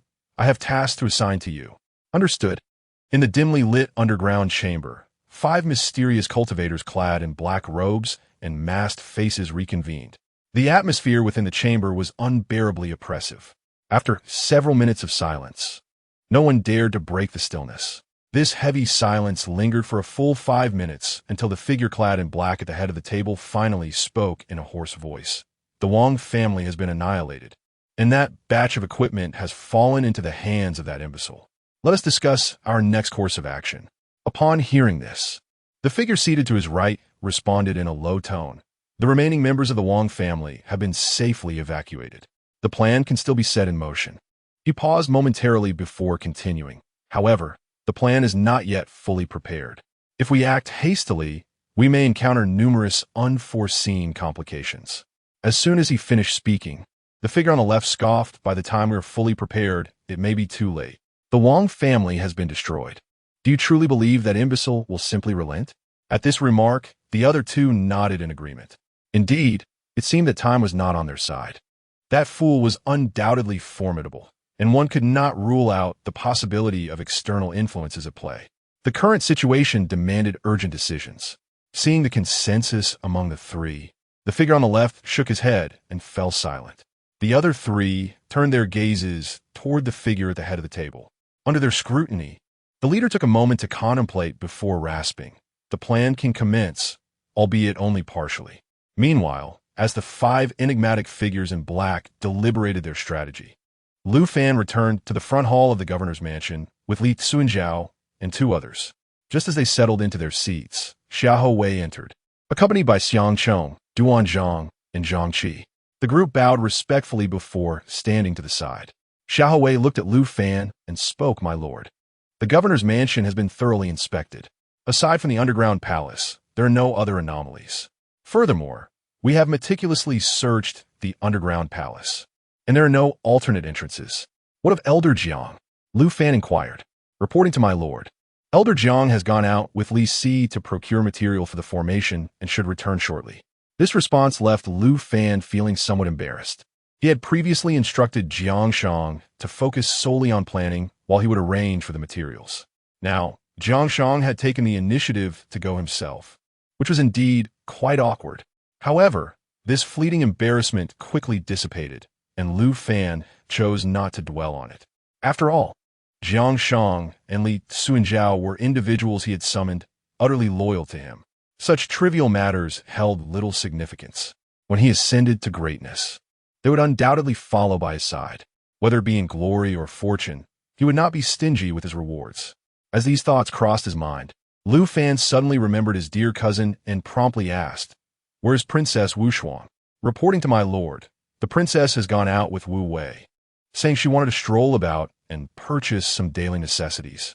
Upon learning that Lu Wushuang had stepped out, Lu Fan raised an eyebrow, a hint of relief flickering in his eyes. He had intended to arrange the 7 stars absolute kill formation acquired from the breakthrough gift package. However, with the ambiguous intentions of the inexpensive cousin present, he found it rather difficult to take action. Now, he could finally proceed with his plans unreservedly. Contemplating this, he stood up and addressed Zhang Qi, instructing him to take 4 members of the Xuanwu Guard into the city to protect Elder Jiang, ensuring that no harm befalls him. Zhang Qi hesitated momentarily, but after a brief pause, he nodded and respectfully bowed before turning to leave. Initially, he had been assigned merely to safeguard Lu Fan, whom he regarded with disdain as the rumored inept prince. Yet, at this moment, his perception of Lu Fan underwent a complete transformation. He found himself genuinely awed and thus willing to heed Lu Fan's directives. Once Zhang Qi departed the magistrate's residence with the 4 members of the Xuanwu Guard, Lu Fan immediately gathered Li Cunxiao and the others and proceeded to the central area of the magistrate's residence. Chapter 39. Setting up the 7-star annihilation array standing firmly in the center, Lu Fan gazed at Li Cunxiao and Luo Cheng, instructing them, "You shall guard the periphery, ensuring that no outsider witnesses the events unfolding here." Understood. Having arranged for Li Cunxiao and his companions, Lu Fan retrieved the 7-star Annihilation Array disc from the system repository. Observing the palm-sized, exquisitely crafted disc adorned with 7 celestial patterns, he couldn't suppress a sense of curiosity. This contraption appears rather simplistic.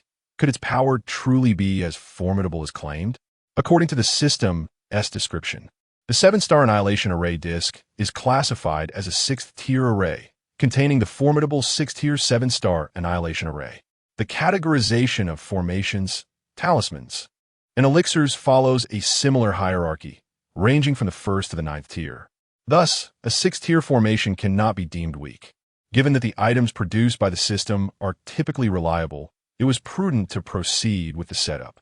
Resolute in his decision, Lu Fan inhaled deeply and pierced the tip of his finger with his spiritual energy. Subsequently, he squeezed 3 drops of blood onto the palm-sized 7-star Annihilation Array disc. To his astonishment, the 3 drops were immediately absorbed by the disc. In the next instant, the 7 celestial bodies upon the disc began to illuminate sequentially, exuding an aura of profound mystery. Lu Fan sensed a remarkable connection forming between himself and the array disc. Releasing his grip, the disc, adorned with flickering stars, levitated before him. Fascinating. Go. Suppressing his excitement, Lu Fan commanded the disc to ascend into the air. Witnessing this spectacle, Cunxiao and his companions were unable to conceal their astonishment. Their lord could indeed arrange formations. It is known that individuals skilled in array crafting, alchemy, talisman crafting, and artifact forging are exceedingly rare, akin to phoenix feathers and unicorn horns. The path to mastering such professions is fraught with difficulty and stringent requirements. Noticing the fervent and reverential gazes of Cunxiao and the others, Lu Fan felt a flush of embarrassment. He realized they had misconstrued the situation. However, there was no time for explanations. He focused his mind on controlling the array disc as it continued to ascend. Upon reaching an altitude of 100 meters, he unhesitatingly activated the formation concealed within the disc. As the hidden 7-star Annihilation Array came to life, the disc erupted in a blinding light, and an invisible force rapidly expanded outward. Under the astonished gaze of Lu Fan and his companions, a colossal transparent barrier enveloped the entire governor's mansion. The array disc, once suspended in the sky, vanished, replaced by 7 rapidly flickering stars. Remarkably, the arrangement of these stars mirrored that of the Big Dipper. However, this spectacle lasted less than a minute. As the 7 stars faded from sight, the immense transparent barrier also seemed to disappear. In truth, it did not vanish but rather concealed itself. With a mere thought, Lu Fan could activate the formation, unleashing its lethal prowess to effortlessly annihilate any foes ensnared within its grasp. Sensing the concealed formation hovering high above, Lu Fan's eyes sparkled with eager excitement. He pondered the strength of this array and whether it could vanquish a powerful being of the soul condensation realm. At that moment, a reckless thought crossed his mind, contemplating whether to send Cunxiao to test the array. However, he swiftly extinguished this perilous notion. After all, Cunxiao was his strongest guard. Should he inadvertently bring about Cunxiao's demise, it would be an immense loss.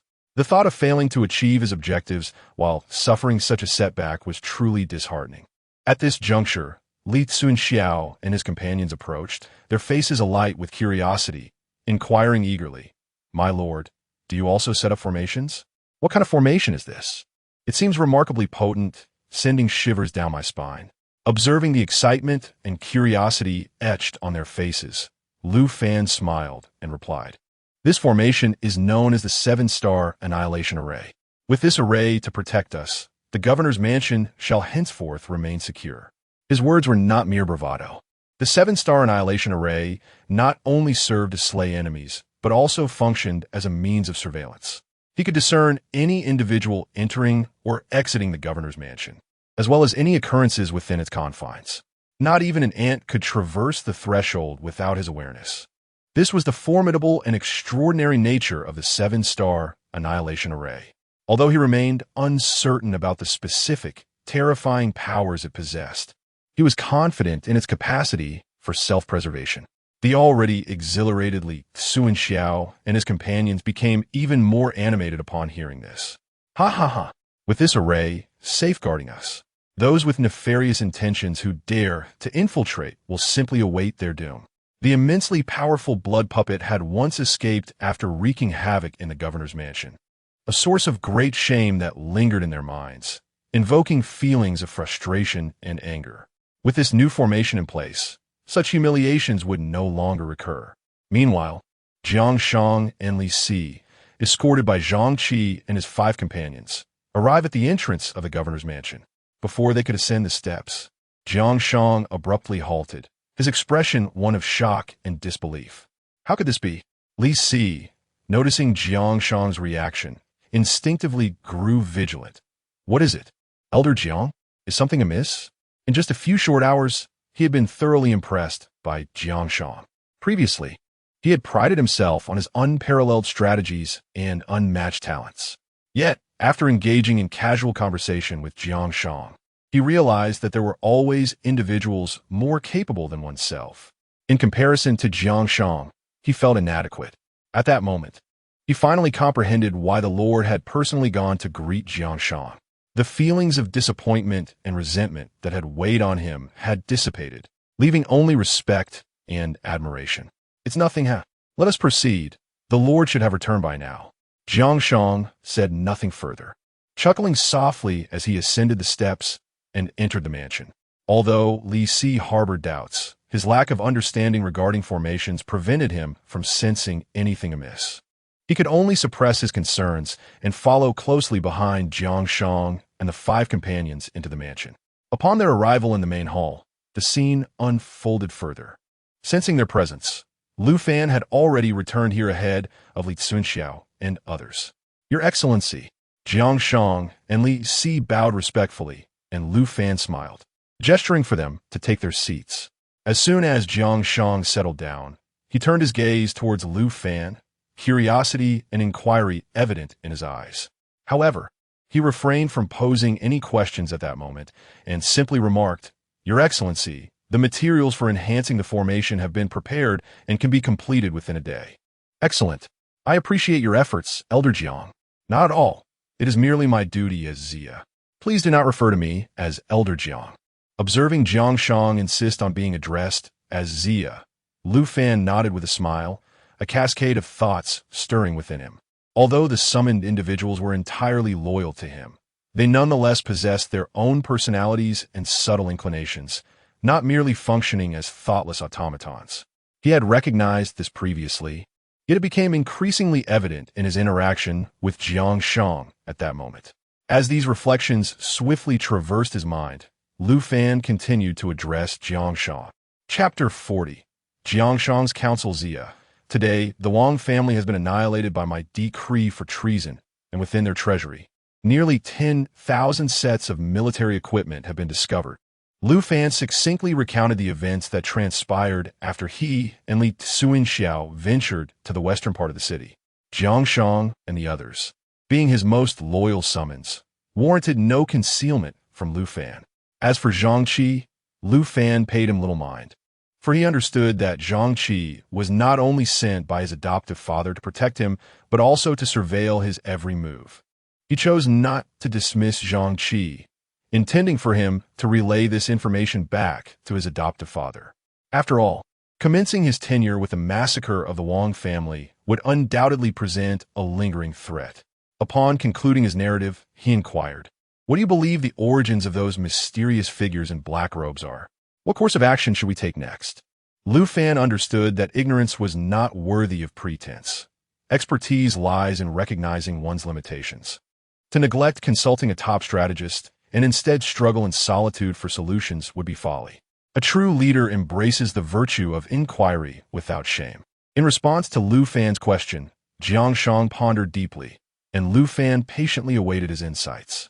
After several breaths, Jiang Shang, appearing contemplative, stated, My lord, I believe our foremost step is to secure control over the city defenses and ensure the Northern Army is prepared for a grand confrontation. Upon hearing this, all within the hall displayed expressions of curiosity and bewilderment, Lu Fan included. Before he could pose a question, Jiang continued. Since the Wang family has long harbored treasonous intentions, they surely would not act alone. Now that they have been unexpectedly vanquished by you, my lord, their accomplices will undoubtedly be caught off guard and in disarray. If my estimations are accurate, their allies will soon make their move. Listening to Jiang's analysis, Lu Fan and Li Cunxiao, among others, were enlightened. Li Si regarded Jiang with profound respect. These notions had crossed his mind, yet he lacked the depth and comprehensiveness of Jiang's insights. This alone revealed the disparity between him and Jiang.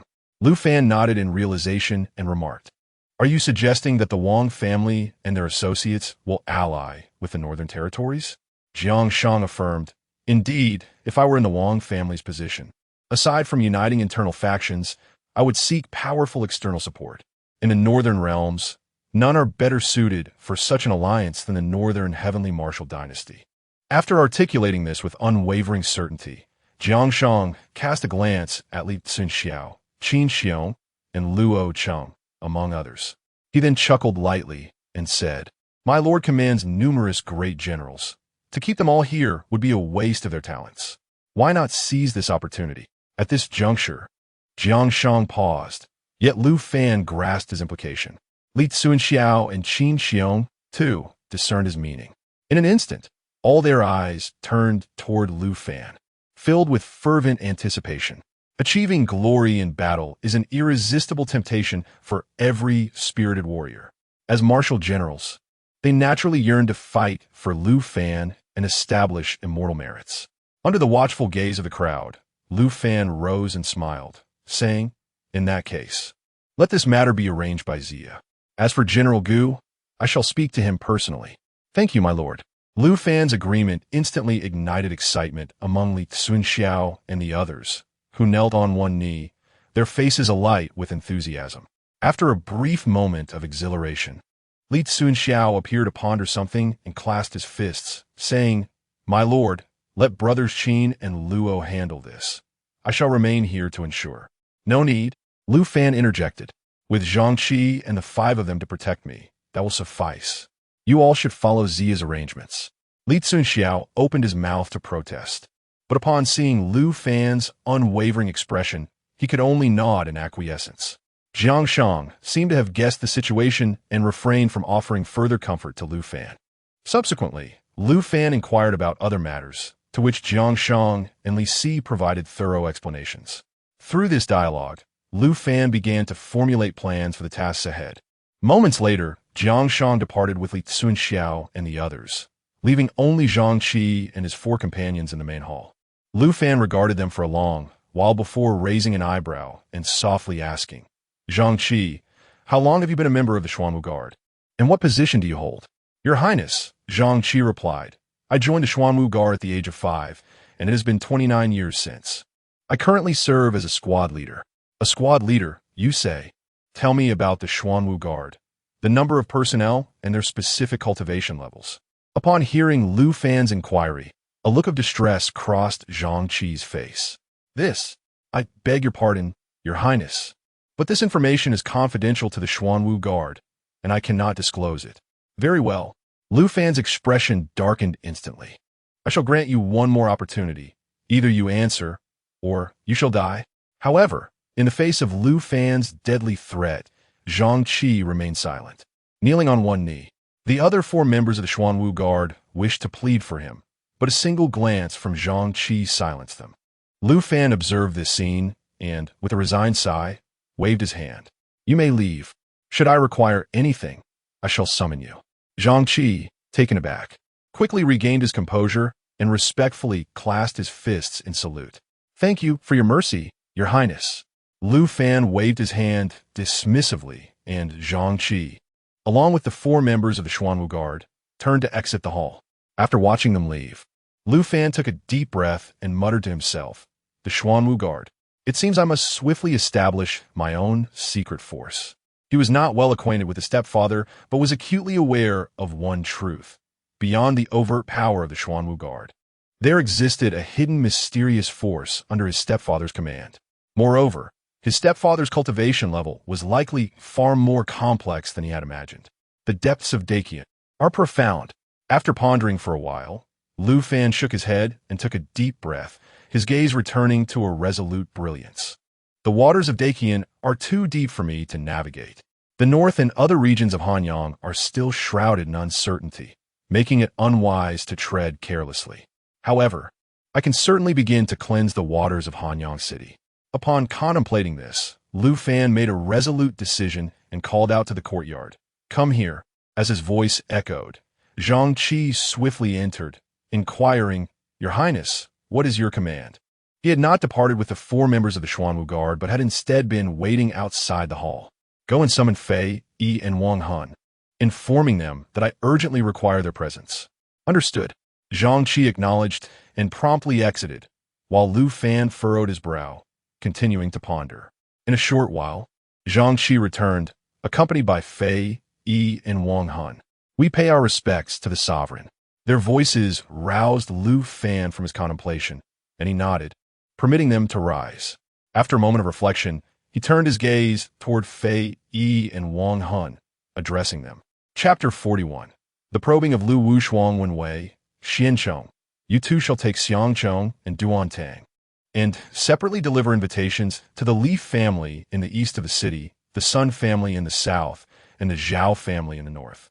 Inform them that I shall host a banquet at the prefect's residence tomorrow evening, inviting them as guests. Having eliminated the Wang family today, I anticipate a reaction from these 3 families. Regardless of whether they conspired with the Wang family in rebellion, I have no intention of letting them off the hook. Initially, I contemplated a more gradual approach, but my patience has waned, and the urgency has intensified. I'm keen to see whether the heads of these 3 families dare to show themselves, and whether they harbor any guilt. Though Fei, Yi, and Wang Hun's talents and strategies may not rival those of Jiang Sheng and Li Si, they are by no means lacking. Upon hearing Lu Fan's arrangement, they immediately grasped his intent and nodded in agreement. "Yes, my lord, but should we extend an invitation to Qiong? Qiong is an influential force that cannot be overlooked, hence Wang Hun's inquiry." After a moment of contemplation, Lu Fan shook his head. "No need. We shall invite only these 3 families. For now, Qiong appears to be neutral, outside the scope of my current dealings. Moreover, I likely lack the strength to confront Qiong at this juncture. Whether they are friend or foe will be determined once I have fully secured control over the northern territories." "Understood." Following the command, Fei, Yi, and Wang Hun wasted no time and promptly departed to find Xiangcheng and Duantang. Once they had left, Lu Fan rose and made his way towards the inner hall, with Zhang Qi closely following behind. Lu Fan did not dismiss Zhang Qi. Instead, he tacitly allowed him to remain in tow. Thus, they proceeded together into the first courtyard of the prefect's residence. At this moment, all traces of the bodies and blood from the earlier horrific scene had been meticulously cleared away, leaving no evidence of the tragedy that had unfolded. Gazing at the artificial hill in the first courtyard, Lu Fan paused, his brow furrowing involuntarily. Earlier, he had accompanied Li Cunxiao to the west of the city, not only to investigate the Wang family's affairs, but also to track down the blood puppet. However, with the Wang family now eradicated, the blood puppet had vanished without a trace. Every corner of the Wang residence had been thoroughly searched by Miao Huai and his men, yet no hidden passages were found. This suggests that the blood puppet may not have been connected to the Wang family. Yet, the fact that the blood puppet disappeared in the west of the city, where the Wang family had held sway for decades, raises skepticism about the absence of any link between the two. As Lu Fan pondered these troubling thoughts, a sweet voice called out from behind him, "Brother, I'm back." The sudden sound startled Lu Fan, disrupting his train of thought. When he turned around, he was met with the sight of Lu Wushuang, adorned in a charming and delightful outfit. The sight sent a shiver through Lu Fan, evoking a sense of being targeted by a thief. This woman is certainly not to be underestimated. Though he remained internally vigilant and cautious, his face displayed no unusual signs. He merely smiled faintly and nodded, saying, "Ah, it is my cousin Wushuang. How was your outing? If you have not had your fill of amusement, do feel free to continue." "Oh dear, brother, do you wish to see me as a burden, eager to send me away?" As she spoke, Lu Wushuang cast a pitiful glance at Lu Fan, as if his mere utterance of a word could bring her to tears. Her demeanor instantly left Lu Fan feeling exasperated. Were it not for the consideration of his esteemed father and her father, his own fourth uncle, he would have long since sent her away. Very well, I shall endure for the moment and observe what this woman is truly after, he thought, taking a deep breath to quell his rising anger. Maintaining his composed smile, he shook his head and replied, "What nonsense! How could I ever find you a burden? If you wish to stay, then stay." Having said this decisively, Lu Fan intended to proceed to the inner courtyard of the rear residence. For reasons unknown, he found himself reluctant to engage with his troublesome cousin, as he harbored a strong suspicion that she had ulterior motives. She struck him as a woman of considerable cunning and skill in manipulation. All her current antics seemed merely a fade to mislead him. Should he naively believe in her innocent charm, he would likely find himself in dire straits before he even realized it. However, just as he turned away, Lu Wuxuang flashed a sly smile and launched an attack towards his back. Sensing the gust of wind behind him, Lu Fan instinctively prepared to unleash his power in retaliation. Yet, as the thought crossed his mind, he suddenly sensed something amiss and refrained from making any moves. When Lu Wuxuang's fist was merely a meter from his back, Zhang Qi swiftly intervened, positioning himself in front of Lu Fan. However, he did not retaliate. He simply shielded Lu Fan with his body. Lu Wuxuang's punch halted less than an inch from Zhang Qi's chest, her eyes flickering with a mix of confusion and disappointment. Lu Fan, having turned back, caught sight of her expression and could not help but smirk inwardly. She sought to test the waters. Fortunately, I reacted swiftly, Lu Fan thought, masking his inner amusement with an outward display of anger as he glared at Lu Wuxuang. "Cousin, what do you mean by this? Do you truly wish to harm me?" In response to Lu Fan's inquiry, Lu Wuxuang resumed her previous coy demeanor. "Brother, you misunderstand me. I merely wish to gauge the reaction of your guard. If he were to falter, how would he protect you in the event of an assassination attempt?" Lu Wuxuang spoke earnestly, and Lu Fan feigned enlightenment. "Ah, I see. I thought you aimed to take my life." Giggling, she covered her mouth. "Oh, brother, you are my cousin. How could I ever wish you harm?" She even rolled her eyes at him in an adorably exaggerated manner. Such effective behavior only deepened Lu Fan's distaste and reflection. Truly, there was not a single royal who was not a handful. Were it not for the summoning system, he feared he would not survive a single episode before being outmaneuvered. It appears I have overthought this matter. I appreciate my royal sister for testing my guards. I shall take my leave to rest now. With that, Lu Fan turned and walked towards the inner courtyard of the second compound, while Zhang Qi cast a lingering glance at Lu Wuxuang before promptly following him into the second courtyard. As the two departed, Lu Wuxuang's charming demeanor instantly faded, and her delicate brows furrowed in contemplation. How peculiar. Could it be that he truly is a talentless wastrel? Pondering this aloud, Lu Wuxuang turned to her companion. "Wu Wei, old Wu, have you noticed anything?" Wu Wei shook his head. "I observed closely just now. His Highness exhibited no signs of peculiarity. The rumors regarding his inability to cultivate appear to hold merit." Upon hearing Wu Wei's assessment, Lu Wuxuang nodded in agreement. "In that case, our course of action becomes much clearer. Old Wu, ensure that our people infiltrate Hanyang City and remain concealed, ready for immediate deployment." Wu Wei, concerned by Lu Wuxuang's directives, replied, "My lady, to act without the prince's orders could lead to unforeseen consequences. Proceed as I have instructed. Should any issues arise, I shall provide an explanation to my father." Wu Wei hesitated momentarily, but upon meeting Lu Wuxuang's unwavering gaze, he resignedly nodded in acquiescence. Chapter 42. The assault of the deadly warriors. Gazing at the desolate courtyard, Lu Fan couldn't help but sigh inwardly. Despite being the crown prince of the Qian, he found himself devoid of any maidservants or attendants by his side. This was indeed a rather disheartening situation. With a sense of resignation, Lu Fan turned to Zhang Qi, who was trailing behind him, and said with a calm demeanor, "You all may remain in this secondary courtyard. Should any issues arise, I shall call for you." "Understood." After giving his instructions to Zhang Qi, Lu Fan strode directly into the main house before him. This residence served as the quarters for the past governors. The last two governors had inexplicably met their demise within these very walls. Consequently, upon entering the main house, Lu Fan couldn't suppress a shiver, feeling a slight unease within. In his previous life, tales of ghosts and deities were merely folklore, seldom witnessed by anyone. Yet, in this realm of cultivation, the existence of such entities was not particularly astonishing. Fortunately, this place had already been thoroughly inspected multiple times by Qiong, Xiahou Wei, and their guards, confirming its safety. Moreover, the entire governor's residence was currently enveloped in the 7 stars absolute kill formation, ensuring that any foreign entity attempting to intrude would be detected. With this assurance, Lu Fan dismissed any further contemplation of these sinister matters.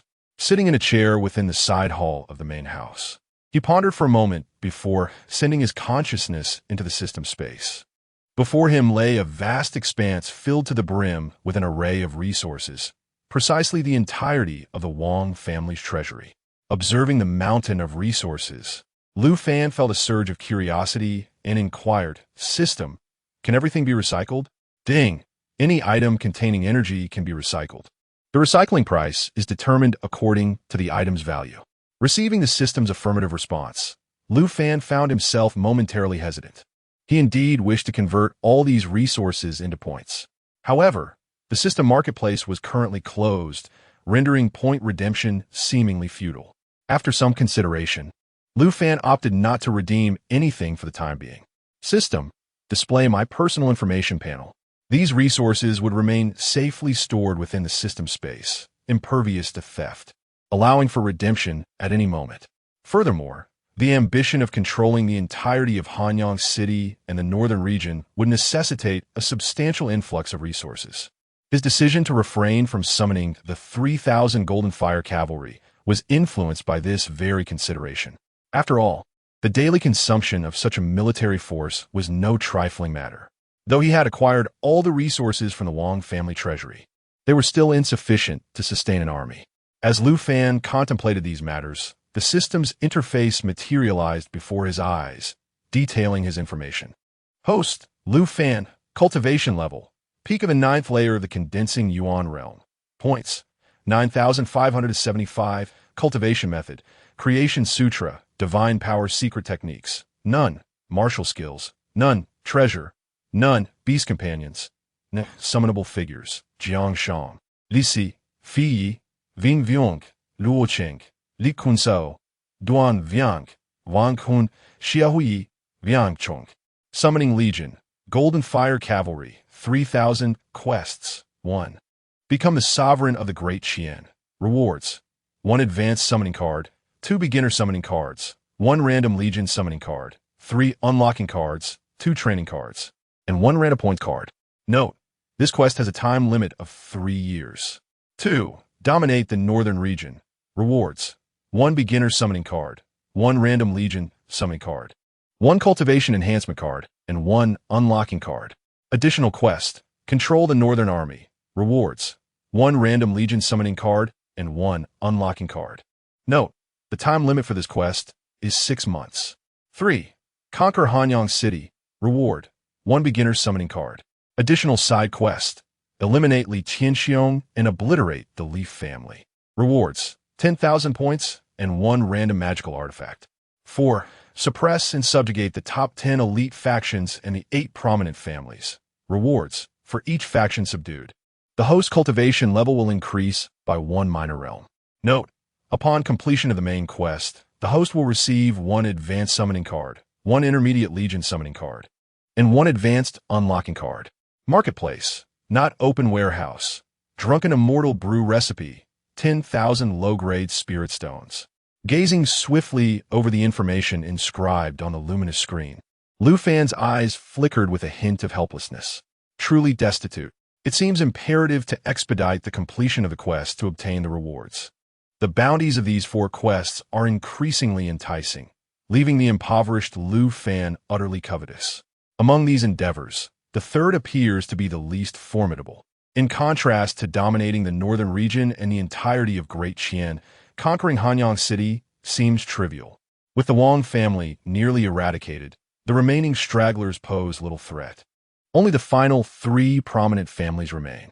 First, seize Hanyang City, then control the Northern Army, and subsequently one may scheme for the entire northern region. Lu Fan narrowed his eyes, contemplating the series of actions he must undertake next. As night descended, within the main house's chamber, Lu Fan sat cross-legged, immersed in his cultivation. At that moment, with his eyes tightly shut, they suddenly flew open, glinting with a fierce light. Still unyielding, I shall see who you truly are. Thanks to the existence of the 7-star absolute killing array, the entire governor's mansion lay within his perceptive grasp. Not only could he sense the intrusion of a single person, but even an ant crawling in would not escape his notice. At this juncture, he distinctly detected 12 robed figures stealthily infiltrating the governor's mansion from 4 directions. These 12 black-robed cultivators had evidently undergone specialized training. Moreover, they seemed well acquainted with the mansion's layout, flawlessly evading the patrol zones of the temporary guards. Upon breaching the mansion, the 12 black-robed cultivators divided into 3 groups. 3 proceeded towards the courtyard. Another 3 ventured to the rear residence's first courtyard, while the remaining 6 advanced towards the second courtyard of the rear residence. Cloaked in the night, these individuals approached with nary a whisper, evading all detection. Little did they know that every move they made was meticulously observed by Lu Fan, as if he were witnessing a holographic surveillance projection. At that moment, Lu Fan felt an exhilarating thrill as he watched 6 black-robed cultivators making their way toward the second courtyard of the rear residence. A cold smile crept across his face. Today he would put them to the test. Since his arrival in this realm, he had never engaged in combat, and now he was eagerly anticipating the opportunity. Although such an endeavor bore significant risks, he felt no trepidation. Within the confines of the governor's mansion, the number of individuals capable of causing him harm was exceedingly few, and, certainly, the 12 intruders did not belong to that select group. With a disdainful sneer, Lu Fan unhesitatingly activated the 7 stars annihilation array and swiftly made his way outside. As he approached the main house, the 12 black-robed assassins who had infiltrated the governor's mansion were suddenly engulfed in an overwhelming sense of terror. Chapter 43. The slaughter of formation. They were struck with horror as they discovered that all their companions had inexplicably vanished. Moreover, the surrounding environment underwent a sudden transformation. This unforeseen turn of events surpassed their wildest imaginations, instilling in them an overwhelming sense of dread. However, as they had infiltrated stealthily, they could not afford to raise their voices in alarm. Faced with such an abrupt shift, they could only suppress their fear and cautiously advance. Unbeknownst to them, they were unwittingly making their way toward the second courtyard of the rear residence. To avoid alerting the remaining occupants of the prefectural office, Lu Fan had employed a formation to obscure the presence of anyone within the vicinity. Under his meticulous arrangement, the paths of the 12 assassins diverged significantly, allowing Lu Fan to dictate when they would converge upon him. Before long, the first assassin arrived before Lu Fan, guided by his direction. Upon seeing Lu Fan, who was armed with a fine iron sword and fixated upon him, the assassin's eyes widened in shock, his face contorted with disbelief. "You!" The moment the assassin uttered a word, Lu Fan vanished in an instant, swinging his sword toward the assassin. Swish! Although Lu Fan had yet to master any sword techniques, martial skills, or evasive maneuvers, he possessed the formidable power of a peak 9th-level practitioner in the condensation realm, which translated into overwhelming strength. Realizing they had been deceived, the assassin recognized the dire situation he was in. Yet, with their mission to eliminate Lu Fan at any cost, retreat was not an option. He hissed defiantly, brandishing a black curved dagger as he charged at Lu Fan. In a heartbeat, Lu Fan's fine iron sword clashed against the assassin's black dagger. Clang! The resounding echo of iron colliding reverberated through the air, sending the assassin reeling backward. Coughing up blood, he stumbled 7 or 8 paces before managing to regain his footing. As a mere 6th-level practitioner in the condensation realm, he was 3 levels beneath Lu Fan, resulting in a considerable disparity in strength. Gazing at the assassin he had repelled with a single strike, Lu Fan coldly demanded, "Speak. Who sent you? If you confess, I may spare your life." Before Lu Fan could complete his sentence, The pale-faced assassin sneered and lunged forward once more with his blade. Seeing that he refused to divulge any information, Lu Fan realized he had overestimated his chances. As assassins, these individuals had long embraced death and feared it not. Swish! Blood gushed forth as a head rolled to the ground. Notification: killed a 6th-level practitioner in the condensation realm, earning 650 points. Disregarding the notification, Lu Fan contemplated the severed head and lifeless body on the ground, pondering, system, can the corpse and this head be recovered? Notification: all entities containing energy can be reclaimed. Would you like to recover this corpse and head? Upon receiving this response, Lu Fan nodded in satisfaction, relieved that he no longer had to worry about disposing of the corpses. Reclaim. A notification chimed. The corpse and head have been retrieved, gaining 10 points. By the way, system, if I use a formation to vanquish my enemies, will the points obtained from the recovery be diminished? No, if the host personally activates the formation to slay enemies. The points will not be reduced upon recovery. Since it does not affect the points, then let them all perish. A fierce glint flashed in Lu Fan's eyes as he activated the 7 Stars Annihilation formation to commence the slaughter. Accompanied by a chorus of anguished screams. The remaining 11 death warriors were pierced through the skull by the sudden appearance of sword light, meeting their demise. Initially, Lu Fan had intended to extract information from these individuals, but after witnessing the brutal resolve of the previous death warrior, he abandoned that thought. He was well aware of his own combat prowess, and it was unnecessary to squander time. Ding! 11 corpses have been reclaimed, earning 100 points. As the notification sounded, 12 storage rings materialized before Lu Fan. He casually picked one up and probed it with his spiritual sense. Inside, there were only scattered spirit stones, elixirs, and other resources, with nothing to prove their identities. Reluctantly, he inspected 3 more storage rings, only to find the same results. Ultimately, he had no choice but to collect all 12 storage rings.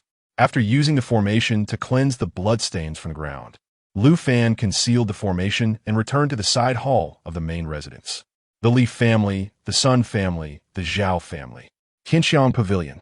From which faction did these death warriors originate? Sitting in the main seat, Lu Fan furrowed his brow in deep contemplation regarding the origins of these death warriors.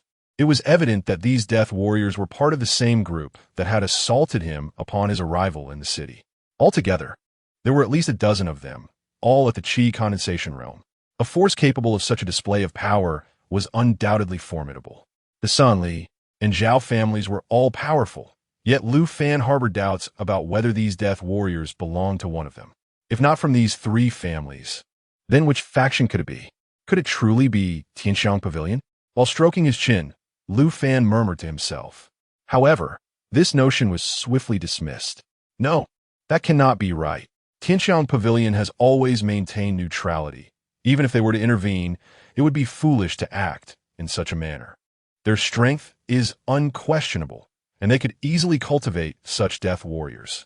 Yet, Tianxiang would never engage in such a reckless endeavor. Just then, a figure suddenly emerged in Lu Fan's mind, causing his eyes to narrow involuntarily.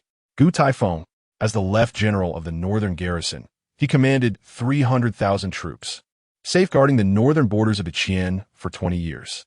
In the event of conflict, he wielded near-absolute authority over all military and political matters in the northern region. Even the governor of Hanyang had to comply unconditionally with Gu Taifeng during wartime. Such a figure, deeply rooted in the northern borders for decades, would find it exceedingly simple to orchestrate any schemes. Gu Tieshing, Gu Tieshing. Lu Fan squinted his eyes, repeatedly murmuring these 3 characters. He could discern the true cultivation level of Gu Tieshing, yet he found it impossible to fathom the depths of this individual. In summary, this person was far from ordinary, possessing a complexity that was profound. Should he choose to eliminate him outright, a surge of murderous intent welled up within him, prompting Lu Fan to take a deep breath and extinguish such thoughts. This fellow cannot die, at least not for the time being. If Gu Tieshing were to perish at this moment, the 300,000 troops of the Northern Expedition would descend into chaos, and the entire northern region would be thrown into disarray. Half an hour passed in the blink of an eye. After pondering and reflecting endlessly, Lu Fan was struck by an inexplicable sense of irritation. His intellect seemed insufficient. It appeared he would need to consult with Xia and the others. Possessing a golden finger did not equate to having unmatched intelligence. Every individual has their limitations, a fact Lu Fan never denied. Upon making his decision, Lu Fan felt a sudden lightness within, promptly returning to his bed to sit cross-legged and enter a state of cultivation.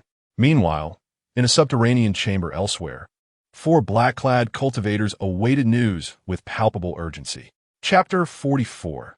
The identity of the dark-robed cultivator at that moment. The concealed door on the right side of the secret chamber swung open, revealing a dark-robed cultivator. Observing this, the 4 masked dark-robed figures immediately rose to their feet, one of them eagerly inquiring, "Did you succeed?" In response, the newly arrived dark-robed cultivator shook his head, his voice heavy with gravity as he spoke. They entered the governor's residence for less than an incense stick's duration, and their life jade slips shattered. What? The 4 masked figures gasped in unison upon hearing this news. Are you certain their life jade slips are all shattered? Absolutely. One of the life jade slips shattered first, and the other 11 broke simultaneously. As the dark-robed cultivator uttered these words, his voice trembled slightly, betraying an undeniable fear. The 4 masked figures, who had been waiting in the chamber, collectively inhaled sharply.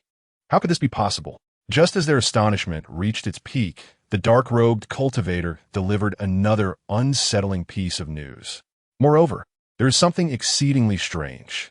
Throughout the entire time, there was not a single sound from within the governor's residence. It was as if our people had vanished without a trace, leaving no ripples behind. Gasp! The 4 masked figures, already in shock, now clenched their fists tightly in disbelief. This revelation surpassed all their expectations. They had anticipated the possibility of failure and even the potential loss of their Sen assassins. Yet, this outcome was unfathomable.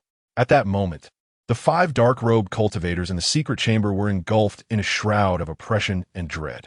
After a prolonged silence, one of the masked figures slammed his fist onto the table. Damn it all. That fool has set his sights on us, and undoubtedly, tomorrow night will be the banquet prepared for our demise. Upon finishing this statement with gritted teeth, he furiously tore off his mask, revealing himself to be Li Tianxiong, the head of the Li family. In that moment, Li Tianxiong's expression was one of ferocity, his eyes bloodshot, brimming with a murderous intent and hatred that seemed poised to erupt. Seeing the unveiled face of Li Tianxiong, the other 3 masked figures exchanged glances filled with resignation. In the next instant, 2 of the dark-robed cultivators removed their masks, revealing themselves as Sun Shenghu, the head of the Sun family, and Zhao Tiansheng, the head of the Zhao family. The last masked figure, however, did not unveil his face. Casting a sidelong glance at the fierce-looking Li Tianxiong, Zhao Tiansheng addressed the masked figure. Since tonight's mission has failed, we must prepare to initiate our plans tomorrow night. Upon hearing Zhao Tiansheng's directive, both Li Tianxiong and Sun Shenghu remained silent.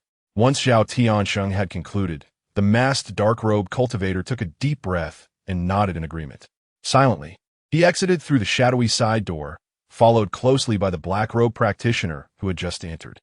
Once the 2 had departed, Li Tianxiong turned his gaze towards Sun Shenghu and Zhao Tiansheng, his eyes glinting with coldness as he declared, "The plan has commenced. None shall escape unscathed. Should anyone dare to inform that useless wretch, they shall not blame me for becoming a rabid dog." With those words, Li Tianxiong grasped the mask resting on the table and turned to leave. Exchanging glances, Sun Shenghu and Zhao Tiansheng nodded and similarly departed through different concealed exits. "Greetings, my lord." In the front hall of the county governor's residence, Jiang Sheng, with a beaming smile, bowed to Li Si as he led him to Lu Fan. "No need for formalities. Please take a seat." "Thank you, my lord." After both had settled, Lu Fan turned to Jiang Sheng and inquired with a smile, "Xia, how are Uncle Bao and the others faring?" "In response to your query, my lord, Uncle Bao has taken over the position of the city commander of Hanyang, currently reorganizing the city guard. Meanwhile, Gong and Ji Quan are temporarily serving as deputy commanders of the city defense, assisting Uncle Bao in safeguarding the city. In addition to accommodating Qiong, Luo Cheng, and Xiao Wei, Jiang Shang had also managed to retrieve the original members of the county governor's office. Due to the mysterious deaths of the previous two governors, the residence had come to be regarded as an ominous place. The former members had either resigned to return home, feigned illness, or simply hidden away. This had rendered the county governor's office nearly defunct, with Hanyang City and the entire Hanyang County effectively lacking management. Fortunately, the northern frontier was safeguarded by 300,000 troops, and within Hanyang City, for prominent families governed their respective regions. Thus, despite the absence of management, the vast northern frontier had not descended into chaos. However, with Lu Fan, the newly appointed county governor, now in office, such a state of affairs could not be allowed to persist. Listening to Jiang Shang's detailed report, Lu Fan felt a wave of embarrassment wash over him. After all, these matters should have been arranged and executed by him as the governor. Yet he had scarcely considered them and was utterly unaware. Zia, you have worked hard. My lord, your words are too kind. It is my honor to alleviate your burdens and difficulties. The memories implanted by the system depicted him as a person of extraordinary talent and unparalleled strategy, yet he had remained unrecognized for far too long. Years ago, he had received a promise from the crown prince, Lu Fan, that he would personally seek him out in the future and appoint him as an advisor. Thus, when Lu Fan arrived in Hanyang City to find him and extend the invitation to serve as the county assistant, his gratitude was indescribable. At this moment, Lu Fan was also filled with immense emotion. The sensation of having an extraordinary advantage was simply exhilarating. He brimmed with confidence. With such an astonishingly powerful system at his disposal, should he fail to ascend to that coveted position, it would truly warrant despair. With a sigh of contemplation, Lu Fan seemed to recall something, casting a curious glance at Jiang Shang. Zia, while Uncle Bao, Gong En, and Ji Quan have all made their arrangements, what of Jing Si? Haha, my lord, accommodating the three unparalleled warriors, Uncle Bao, Gong En, and Ji Quan, in the modest Hanyang City is already a significant compromise. A formidable general like Jing Si, who can vanquish thousands, naturally deserves to be stationed within the military camp. Moreover, the temporary arrangement of Uncle Bao and the others is a matter of necessity. They too must eventually enter the military. Observing the beaming smile of Jiang Shang, Lu Fan felt a jolt of realization and nodded emphatically. Any schemes and machinations are mere illusions in the face of absolute power. To seize control of Hanyang City is trivial. The true treasure lies within the 300,000 troops of the Northern Town Army. As Lu Fan pondered this, footsteps echoed from outside, and Zhang Qi hurried in, kneeling on one knee. Your Highness, General Miao Huai requests an audience. Upon hearing of Miao Huai's visit, Lu Fan raised an eyebrow and glanced at Jiang Shang, saying, "Let him enter." "As you command." Zhang Qi complied and exited, leaving Lu Fan curiously contemplating whether Miao Huai had come to seek his grievances. After all, it was only natural for a person to harbor resentment when the position of the Hanyang City defender was reassigned from him to Qiong. Lost in thought, Zhang Qi returned with the armored Miao Huai swiftly following behind. Chapter 45. This is what I say. I, the humble one, pay my respects to His Highness the Crown Prince. Kneeling on one knee, Miao Huai entered alongside Zhang Qi, offering a respectful salute to Lu Fan. Lu Fan cast a seemingly casual glance at the man, maintaining a facade of normalcy, devoid of any dissatisfaction or malice in his eyes. Please, no need for such formalities. Thank you, Your Highness. General Miao, my people have replaced you in your position. Do you harbor any grievances? A Lu Fan-esque direct inquiry left Miao Huai momentarily speechless. After a brief moment of astonishment, Miao Huai shook his head resolutely. I was merely serving as a temporary commander for Hanyang City. Now that Your Highness has found a suitable candidate, it is only natural for a change. Oh, so you truly have no grievances at all? Lu Fan inquired with a smile that bordered on irony, while Miao Huai met his gaze fearlessly. To Your Highness, I hold not the slightest complaint. Observing Miao Huai's unwavering determination, Lu Fan confirmed that the man genuinely bore no resentment. With a light chuckle, he decided not to linger on the topic and asked directly, "What brings you to seek me today?" "Your Highness, the general has sent me to escort you to the military camp for an inspection, and there are also pressing matters to discuss with you." Upon hearing this, Lu Fan suddenly remembered that Gu Taifeng had indeed arranged to visit the military camp today. However, he had been preoccupied with thoughts regarding the four great families, leading him to forget this engagement. With this realization, Lu Fan rose and said, "Wait here, I shall change my attire." He then addressed Jiang Shang, "Zia, summon Jingxi. You and he shall accompany me." Understood. Having given the instructions, Lu Fan proceeded to the side hall, where he donned the military uniform that Gu Taifeng had sent him the previous day. Since he was to inspect the military camp, it was vital to be well prepared. In his past life, Lu Fan had learned the significance of first impressions, and in this life, he would not commit such a fundamental error. A uniform that evokes a sense of familiarity is the quickest and most effective means to achieve this, particularly within a military setting. Before long, Lu Fan completed his change of attire, adorned in a splendid armor of interwoven gold and silver, a bright golden helm atop his head, and a dragon-carved sword of dark iron at his waist. Gazing at his reflection in the mirror, Lu Fan found himself momentarily astonished, disbelief flickering in his eyes. Is this truly me? It is often said that a man in armor embodies the pinnacle of handsomeness. Regrettably, he had never experienced this in his previous life. Unexpectedly, in this life, he has realized his dream, and in such a remarkable form of military garb. At this moment, he could not help but acknowledge that he indeed looked extraordinarily striking in his armor. This was not mere vanity, but a heartfelt sentiment. After a moment of reflection, Lu Fan waved his right hand lightly, resting his left hand on the hilt of his sword, and strode back to the main hall. In the hall, aside from Yao Huai, Zhang Qi, Jiang Shang, and Li Si, Lu Wushuang and Wu Wei were also present. When Lu Fan made his entrance, everyone's eyes brightened, expressions of astonishment illuminating their faces. Lu Wushuang, the princess of Pingxi, even covered her mouth with her small hand, her delicate features etched with disbelief. Is he truly worthless? Observing the reactions of those around him, Lu Fan maintained an outwardly calm demeanor, but inwardly he could not suppress a hint of satisfaction. Clearing his throat softly, he stifled his self-satisfaction and approached the group. Before anyone else could speak, Jiang Shang chuckled. "My lord, you truly are a celestial being, a dragon descended from the heavens." The flattering words from such a legendary figure as Jiang Shang filled Lu Fan with delight, causing a faint smile to appear on his face.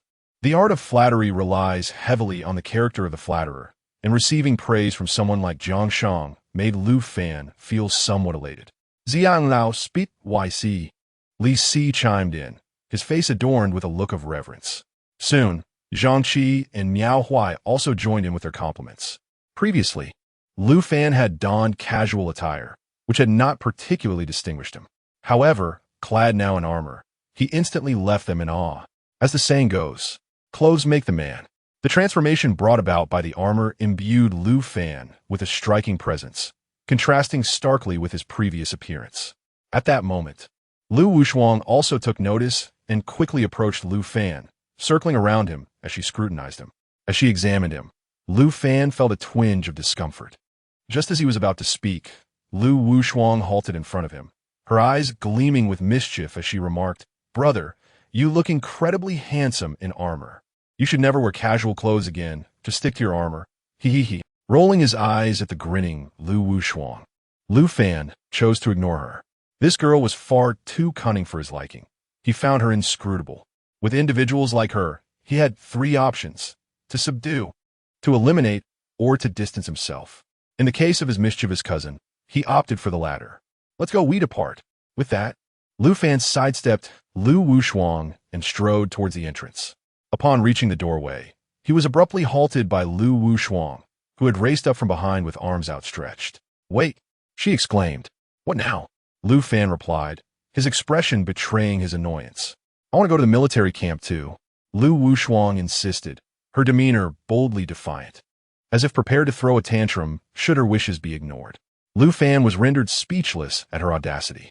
This was no princess, but rather a spoiled girl who left him with little recourse.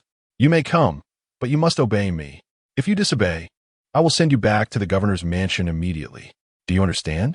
Lu Fan said sternly, his expression serious and his tone resolute. Upon hearing this, Lu Wushuang's eyes glistened with unshed tears, her expression turning pitiable. However, Lu Fan remained unyielding, stating coldly, "If you are unwilling, then return. If you wish to complain, feel free to do so wherever you like. I stand by my words." With that, he walked out of the hall without hesitation, followed closely by Jiang Shang, Li Si, Zhang Qi, and Miao Huai. As they departed, the look of grievance on Lu Wushuang's face vanished, and the tears in her eyes were gone. Instead, a grimace of clenched teeth emerged. Infuriated, she thought, "How dare this incompetent threaten me? If they wish for me to depart, I shall obstinately defy their desires." With a cold snort, Lu Wushuang resolutely pursued the departing Lu Fan. Observing Lu Wushuang's demeanor, Wu Wei let out an exasperated sigh. His eyes filled with concern. The young lady had not been like this before. However, ever since her encounter with Lu Fan, it seemed as though she had plunged into a whirlpool. If this continued, their original plans might very well be jeopardized. Although he felt anxious and troubled, there was nothing he could do but follow her helplessly. Moments later, a beast carriage departed from Hanyang City under the escort of over 100 soldiers from the Northern Town Army, heading straight for the military camp. Chapter 46. Baiming Town, located in the northwest of Hanyang City, stands as an entirely military stronghold. The barracks of the Northern Army are scattered around Baiming Town, extending for dozens of miles. Among the 300,000 troops, 200,000 are stationed here, recuperating and regaining their strength. Beyond their regular training, these soldiers also engage in land cultivation to ensure a steady food supply in this northern territory. The majority of the Northern Army are not cultivators, merely stronger than ordinary individuals. After all, the ability to cultivate requires innate spiritual roots, with perhaps only 1 in 100 possessing such potential. Those with lower cultivation levels require sustenance to maintain their energy, and ordinary citizens are no exception. The Northern Army is composed of elite soldiers, necessitating a more refined diet than regular troops. Naturally, relying solely on the support from the Great Qian Dynasty is insufficient. The Northern Expanse, characterized by its vastness and sparse population, predominantly consists of fertile plains, thus serving as a natural granary for the Northern Army. Miao Huai proudly shared this information with Lu Fan, who wore a curious expression. Wasn't this the military farming system? Who conceived of this method? Lu Fan suppressed his intrigue and inquired of Miao Huai. It was first proposed by the prince, and we, the Northern Army, were the first to implement it. Miao Huai's face radiated undeniable pride as he answered Lu Fan's question. Without the strategy put forth by the prince, how could our Northern Army enjoy such prosperity today? When was this proposed? Lu Fan's curiosity intensified. It was introduced by the prince 23 years ago. Unfortunately, he vanished 3 years after the strategy was enacted. Miao Huai's initial pride waned, giving way to a sense of nostalgia and loss. The Northern Army was established by the Northern King, evolving from weakness to strength through countless battles. Half of the Northern Territory was once occupied by the Tian Dynasty from the Northern Deserts. It was the Northern King who led the Northern Army, disregarding life and death, gradually driving the Tian Dynasty out of the north beyond Baiming Mountain. Thus, the Northern King is revered as the guardian of the North, embodying the spirit of the Northern Army. The 300,000 troops may forget many, but they will never forget the Northern King. Seeing the expression on Miao Huai's face, Lu Fan felt a deep curiosity about his uncle, whom he had yet to meet. Just as he was about to ask more, the carriage came to a gentle halt. "Your Highness, we have arrived." Zhang Qi's voice interrupted Lu Fan's thoughts, compelling him to momentarily suppress his curiosity. Stepping out of the carriage, Lu Fan was instantly awestruck by the scene before him. Everywhere he looked, there were fluttering military banners and an expanse of military tents. The figure of 200,000 troops had seemed merely a number, lacking tangible impact. However, witnessing it firsthand, Lu Fan truly grasped the meaning of awe. Moreover, what he observed at that moment was merely the banners, tents, and a fraction of the northern army. In contrast to Lu Fan's astonishment, Li Cunxiao's face flushed with excitement, his body trembling slightly. This was the place he had longed for most fervently. Both Jiang Sheng and Li Si were equally astonished, yet they quickly regained their composure. A silent understanding passed between them as they exchanged a glance, each recognizing the glimmer of brilliance in the other's eyes. In contrast, Miao Huai and Zhang Qi appeared notably more indifferent. As for Lu Wushuang and Wu Wei, their demeanor was even less perturbed.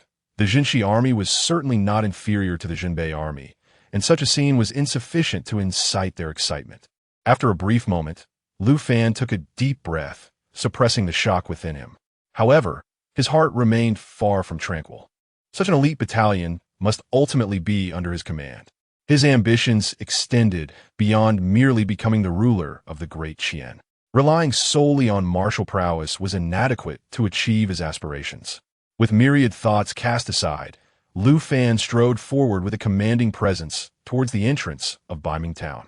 At that moment, the entrance was already teeming with dozens of individuals, all pivotal figures of the Jinbei army, led by none other than General Gu Taifeng. As Lu Fan and his entourage approached, the many core members of the Jinbei army turned their gazes toward them. Their attention was immediately drawn to Li Cunxiao, whose imposing physique was bound to attract notice wherever he went. A peerless warrior. Upon the first glimpse of Li Cunxiao, those four words sprang to mind. Only after diverting their gaze from him did they finally notice Lu Fan, who walked at the forefront.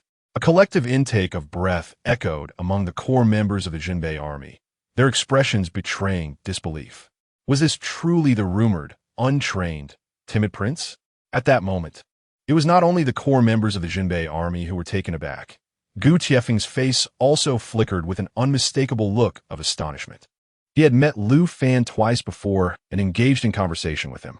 Yet, the contrast between Lu Fan's casual attire and his military garb rendered him almost unrecognizable. As the Jinbei army members continued to be astonished, Lu Fan and his entourage arrived before them. Gu Taifeng suppressed his surprise and bowed respectfully to Lu Fan, proclaiming, "General Gu of the Jinbei army pays his respects to His Highness the Prince." Simultaneously, the numerous core members of the Jinbei army reacted, hastily kneeling on one knee in homage. "We pay our respects to His Highness the Prince." While Gu Taifeng, as the commander of the Jinbei army, was not required to kneel, the others did not share such privileges. "Please rise. There is no need for formalities," Lu Fan responded graciously. "Thank you, Your Highness." After allowing the core members of the Jinbei army to stand, Lu Fan turned to Gu Taifeng with a smile, saying, "General Gu, today there is no prince. Only the county governor of Hanyang and the left lieutenant of the Jinbei army. So let us dispense with these hollow formalities."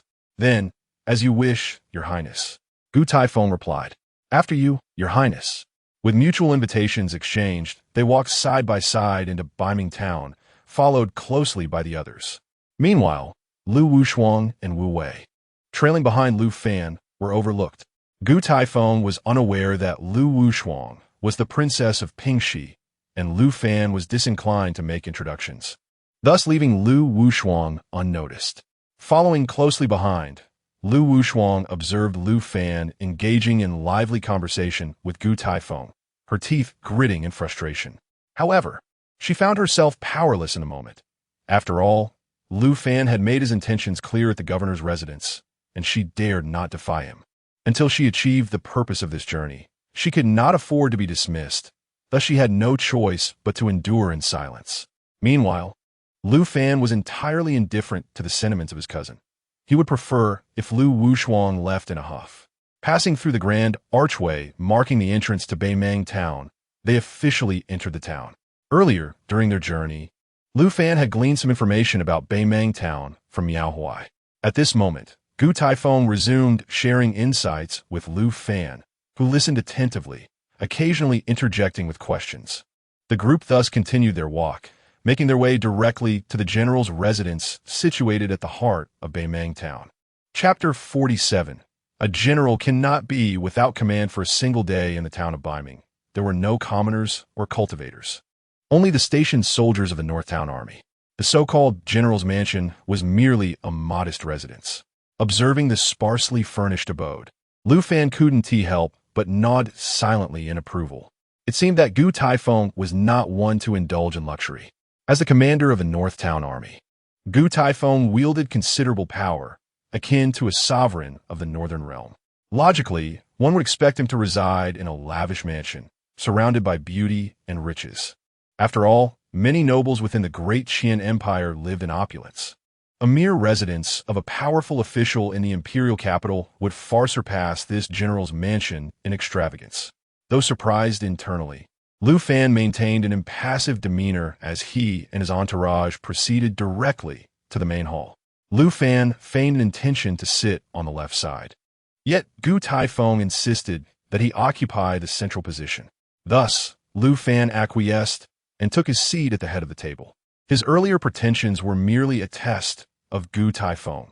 Had the general seated himself at the main position without hesitation, Lu Fan would have had to reassess his opinion of him.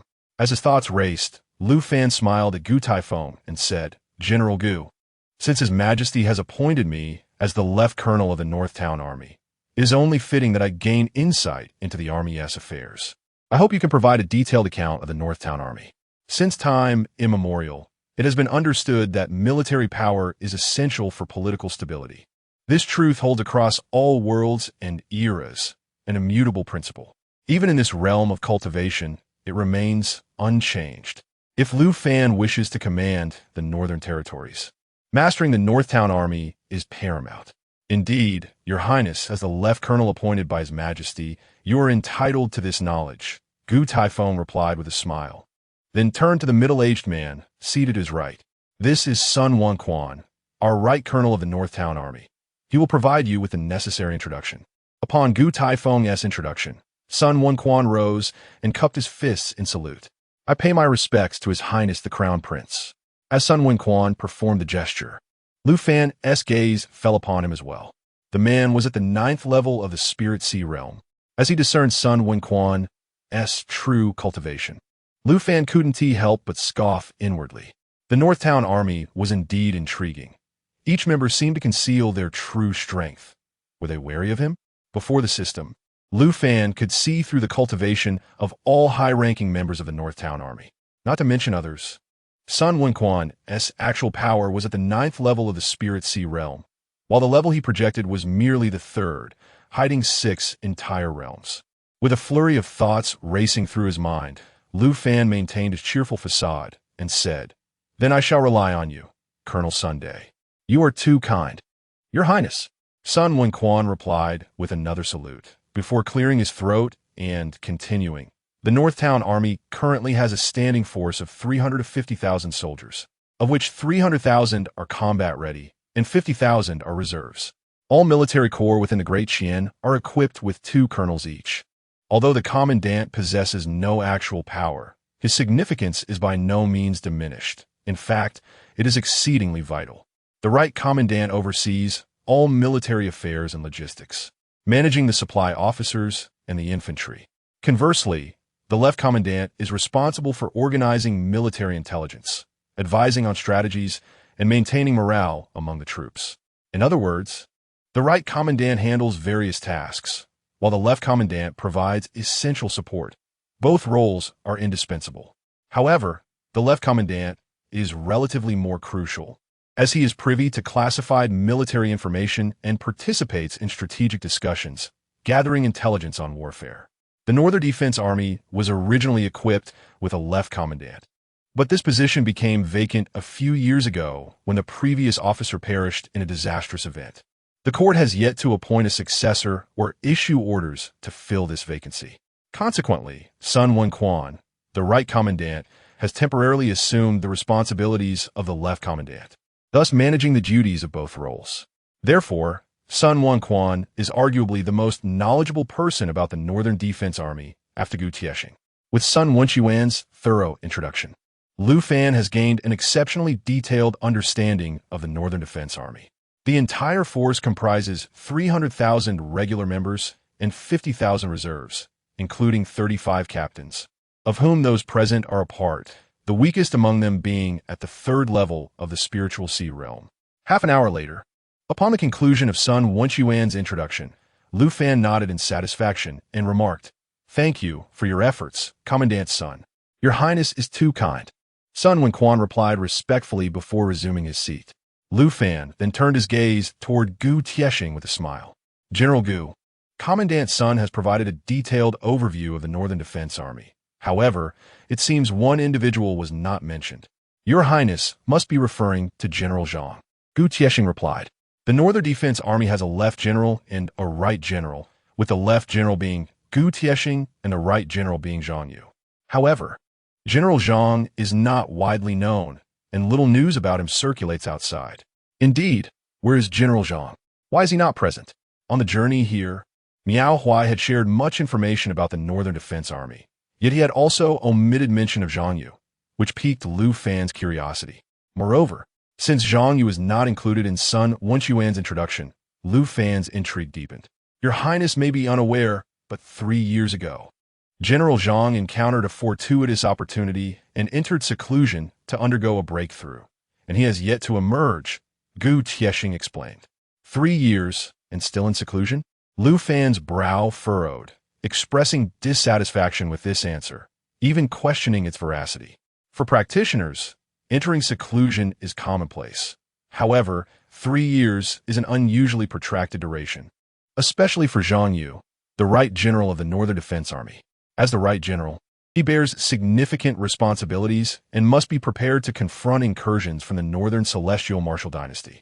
It is difficult to justify an extended seclusion of 3 years.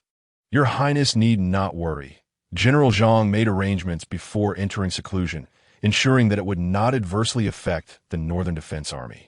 Gu Tiesheng seemed to sense Lu Fan's concerns and promptly provided reassurance. Lu Fan feigned an inconspicuous glance at Sun Wenquan and the various commanding officers. Sun Wenquan's expression remained composed and unperturbed, yet the countenances of the other commanders varied distinctly. Some appeared slightly anxious, others bowed their heads in silence, while a few exhibited wandering gazes, occasionally darting towards him and Li Cunxiao. Every subtle change did not escape his keen observation.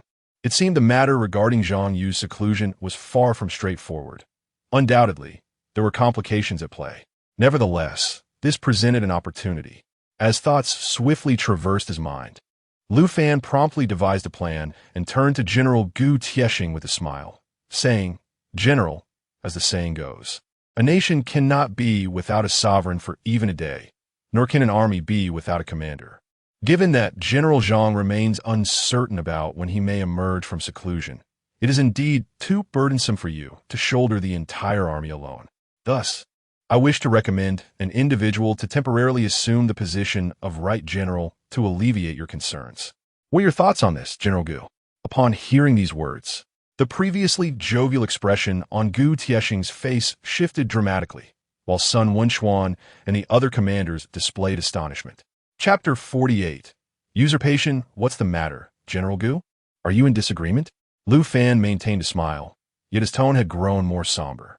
At this moment, General Gu Taifeng had regained his composure, responding with an inscrutable demeanor, "Your Highness jests.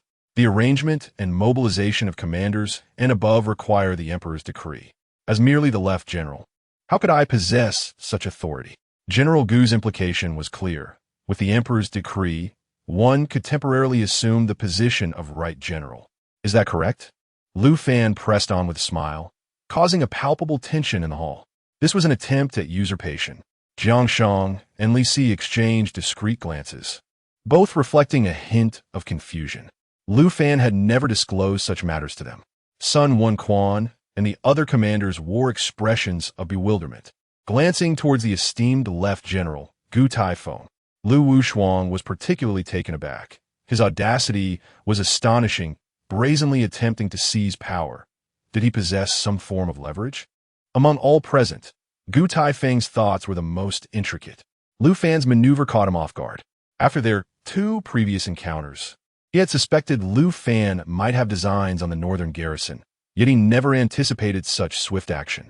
Before even addressing matters in Hanyang City, Lu Fan had set his sights on the northern garrison. What ordinary person would engage in such audacious tactics? However, at this moment, Gu Taifeng felt as if he were ensnared by Lu Fan's words, trapped in a perilous position. Under Lu Fan's watchful gaze, Gu Taifeng maintained his composure, stating, "With the Emperor's decree, it is certainly no issue." "Ha ha, excellent. If that is the case, then this will be quite simple. Zhang Qi, your subordinate, is here. Present the secret edict entrusted to you by the Emperor." At this command, Zhang Qi was momentarily taken aback. How did His Highness know about the secret edict? Despite his confusion, he acted promptly, retrieving a golden edict from his storage ring and presenting it with both hands. Prince Fan receives the edict. As Zhang Qi unveiled the edict, all present knelt on one knee to receive it, including Gu Taifeng, the esteemed left general of the northern garrison. The edict represented the emperor, and the subjects of the Great Qian Dynasty regarded it as a direct manifestation of the emperor himself. While ordinary citizens and officials were required to kneel fully, military personnel were permitted to kneel on one knee, a concession bestowed upon them. As the crown prince, Lu Fan was not required to kneel. He simply rose and accepted the edict from Zhang Qi. Gazing at the golden edict in his hands, Lu Fan mused inwardly. What trickery is my father up to? He knew about Zhang Qi's possession of the secret edict due to the presence of a palace eunuch who had accompanied Zhang Qi and others to meet him in Pingchuan City. This old eunuch had not only brought him the imperial decree, but also delivered a verbal command from his father. The content of this command was the very secret edict. This edict served as a powerful tool bestowed by his father, granting him the authority to command, albeit it could be used only once. Thoughts raced through his mind as Lu Fan took a deep breath, addressing everyone kneeling before him. "Rise. No need for formalities." "Thank you, Your Highness." Once everyone stood, Lu Fan, holding the golden edict with one hand, turned his gaze towards the slightly pallid Gu Taifeng. "General Gu, the Emperor's decree is right here. Would you care to take a look?" In stark contrast to Gu Tiefeng's troubled expression, Lu Fan wore a broad smile. Although this secret edict offered but a single opportunity, for him, it was more than sufficient. He was unwilling to see a remarkable warrior like Cunxiao relegated to a mere soldier in a northern garrison. While attaining the position of right general would not grant him immediate control over the northern garrison, he would at least be recognized as its second in command. As Lu Fan grinned, vying for power, Gu Taifeng felt an uncontrollable surge of anger welling up within him. Alongside his fury, a deep sense of helplessness emerged. It seemed he had underestimated this prince. A troublesome situation had arisen. Just as Gu Taifeng was lost in contemplation, a centurion at the far right suddenly stood up, declaring, "Your Highness, I cannot accept this course of action." Following his lead, two more centurions rose in succession. Indeed, General Zhang is merely in seclusion, not deceased. To seize his position now would be taking advantage of his misfortune. "Your Highness, the northern garrison is comprised of elite troops. To become right general, one must possess commendable achievements and strength." After these two centurions spoke, more joined them in standing. Although they remained silent, their actions and expressions conveyed their sentiments clearly. Witnessing this, Gu Tiefeng's demeanor visibly softened, and his furrowed brow eased. Casting a casual glance at these loyal subordinates, he feigned anger and admonished, "What are you all doing? Sit down, if you dare to." Before Gu Taifeng could finish a sentence, Lu Fan interjected with a smile. "So, what you are implying is that anyone who temporarily assumes the role of right general must possess strength superior to yours, correct?" Upon hearing this, Gu Tiefeng's expression shifted slightly, instinctively glancing at Cunxiao, who stood to Lu Fan's left. "This is bad," Gu Taifeng thought to himself, ready to intervene. However, before he could speak, the first centurion who had stood asserted emphatically, "Indeed, to become right general of the northern garrison, one must surpass us centurions in strength. Otherwise, not only will we not accept it, but the soldiers below will also be unwilling to comply." The other centurions who had risen echoed this sentiment. If the right general lacked sufficient strength, it would indeed be difficult to earn respect. To ascend to such a position, one must contend with us centurions and emerge victorious. As they spoke, the centurions internally scoffed. They were staunch loyalists to Gu Taifeng. Now that Lu Fan sought to usurp power, they would not acquiesce. Though Lu Fan was a prince, they regarded him with disdain. It mattered not whether Lu Fan could cultivate. Even if he could, they would still not be concerned. As he observed the unmistakable smug smirks in the eyes of these individuals, Lu Fan could hardly suppress a chuckle. Truly, what divine assistance. Just moments ago, he was contemplating how to proactively propose a challenge, allowing Li Cunxiao to make an appearance among the troops of the northern town and bask in the glory. After all, those who dwell in the martial realm hold strength in high regard, and the weak are hardly afforded respect within the military camp. The most expedient method to establish authority is undoubtedly to make an example of the weak. With this thought in mind, Lu Fan, beaming with delight, turned to Gu Taifeng and, with a cheerful demeanor, proclaimed, "General Gu, since the esteemed sergeants have voiced their opinions, let my men have a go. Should we lose, we shall forego the matter of the acting right general. However, if we emerge victorious, the position of right general shall rightfully belong to him. What say you?" Lu Fan's countenance radiated joy, yet Gu Taifeng was seething with fury, nearly on the verge of an explosion. Chapter 49. Surely you're not afraid of battle. Useless, utterly useless. He was not a fool. How could he fail to perceive Lu Fan's intentions? Yet, at this moment, it was too late for words. While he harbored a fierce desire to strike down his trusted subordinates, Gu Taifeng maintained an facade of composure. Taking a deep breath, he suppressed the fury and murderous intent within and feigned nonchalance, saying, "Let us proceed as His Highness suggests. However, I fear we may be pressed for time today. Perhaps it would be better to act swiftly and head to the military camp now, rather than complicate matters." Lu Fan, decisively interrupting Gu Taifeng, rose and smiled at the several centurions surrounding him, saying, "Surely you are not afraid of battle." These centurions were not oblivious. They discerned hints of tension from Gu Taifeng's expression. Yet, Lu Fan's words effectively closed off all avenues of retreat for them. "Of course not. Ha ha. Excellent. It is good to hear that you are not cowardly. I firmly believe that there are no weaklings among the Northern Army, and they would never falter in the face of battle. General Gu, let us depart. Lead the way to the military camp." Observing the delighted and smiling Lu Fan, Gu Taifeng could only nod in acquiescence, all the while grappling with his suppressed rage and frustration. Moments later, the group exited the general's residence and spurred their horses towards the military camp outside the town.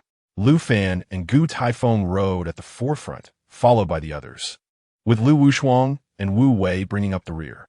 Though somewhat miffed at being overlooked by everyone, Lu Wushuang found solace in the tranquility of being undisturbed.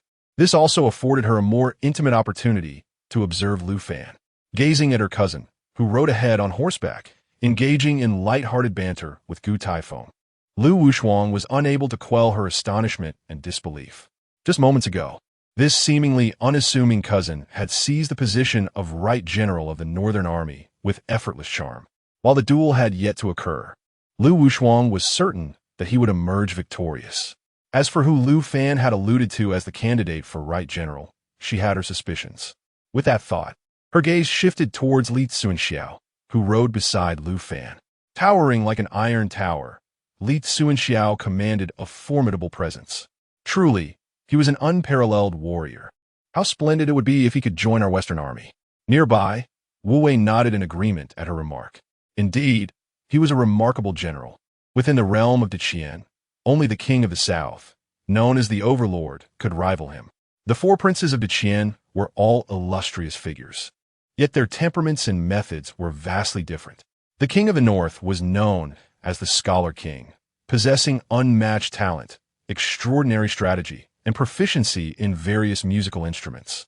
Calligraphy and painting, his ethereal demeanor had earned him the titles of the foremost scholar and the most handsome man in Qian in earlier years. The king of the East was deeply loyal and righteous, renowned for his fierce disdain for evil, earning him the moniker of the Righteous King. Any cultivator encountering difficulties in the Eastern territories who sought the king of the East's assistance would surely receive help, provided they were of good character and not of nefarious ilk. The king of the West, with his profound thoughts and astonishing intellect, was referred to as the wise king by the outside world. Especially in the art of military formations, He possessed an extraordinary talent and even authored the 36 Strategies of Warfare, which became essential reading for all generals of the Great Qian. The last king of the south was renowned for his immense strength and unparalleled combat prowess, openly recognized as the greatest warrior of the Great Qian, often referred to as the overlord of Great Qian. His physique was reminiscent of Li Cunxiao, standing tall like an iron tower. Listening to old Wu's reflections, Lu Wuxuang withdrew her gaze and curiously inquired, "Old Wu, from where do you suppose my dear cousin has gathered such formidable warriors? Could it be that His Majesty—" "Hush! Be cautious, princess!" Wu Wei's complexion turned pale at Lu Wuxuang's words, and he urgently interrupted, speaking with utmost seriousness, "Princess, your transformation these days has been quite significant. It is natural to be curious about the crown prince, but do not let such curiosity expose you." Wu Wei's admonition startled Lu Wuxuang, sending a jolt through her as if struck by lightning. The one embroiled in the matter is often oblivious, while the observer sees clearly. She had not perceived her own changes, yet Wu Wei, as an outsider, had observed them with clarity. His words abruptly awakened her from a reverie. Noticing her dazed expression, Wu Wei leaned closer and whispered, "The crown prince is no simple figure, and His Majesty is even more complex. The crown prince's presence here may well be His Majesty's design. Therefore, it is prudent for us to refrain from meddling in these affairs. We need only to fulfill the tasks assigned by the prince." "Rest assured, old Wu, I understand," Lu Wuxuang replied, taking a deep breath and nodding. Her gaze towards Lu Fan and Li Cunxiao now considerably calmer. Although her heart still brimmed with profound doubts, she buried them deep within. Kill! Kill! Before reaching the military camp, the air was filled with the thunderous battle cries emanating from within. As the sounds reached his ears, Lu Fan felt his blood surging with fervor. Li Cunxiao, too, was stirred, his face flushed with excitement and an unmistakable battle intent gleaming in his eyes. Soon, the group arrived at the entrance of the camp, where 16 guards uniformly raised their right fists and pounded their chests in salute. "Open the gates." "Yes." With the gates swung open, Lu Fan and his entourage marched in with great momentum, while the 16 guards discreetly scrutinized Lu Fan. They had certainly received word of the arrival of this so-called wasteful crown prince, as the rumors had circulated throughout the camp. However, rumors are but whispers, and reality is far more compelling. Their curiosity about the true nature of this wasteful prince was palpable. Upon seeing Lu Fan in person, the 16 guards were bewildered, for he was entirely unlike the tales they had heard. Lu Fan, however, paid little mind to their gazes. His attention fixated on the soldiers of the northern army clad in black armor, his eyes sparkling with intensity. Elite, undoubtedly elite. The strength of an army can be discerned from the spirit and demeanor of its individual soldiers. Whether they were the reserve members tasked with guarding Hanyang City or the regular troops stationed here, each bore an aura of ferocity and bloodlust akin to ravenous wolves. Such soldiers on the battlefield are bound to emerge victorious. General Gu, there must be a dedicated arena within the army specifically for martial contests. Let's proceed there directly. Moreover, such competitions are rare and momentous occasions in the military, and it is only fitting that the brothers of the northern garrison gather to witness the spectacle. Since we are to stage a performance, a platform must be erected, otherwise the effort shall be in vain. The die is cast, and General Gu Taifeng has no grounds to refuse. He turned to the sergeant, who had been the first to speak in the grand hall of the general's residence, and spoke in a grave tone, "Tao Tong, prepare accordingly. If you fail to meet the satisfaction of His Highness the Crown Prince, beware, for I shall have your skin." Tao Tong, already fraught with trepidation, trembled at the general's words and hurriedly replied, "Rest assured, General, I shall ensure everything is in order." With that, Tao Tong did not dare to linger and promptly spurred his horse, galloping away. Chapter 50. If you wish to fight, then fight half an hour later. Around the central martial arts stage of the Northern Town Army, a congregation of 100,000 soldiers gathered. On the makeshift viewing platform, Lu Fan occupied the central position, with Gu Taifeng seated on his left and Lu Wuxuang on his right. At this moment, Gu Taifeng had become aware of Lu Wushuang's true identity, yet he paid it little heed. His primary concern was Lu Fan, the prince. Lu Fan, however, was lost in thought, his gaze sweeping over the assembly of 100,000 soldiers surrounding the stage. At a glance, it resembled an ocean of darkness. What astonished Lu Fan even more was the profound silence that enveloped the gathering. The absence of any raucous noise was a remarkable feat indeed. Just then, Tao Tong, who had been dismissed by Gu Taifeng, hastened to the front of the viewing platform. "Your Highness, General, all preparations are complete. We may commence the duel at any moment." As he spoke, Tao Tong cast a provocative glance towards Li Cunxiao, who stood behind Lu Fan, having been subtly reminded by his companion. He had grasped Lu Fan's intentions and felt a surge of anger, perceiving himself as a mere pawn in Lu Fan's game. Naturally, he dared not express any discontent towards Lu Fan himself, but he felt no obligation to be courteous to Lu Fan's chosen champion. In response to Tao Tong's unabashed provocation, a disdainful expression crossed Li Cunxiao's face. How audacious for a mere third-level practitioner of the spiritual sea realm to behave so arrogantly. Gu Taifeng, observing Tao Tong's fervor for battle, could not help but sigh in resignation. His loyal subordinates seemed oblivious to the fact that there were greater powers beyond their own. Today, as humiliation was inevitable, losing face was one thing, but losing authority was far more critical. Yet, in this moment, there was no turning back. Any further discussion would only exacerbate the disgrace, so he refocused his thoughts on Lu Fan. "Your Highness, it appears we are ready. Shall we begin?" Lu Fan nodded with a gentle smile, then turned to Li Cunxiao. "Be mindful, just a demonstration. Do not harm our brother. Rest assured, my lord, I shall show restraint." Li Cunxiao's declaration immediately darkened the expressions of Tao Tong and the other commanders. What a brazen individual. The outcome of mercy was uncertain. They recognized Li Cunxiao's strength, yet felt no trepidation. After all, attaining the rank of commander was not solely based on merit, but also on formidable combat prowess. Each one had emerged from the crucible of battle, unfazed by fear. With a cold snort, Tao Tong sprang into the air, landing deftly on the duel stage. This display elicited an uproar of excitement from the gathered 100,000 soldiers of the Northern Town Army. For the ordinary soldiers, the spectacle of combat between practitioners held an unparalleled allure. Such opportunities were rare, and it was no wonder they were stirred with enthusiasm. "Victory is ours! Victory is ours!"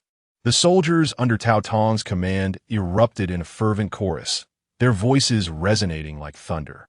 As he gazed upon his subordinates, who fervently rallied in support of him, Tao Tong deftly flipped his wrist, unveiling a finely crafted iron curved blade, its tip pointed directly at Li Cunxiao on the viewing platform.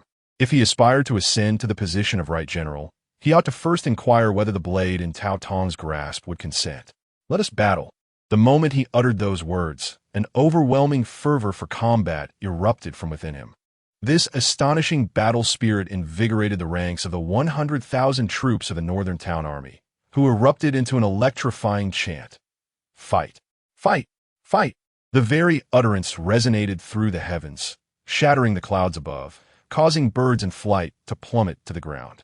Even from 10,000 miles away, within the city of Hanyang, the earth-shaking echoes of this battle cry reverberated, stirring curiosity among the citizens and cultivators alike. On the viewing platform, Lu Fan clenched his fists, a flush creeping to his cheeks. It was utterly breathtaking. Had he not been constrained from revealing his cultivation, he would have yearned to leap onto the arena and engage in a fierce battle. If Lu Fan felt this way, one could only imagine the heightened anticipation of Li Cunxiao, who, without hesitation, soared into the air above the platform. "Ha ha! You wish to fight? Then let us do so." His laughter, brimming with battle intent, echoed as he descended onto the contest stage. With a resounding thud, the arena trembled violently upon his landing. The observing troops of the Northern Town Army erupted once more into ecstatic cheers. The military revered strength. Though Tao Tong held the title of commander, they remained impartial, their excitement for the duel only intensifying. On the viewing platform, Gu Tifeng, Sun Wukong, and the other commanders shared an equal sense of anticipation. Notably, Gu Tifeng, the left general of the Northern Town Army, recognized at first glance that Li Cunxiao was a peerless warrior of immense power, one that even instilled a sense of threat within him. However, without witnessing Li Cunxiao's prowess firsthand, he could not accurately gauge the extent of his strength. Now, as Li Cunxiao prepared to make his move, his anticipation soared. Awakened from her reverie by Wu Wei, Lu Wushuang struggled to regain her composure, only to have her curiosity reignited. Li Cunxiao had been lauded by Elder Wu as a figure capable of rivaling the Overlord. The Southern King, revered as the foremost strength in the realm of Daqian, was someone she had never had the opportunity to witness in action. Therefore, the prospect of seeing Li Cunxiao, a man of comparable might, engage in battle stirred her excitement and intrigue. In the vast military camp, perhaps the only individuals who maintained a semblance of calm were Lu Fan, Jiang Sheng, and Li Si. Jiang Sheng, with a smile upon his face, gently stroked his white beard, his gaze towards Li Cunxiao filled with admiration. With such a formidable warrior as Jing Si Shubua under the command of their leader, how could they worry about their grand ambitions failing? Under the watchful eyes of all present, Tao Tong, wielding his sword with one hand, addressed the towering figure of Li Cunxiao with a scoff. "Draw your weapon, lest you claim after defeat that I, Tao Tong, took advantage of my armament to bully you." At this declaration, laughter and cheers erupted around him. "Well said. If we are to fight, let it be with full force. Only a weapon against a weapon is fair. Indeed, without weapons, how shall we reckon the outcome should you lose?" Listening to the resounding laughter and applause echoing around him, Tao Tong felt an increasing sense of pride. He casually cast a glance at Lu Fan on the observation platform, secretly mocking him. To usurp our general's authority, one must first possess the requisite qualifications. Let me show you how I will dismantle your followers. At that moment, he had firmly resolved to make Li Cunxiao pay a price. Even if he could not slay him, he would ensure that Li's cultivation was utterly destroyed, thus avenging his own general. As Tao Tong indulged in these thoughts of assured victory, Li Cunxiao, with a face full of disdain, spoke, "Against someone as insignificant as you, at the third level of the spiritual sea realm, there is no need to wield a weapon. Make your move quickly. Do not waste my time." Upon hearing these words, the crowd erupted in astonishment. Was he truly so arrogant? Could it be that he possessed the strength of the true Dan realm? Such brazen audacity would surely lead to his humiliation in defeat. Initially, the soldiers of the Northern Town Army had held a favorable impression of the towering Li Cunxiao. However, upon hearing such presumptuous remarks, their feelings swiftly shifted to disappointment and disdain. If the spectators felt this way, one could only imagine Tao Tong's fury, his face turning a deep shade of anger. Chapter 51. Li Cunxiao defeats the enemy with 2 fingers when an arrogant and presumptuous individual. I hope your strength is as formidable as your words. With a cold, gritted smile, Tao Tong ceased his idle chatter. In an instant, he lunged towards the towering Li Cunxiao, his finely crafted iron curved blade slicing through the air like a flash of lightning. Swish! At this moment, Tao Tong had been provoked to the point of fury by Li Cunxiao, unleashing his full power without a hint of restraint. The notion of moderation was cast aside. After all, he was merely a usurper. If he were to be slain, so be it. He could only blame his own inadequacy. Could it be that the inept prince would seek retribution for a mere mortal's death? The momentum of Tao Tong's strike incited an electrifying cheer from the 100,000 soldiers of the Northern Guard. The commanders on the observation platform clenched their fists and erupted in laughter. Ha ha! What a splendid technique. Brother Tao's swordplay has advanced since before. Even I must momentarily yield to his brilliance. The murmurs of admiration reached Lu Fan's ears, causing him to shake his head, amusement flickering within him. Truly, ignorance breeds fearlessness. To provoke a pinnacle of the soul-condensing realm while standing at the trifling third level of the spiritual sea realm was akin to an old man courting death. At that moment, Gu Tifeng, who had been subtly observing Lu Fan, could not resist asking, "Your Highness, might I inquire about the origins of your guardian?" He was acutely aware that Tao Tong was no match for Li Cunxiao, yet he could not impede the challenge. To speak against it would only invite humiliation, causing Lu Fan to regard him with disdain. Jingxi, is someone I encountered on my journey. He claims to possess the potential of an emperor and insists on pledging his loyalty to me. Thus, I had no choice but to accept him. Lu Fan's response elicited a twitch at the corner of Gu Tifeng's mouth. The prince certainly had a penchant for jest. With Lu Fan unwilling to elaborate, he chose not to press further, redirecting his gaze back to the arena. Meanwhile, Cao Tong's formidable strike had descended to a mere half a meter from Li Cunxiao. Yet, Li Cunxiao remained motionless, as if paralyzed by fear. The watching soldiers of the Northern Guard began to scoff and mock. We thought he was formidable, yet he appears utterly dazed. What a disappointing spectacle. This fellow, resembling an iron tower, turned out to be nothing more than a decorative pillow, lacking substance. Indeed, the military revered the strong, but only those who were truly potent. They scorned the pretense of those who were mere facades. In their eyes, the seemingly paralyzed Li Cunxiao was nothing more than a decorative pillow. Cao Tong's face betrayed open disdain and mockery, with a flicker of cruel delight in his eyes. He silently roared within, his aura intensifying further. In that moment, all chatter ceased, and over 100,000 gazes fixated on the duel between Cao Tong and Li Cunxiao. At Lu Fan's side, Lu Wuxuang clenched her fists tightly, her breath almost stilled in tension. Hurry and make your move. Why are you still hesitating? At this moment, among all those present, only Lu Fan, Jiang Sheng, Li Si, and Zhang Qi remained remarkably composed. Under the watchful eyes of the crowd, Li Cunxiao finally made his move. He raised his right hand, extending his index and middle fingers to meet the formidable strike of Cao Tong's iron curved blade. In an instant, the blade collided with Li Cunxiao's fingers, producing a sharp, resounding clang instead of bloodshed. Remarkably, Cao Tong's powerful strike was effectively halted by Li Cunxiao. At that moment, the world around them fell into a profound silence. The 10,000 soldiers of the northern town, as well as Sun Wanquan and Miao Huai on the viewing platform, all stared in disbelief, their eyes wide with astonishment. Gu Tiesheng, who had been mentally prepared, narrowed his eyes, feeling a tempest of emotions within. Such strength. Just moments ago, Lu Wuxuang, who had been so tense that he could scarcely breathe, now sprang to his feet. Lu Fan, the host of the viewing platform, couldn't he help but exclaim in admiration. Truly impressive. Although he understood that Li Cunxiao's defeat of Cao Tong was akin to using a cannon to swat a mosquito, the manner in which he achieved victory was undeniably stylish and exhilarating, leaving a profound impact. He was thoroughly impressed. However, Lu Fan felt no jealousy or dissatisfaction over Li Cunxiao's display of prowess, as he regarded him as a loyal ally.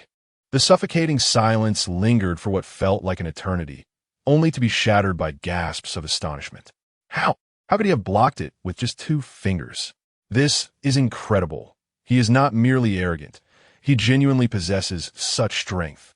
At that moment, the vast military camp erupted in fervor. The soldiers of the northern town, who had previously mocked him, now gazed at Li Cunxiao with fervent admiration. He is indeed a true warrior, not just a decorative figure. The thunderous cheers and applause from the crowd jolted Cao Tong, who had been left in a daze on the contest stage. In an instant, his face turned ashen, his eyes filled with unprecedented fear and disbelief. You, with such meager cultivation, do not attempt to feign prowess. 2 fingers are ample to deal with you. Li Cunxiao's mirka dismissivity, suddenly exerting force with his fingers, producing a chilling snap. With a crack, the iron blade was forcibly snapped between his fingers. The broken piece of the blade clattered onto the contest stage, creating yet another sharp sound. Cao Tong, gripping the remaining half of the blade, felt an overwhelming force surge through it. With a thud, the sheer power sent him flying backward, and the half-blade slipped from his grasp, landing beyond the ring. This astonishing scene instantly compelled the 10,000 soldiers of the northern town, who had been seated cross-legged, to rise in unison. On the platform, Sun Wanquan and numerous commanders could not help but rise to their feet, their faces adorned with expressions of fear and astonishment. Such power! Their strengths varied, yet overall, They were not significantly inferior to Tao Tong. Defeated by merely 2 fingers, how long could they possibly endure? Gu Taifeng shook his head in resignation. Your Highness, this position of right general is rightfully his. There is no need for further challenges. At this moment, the defeat of Tao Tong was already a significant embarrassment. Any additional contenders would only deepen the disgrace. It is wise to cut losses promptly. Ha ha ha, since General Gu has spoken, let Jingxi assume the role of right general. At this moment, Lu Fan was in high spirits, having finally taken the first step toward controlling the Northern Defense Army. With this initial stride, the path ahead appeared considerably simpler. It was merely a matter of time. Tao Tong was sent flying and crashed heavily onto the arena floor, blood spurting from his mouth. Yet, at that moment, no one paid him any heed. All eyes were fixated on Li Cunxiao. Chapter 52. The men of the Qian are no cowards invincible. Invincible. The arena reverberated with thunderous cheers as the 100,000 troops of the northern town celebrated fervently. To them, any formidable figure, as long as not an enemy, was worthy of their admiration. Although this champion had defeated their commander, it only served to further underscore the might of Li Cunxiao, deepening their respect and awe. On the arena, Li Cunxiao gazed at the jubilant troops, a smile of uncontainable joy gracing his face. This was the atmosphere he cherished. In the next moment, he turned to face Lu Fan on the observation platform. Under the scrutiny of over 100,000 eyes, the towering figure of Li Cunxiao knelt on one knee and, with a voice like rolling thunder, proclaimed, "My lord, I have not failed in my duty." As these words resonated, the gaze of the 100,000 troops shifted in unison to Lu Fan on the platform. Their expressions were a mix of curiosity, confusion, and reverence. Confronted with such an intense gaze, Lu Fan felt a twinge of anxiety within, yet he maintained a pleasant smile, revealing nothing of his inner turmoil. "General Gu, allow me to announce the news of General Jinxi's appointment as the right general," he declared.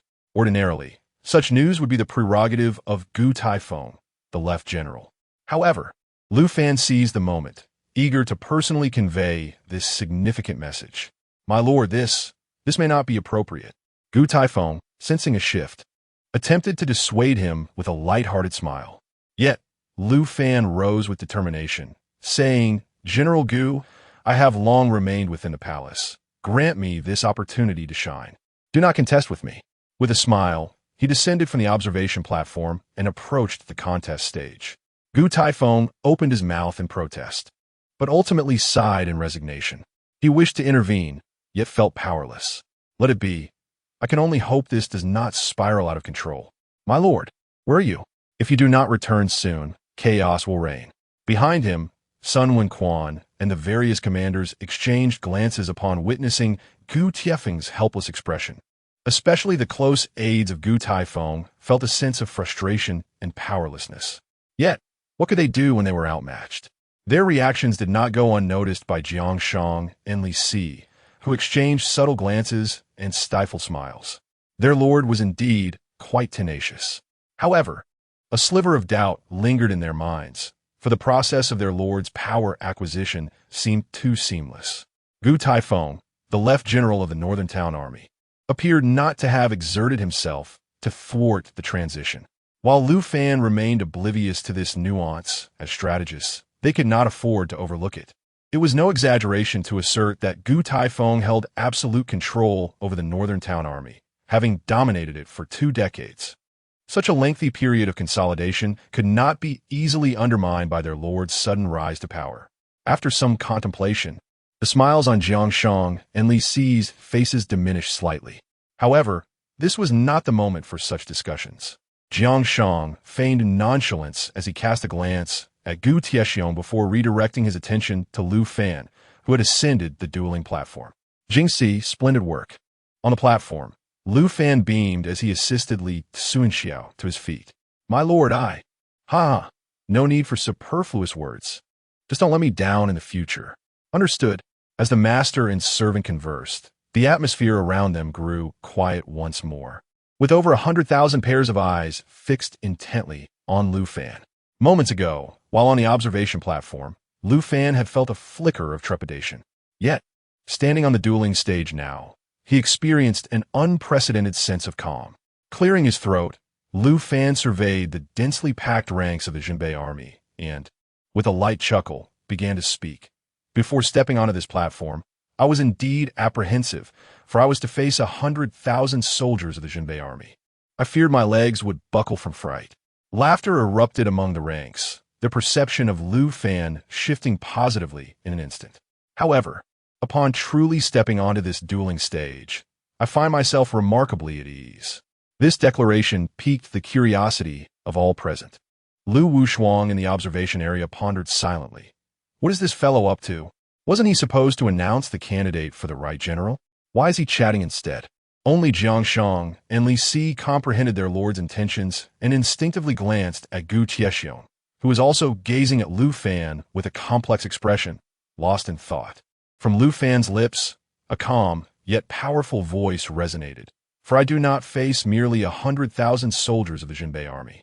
I stand before 100,000 iron-willed men, true heroes. In the presence of brothers who protect their homeland and defend their families, what need do I have for anxiety? As these words left his mouth, silence enveloped the Jinbei army, yet a warm current surged within their hearts, enveloping them in a comforting glow and stirring the softest parts of their souls.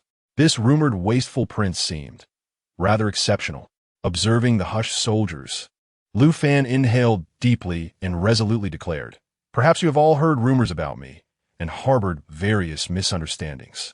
In the past, I had no opportunity to clarify, enduring in silence. But now, I stand here to demonstrate through my actions that the valiant sons of the Qian are anything but cowards." This resounding speech ignited the previously silent Jinbei army into a fervor. Cheers that shook the heavens erupted in response. In that moment, solely based on his words, the 100,000 soldiers completely revised their perception of Lu Fan, the so-called wasteful prince. Even if he could not cultivate, he was undoubtedly not the weakling described in tales. Gu Tiexiong, witnessing this scene, felt a glimmer of brilliance in his eyes, secretly marveling. What a true son of the Qian, indeed no coward.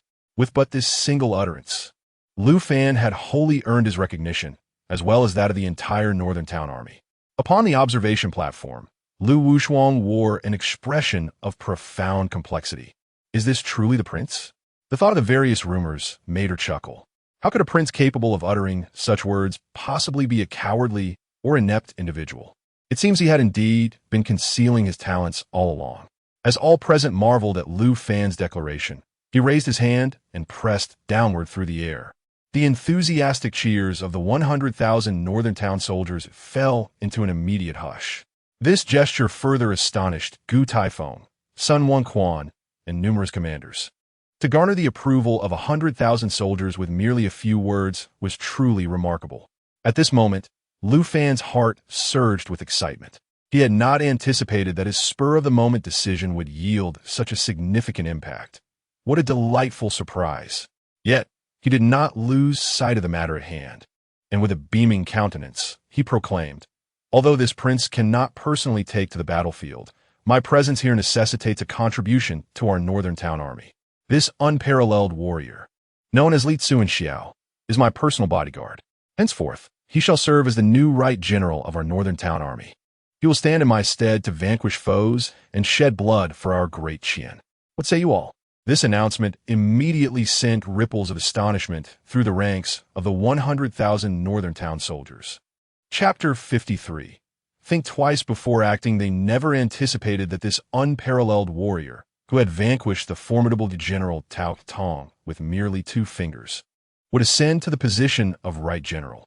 After a brief silence, the arena erupted with resounding cheers. Huzzah! Welcome, right general. For these ordinary soldiers, the power struggles among the elite held little significance. Ultimately, they remained focused on their duties, as the affairs of authority bore little relevance to their lives. As long as their commander was not an insignificant or incompetent individual, they remained indifferent to the matter. This was especially true for Li Cunxiao, who had proven his prowess by defeating General Tao Tong before their very eyes, thereby earning the respect and acknowledgement of the 100,000 troops of the Northern Guard. Consequently, They harbored no resentment towards this news. Rather, they were filled with fervent excitement and awe. After all, the previous Right General of the Northern Guard, Zhang Yu, had been in seclusion for 3 long years. Though 3 years may seem neither excessively long nor particularly short, it is sufficient for one's presence to fade significantly, even to the point of being forgotten entirely. Observing the jubilant throng of 100,000 Northern Guard soldiers, Gu Taifeng, seated in the viewing platform, felt a pang of helpless bitterness. From a moment Li Cunxiao had sent Tao Tong flying with a mere gesture, he had foreseen this outcome. Not only had he relinquished any attempts to intervene, but even had he tried, it would have been futile, for in the army, strength is paramount. Sun Wenquan and the other commanders wore expressions of frustration and envy, their eyes filled with a mix of admiration and jealousy. Surely, they had aspirations for the position of Right General.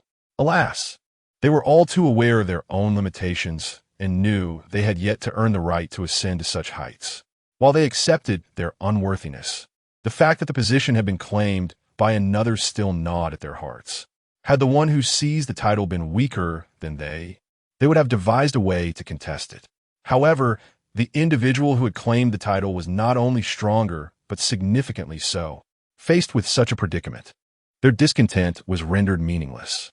On the arena, Lu Fan, observing the exuberant cheers of the 100,000 troops, finally felt his heart settle. He had harbored concerns that the announcement of this news might lead to a cold reception, inciting resentment among the Northern Guard.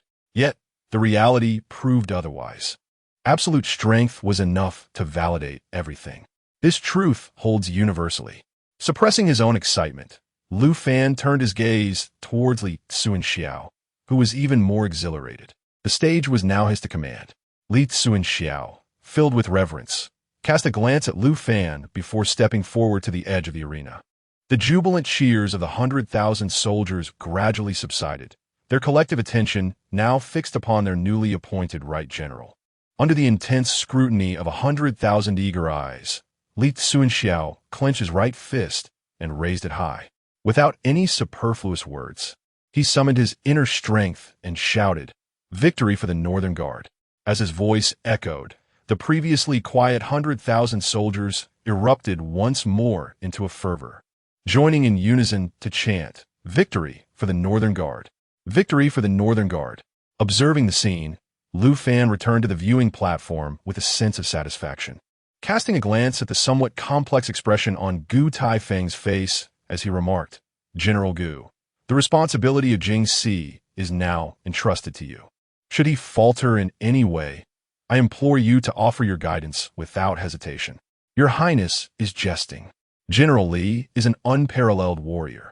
I am hardly in a position to advise," Gu Taifeng replied, his tone laden with courtesy.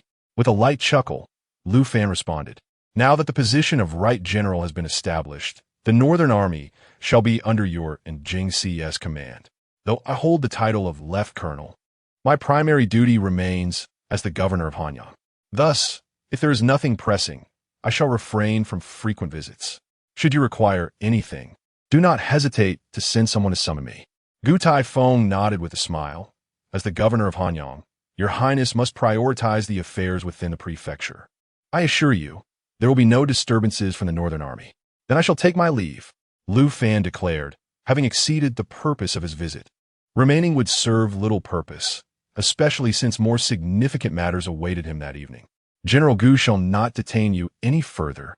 Gu Taifeng clasped his hands in salute and turned to Miao Huai, instructing, "Ensure the safe return of His Highness to the governor's residence." "I shall obey," Miao Huai replied. After concluding their exchange, Gu Taifeng, Sun Wenquan, and a host of sergeants personally escorted Lu Fan and his companions to the outskirts of the military camp. Li Cunxiao also emerged to provide escort, an unmistakable excitement illuminating his features. The carriage they had arrived in, accompanied by 100 guards of the Northern Army, awaited them. "Farewell, Your Highness. Farewell, Princess." Gu Taifeng, alongside Sun Wenquan and the sergeants, bowed respectfully to Lu Fan and Lu Wushuang. Lu Wushuang nodded slightly and was the first to ascend into the carriage. After taking a few steps forward, Lu Fan appeared to recall something and turned back, gazing at Gu Taifeng with a knowing smile. General Gu, I have suddenly remembered a passage from ancient texts that I wish to share with you. Without waiting for Gu Taifeng to respond, he recited the ancient say, "A bird visits thrice before it takes flight, and a person must contemplate thrice before acting. To visit thrice requires clarity, and to contemplate thrice demands lucidity. Only thus can one soar and proceed wisely." After finishing this phrase with a smile, Lu Fan fixed Gu Taifeng with a penetrating gaze before unhesitatingly entering the carriage. Jiang Sheng and Li Si exchanged knowing smiles with Li Cunxiao before following suit into the carriage. "Let us depart." With a crack of the whip, the grand procession rode forth, heading directly back to Hanyang City. Gu Taifeng watched the magnificent entourage gradually fade from sight. The words Lu Fan had just recited echoing in his mind. He understood Lu Fan's intentions and sensed that the prince had perceived something beyond the surface. Otherwise, he would not have deliberately chosen those words to subtly admonish him. Yet, what audacity did a seemingly ineffectual prince possess to chide him, the commander of the Northern Army? Could it be merely the influence of the newly appointed Right General, Li Cunxiao? As he continued to watch the grand procession until it vanished completely from view, Gu Taifeng took a deep breath, a resolute glimmer suddenly igniting in his eyes.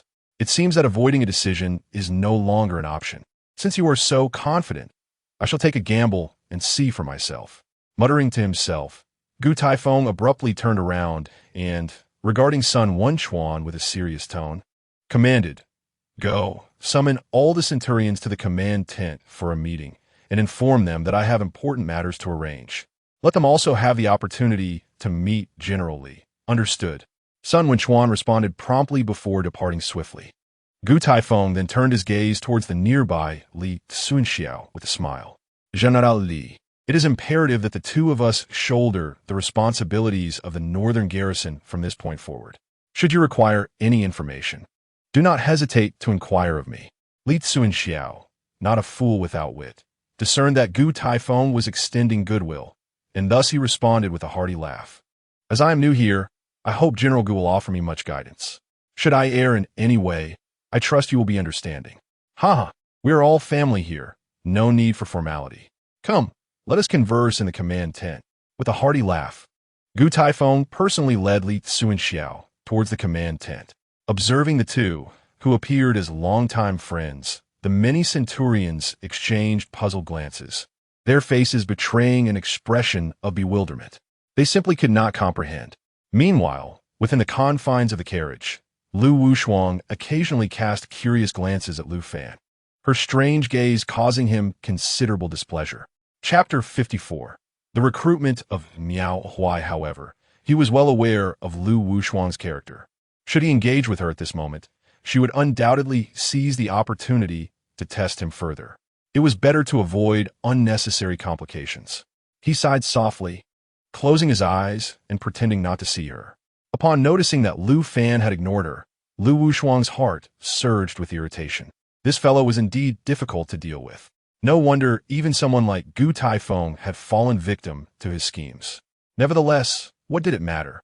Reflecting on the words of Elder Wu, Lu Wushuang endeavored to compose herself. Jiang Sheng and Li Si observed Lu Wushuang's demeanor with quiet amusement. They understood her background and could discern that this princess of Pingxi was far from the simpleton she appeared to be. However, they did not exhibit disdain. After all, her status was significant, being connected to one of the four great princes of the Qian, the Prince of Jinshi, who commanded an army of 300,000. If they could secure the support of the Prince of Jinshi for their lord, it would be a considerable advantage. Moments later, under the escort of 100 soldiers from the northern town army, Lu Fan and his companions returned to the governor's mansion. As Lu Fan dismounted the carriage, Miao Huai approached him, clasping his hands in salute. "Your Highness, I shall return to report." As Miao Huai prepared to take his leave, Lu Fan raised an eyebrow and smiled. "General Miao, how long have you served in the northern town army?" Miao Huai was taken aback by the question, but answered earnestly, "I have been with the northern town army for 23 years, serving as a 1,000-man commander." 23 years is indeed a considerable duration, yet the position of 1,000-man commander seems rather unworthy of your talents. "Your Highness, I..." Miao Huai was puzzled by Lu Fan's implication and was about to inquire further when Lu Fan interrupted with a smile. Would you be interested in continuing as the defending general of Hanyang City and concurrently serving as the county lieutenant of Hanyang? Upon hearing this, Miao Huai was momentarily stunned. The county governor was the highest official in the region, followed by the county vice governor and then the county lieutenant. The county lieutenant held significant military authority within the region, overseeing all patrols and city defenders, and possessed certain legal powers. The position of 1,000-man commander paled in comparison. After a brief moment of astonishment, Miao Huai's face radiated with barely contained excitement. Your Highness, this. There's no need to rush your response. Take your time to contemplate this offer. Once you've made your decision, come to the governor's mansion to find me.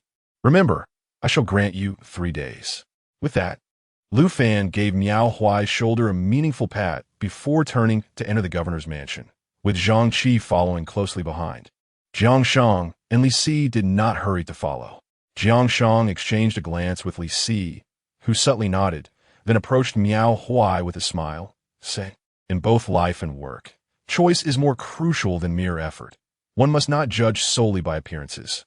Having made his point, Li Si followed Jiang Shang into the governor's mansion. As he watched the two enter the governor's mansion, Miao Huai's eyes were suddenly filled with a sense of struggle and hesitation. He understood that Lu Fan was attempting to win him over, offering substantial incentives. However, after gazing at the grand entrance of the governor's mansion for a moment, Miao Huai took a deep breath and turned to leave with 100 soldiers of the Northern Defense Army. Old Jiang, do you think that fellow will agree? If this were before heading to the Northern Defense Army camp, he certainly would have refused, but now. He chuckled at the sight of Jiang Shang, who appeared to possess all the cards. Li Si joined in the laughter.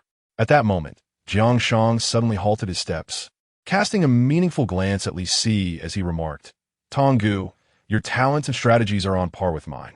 I am not a narrow-minded man, so there is no need for you to diminish your own worth. Hanyang City is too small, and the northern borders are likewise limited. Our Lord will inevitably soar to great heights, and we shall be called upon to assist him in times of need. The more distinguished your performance, the more pleased I will be, and so will our Lord. Thus, I say no more, and do not blame me for speaking out of turn.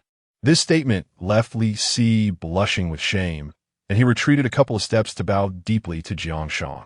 Hearing your words is worth more than a decade of study. Please rest assured, old Jiang, I shall forever remember your counsel from today. Ha ha ha, Tonggu, you overstated. Let's not keep our Lord waiting. Yes, old Jiang. Upon Jiang Shang and Li Si's arrival in the main hall, Fei Yi, Wang Hun, Xiang Chong, and Duan Zhan were already waiting there. We pay our respects to our Lord. Please take a seat. Lu Fan nodded toward the entering Jiang Shang and Li Si before turning his attention to Fei Yi and Wang Hun. Before he could inquire further, both Fei Yi and Wang Hun stood up simultaneously. Fei Yi spoke first, clasping his fists, reporting to our Lord. The invitation has successfully reached the head of the Li family, Li Tianxiong, and the head of the Sun family, Sun Shenghu. After Fei Yi concluded his brief account, Wang Hun continued, our Lord, the head of the Zhao family, Zhao Tiansheng, has also accepted the invitation and has explicitly stated that he will arrive early for the banquet this evening. Once Fei Yi and Wang Hun detailed the delivery of invitations to the 3 major families, Lu Fan fell into deep contemplation. Tonight, he intended to confront the remaining 3 families directly. They would either submit or face annihilation. Initially, he had planned a more gradual approach, but after the destruction of the Wang family, he had swiftly altered his strategy. When lacking absolute power, one must proceed with caution. Yet at this moment, he felt no fear towards the 3 families, rendering further delays unnecessary. Moreover, the discovery of a cache of military supplies in the Wang family's treasury had instilled a sense of urgency within him. If the issues with the 3 families were not resolved, Hanyang City could face internal strife and external threats simultaneously. With this thought in mind, Lu Fan inhaled deeply and addressed Xiang Chong and Duan Zhan. Xiang Chong, Ji Ming, you are to immediately send word to Uncle Bao and Ji Quan. Tonight, seal all city gates and ensure that all patrol guards and the Hanyang garrison are armed and on standby, ready to await my orders. He paused momentarily before adding, additionally, have Gong Ran bring back 50 men. No, just let Gong Ran return alone. Upon hearing Lu Fan's arrangements, Xiang Chong and Duan Tang immediately realized that significant events were afoot that evening. They rose with palpable excitement, clasping their fists in salute. We shall obey your command. After receiving their orders, the two hurriedly departed.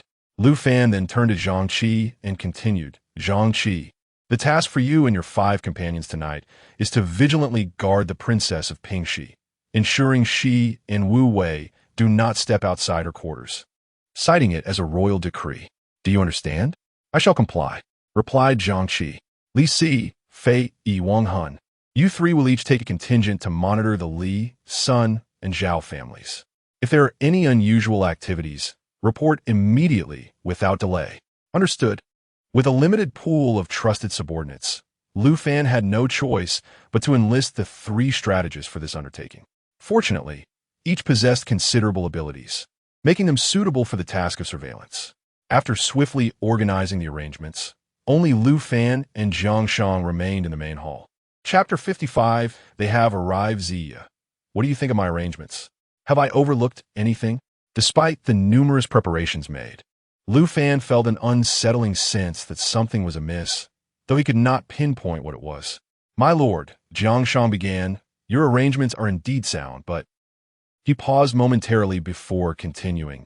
We must remain vigilant regarding the northern front. The northern front poses no concern. The Northern Defense Army is stationed there, and there should be no issues. Before he could finish, Lu Fan's expression shifted dramatically. Are you suggesting that the Northern Defense Army could potentially betray U.S.? The gravity of his words darkened his countenance. My lord, certain matters warrant caution. The Northern King has been missing for 2 decades, a span ample enough to alter many circumstances. Furthermore, the right general, Zhang Yu, has he truly been in seclusion, or is there more at play? If the Wang family harbors treasonous intentions, they will inevitably seek connections with the North, and the Northern Defense Army cannot be disregarded. While the soldiers of the Northern Defense Army may remain loyal, the same cannot be said for the captains and leaders. Jiang Shang left his thoughts unfinished.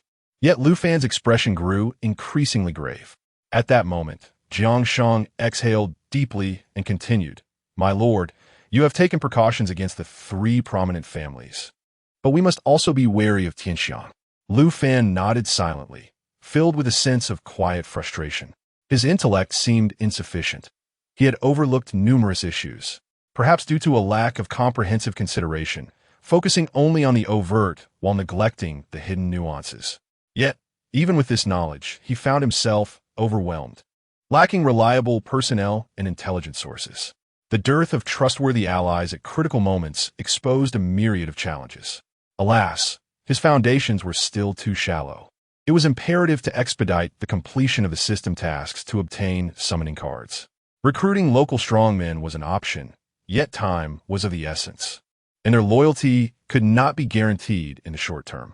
Thus, the most prudent course remained the summoning through the system. Taking a deep breath, Lu Fan gestured for Jiang Shang to continue.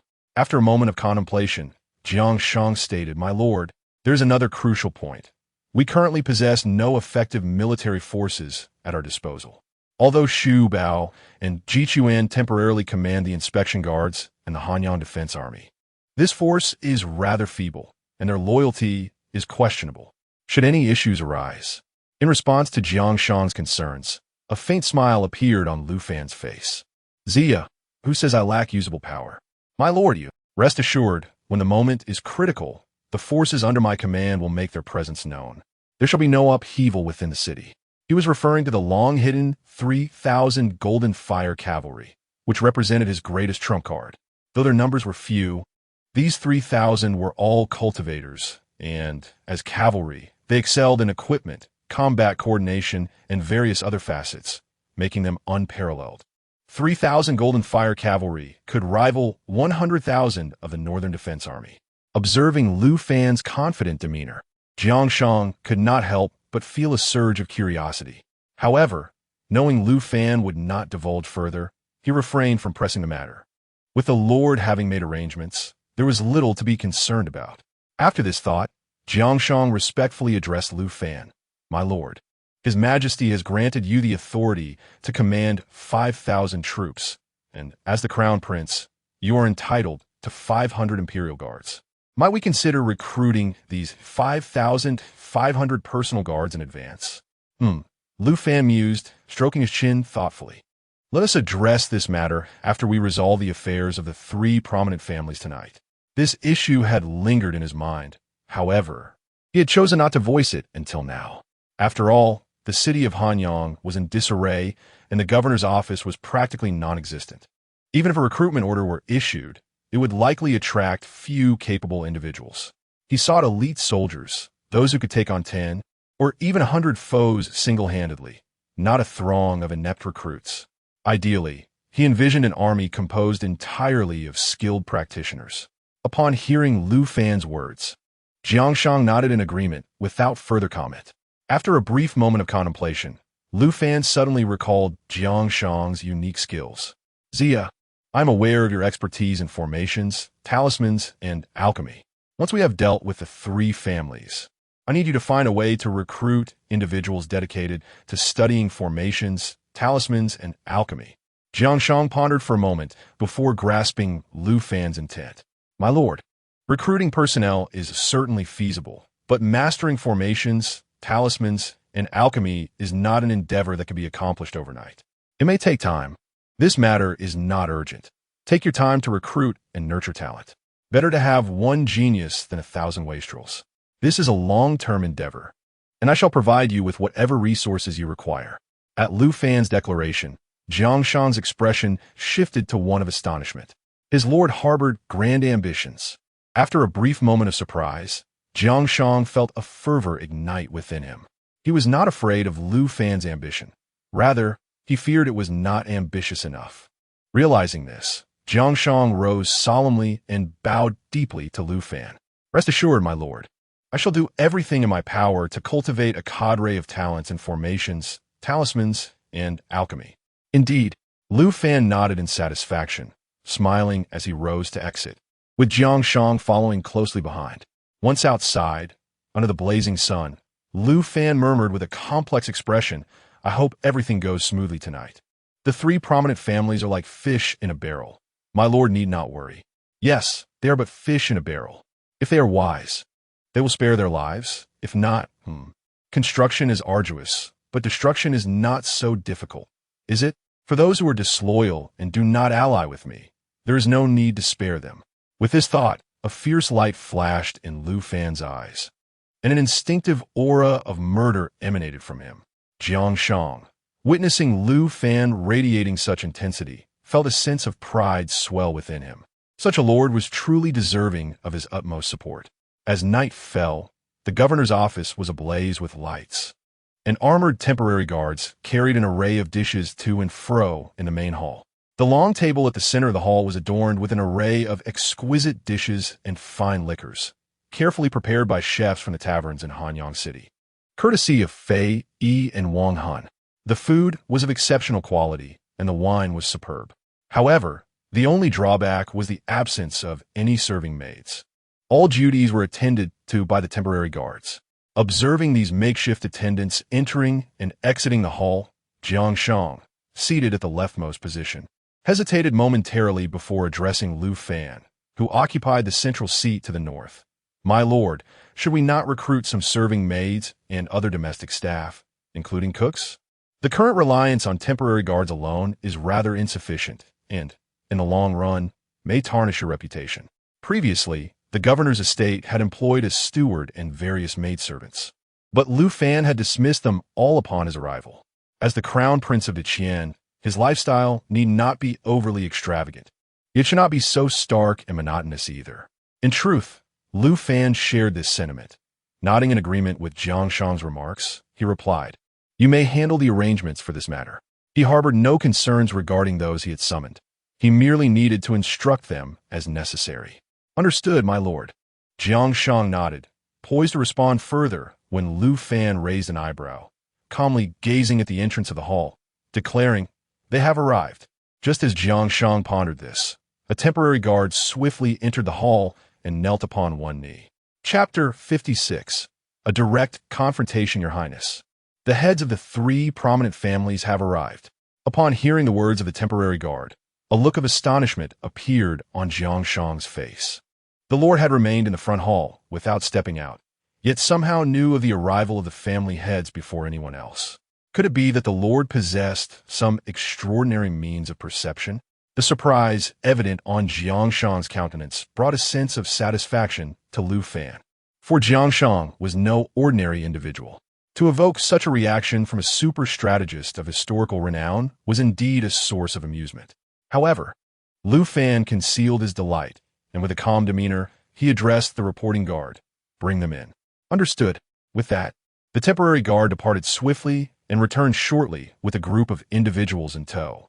At the forefront were three middle-aged men, the heads of the three families. Among them was Li Qiong, the head of the Li family, whom Lu Fan had already encountered.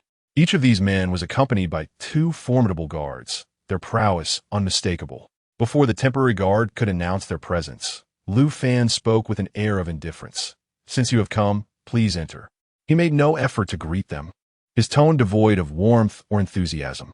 Hearing Lu Fan's detached manner, Li Tianxiong, Sun Xinghu, and Zhao Tiansheng exchanged glances, their hearts sinking.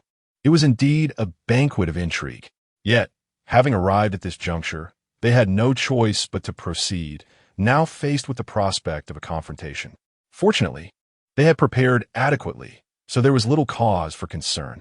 Considering this, Li Qianxiong turned to his two guards and instructed in a low voice, "Wait outside." As he spoke, he subtly signaled with his eyes, and the guards nodded in silent understanding.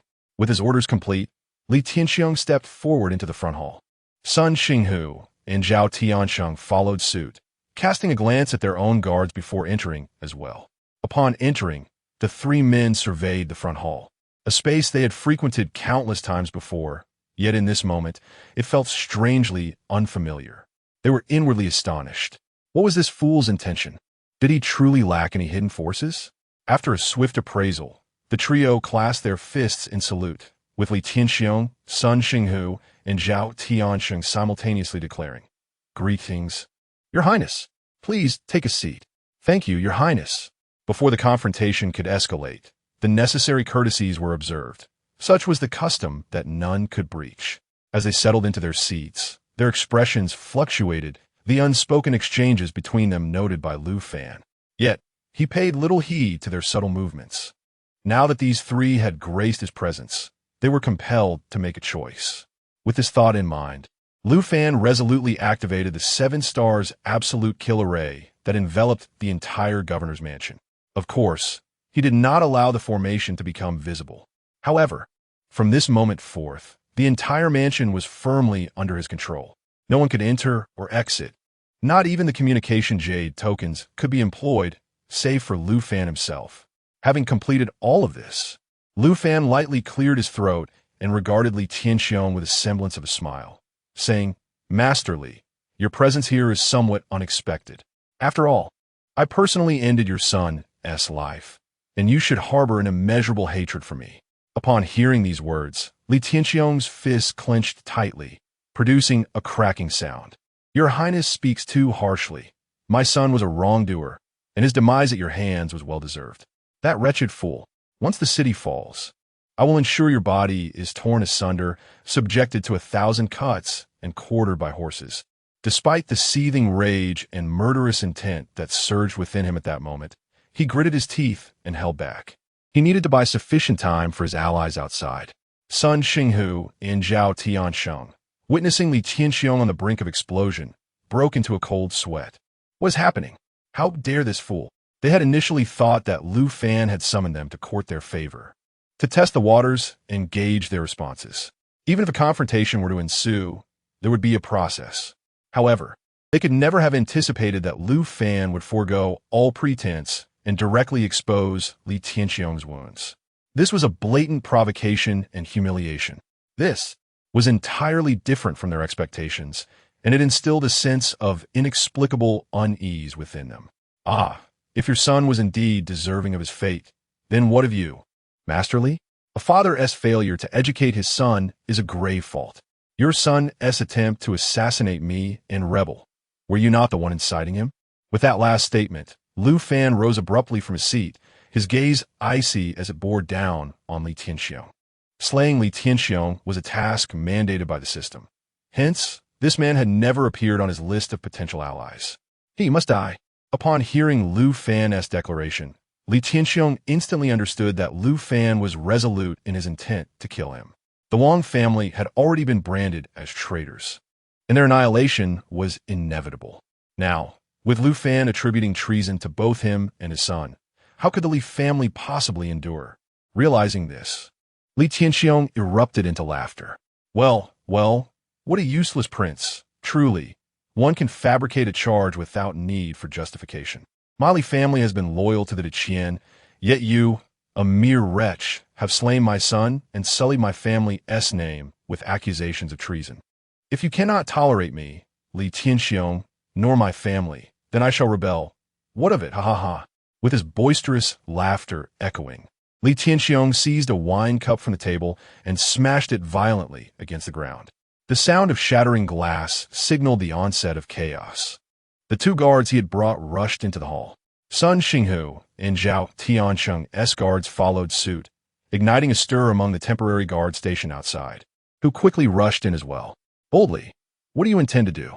Li Tianxiong ignored the encircling temporary guards and fixed a frosty glare upon Lu Fan, coldly stating, You wretch, you could have lived a while longer, but since you were so eager to meet your end, then I shall.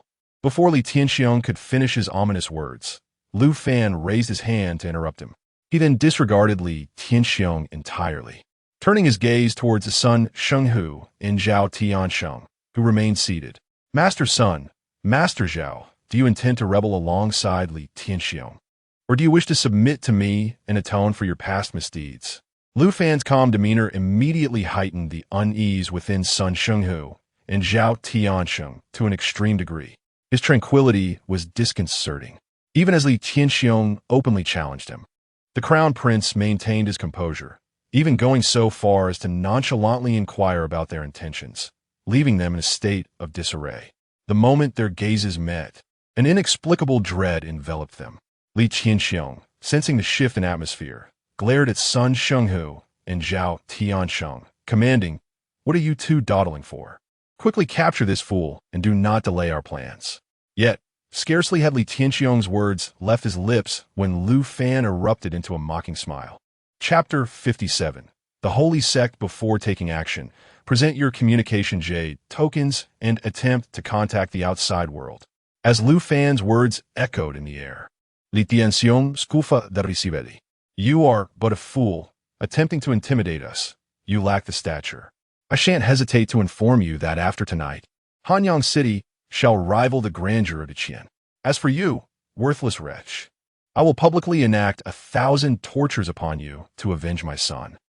Before Li Tianxiong could finish his threat, one of his guards gasped in alarm. It's bad, master. We truly cannot reach the outside. He was not merely trying to frighten us. What? The guard's words caused a swift change in Li Tianxiong's countenance. He hastily produced his communication jade token, infusing it with spiritual energy while shouting into it, Second Elder, respond immediately.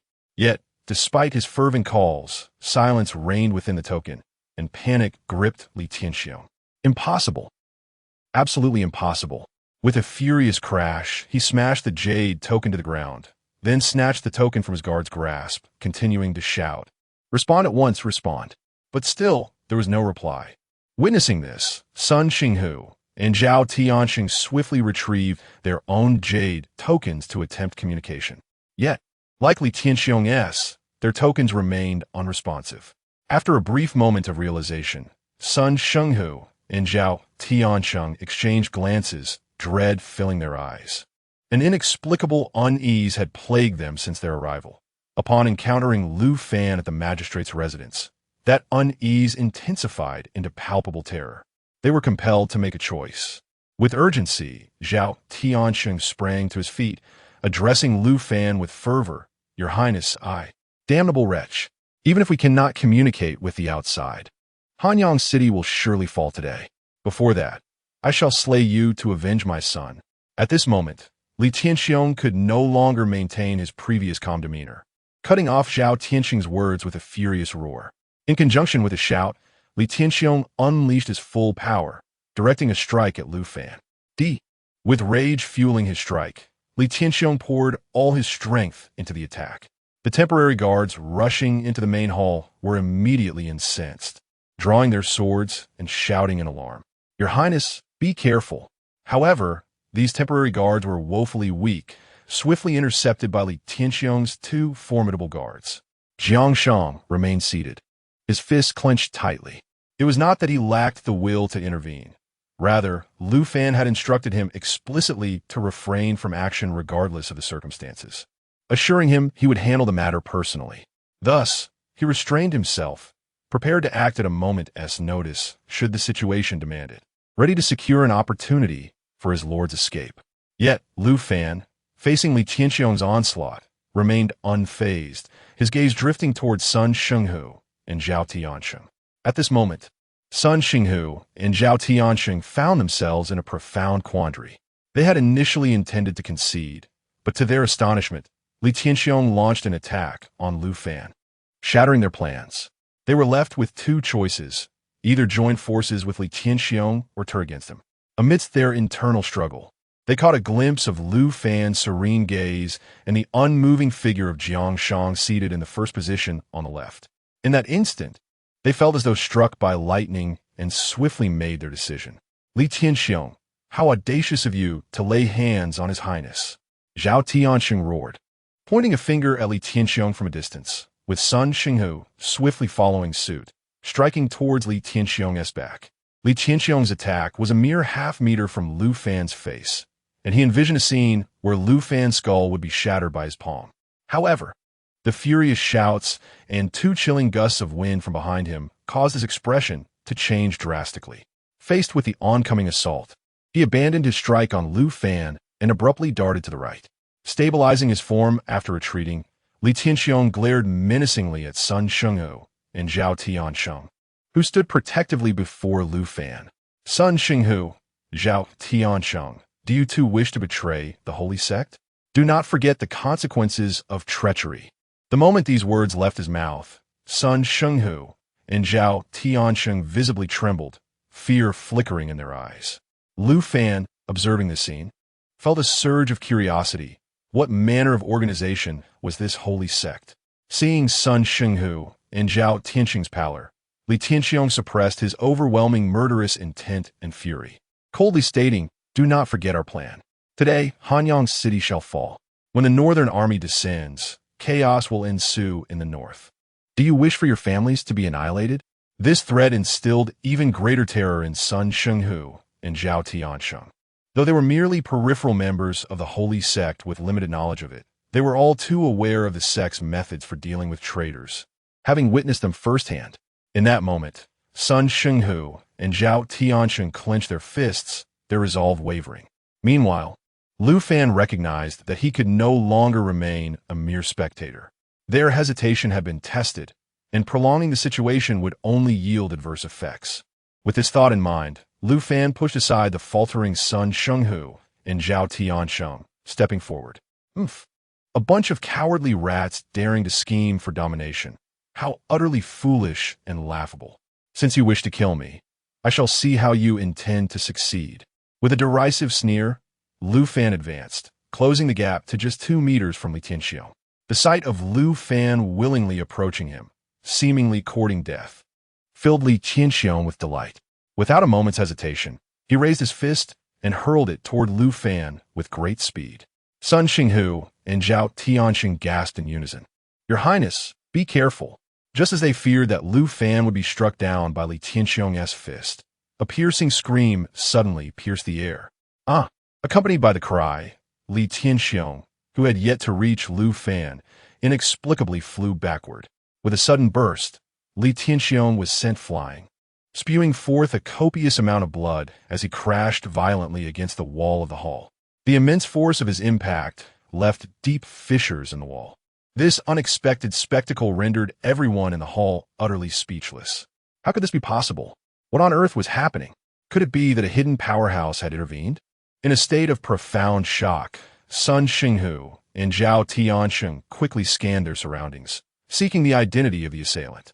However, there was no place to conceal oneself within the hall. Amongst all present, only Jiang Shang displayed a look of bewilderment, his eyes reflecting a mixture of awe and curiosity. Chapter 58. The slaying of Li Tianxiong. As Sun Xinghu and Zhao Tiansheng stood in astonished silence, the impassive Lu Fan approached Li Tianxiong, who had collapsed against the wall, inching closer with each deliberate step. The sound of Lu Fan's footsteps echoed throughout the hall, each stride akin to a relentless pressure upon Li Tianxiong's heart. In a state of sheer terror, he struggled to rise, yet his efforts were in vain. The blow he had just received had rendered him utterly powerless, unable even to stand. Witnessing this, the two bodyguards accompanying Li Tianxiong let out a fierce growl. Useless fool, die. They were like grasshoppers bound to Li Tianxiong. His demise would undoubtedly seal their own fates. Thus, they charged at Lu Fan without hesitation. With rebellion already committed, the status of the prince mattered little. Killing him would simply mean one less dead man. Exchanging glances, Sun Xinghu and Zhao Tiansheng gritted their teeth and launched themselves at the two guards of the Li family. Although they harbored a deep fear of the holy sect, their previous actions had already branded them traitors. It was better to gamble everything on Lu Fan. The guards brought by Li Tianxiong were not weak, yet they proved inadequate against Sun Xinghu and Zhao Tiansheng, who dispatched one with a single encounter. With two dull thuds, the lifeless bodies of Li Tianxiong's guards fell to the ground. This scene ignited a furious rage within Li Tianxiong, his eyes blazing as he bellowed, Sun Xinghu, Zhao Tiansheng, you traitors shall not. Before he could finish his furious proclamation, Lu Fan delivered a swift kick to his mouth. The words he had yet to utter were forcefully silenced. His teeth shattered, blood mingling with the remnants of his speech. This spectacle made Sun Xinghu and Zhao Tiansheng tremble, their hearts cursing in disbelief. Who had spread such outrageous rumors? They had claimed the prince to be timid, yet this was no display of weakness. Having silenced Li Tianxiong, Lu Fan turned without a glance back and extended his hand. Bring me the sword. The nearest, Sun Xinghu, hastily produced a finely crafted iron longsword from his storage ring, presenting it to Lu Fan. Accepting the weapon, Lu Fan pointed its gleaming tip at the bloodied face of Li Tianxiong. Speak now. Do you have any last words? Make it clear, and I shall ensure that all your kin from the Li family join you. This declaration sent chills down the spines of Sun Xinghu and Zhao Tiansheng. The Li family was finished. Realizing his fate was sealed, a deranged laugh erupted from Li Tianxiong, his face twisted in a grotesque manner. Ha ha ha! You little wretch! What does it matter if you kill me? What does it matter if you annihilate the Li family? After today, Hanyang City will fall. The northern territories will descend into chaos, and the Great Qian shall inevitably be obliterated by my holy sect. Cough, cough. As Li Tianxiong laughed maniacally, blood spewed from his mouth, his visage terrifying as that of a vengeful spirit. However, Lu Fan remained unfazed. Since you have spoken your piece, then it is time for you to die. With a swift motion, the blade gleamed, and a head fell to the ground, accompanied by the sound of a notification. Ding! Slaying a 9th-tier Spirit C cultivator. Gain 9, 500 points. Ignoring the insistent notifications echoing in his mind, Lu Fan bent down and removed the storage ring from Li Tianxiong's finger, securing it for himself. Having completed this task, he cast aside the iron sword with a clang and turned his gaze towards Sun Xinghu and Zhao Tiansheng. As Lu Fan looked their way, both men immediately knelt on the ground, followed closely by their guards. Your Highness, we beseech your forgiveness. Rise, Lu Fan commanded. Having made the right choice, I shall not make things difficult for you. Thank you, Your Highness. His words relieved the tension in both Sun Xinghu and Zhao Tiansheng. However, they understood that this alone would not suffice. They needed to atone for their misdeeds. With this thought in mind, Sun Xinghu quickly spoke up.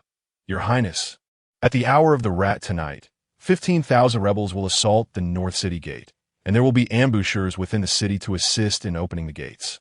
We cannot delay. We are willing to lead all our family members to defend the city, and we hope for your approval. As soon as Sun Xinghu finished speaking, Zhao Tiansheng followed suit, clasping his fists. We humbly request an opportunity to redeem ourselves, Your Highness. At this moment, they found themselves with no other options. Having betrayed the Holy Church, if the North City Gate were to fall, both their families would face utter annihilation. Observing the two men who sought to fight for redemption, Lu Fan replied with an air of calmness, "There is no need to panic. Have your 4 guards gather your capable family members, while you 2 accompany me to the Li family." Upon hearing this arrangement, Sun Xinghu and Zhao Tiansheng were momentarily taken aback. In such a pressing situation, how could the crown prince remain so composed? Did he have some grand plan? Although puzzled, they had no choice but to comply, bowing respectfully, understood. Sun Xinghu and Zhao Tiansheng then dispatched their respective guards, instructing them to lead their capable kin directly to the North City Gate. After giving their orders, Lu Fan instructed 4 temporary bodyguards to accompany the 2 families' leaders as they departed. Once they had left, Lu Fan turned to Jiang Shang with a smile, saying, "Let us go, Zia, and see what prowess those rebels possess in taking the North City Gate. This spectacle is not to be missed." Jiang Shang nodded with a smile, displaying a hint of excitement. Though it was merely a small faction of rebels attacking the city, it marked their first battle. Both Jiang Shang and Lu Fan felt a thrill of anticipation, as valiant young men, who among them did not harbor dreams of charging in a battle amidst thousands of troops. This dream was now gradually coming to fruition. Observing Lu Fan and Jiang Shang, who were not the least bit anxious but rather eager for the challenge, Sun Xinghu and Zhao Tiansheng felt an inexplicable sense of reassurance. "Let's proceed." With that, Lu Fan led Jiang Shang toward the outer hall, followed closely by Sun Xinghu and Zhao Tiansheng. As they approached the entrance, Luo Cheng, who had been concealed outside, emerged. "Your Excellency." Upon seeing Luo Cheng's sudden appearance, Sun Xinghu and Zhao Tiansheng's eyes widened in alarm. A master. One was at the 8th level of the Spirit Sea realm, the other at the pinnacle of the 9th. Yet, facing Luo Cheng, they felt an overwhelming sense of mortal dread. The threat of a single strike that could obliterate them loomed large. After a fleeting moment of shock, the two exchanged glances, their backs drenched in cold sweat. No wonder His Highness the Crown Prince appeared so composed. It was revealed that a formidable force lurked in the shadows. Fortunately, they had made the right choice earlier. Otherwise, they might have met the same fate as Li Tianxiong, their bodies now cold and lifeless. They had mistakenly regarded Luo Cheng as the one who had just sent Li Tianxiong flying, feeling an inexplicable sense of relief. The shift in their expressions did not escape Lu Fan's notice, which brought a silent amusement to him. It seemed these two had misjudged the situation. However, this misunderstanding served them well, as it would prevent others from contemplating the array and doubting his own cultivation. With these thoughts, Lu Fan smiled at Luo Cheng and said, "Let us proceed. Tonight you shall have your battle." "I shall obey," Luo Cheng replied, his martial spirit unwavering, excitement radiating from his face. Moments later, Lu Fan rode forth with Jiang Shang, Luo Cheng, Sun Xinghu, and Zhao Tiansheng towards the Li family estate in the east of the city. Chapter 59. The Emergence of the Golden Fire Cavalry Master Sun. Do share the details of your clandestine plot. As they rode towards the eastern part of the city, Lu Fan glanced at Sun Xinghu, who was keeping pace alongside him. Sun Xinghu, upon hearing this, promptly replied, "Your Highness, you may simply call me Old Sunday, Old Sun." A peculiar expression flickered in Lu Fan's eyes. However, Sun Xinghu remained oblivious to the oddity in Lu Fan's gaze and began to elaborate without reservation.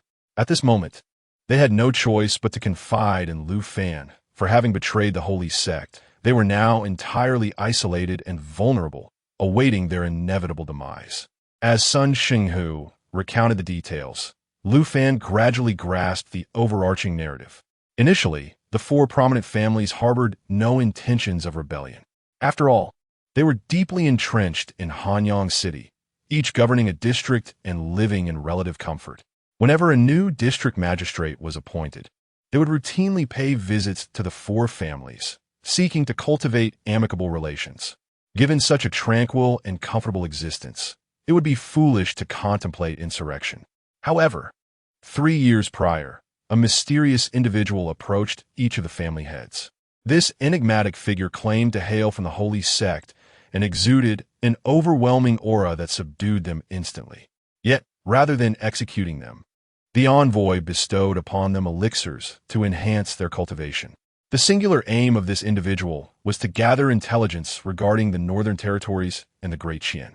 In exchange for valuable information, they were promised various rewards, including rare elixirs, elite martial arts techniques, and magical artifacts. Despite their control over Hanyang City and their family's dedication to cultivation, the four families remained fundamentally secular and lacked access to such prestigious resources. Thus, under the relentless pressure and enticing offers from the envoy, they acquiesced to his demands and commenced the collection of intelligence. Initially, this was indeed the case. Aside from gathering information, they were not tasked with any other duties. They believed they had stumbled upon a remarkable opportunity and secretly rejoiced. However, when the envoy of the holy sect summoned them together, they realized they had fallen into a grand trap. The envoy instructed them to secretly conspire to rebel. At this juncture, both Sun Shenghu and Zhao Tianxing wore expressions filled with regret and frustration. Upon hearing the word rebellion, both of us instinctively wished to flee, but that man promptly executed our guards. He threatened us, declaring that if we dared to leave, he would annihilate both the Sun and Zhao families. With no other option, we were compelled to submit. Lu Fan comprehended their plight. Faced with the choice between personal survival and the fate of their families, it was clear that even they, let alone himself, could hardly refuse, unless one were utterly indifferent to life and death, as well as to the welfare of their kin. Such heartlessness was a rarity.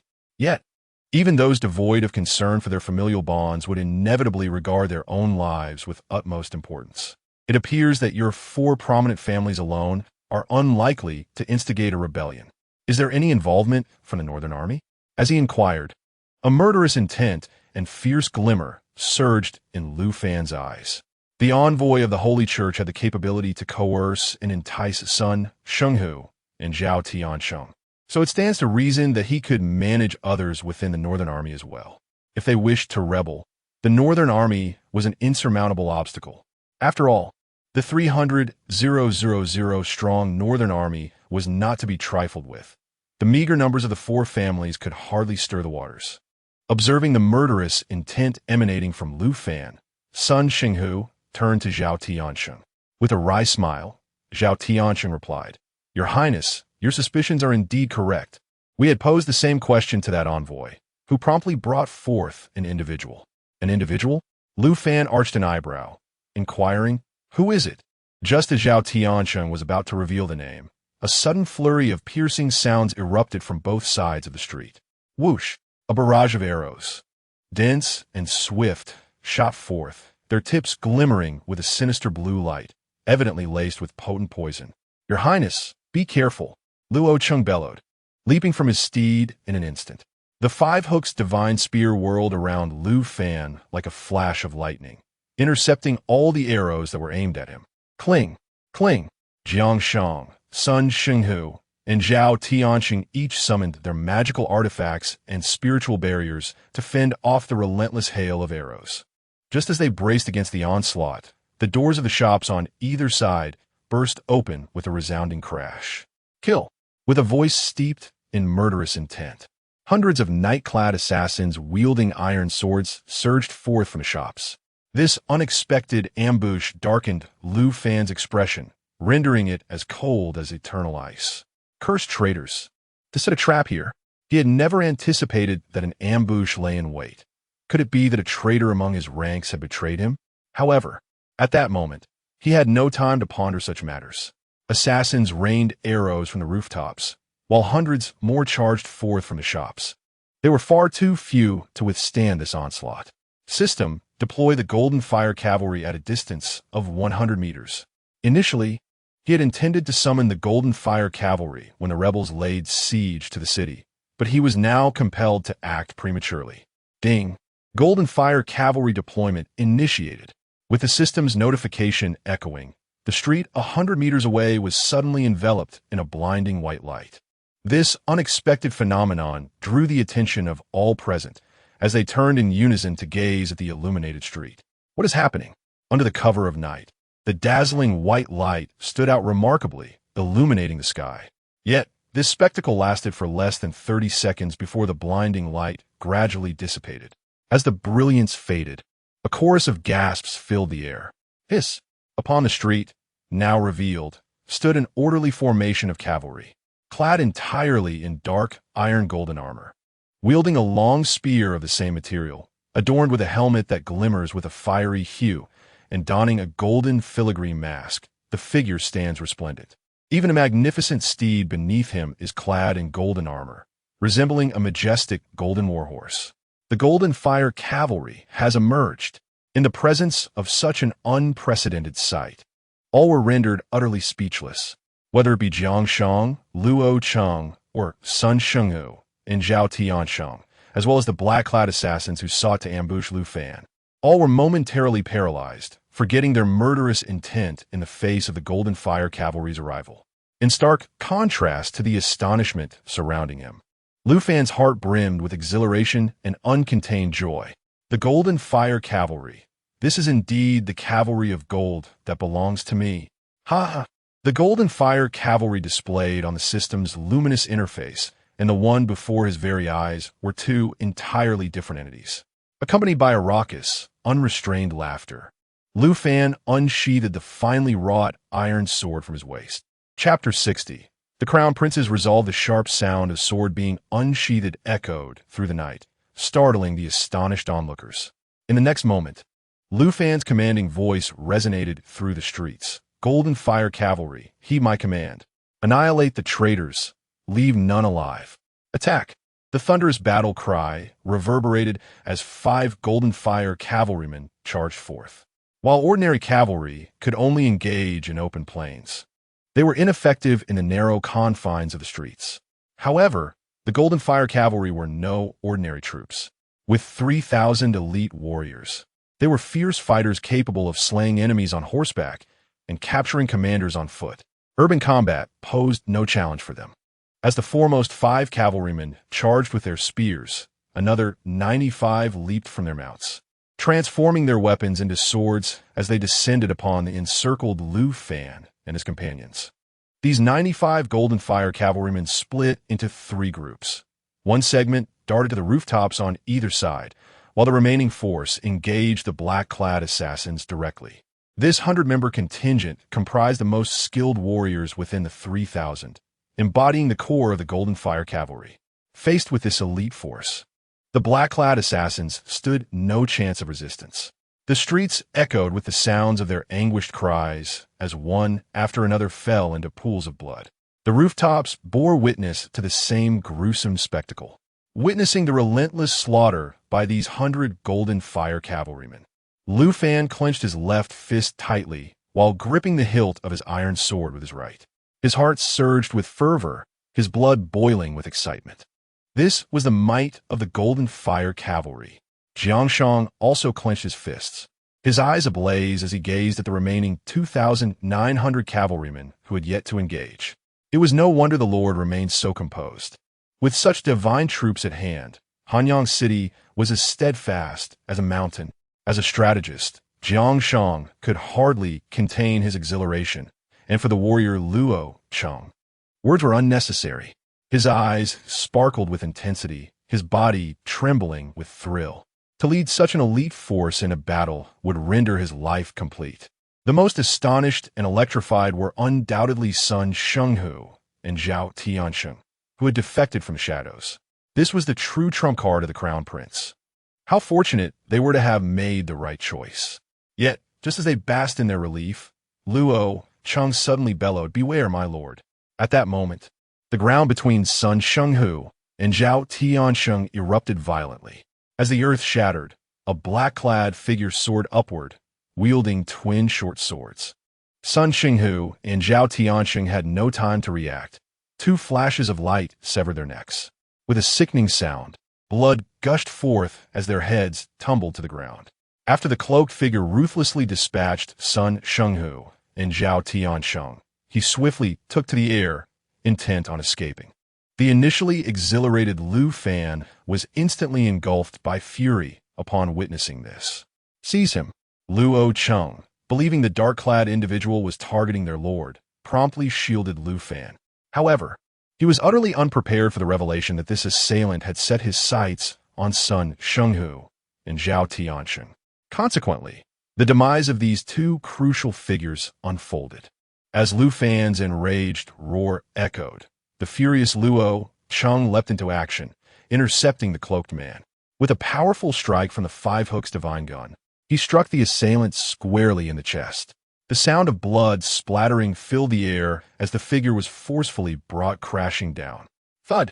The cloaked man landed heavily on the ground, where 7 golden flame cavalrymen quickly surrounded him, swords poised at the ready.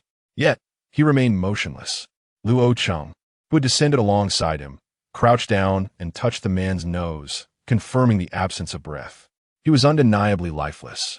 As Lu Fan approached with a dark expression, Luo Cheng rose, his face etched with guilt. "My lord, tear off his mask," Lu Fan commanded, suppressing his murderous intent and rage. Luo Cheng hastily complied, removing the mask and turning the body over. The sight revealed a face marred by a deep purple hue, with black blood oozing from the corners of his mouth, evidence of death by poisoning. A single glance was enough for Lu Fan to discern that this individual belonged to the same group of assailants that had attacked him days prior upon entering the city. Thus, it became apparent that these cloaked figures were affiliated with the so-called holy sect.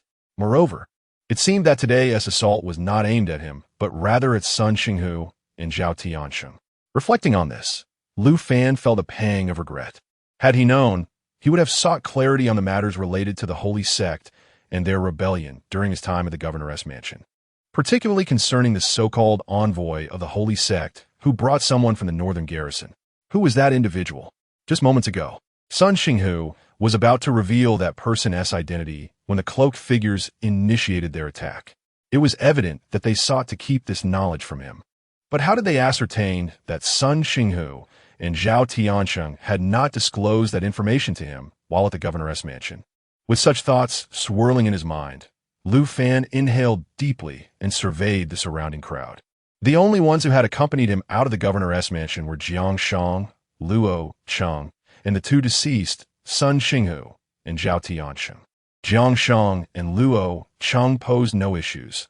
That left only Sun Shenghu and Zhao Tiansheng. Yet, damn the holy sect, you have provoked the wrath of this king. Since you wish to play, this king shall indulge you. One day, I shall uproot you entirely. As his thoughts turned dark with murderous intent, the system notification chimed in. Ding! Main quest triggered. Annihilate the holy sect. Quest rewards. 1 advanced summoning card. 1 intermediate summoning card. 1 intermediate legion summoning card. 2 unlocking cards. 1 random secret technique. And 1 random sword technique. A sudden prompt echoed. Host, do you accept the mission? The unexpected sound caused Lu Fan to raise an eyebrow. Such generous rewards indicated that vanquishing this so-called holy church would not be a trivial endeavor. Yet what of it? The destruction of the holy church was an inevitability for this sovereign. A fierce glimmer flashed in Lu Fan's eyes as he resolutely accepted the mission. At that moment, the 93 Golden Fire Cavalry, having just dispatched the black-clad adversaries, descended in unison before Lu Fan, the leader among them. A figure of remarkable prowess at the pinnacle of the 9th level of the True Dan realm was none other than the Grand Commander of the Golden Fire Cavalry, Qiong. As Lu Fan focused his mind and regarded him, Qiong removed his mask and knelt on one knee. Grand Commander Qiong pays his respects to the sovereign. With Qiong kneeling before Lu Fan, the 99 Golden Fire Cavalry soldiers behind him followed suit, also kneeling. Meanwhile, the 2,900 cavalrymen mounted on horseback simultaneously removed their masks. The tradition dictated that cavalrymen dismount to kneel in homage, while those on horseback would do so by removing their hats. For the Golden Fire Cavalry, unveiling their faces served as a substitute for kneeling. In the next instant, a deafening roar erupted, soaring into the heavens. Chapter 61. The invincible Iron Cavalry bow before our Lord. Bow before our Lord. The The resounding shouts of 2,999 golden fire cavalry echoed throughout the city of Hanyang. The once tranquil Hanyang came to life, roused by the thunderous cries. The townsfolk, who had already succumbed to slumber, hastily emerged from their homes, brimming with curiosity and fervently discussing the commotion. On either side of the streets, shopkeepers peeked out to investigate.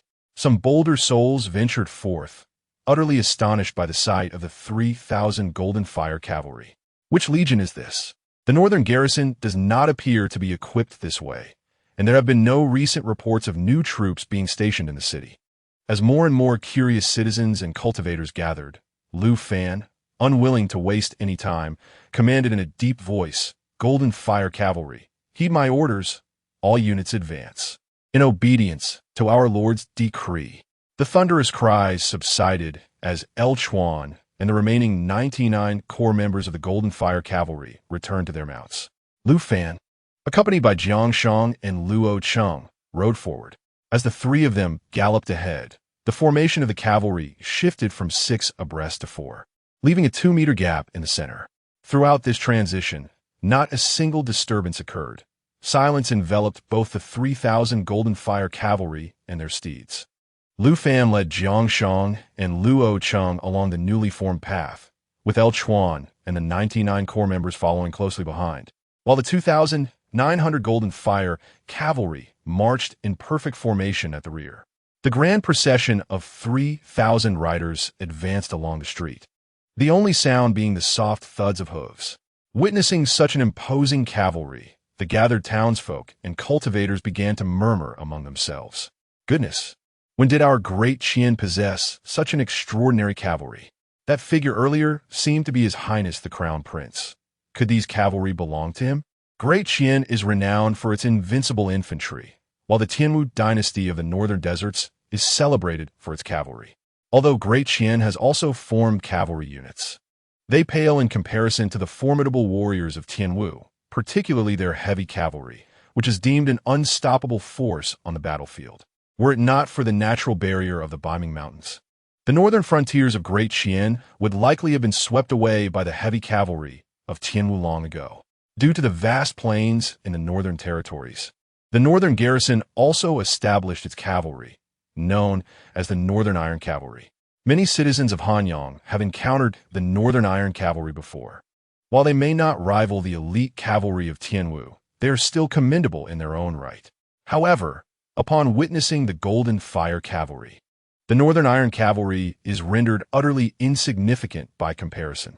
As the townsfolk and cultivators continued their animated discussions, news of the Golden Fire Cavalry swiftly reached the ears of those with ulterior motives within the city. Yet, such matters held no relevance for Lu Fan. This night, he was in a foul mood and sought to unleash a bloodbath, determined to seize control of Hanyang through blood and corpses. The corpses of the hundreds of black-clad cultivators lay sprawled haphazardly in pools of blood, left unattended. Under normal circumstances, the common folk and cultivators would undoubtedly engage in discussions regarding the tragic demise of these black-clad warriors in the streets. However, the emergence of the Golden Fire Cavalry had diverted the attention of the populace entirely, rendering them oblivious to the fallen. All the common folk and cultivators trailed at a distance behind the Golden Fire Cavalry, engaged in spirited discourse and heartfelt reflections. "My lord, should we disperse the common folk from behind? There may be hidden dangers among them. There's no need. Let them follow. This presents an excellent opportunity to win the hearts of the people. I do not wish to drive them away. Rather, I hope that all the citizens come to witness the spectacle." This night, he intended to solidify his authority in Hanyang City with the aid of over 10,000 rebels. As Lu Fan glanced back at the common folk, he also cast a sidelong glance at the unremarkable Chuan behind him, musing internally. Wasn't Meng Tian the commander of the Golden Fire Cavalry? Why was it Chuan instead? Chuan was an unknown figure, while Meng Tian was a renowned hero, naturally eliciting bias. With this thought in mind, he inquired of the system about his confusion. Beep. Meng Tian is a summoned entity and cannot appear alongside the Legion. Note, the Legion's commander is a summonable entity. Once the commander returns, the overall combat power of the Legion will double. Receiving this response, Lu Fan felt a wave of frustration wash over him. It seemed the system had anticipated his every move, leaving no loophole for him to exploit. With a mental sigh, he decided to dismiss the matter, for he was certain that he would summon Meng Tian one day. However, compared to summoning Meng Tian, there was a more pressing question he wished to clarify. System, when will the marketplace be accessible? The Golden Fire Cavalry had a maximum capacity of 30,000, yet currently, only 3,000 were present, allowing for a potential reinforcement of 27,000. The sheer shock of 3,000 Golden Fire Cavalry was staggering. One could only imagine the terror that a tenfold increase would instill. Thus, he was eager to unlock the marketplace to procure more Golden Fire Cavalry. Beep. The marketplace will officially open once the host breaks through to the Spirit Sea Realm. The Spirit Sea Realm. He was merely one minor realm away from unlocking it. It appeared he needed to hasten his breakthrough. Lu Fan's eyes glimmered with determination, his heart ablaze with fervor, yearning to achieve the Spirit Sea Realm on the spot. Moments later, the grand procession arrived at the eastern part of the city. Upon entering the area, a swift steed galloped toward them, revealing itself to be Li Si, whom Lu Fan had dispatched to monitor the Li family. With a sudden halt, Li Si was instantly captivated by the sight of the 3,000 Golden Fire Cavalry, his eyes sparkling with excitement, his mind racing with the phrase, unmatched Iron Cavalry. Noticing Li Si's rapt attention toward the Golden Fire Cavalry, Jiang Sheng could only shake his head with a wry smile. This fellow, thankfully, he understood Lu Fan's temperament and bore no resentment toward Li Si. Clearing his throat to draw Li Si's attention, the latter promptly responded, bowing respectfully to Lu Fan. My lord, all members of the Li family have retreated to the family estate today. Aside from the members of the Li family, the Li residents harbored a formidable contingent of 500 fully armed guards, who, for the moment, remained inactive. Upon hearing of this, a fierce gleam ignited in Lu Fan's eyes. Truly, they are deserving of the gravest punishment. Lead the way. After this night, the Li family shall cease to exist, he declared. With immense excitement, Li Si clasped his hands in salute and, casting another glance at the Golden Fire Cavalry, took the lead.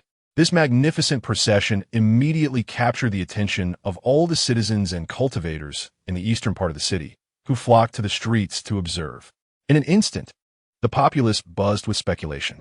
As the grand procession approached the opulent Li residence, nearly 10,000 citizens and cultivators had already followed behind. Chapter 62. What uses such strength for rebellion before the opulent gates of the Li Manor? A fierce glint flashed in Lu Fan's eyes. Surrounded by formidable warriors, no one was permitted to escape the confines of a Li household. Those who dare trespass would face death without mercy. Understood. With a thunderous shout, Elchuan immediately commanded 1,500 Golden Fire Cavalry to encircle the entire Li residence. The remaining contingent of 1,500 cavalry saw 500 dismount and accompany Lu Fan and his 3 companions towards the manor's entrance, while the other 1,000 remained behind to guard the 3,000 warhorses. At that moment, the gates of the Li Manor were tightly shut, and a few heads peeked over the towering walls to assess the situation. Upon spotting the Golden Fire Cavalry outside, they gasped in horror. This is bad. Cavalry are coming to attack. Amidst the chaos within, Lu Fan unsheathed his sword with a sharp clang and bellowed, "Kill them all. Leave none alive." Charge! Qiong, a peak 9th level true Dan expert, surged forward, swinging his sword with great force. With a brilliant flash, the silver blade struck the gates of the Li Manor. Boom! Accompanied by a deafening crash, the lavish gates were shattered in one stroke.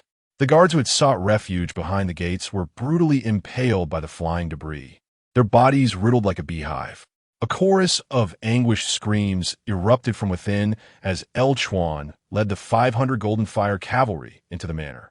The chilling cries continued to echo, turning the faces of the onlookers, a mix of commoners and cultivators, pale with terror. What on earth is happening? The Crown Prince is leading his forces to annihilate the Li family. First, he exterminated the Wang family, and now he is destroying the Li family as well. Such brutality from the Crown Prince. As the citizens and cultivators whispered amongst themselves, Lu Fan, accompanied by Jiang Shang, Li Si, and Luo Cheng, stepped inside. Upon crossing the threshold of the Li Manor, a gruesome sight greeted them. Severed limbs and pools of blood stained the once pristine stone floor, leading to the main hall. From the rear of the hall, the sounds of fierce combat and cries of despair filled the air. Expressionless, Lu Fan continued forward, stepping through the blood-soaked ground alongside his companions. As he passed through the main hall, he emerged into a stone courtyard, completely carpeted with corpses. Unlike those outside, these bodies were clad in complete military armor, with swords strewn across the ground. Lu Fan quickly recognized the armor and swords as identical to those used by the Northtown army. There were traitors within the ranks, and their standing was not insignificant.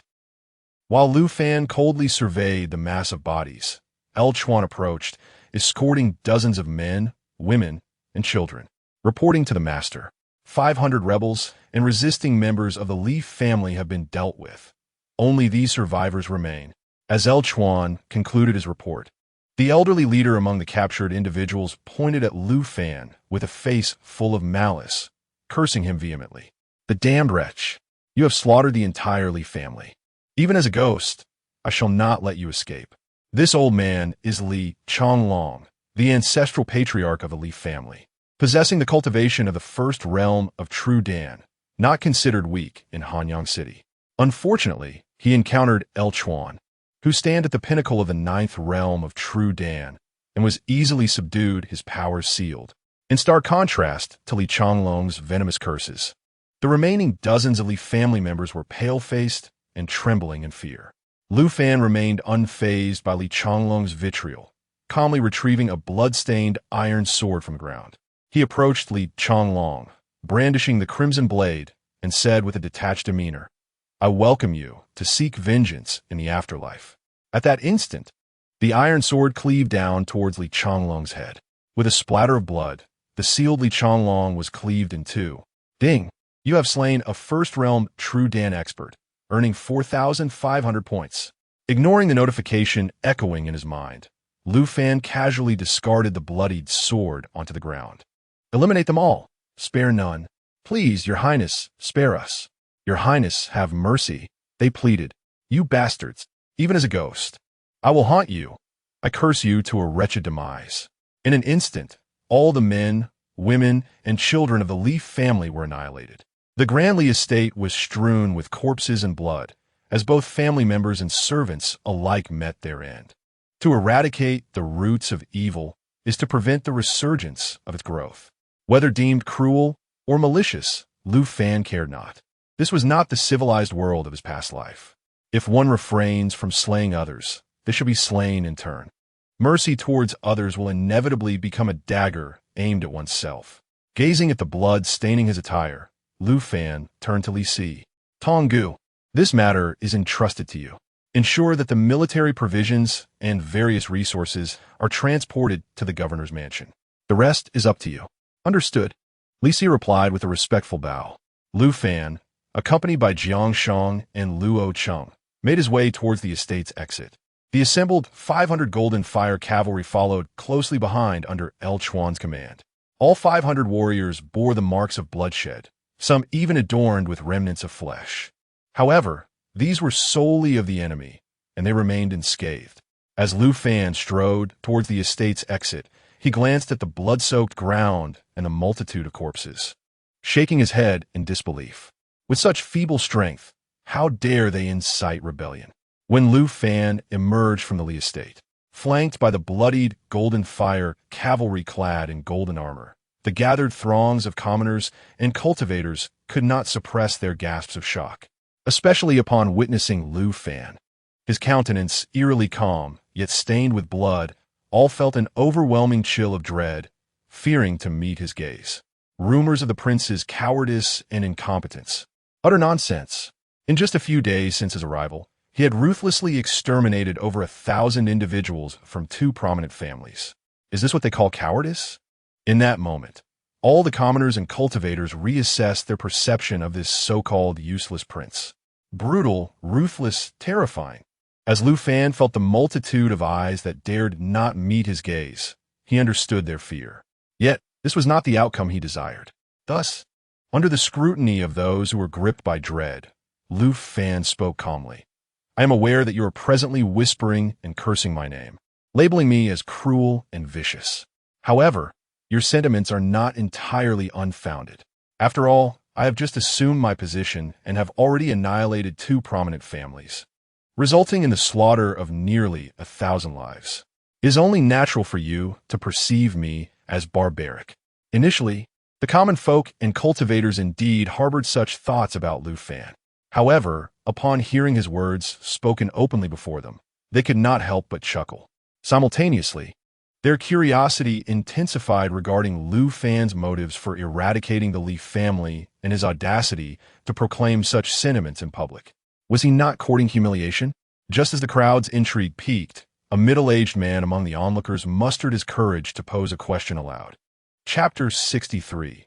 Those who offend our Great Qian shall be punished. No matter the distance, may I inquire, Your Highness, if the Wang family was annihilated due to treason, what then is the reason for the downfall of the Li family? As a courageous soul dared to question the crown prince, the gathered citizens and cultivators turned their gazes upon the middle-aged man as if he were mad. How audacious he was! The blood upon the crown prince was still fresh, and yet he dared to challenge him. Was this not a venture into death?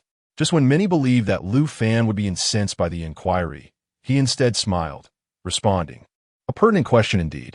Since such doubts linger in your hearts, I shall provide you with an answer.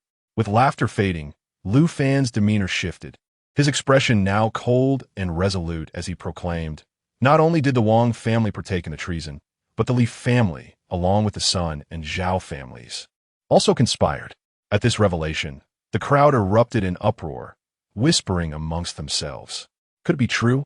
All 4 great families were involved in treason? Such news was hard to fathom. The crown prince would not speak without reason before us. As the murmurs subsided slightly, Lu Fan continued with a grave tone.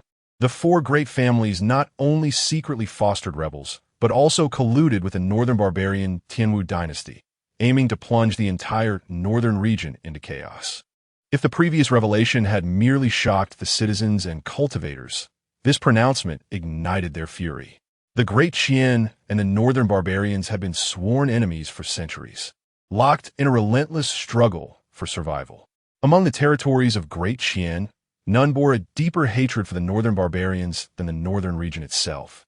Before the establishment of the northward army, the northern region had been a mere cattle pen for the northern dynasty. The barbarians pillaged and ravaged, finding pleasure in the slaughter of the northern populace. Originally, the northern region was home to 18 cities, yet 12 of these had suffered the horrors of barbaric slaughter. Over the centuries, the number of citizens and cultivators mercilessly slaughtered by the northern barbarians amounted to no less than several 100,000. Consequently, 9 of the 18 cities have been reduced to ruins, while 6 have become mere military garrisons. Only 3 cities, including Hanyang City, retain their status as true urban centers, with the remainder being villages or small towns, mere refuges for escape when the barbarians came. Generations of accumulated hatred had forged an indelible enmity within the hearts of the northern people toward the northern barbarians. Thus, when Lu Fan articulated this news, a wave of indignation swept through the crowd. They were indifferent to the idea of rebellion, as it did not directly concern them.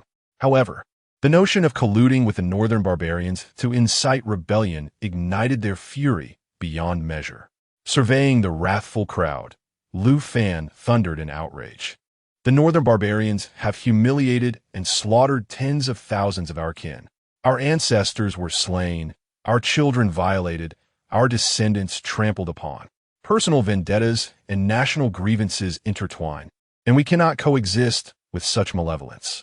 The Li and Wang families, in collusion with the northern barbarians, seek to enact this tragedy anew.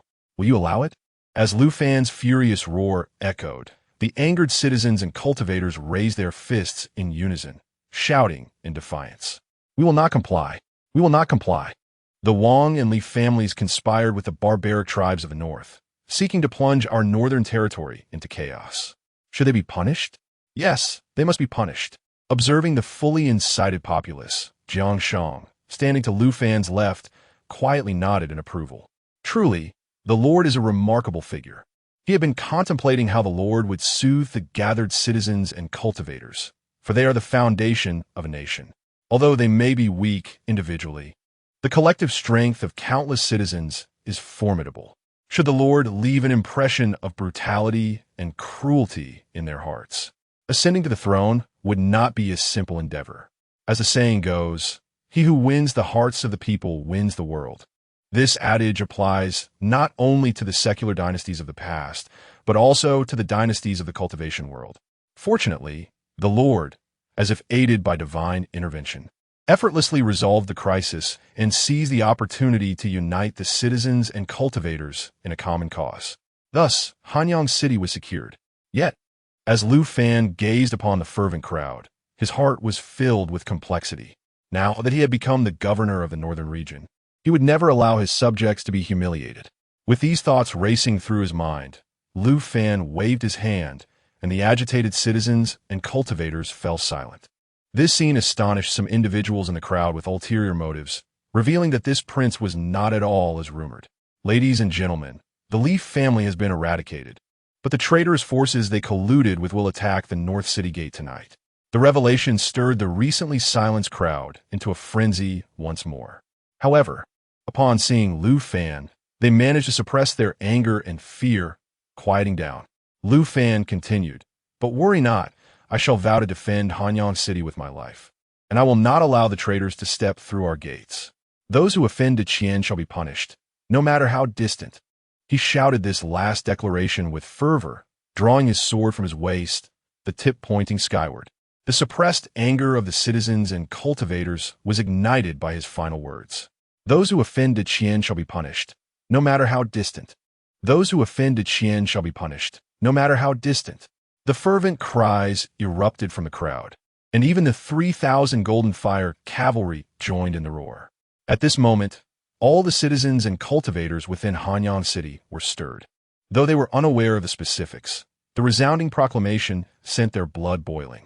In the courtyard of the governor's residence, Lu Wushuang, who had initially worn a somber expression, was stunned into silence upon hearing the thunderous shouts. He murmured to himself, "Those who offend Qian shall be punished, no matter how distant."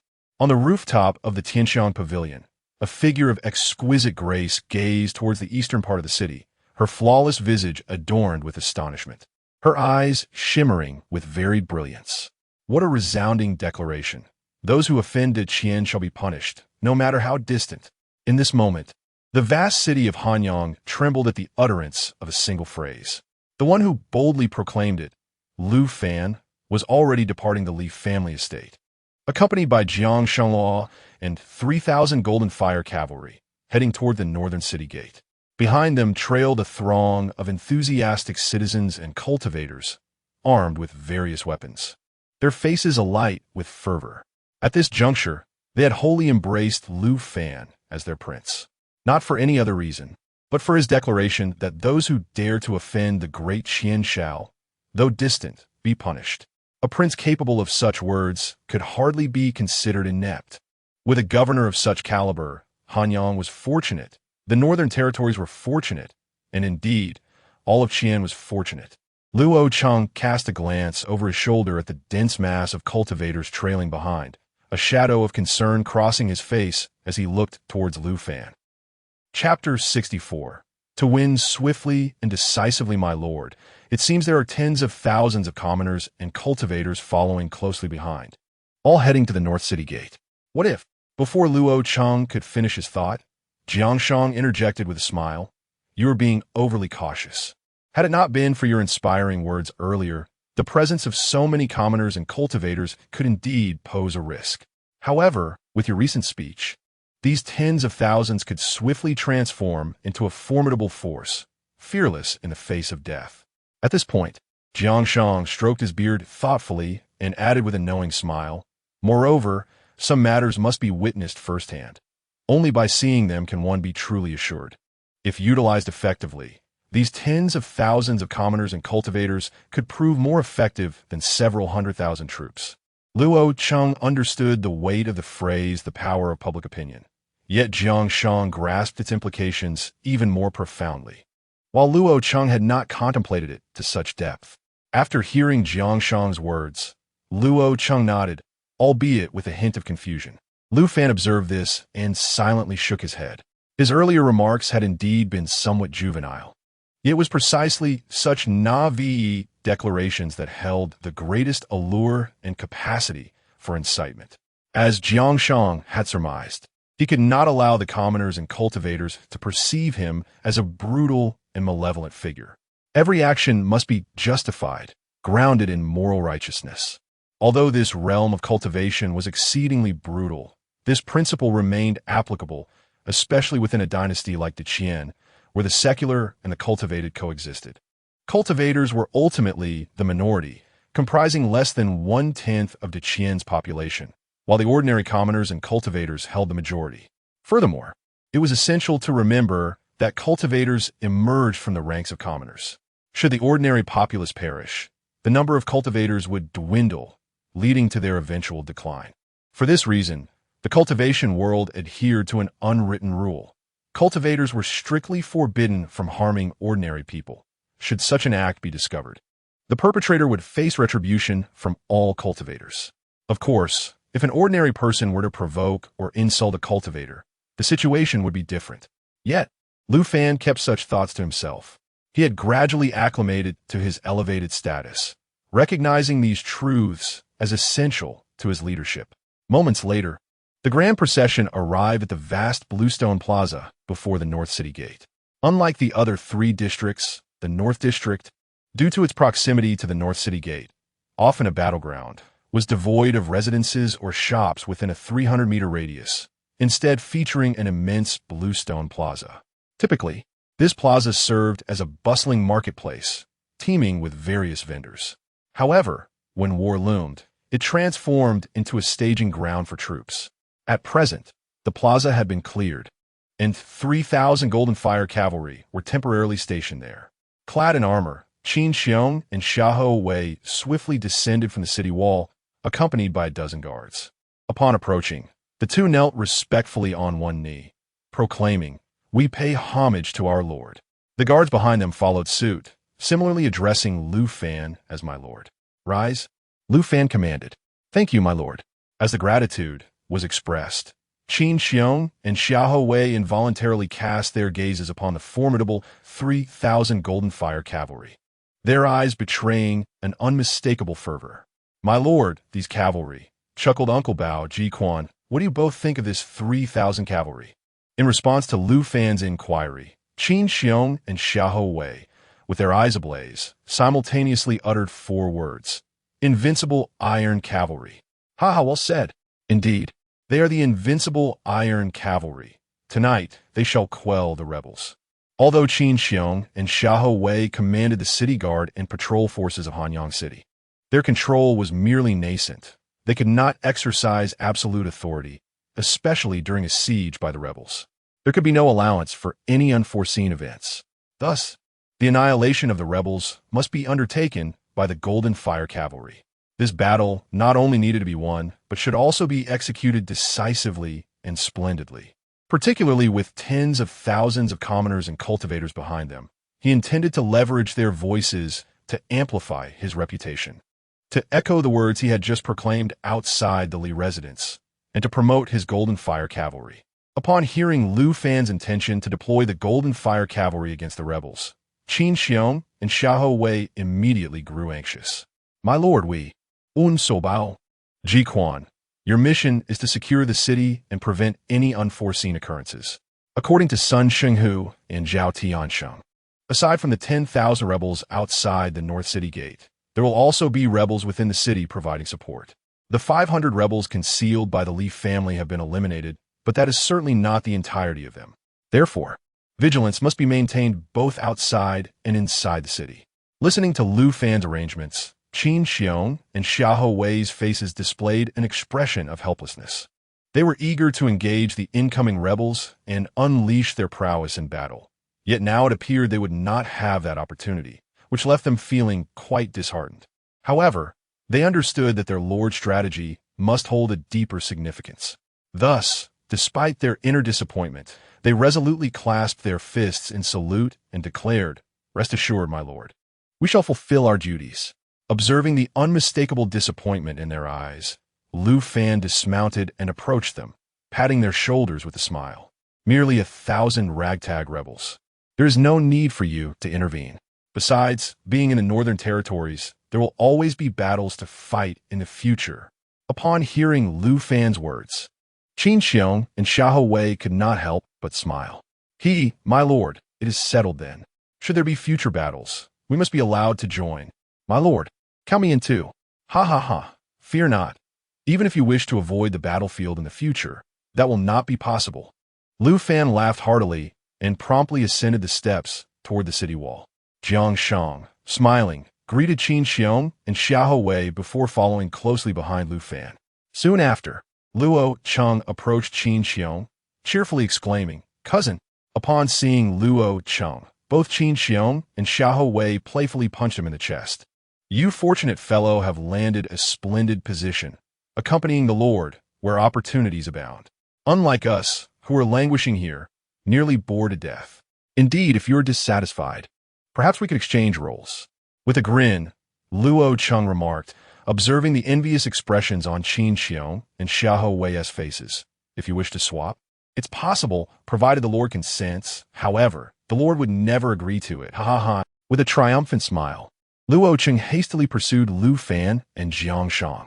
Witnessing his smug demeanor, Qiong and Xiahou Wei exchanged glances, sharing a resigned smile and shaking their heads. They were merely jesting. They certainly had no intention of actually swapping with Luo Cheng. After all, their cultivation was far too inferior to be compared with his. The safety of the Lord is paramount, and it is only fitting that the strongest are tasked with his protection. This ensures their peace of mind. With these thoughts in mind, Qiong and Xiahou Wei followed closely behind and ascended the city wall. Chapter 65. A direct slaughter. Hanyang City serves as the core of the northern frontier, boasting an impressive wall that stands 80 meters high and 12 meters wide, ample enough to accommodate 3 horse-drawn carriages side by side. Every 10 meters along the wall, a soldier is stationed, mirroring this arrangement on the inner side of the wall as well.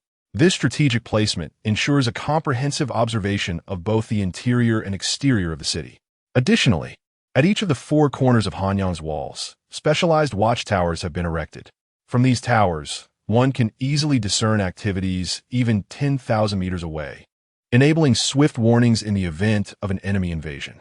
As Lu Fan paced and inspected the northern city gate, he listened attentively to Qiong and Xiahou Wei as they provided an overview of the garrison. With their detailed descriptions, Lu Fan began to grasp the situation. Within Hanyang City, there are 2 military factions, the garrison tasked with defending the walls and the patrol guards. Due to the unique geographical position of the northern frontier, the garrison forces, including those in Hanyang, are primarily composed of reserve troops from the Northern Defense Army. The garrison in Hanyang consists of 3,200 soldiers, evenly distributed across the 4 walls, with 800 stationed on each side. These 800 are divided into 2 groups that take turns guarding the walls. In the event of an enemy assault, the majority of the garrison would be redirected to the wall under siege. Listening to Qiong's meticulous account, Lu Fan nodded slightly and inquired, "How many patrol guards are there?"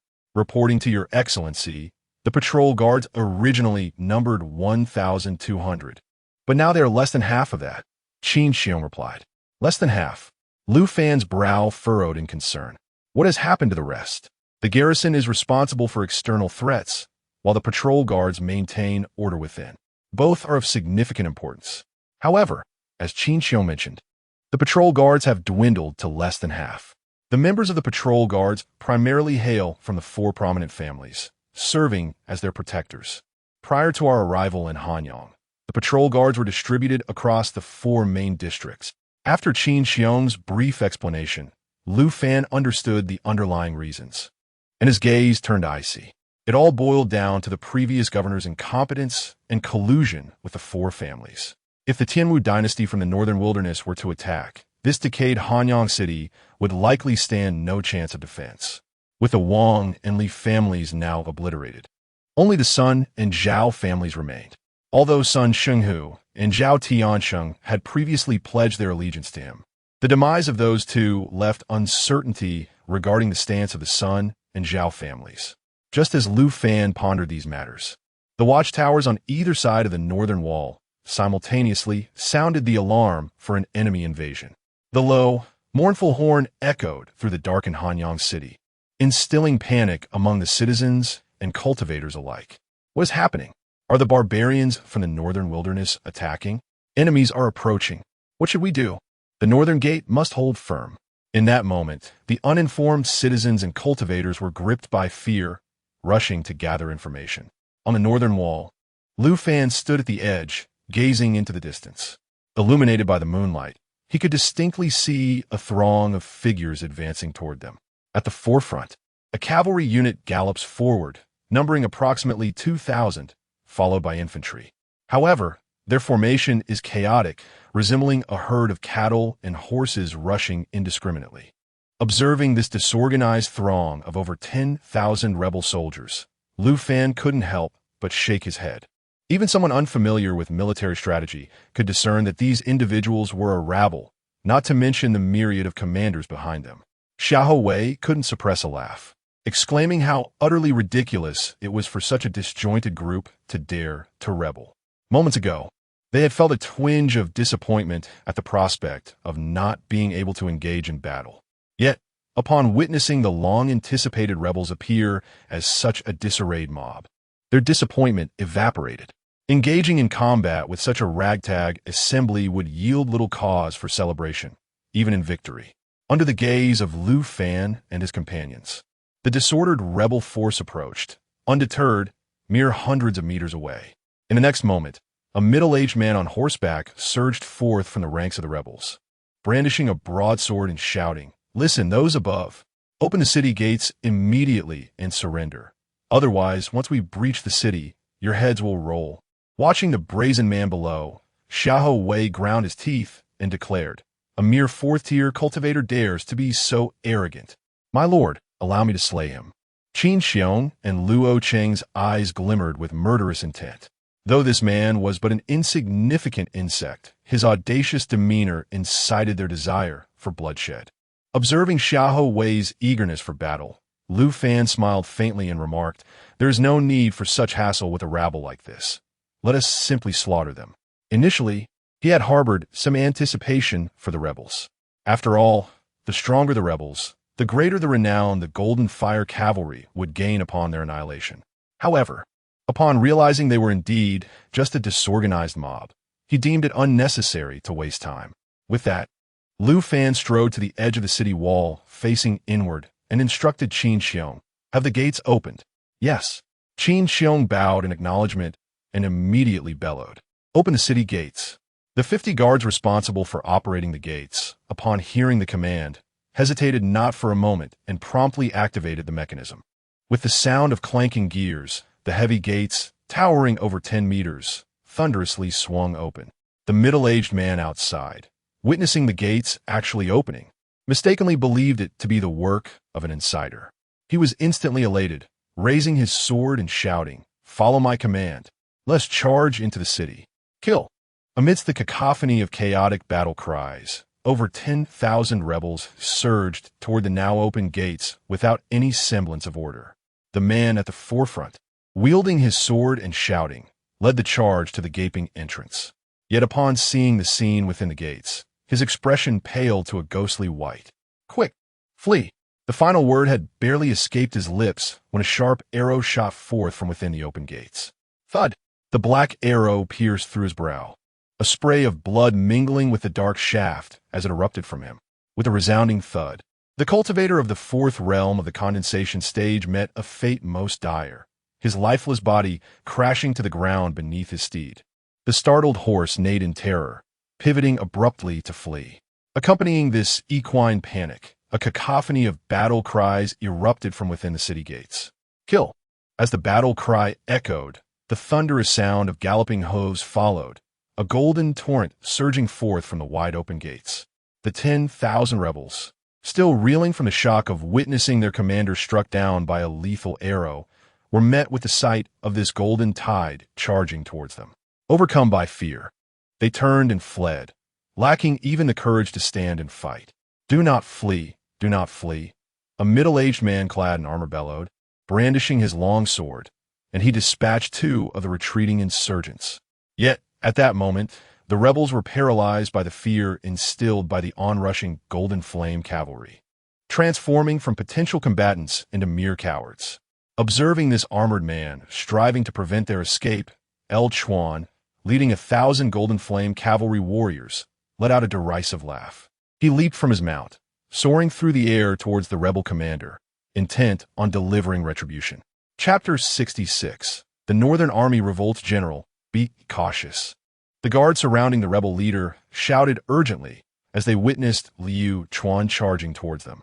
However, Liu Chuan moved with astonishing speed, reaching the foe in an instant. The rebel leader had no time to react before Liu Chuan's sword severed his head from his shoulders. With a splatter, blood sprayed onto the loyal guards, leaving them frozen in terror. Amidst this horrific shock, Liu Chuan's blade glinted once more. Blood gushed forth as severed heads rolled across the ground. Liu Chuan paid them no heed as he continued his relentless assault. The 1,000 Golden Fire cavalry that Liu Chuan had led surged forward, their long swords slicing through the air like grim reapers, mercilessly claiming the lives of fleeing rebels. "No, spare me. I surrender." The once formidable force of over 10,000 rebels had become nothing more than lambs to the slaughter, as the 1,000 Golden Fire cavalry indiscriminately wreaked havoc upon them. Limbs were scattered, and the ground before the north gate was stained crimson with blood. On the city wall, Lu Fan shook his head in quiet contemplation, a hint of confusion flickering in his expression. The 4 great families were not fools. If they intended to rebel, they must have been prepared. How could they possibly send such a rabble to besiege the city? With this thought, Lu Fan turned his gaze towards the interior of the city. Under the cover of night, Hanyang City had not erupted into chaos. The so-called internal traitors had yet to appear. Could it be that the 500 rebels vanquished at the Li residence were the traitors within? Lu Fan furrowed his brow, pondering the implications. The decision to send only 1,000 Golden Fire cavalry was a precaution against any unforeseen developments within the city. After all, the situation inside was far more precarious than outside. Any upheaval would require immediate suppression. Thus, he had reserved an additional 2,000 Golden Fire cavalry. Yet, events seemed to diverge from his expectations. After a prolonged period of contemplation yielded no answers, Lu Fan turned to Jiang Shan, who met his gaze with a grave expression. Without waiting for inquiry, Jiang Shan solemnly stated, "My lord, we must immediately send word to the Northern Army camp, instructing them to prepare for battle. There may be issues at Beimeng Mountain." At these words, Lu Fan's expression shifted dramatically. Without a moment's hesitation, he turned to Luo Cheng. "Go at once to the Northern Army camp and find Jingxi and Gu Taifeng. Instruct them to." Before he could finish, a deep horn sounded once again from the watchtowers on either side of the North City wall. Hearing the ominous signal, Jiang Sheng, Qiong, Xiahou Wei, and Luo Cheng all turned pale. Without delay, Lu Fan ordered, "Sound the retreat. Have a Golden Fire cavalry return immediately." "Understood." Qiong swiftly dashed to the massive gong suspended high upon the wall, raising his hammer to strike it with force. The resounding clang reverberated across the land. Upon hearing the call to retreat, Liu Chuan tightened the reins of his steed, bringing it to a halt. He glanced at the hundreds of rebels fleeing in disarray and raised his hand, bellowing, "Return to the city." Moments later, Chuan returned to the city with 1,000 bloodied Golden Fire cavalry. The sight of these valiant warriors, drenched in crimson, left the gathered citizens and cultivators surrounding the square in awe. Truly, they were an invincible cavalry, effortlessly quelling the rebellion. With such formidable protectors guarding Hanyang City, there seemed little to fear. As the discussions among the citizens intensified, Chuan ascended the city wall. Just as he was about to report the victory, he was abruptly halted by Lu Fan, who, bearing a grave expression, inquired, "Chuan, can your 3,000 Golden Fire cavalry withstand an army of 100,000? The moment this question was posed, Qiong, Xiahou Wei, Luo Cheng, and Jiang Shang all displayed expressions of shock. How could 3,000 men possibly hold off 100,000? Even cavalry could not achieve such a feat yet. El Chuan, with unwavering determination in his gaze, replied solemnly, "We will resolutely fulfill our mission. The Golden Fire Cavalry is no ordinary force.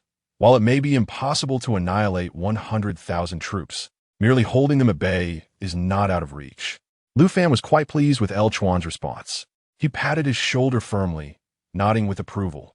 "Good. It will soon depend on you." Though Qin Qiong, Xiahou Wei, Luo Cheng, and Jiang Shang were not fully acquainted with the Golden Fire Cavalry, Lu Fan certainly was. His inquiry indicated a certain level of confidence, which reflected his faith in the 3,000 warriors. Alas, if only there were 30,000 Golden Fire Cavalry. They could sweep all before them without such complications. "My lord, look!" Qin Xiong's exclamation jolted Lu Fan from his thoughts, prompting him to lift his gaze toward the front. Upon perceiving the unfolding situation, Lu Fan's expression darkened considerably, and he struck the stone wall with a fierce punch. Crack! The robust stone wall shattered into a spiderweb of fissures beneath his blow. Damn it! Before him loomed a vast, dark mass of troops advancing toward the northern gate. A cursory glance revealed no fewer than 100,000 soldiers. In stark contrast to the previously chaotic 10,000 rebels, this formidable force was organized into 10 distinct formations, each unaffected by the others. The sight of this 10,000-strong army, akin to a looming storm cloud, weighed heavily on the hearts of all present. For this was a truly elite force, far beyond the capabilities of the disorganized rabble they had just faced. What ignited Lu Fan's fury was not merely the advance of this vast army, but their very identity. This formidable contingent was none other than the Northern Town Army, stationed on the southern side of Mount Beimeng to fend off the northern barbarian forces of the Tian Dynasty. This revelation was something Lu Fan had never anticipated. After all, the Northern Town Army was one of the 4 elite legions of the Great Qian, established by his uncle, the Northern Town King. He had learned from Zhao Tiansheng and Sun Xinghu that there were traitors within the Northern Town Army. While he dismissed a few traitors as insignificant, he could never have foreseen that the very army tasked with repelling the northern savages would turn against him. Not until Jiang Shang had just warned him did he harbor any doubts at all. It is precisely for this reason that he harbors such fury. Qin Qiong, along with Xiahou Wei and Luo Cheng, as well as El Chuan, wore equally grim expressions, their eyes brimming with murderous intent and ferocity. Their loathing for traitors was profound and unyielding. Under the piercing gazes of Lu Fan and his companions, the dense mass of 100,000 troops halted a mere 1,000 meters from the city gates. At this moment, the distinction between the irregular forces and the regular army became apparent. The formidable legion came to a quiet stop, devoid of any cacophony or disorder. There was not even the slightest hint of tumult within their ranks. Even in the presence of the blood and dismembered limbs strewn across the ground within that 1,000-meter radius, they remained remarkably composed and indifferent. Such was the demeanor of the Northern Guard, one of the 4 elite legions. As Lu Fan and his associates scrutinized the halted troops with solemn expressions, a centurion from the Northern Guard galloped forth, traversing the distance to arrive at the foot of the city. Chapter 67. If he is the enemy, let him be slain. As he gazed upon the commander of the Northern Town Army arriving at the city gates, a flicker of murderous intent glimmered in Lu Fan's eyes. The hot-tempered Xiahou Wei gritted his teeth and declared, "My lord, allow me to be the one to slay this traitor. As a soldier, one should dutifully serve the sovereign and protect the homeland, rather than rebel for selfish motives, particularly for a high-ranking officer like the commander, who is deeply favored by the emperor and wields significant power. To choose betrayal is utterly disgraceful. Such shameless traitors deserve to be executed by all." Lu Fan took a deep breath, suppressing the murderous rage within, and disregarded Xiahou Wei's eagerness to engage. Slaying a commander was not a formidable task. The real challenge lay in repelling the 100,000 troops of the Northern Town Army. Furthermore, the enemy had yet to make a move. If he were to strike down this commander now, it would provide them with a justification to act. Lu Fan was acutely aware of this logic and would not commit such a foolish error. Seeing Lu Fan's restraint in the midst of his fury, Sheng silently nodded in approval. Though the prince was young, his methods and temperament were far from lacking. Just as Lu Fan and his companions battled their rising anger, the commander of the northern town army, Yu Song, rode forth and called out loudly, "I, Yu Song, the commander of the northern town army, seek an audience with His Highness the Prince. I hope His Highness will grant me this meeting." Upon hearing the commander specifically request to meet him, Lu Fan furrowed his brow. However, he would not be intimidated by a mere commander. Taking a deep breath, he stepped forward, standing atop the city wall steps, looking down upon Yu Song, and said with a measured tone, "What business do you have in summoning me?" Upon seeing Lu Fan, since His Highness is present, matters can be resolved more easily. After a jovial chuckle, Yu Song clasped his hands in a gesture of respect and continued, "I have been dispatched to take over the city's defenses. I kindly request that you open the city gates." Dispatched? By whom? You have abandoned your post and unlawfully left your station to come here. This is a clear violation of military orders.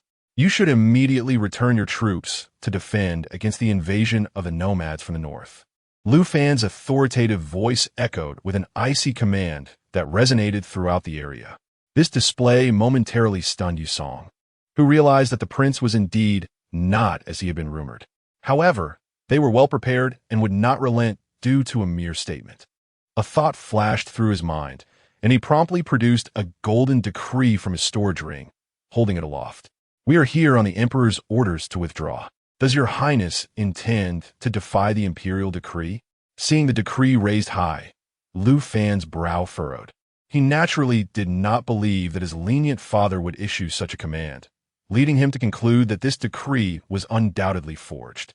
Yet, as the other party presented the decree as evidence, he could not easily question it. To be branded as one who defies the imperial decree would not bode well. After all, if even the prince were to take the lead in such defiance, others would likely follow suit, leading to even greater troubles. With a swift turn of thought, Lu Fan reached a decisive conclusion. He looked at Yu Song, who was holding the imperial edict aloft, and said, "In that case, please ascend the city and proclaim the edict, for I shall personally receive it." Without allowing Yu Song a moment to respond, he scrutinized him with a hint of skepticism. Surely, General Yu does not lack the courage to approach. Under Lu Fan's intense pressure, Yu Song found himself in a quandary. He truly hesitated to step forward. Yet, if he did not act, his previous efforts would be rendered futile. I am a 6th-tier cultivator of the Spirit Sea Realm. How can a mere wastrel threaten me?" With a cold snort of determination, Yu Song declared, "What is there to fear?" As he spoke with bravado, he leapt from his horse, utilizing its back to propel himself upward. Upon reaching halfway up the city wall, he deftly pushed off the stone surface, soaring higher until he landed firmly atop the rampart. However, upon his arrival, he was immediately encircled by Qiong, Xiahou Wei, and Luo Cheng. In that instant, a chill ran down Yu Song's spine, his body bristling with fear, his expression betraying disbelief. "Masters," he thought, feeling as if he were being hunted by 3 primeval beasts. Paralyzed with trepidation, he could hardly fathom how such formidable experts could be associated with this so-called wastrel. Had they been dispatched by the Emperor? He was acutely aware of his status as a 6th-tier cultivator, a position of considerable strength among the Northern Guard's commanders. And it was this very prowess that had emboldened him to ascend the wall alone. But now, with an expression of calm indifference, Lu Fan approached and took the edict from Yu Song's hands, unfolding it to read. Yu Song dared not make a single move, not even utter a word, fully aware that any sign of resistance would result in his swift demise at the hands of the 3 warriors. This instinct had been honed through countless life-and-death encounters. As Lu Fan perused the edict, he noted the directive for the 100,000 Northern Guard troops to take command of the defense of Hanyang City. The edict appeared authentic. The calligraphy convincingly similar, yet merely similar. Those familiar with such documents could discern the truth at a glance. Yet sometimes, a counterfeit can prove more effective than the genuine article, or rather, even if it is false, it must be treated as true. Once a single false edict emerges, others will surely follow. This was the very reason for Yu Song's audacity.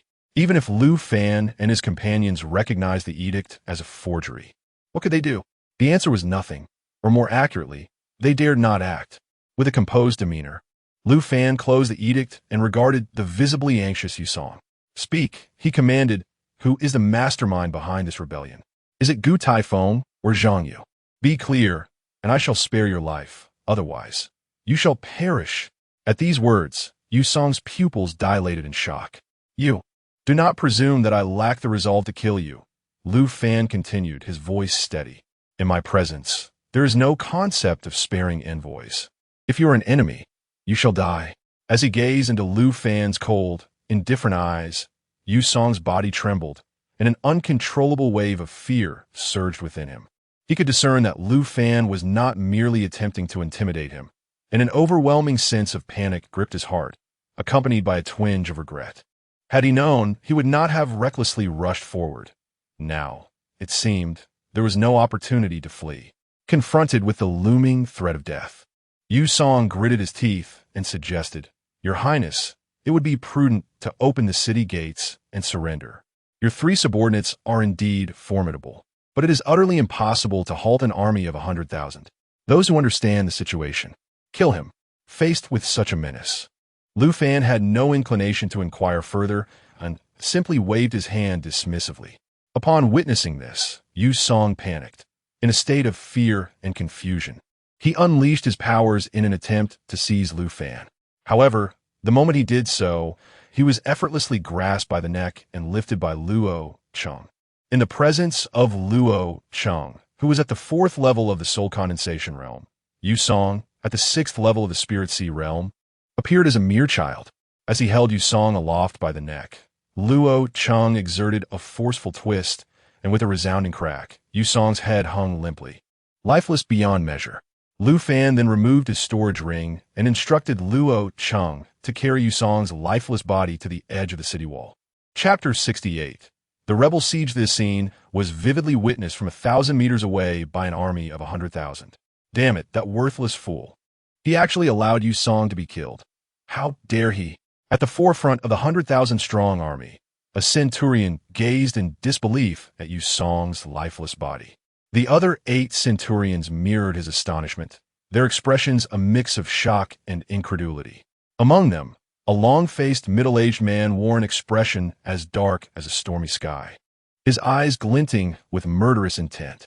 This man was none other than Zhang Yu, the right general of the Northern Army.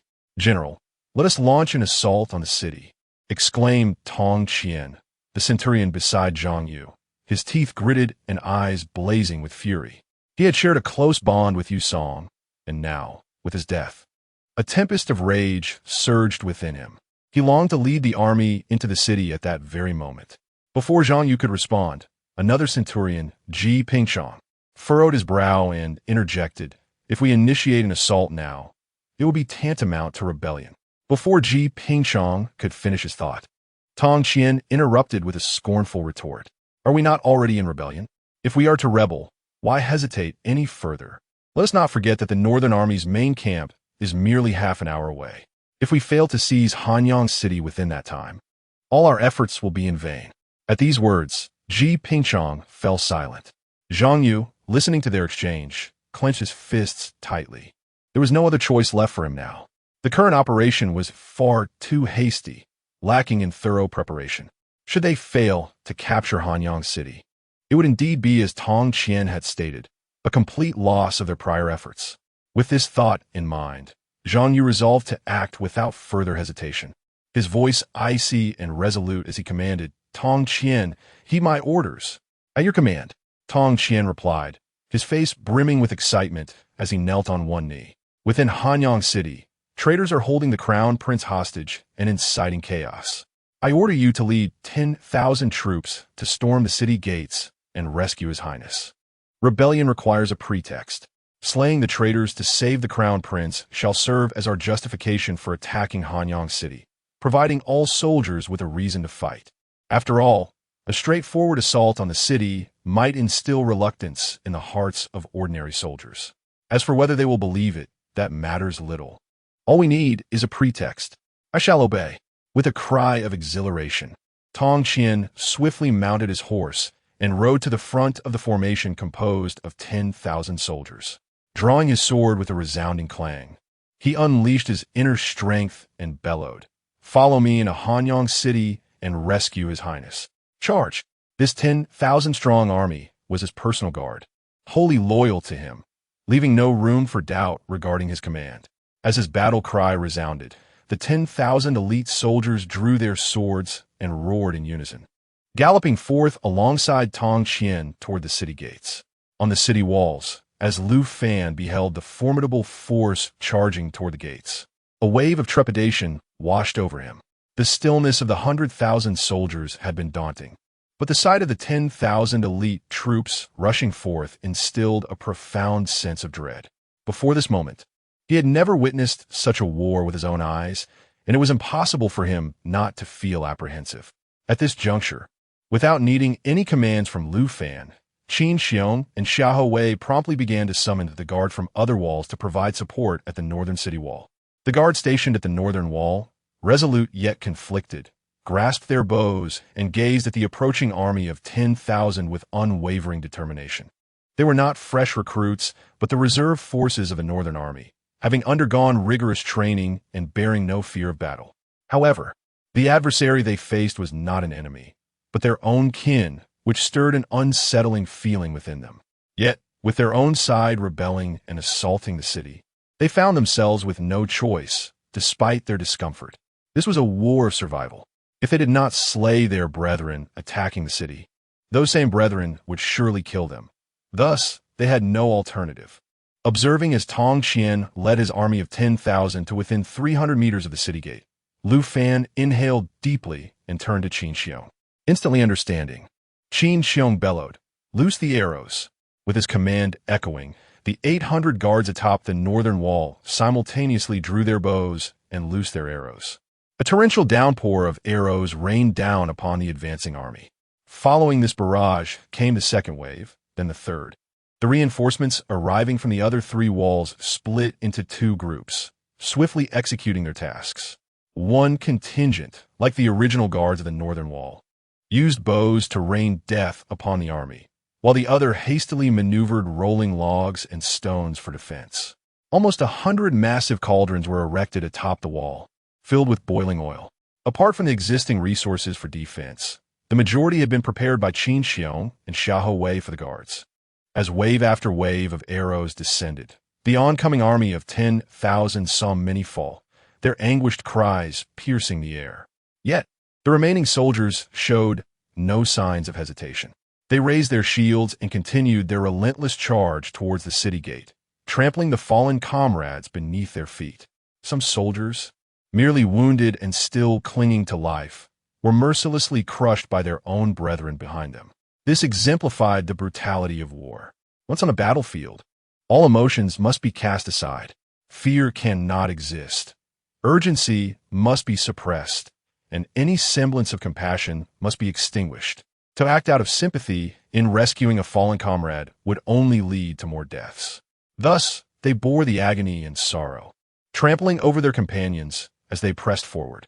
Lu Fan witnessed this harrowing scene, a chill coursing through him as he acutely felt the terror and cruelty of war.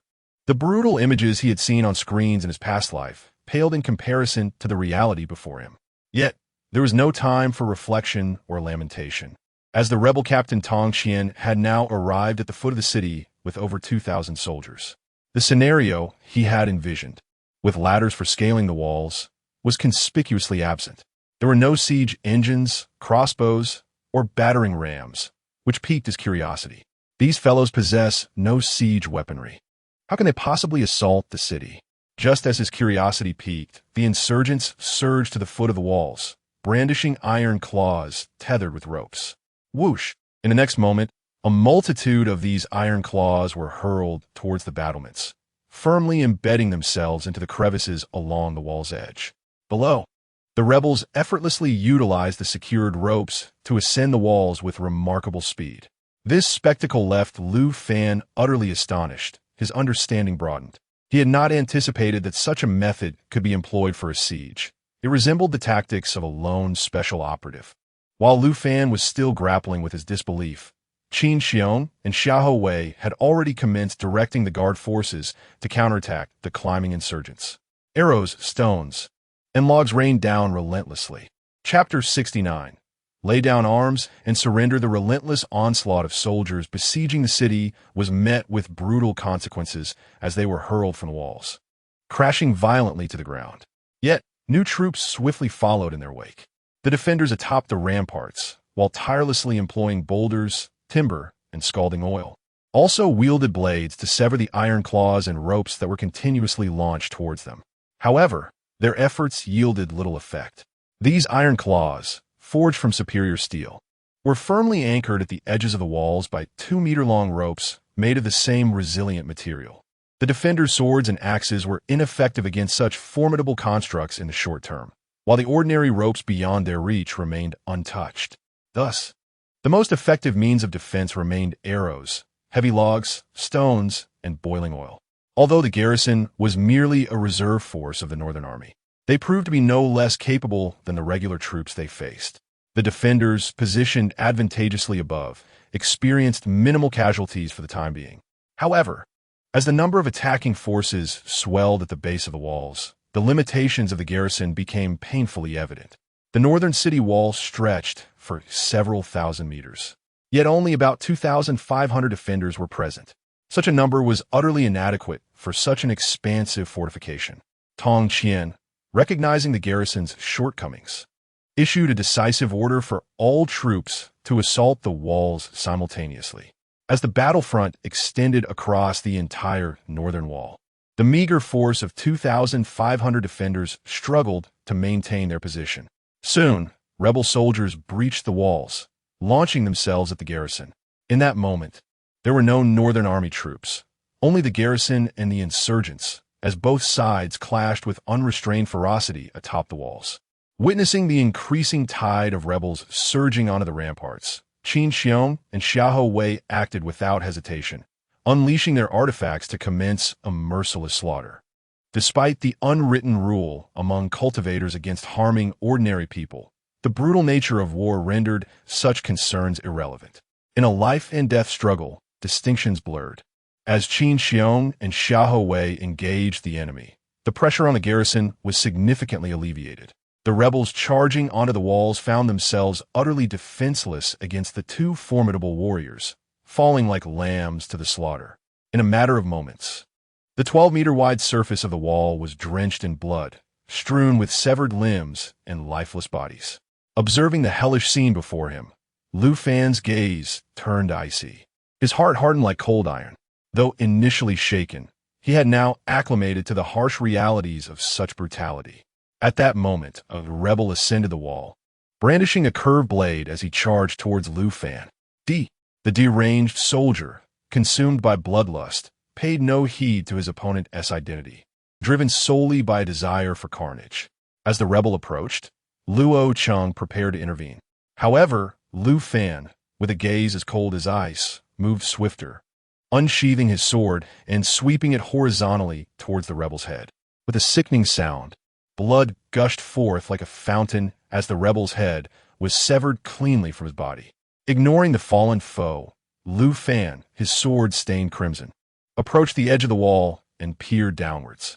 He immediately spotted the ferocious expression on Tong Qian's face below, while Tong Qian noticed Lu Fan's indifferent demeanor. Their gazes locked, and Tong Qian's eyes erupted with an astonishingly murderous intent. Damn worthless fool, prepare to meet your end. Although Lu Fan was the crown prince of the Qian, it mattered not to him. They had already rebelled. What did it matter who the crown prince was? He would dare to strike even if the emperor himself were present. Moreover, the difficulty of breaching the city was beyond imagination. If this continued, his army of 10,000 would surely suffer devastating losses. If he could eliminate Lu Fan, the crown prince, everything would be resolved. With a roar of fury, Tong Qian propelled himself upward, charging toward Lu Fan on the city wall. In a swift motion, he unleashed a flash of sword light directed straight at Lu Fan. Yet, Lu Fan remained motionless, his cold and indifferent expression unchanged. Witnessing Lu Fan's lack of evasion, Tong Qian's eyes flickered with wild exhilaration. This fool is indeed worthless. He doesn't even know to dodge and attack. Ha ha ha. As long as he killed Lu Fan, he would be hailed as the foremost contributor to capturing Hanyang City. Just as Tong Qian anticipated that Lu Fan would be cleaved in two by his sword energy. A figure materialized before Lu Fan. Under Tong Qian's horrified gaze, this figure raised a hand to grasp the sword energy he had unleashed. Boom! The sword energy was crushed by the figure's hand, unleashing an unfathomable force. The sheer power sent Tong Qian, who was about to ascend the wall, hurtling backward. Watching Tong Qian being flung away, Lu Fan's eyes glimmered with fierce determination. Disarm him of his cultivation and bring him here. Yes, Luo Cheng replied with a faint smile, soaring downwards, grasping Tong Qian by the throat before he could hit the ground. Accompanied by a piercing scream, Tong Qian's dantian was shattered by a single punch from Luo Cheng. The anguished wails of Tong Qian left the frenzied rebel soldiers dumbfounded, their eyes wide with terror. The general has been slain. The general has been slain. The commander is the soul and core of an army. Once the commander falters, the morale of the troops is severely shattered, potentially leading to a complete collapse. At this moment, the attacking rebel soldiers found themselves in such a predicament. They had witnessed their captain being repelled with a single blow, followed by the effortless destruction of his cultivation. Confronted with such a shocking and terrifying scene, their fighting spirit was utterly crushed, particularly in the face of unsuccessful assaults and countless casualties. This blow was most devastating, in stark contrast to the dazed, attacking rebels. The guards atop the city wall erupted into thunderous cheers. Observing the spectacle, Lu Fan wasted no time. He summoned his power and bellowed, "I am Crown Prince Lu Fan. Your commander is dead. Surrender and lay down your arms at once."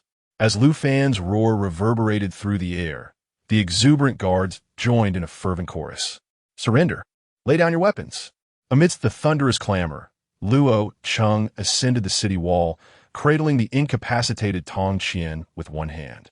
The moment he reached the wall, Luo Cheng summoned his own powers and bellowed, "You, as the Northern Defense Army, are tasked with safeguarding the northern frontier, protecting your homeland, and basking in boundless glory.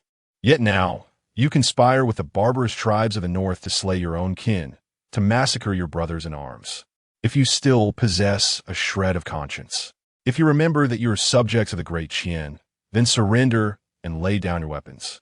For the sake of your being misled, His Highness the Crown Prince will grant you forgiveness." Empowered by the fourth level of the soul condensation realm, Luo Cheng's heartfelt declaration echoed across several thousand meters. The rebels below and the 90,000 northern defense soldiers beyond a kilometer were visibly moved. Chapter 70. The art of persuasion. Ordinary words may lack persuasive power, but Luo Cheng's heartfelt declaration resonated deeply within the hearts of the rebellious soldiers. They were the esteemed troops of the Northern Defense Army, tasked with safeguarding their homeland. Yet now they found themselves assaulting the very cities of their nation, slaughtering their fellow countrymen, turning their blades upon their own brethren. During the heat of battle, they had no time to ponder these grave truths, their minds singularly focused on breaching the city walls. However, in this moment of reflection, their resolve began to waver. Lu Fan recognized that it was time for him to rise once more. These soldiers, the very foundation of the ranks, possessed no decision-making authority, nor even a semblance of independent thought. Yet they were precisely the ones most susceptible to manipulation. As these thoughts raced through his mind, Lu Fan summoned his inner strength and proclaimed loudly, "You are all subjects of the Great Qian, and your blade should be directed against the marauders of the north, against our enemies, not turned upon your own brothers and sisters. If you lay down your arms and surrender, I, Lu Fan, will guarantee in the name of the Crown Prince that you shall not be punished." The wavering resolve of the rebel soldiers was palpable, and upon hearing Lu Fan's words, their psychological defenses crumbled once more. In the face of an enemy, they had been fearless, but before their own kin and such profoundly resonant words, they found themselves powerless to resist. Clang! Soon, one soldier cast aside his weapon, sank to the ground, and wept. "I do not wish to rebel. My parents are in the imperial capital. I cannot die." The first surrender led to a second, then a third, and before long, a substantial portion of the remaining 6,000 soldiers had laid down their arms and crouched on the ground. 10 centurions, loyalists handpicked by Tong Qian, erupted in furious shouts at this sight. Pick up your weapons. No surrender. Quickly. Arm yourselves. Anyone who dares to surrender shall face death. These 10 centurions were staunch supporters of the rebellion and were not swayed by Lu Fan's rhetoric. Enraged by the sight of their comrades yielding, their fury intensified. Those who dare to surrender shall perish, they shouted, and with that, the 10 centurions began to slaughter the soldiers who had laid down their arms. As practitioners of the essence-gathering realm, they massacred the ordinary soldiers with the ease of slicing through vegetables. Observing the carnage wrought by the centurions, Lu Fan turned to Qiong and Xiahou Wei. Go cripple the cultivation of these 10 ruffians and cast them down below. Understood. Qiong and Xiahou Wei had long harbored murderous intent towards the centurions. With Lu Fan's command, they leapt from the city wall without hesitation. Death to the ordinary soldiers. These 10 centurions were formidable, but before Qiong and Xiahou Wei, they were utterly defenseless. With a few agonizing cries, the 10 captains, who had mercilessly slaughtered the surrendering soldiers, were swiftly stripped of their powers by Qiong and Xiahou Wei. Acting upon Lu Fan's orders, they merely incapacitated these 10 individuals without taking their lives. Once the task was accomplished, Qiong and Xiahou Wei soared back to the ramparts above. Lu Fan, surveying the soldiers below, bellowed with a grave voice, "You guard the northern front to protect your homeland. You are the heroes of the Qian. Yet these 10 wretches have treated you with the same disdain as one would a beast. Such an affront will not be tolerated by this prince. Thus I entrust them to you for your judgment." As Lu Fan's provocative words echoed, the soldiers who had chosen to surrender immediately seized their weapons and ferociously attacked the incapacitated captains. Just as Lu Fan had proclaimed, they had endured far too many humiliations at the hands of these men. These captains, emboldened by their status as cultivators, had treated them as mere livestock. Deep within, the soldiers harbored fury and a thirst for vengeance, which they had long suppressed. Now, with an opportunity at hand, their pent-up rage and murderous intent erupted forth. In the blink of an eye, the 10 incapacitated captains were reduced to a mere pulp of flesh. Witnessing this scene, Lu Fan let out a cold snort, his gaze growing ever more frigid. Meanwhile, the soldiers who had previously hesitated began to let go of their weapons, opting to surrender as well. What was once an army of 10,000 set to besiege Hanyang City had been effortlessly resolved. Aside from the over 3,000 slain, the remaining 6,000 surrendered without hesitation. 1,000 meters away, Ji Pingchong and the 8 other captains looked on with increasingly grim faces. The expression of their commander, Zhang Yu, was particularly terrifying, his eyes nearly ablaze with fury, his murderous intent palpable.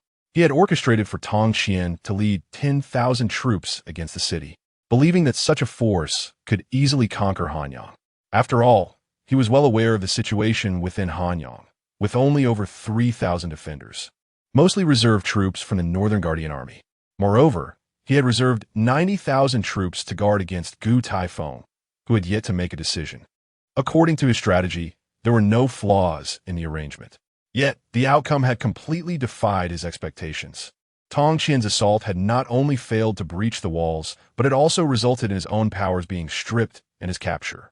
Over 3,000 soldiers perished in battle, more than 6,000 surrendered, and 10 loyal captains were brutally slain. Faced with such a catastrophic outcome, Zhang Yu was nearly driven to the brink of bloodshed from rage. Ji Pingchong, gazing at the mass of corpses below, felt tears welling in his eyes. These were the elite troops of the Northern Guardian Army. As Prince Lu Fan had articulated, they did not fall on the battlefield against enemies. Instead, they met their demise at the hands of their own kin. It was indeed a tragic irony. Reflecting upon this, Ji Pingchong, with reddened eyes, turned to the nearly seething Zhang Yu and urged, "General, we must retreat, return to our position, and confront the northern barbarians. We still have the opportunity to redeem ourselves. Otherwise, silence." Zhang Yu, consumed by fury, abruptly interrupted Ji Pingchong, his eyes blazing with a fierce intensity as he coldly declared, "It is too late for regrets now. You must choose. Either conquer the city or perish here." Witnessing the menacing expression on Zhang Yu's face, Ji Pingchong felt an overwhelming sense of remorse, as if his insides were twisted in anguish. In his pursuit of enhanced cultivation, he had been blinded by greed and had consented to Zhang Yu's enticement, ultimately embarking on a path of rebellion. In truth, he had harbored regrets immediately after agreeing to the proposition. Yet, the allure of breaking through his limits had proven too formidable, and he ultimately succumbed to temptation, leading him to this dire predicament. "No, I still have a chance." Recalling Lu Fan's earlier words atop the city walls, Ji Pingchong resolved within himself. In the next moment, he lifted his gaze to meet Zhang Yu's murderous glare and spoke in a hushed tone. Chapter 71. The Bizarre Siege General. "I am willing to lead an army of 20,000 to lay siege to the city. If we fail to breach the gates, I shall accept death as penance." Upon hearing this declaration, Zhang Yu, his expression dark and menacing, erupted into laughter. "Ha ha ha, splendid. This is precisely what I expected. Having already rebelled, why not do so completely? Once the reinforcements from the north arrive, the entire northern realm will be ours, and I assure you that I shall not treat you unjustly." As his raucous laughter subsided, Zhang Yu turned his gaze to another commander on his right. "Peng Yu, you and Piang Chang shall lead 20,000 troops to attack the northern gates. Remember, you must seize the northern city gates at all costs." This subordinate obeys. Upon hearing Zhang Yu's orders, Ji Pingchong couldn't help but smirk inwardly. This fellow truly is cautious of me. However, this arrangement conveniently provides me with an opportunity to defect. Time was of the essence, and after swiftly finalizing his plans, Zhang Yu immediately dispatched Ji Pingchong and Peng Yu to lead their 20,000 troops towards the northern gates. Witnessing such a massive force charging forward, Lu Fan furrowed his brow, a flicker of doubt emerging within him as he instinctively glanced at Jiang Shang. Jiang Shang met his gaze and remarked, "My lord, it seems that the commander of the 100,000 northern defense troops is intentionally sending these soldiers to their doom." At this revelation, Qiong, Xiahou Wei, and Luo Cheng all nodded in agreement. "My lord, I share this suspicion.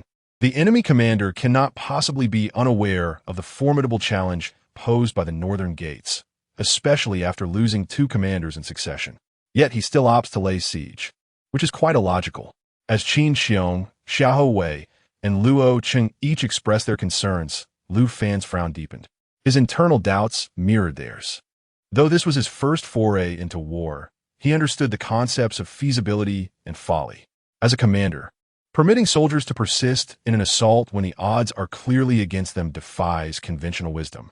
However, with 20,000 troops now charging forth, Lu Fan could only suppress his misgivings and command, prepare to engage the enemy. In response, Qiong, Xiahou Wei, and Luo Cheng swiftly took their positions across various sections of the northern city wall. The number of defenders was woefully inadequate to hold the entirety of the wall. Thus, it fell to the 3 of them to take action. Combined with the city's defensive capabilities, their presence was equivalent to that of 30,000 soldiers. As long as the enemy refrained from deploying their top-tier warriors to entangle them, the notion of breaching the wall was sheer folly. As the advancing 20,000 troops drew ever closer, Jiang Shang pondered aloud. "My lord, should we deploy the Golden Fire Cavalry?" "No need," Lu Fan replied decisively, shaking his head. "We hold a distinct advantage in our defenses. There is no necessity to engage the Golden Fire Cavalry at this moment." As he spoke, Lu Fan lifted his gaze towards the direction of the Northern Defense Army's encampment, his eyes reflecting a profound depth as he mused. "I wonder if this commander of the Northern Defense Army truly dares to rebel." As the right general of the Northern Defense Army, Zhang Yu could not be oblivious to the character of Left General Gu Tifeng. Even if Zhang Yu concealed his intentions well, he would undoubtedly leave some trace behind.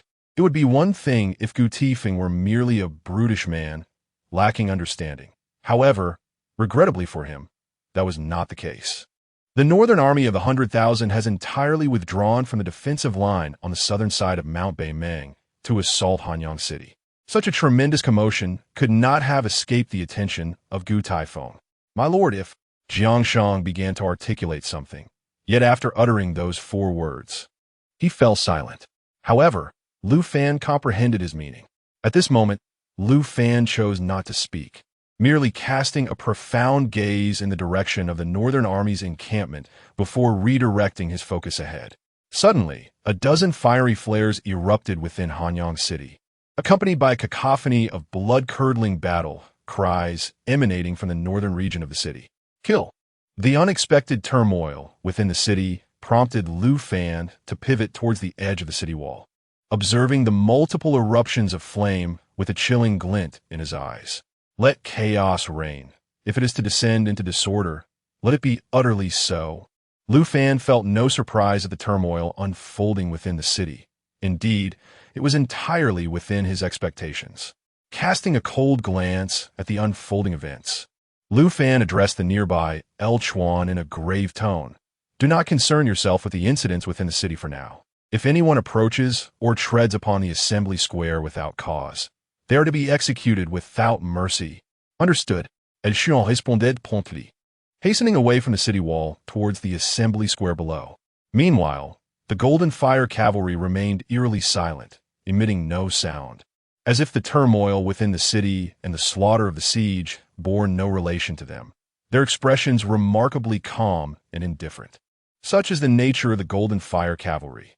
When unleashed, they are akin to ravenous wolves, yet when still, they resemble mere statues.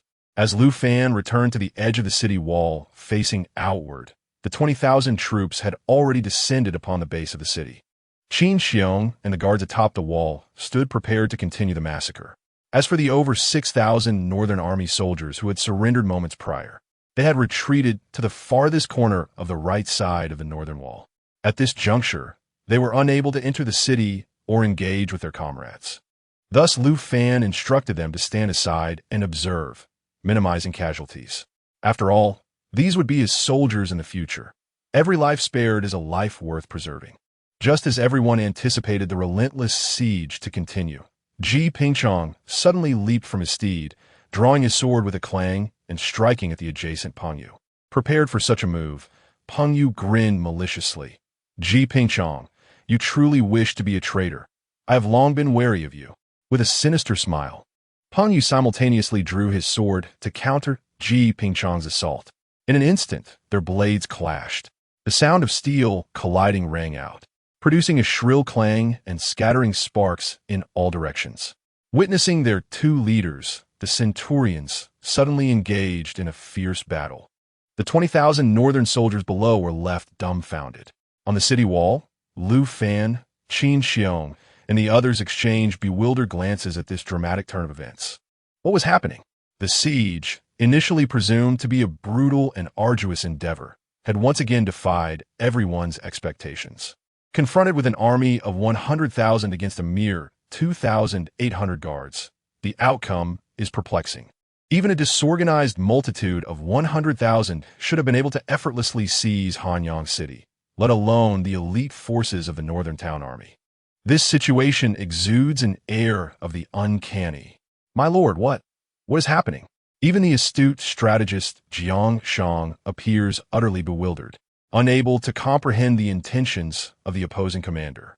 As Ji Pingchong and Peng Yu engage in their fierce combat, a dozen or so centurions among the 2,000 troops suddenly bellow. All units heed the command. Continue the assault on the city. Those who disobey shall face execution. The previously chaotic 2,000 troops, upon receiving the military order, swiftly commenced a new wave of assault on the city. Kill. Thus, another round of offensive and defensive warfare commenced, with the soldiers of the Northern Town Army falling one after another beneath the city walls. Lu Fan fixated his gaze intently on the centurions who had just issued the command. Chapter 72. Awaiting his arrival moments ago, the 14 individuals, after issuing the command to assault the city, stealthily retreated. The attention of the remaining soldiers was fixated on the frenzied siege. Yet Lu Fan's gaze was unwaveringly fixed upon them. After observing for a brief moment, Lu Fan became convinced that these 14 figures harbored ulterior motives. As they withdrew, They clutched gray bottles, wandering about as if in a trance.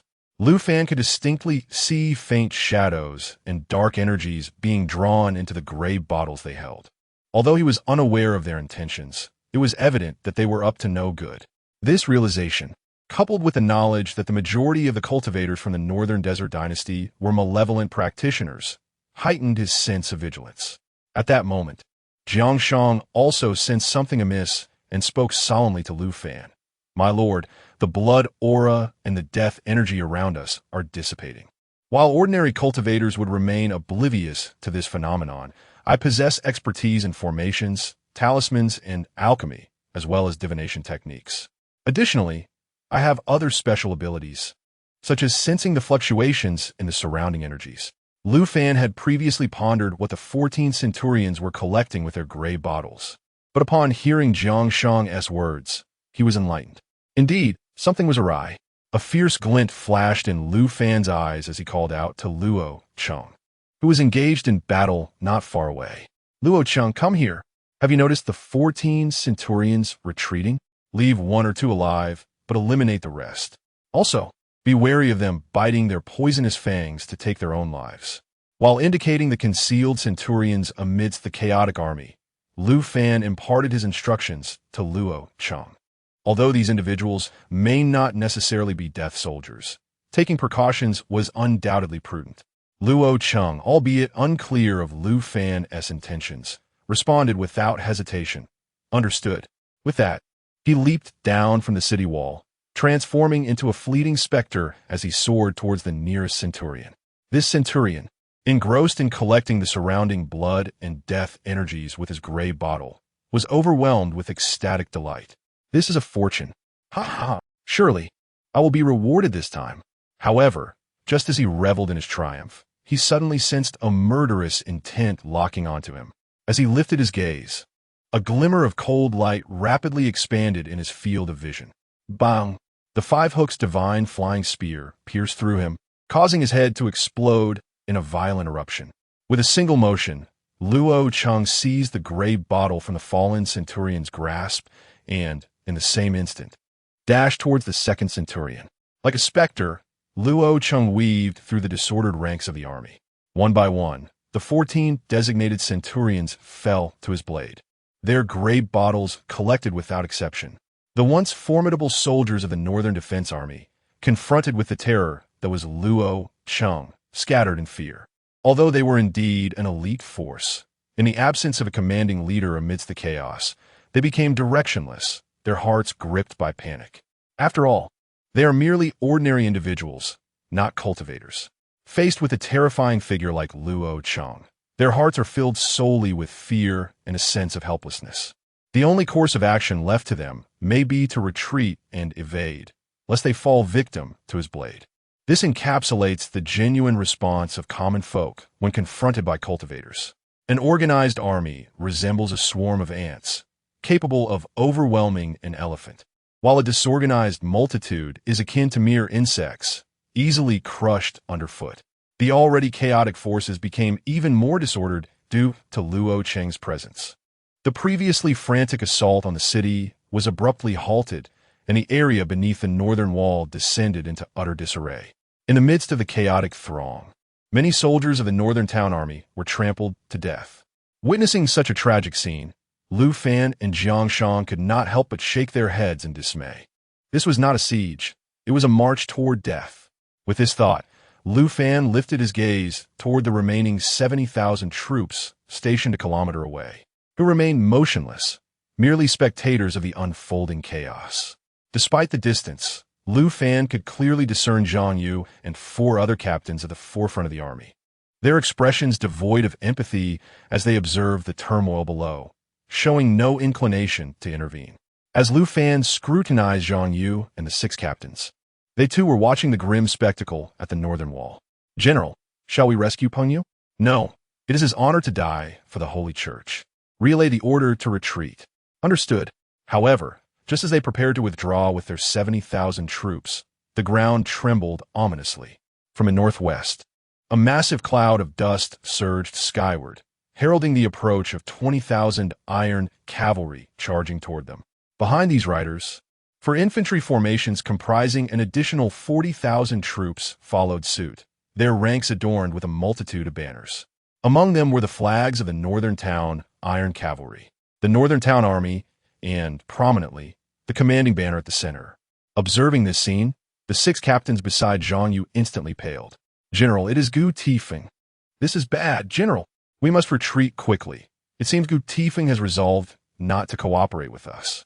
Noting the panic among his 6 captains, Zhang Yu merely snorted disdainfully. "What is there to fear? I have been awaiting him.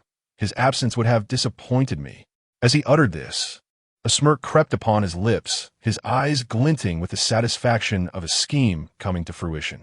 The initially terrified captains gradually found solace in Zhang Yu's calm demeanor. With a whoosh, the sound of air being sliced through echoed as Luo Cheng returned to the wall, carrying the figures of 2 incapacitated individuals. "My lord, these 2 have been rendered powerless, their teeth shattered. They're guaranteed not to take their own lives." As he spoke, he unceremoniously dropped them to the ground. Lu Fan cast a glance at the 2 figures before turning his attention back to the formidable army advancing from the northwest. Gu Tifeng had arrived, leading 20,000 Northern Town Iron Cavalry and 40,000 Northern Town troops. At this moment, Luo Cheng also gazed towards the vast army marching in the northwestern direction. Unable to suppress his curiosity, "My lord, do you think Gu Tiesheng will?" Before Luo Cheng could complete his sentence, Lu Fan, with a smile playing on his lips, shook his head reassuringly. "Rest assured, he will not." The unwavering certainty in Lu Fan's tone left Luo Cheng astonished. Why was the lord so confident? When he turned to look at Jiang Shang, he noticed a relaxed smile gracing Jiang Shang's face as well. Observing the expressions of both men, Luo Cheng shook his head, deciding to cease his contemplation. Strategy and wisdom were not his strong suits. He would never impose upon himself in areas where he lacked proficiency. Just as Lu Fan was observing the grand procession in the northwest, a sudden scream echoed from below the city walls. Chapter 73. This prince only looks ahead. The anguished cries emanating from beneath the city walls captured Lu Fan's attention. When he cast his gaze downward, he was met with the horrifying sight of Ji Pingchong, drenched in blood, brandishing a gruesome trophy, a severed head, that of his adversary, Peng Yu. After exchanging a glance with Lu Fan, Ji Pingchong summoned his energy and bellowed, "All forces cease the assault and remain in position. No one is to wander. Those who defy this order shall be executed." As Ji Pingchong's commanding voice reverberated through the vicinity, the remaining 6 captains promptly calmed the soldiers. The previously chaotic scene gradually transformed into a semblance of order under the leadership of Ji Pingchong and his fellow captains. The recent wave of assault and ensuing chaos had resulted in the tragic deaths of over 1,000 soldiers from the Northern Guard at the foot of the walls. The remaining 18,000 soldiers stood perplexed, their expressions a mixture of bewilderment and despair. They could not fathom the absurdity of their predicament. They were indeed the army of Tian, tasked with safeguarding this northern territory, yet they found themselves attacking the very city they were sworn to protect. The so-called siege was akin to a farce.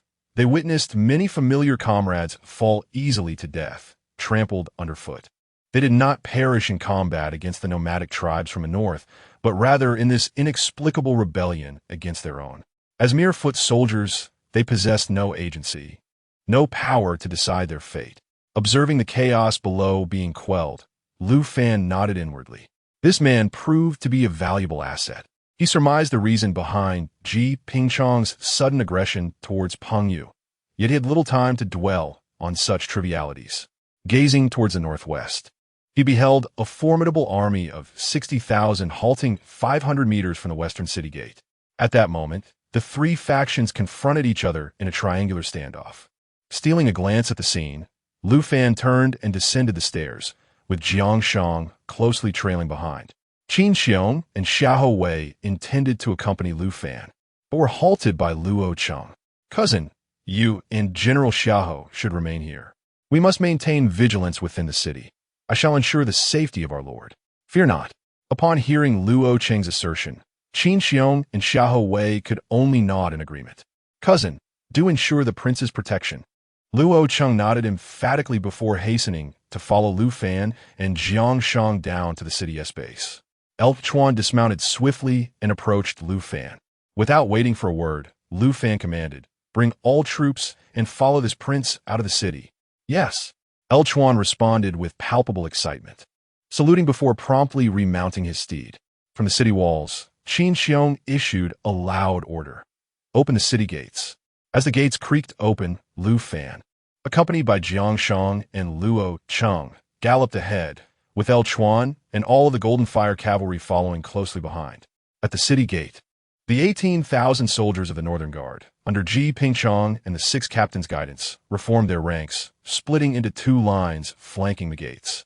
Upon witnessing Lu Fan's emergence, Ji Pingchong and the 6 captains knelt without hesitation, united in their salute. "We pay our respects to His Highness, the Crown Prince." They were not like the steadfast rebels, Tong Qian and Peng Yu. They are compelled either by desperation or coercion. Their hearts do not genuinely yearn for rebellion. Previously, there was no opportunity for defection, but now such a chance has arisen. After Ji Pingchong and 6 centurions knelt and paid their respects, over 18,000 soldiers of the Northern Town Guard mirrored their actions, kneeling in unison. "We pay our respects to His Highness the Crown Prince." At that moment, the first wave of over 6,000 defectors from the Northern Town Guard approached the city gates, also kneeling under the guidance of several centurions. Witnessing the more than 25,000 soldiers, who moments ago were besieging the city, now kneeling before him, Lu Fan felt a mix of resignation and solace. He bore no great animosity or fury towards these lower-ranking soldiers. After all, it was the higher-ups who instigated the rebellion, while these men merely followed orders. Throughout their relentless training in warfare, they had developed little independent thought, making the execution of commands their instinct. Thus, while besieging the city, their focus was solely on completing their task, oblivious to the fact that they were participating in a revolt. Taking a deep breath, Lu Fan gazed at the more than 25,000 Northern Town Guard soldiers kneeling around the city gates and declared solemnly, "I am a man of my word. Regardless of your past actions, I shall not hold it against you. You remain part of the Northern Town Guard, a source of pride for our Great Qian." After uttering these words, Lu Fan's tone shifted sharply as he continued. "However, you must also bear the consequences of your actions. Therefore, take up your weapons and join me in rescuing our brethren. Do not allow them to fall under the control of traitors." At that moment, Lu Fan's words dispelled the confusion and anxiety of the more than 25,000 soldiers, allowing them to finally relax. Should they be branded as rebels, their demise would be inevitable. Yet, Lu Fan's assurances were sufficient to ease their fears, thus winning their allegiance. Once the soldiers had retrieved their weapons, Lu Fan summoned Ji Pingchong and the remaining 11 centurions to him. Upon approaching Lu Fan, an indescribable guilt washed over Ji Pingchong and the others. "Your Highness, we..." "Enough. I do not wish to dwell on the past. I only look to the future," Lu Fan interjected, raising his hand to silence them. He turned to Ji Pingchong, the highest ranking among them, and asked gravely, "Tell me, aside from you, had the other captains under Zhang Yu firmly resolved to rebel?" "Your Highness, those 6 were originally Zhang Yu's personal guards, promoted by him to captains. They are his staunch loyalists." Upon hearing this, Lu Fan grasped the situation and pondered briefly before inquiring, "And what of the remaining 70,000 troops? Do they wish to rebel, or are they, like you, acting out of compulsion?" At this question, Ji Pingchong's face contorted with frustration and helplessness. "Your Highness, how could ordinary soldiers desire rebellion? However, Zhang Yu has somehow managed to replace a significant number of the captains and lieutenants in the army. These ruthless individuals employ insidious methods, instilling fear in the soldiers, who dare not resist. Thus, I understand, the over 25,000 Northern Town troops shall be entrusted to your command for the time being. Do not let me down. Rest assured, Your Highness, we shall redeem ourselves through our deeds. Let us proceed." As the words fell, Lu Fan, accompanied by Jiang Shang and Luo Cheng, spurred their horses forward. The 3,000 Golden Fire cavalry took the lead, while the over 25,000 Northern Town troops, under the guidance of Ji Pingchong and others, followed closely behind. In this grand procession, they advanced for 500 meters before Lu Fan, brought the vast contingent to a halt. At this point, the three factions had formed a more defined triangular formation, gazing at one another across the expanse. Chapter 74. The True Purpose. Gazing at the Zhang Yu camp 500 meters ahead, Lu Fan turned to Jiang Shang. Fiya, what do you believe Zhang Yu truly intends to accomplish?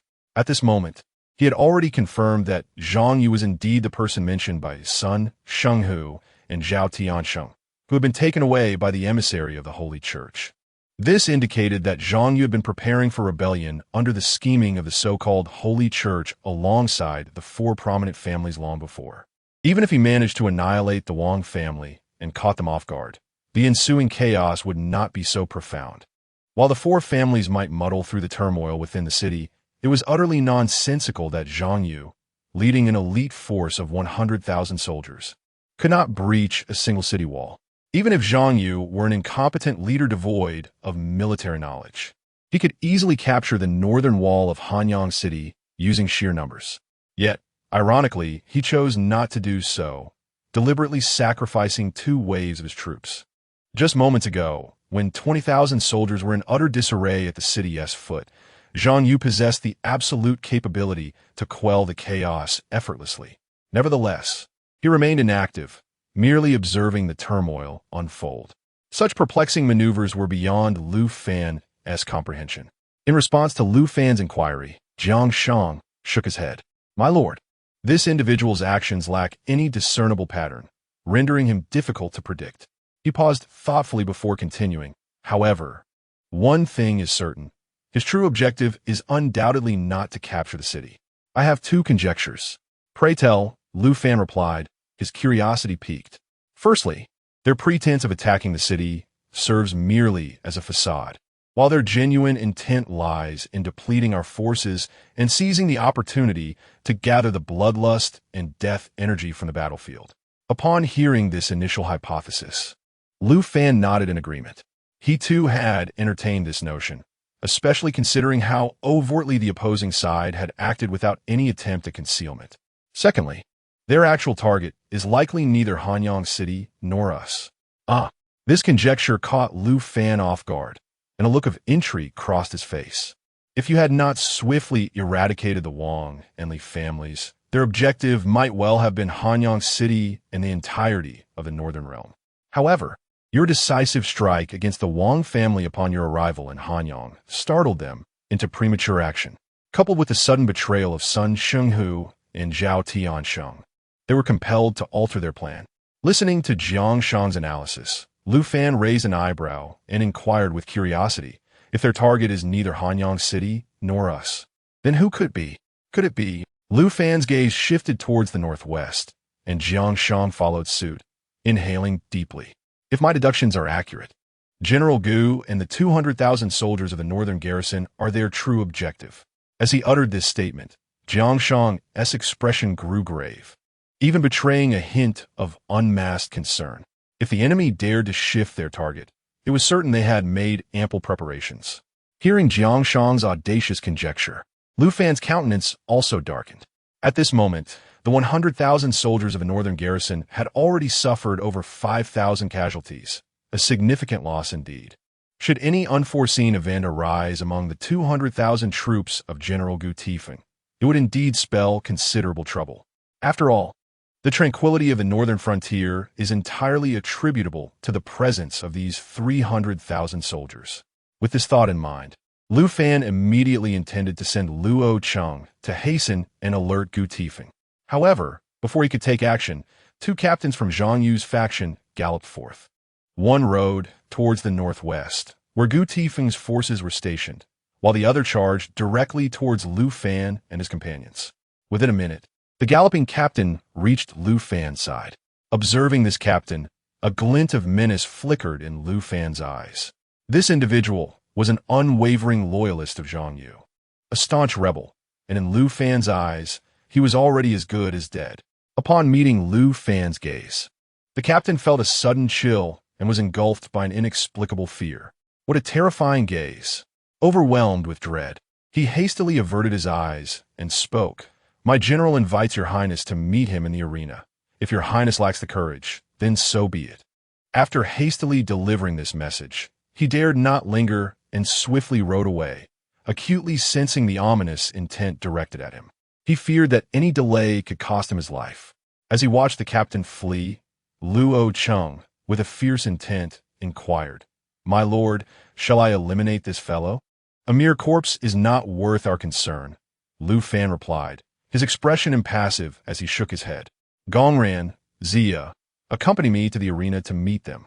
Having said this, he turned to El Chuan and Ji Pingchong, instructing, should the 70,000 rebels make any move, do not hesitate.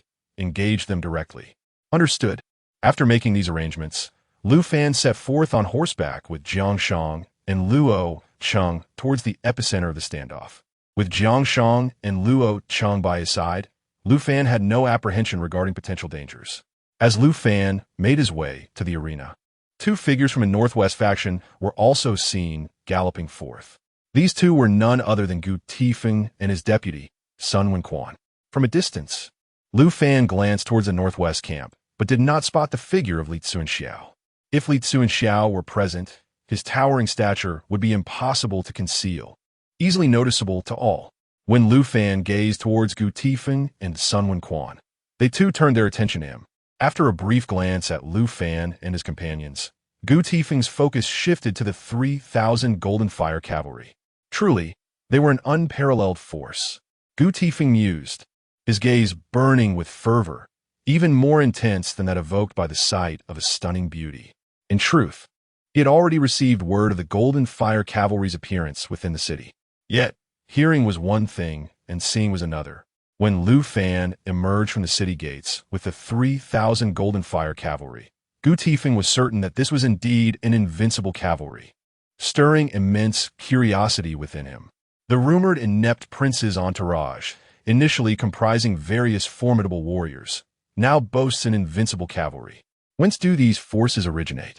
Could it be that the ruler of the imperial capital has orchestrated this contingency? For individuals from Zhang Yu's faction galloped forth into the arena, with none other than the right general of the Northern Army, Zhang Yu, at the forefront. The other three were not Zhang Yu's trusted lieutenants, but rather three guards clad in the attire of royal protectors. The three groups advanced slowly from their respective positions towards the center of the arena, under the silvery glow of the moonlight. The vast plain was illuminated as if it were daytime, ensuring unobstructed visibility. Thus, they could distinctly perceive one another.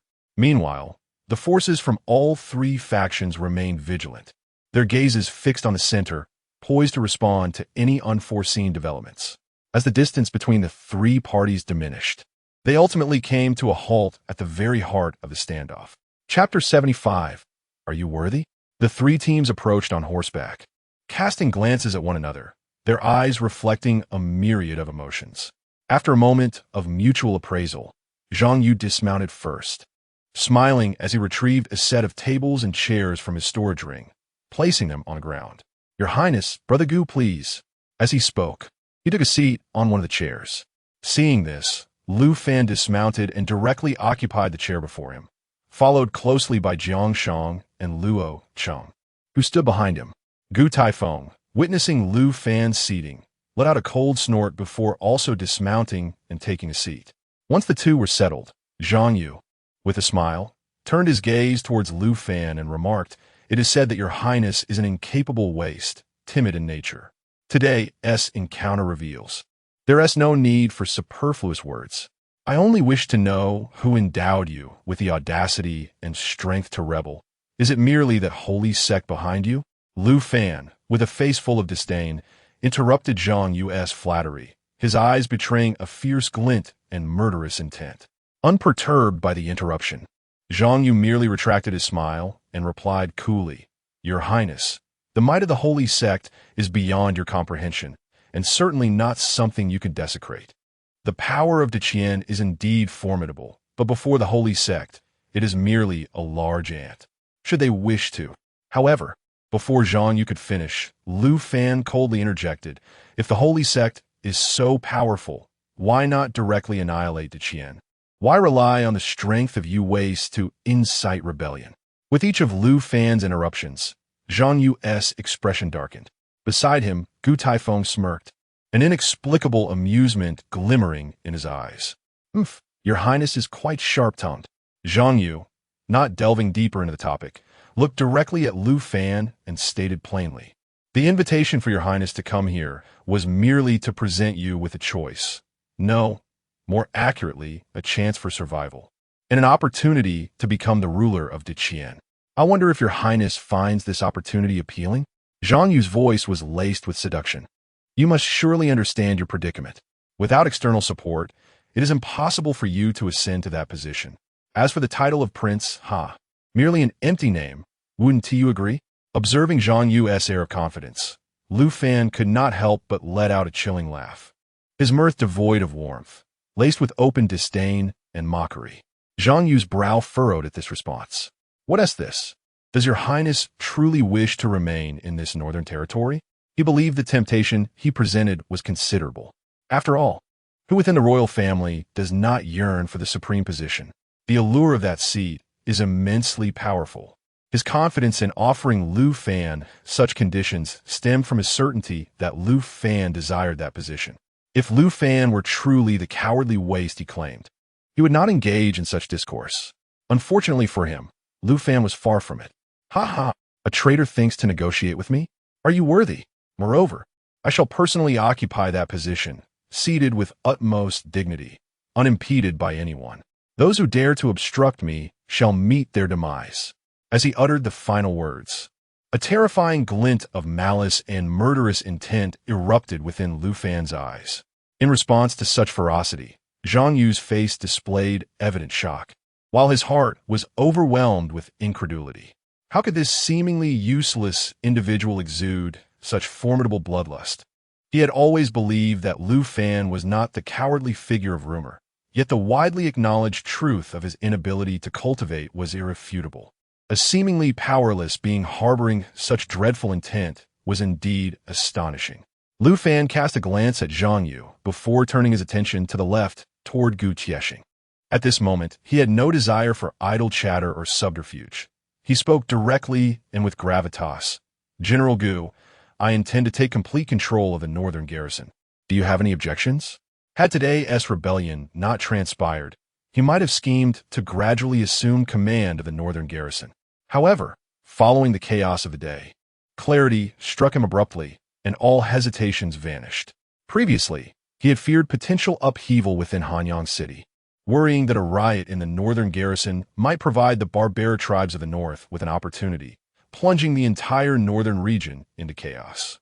Such concerns had rendered him hesitant and led him into the trap of believing that only a slow approach could secure control over the north.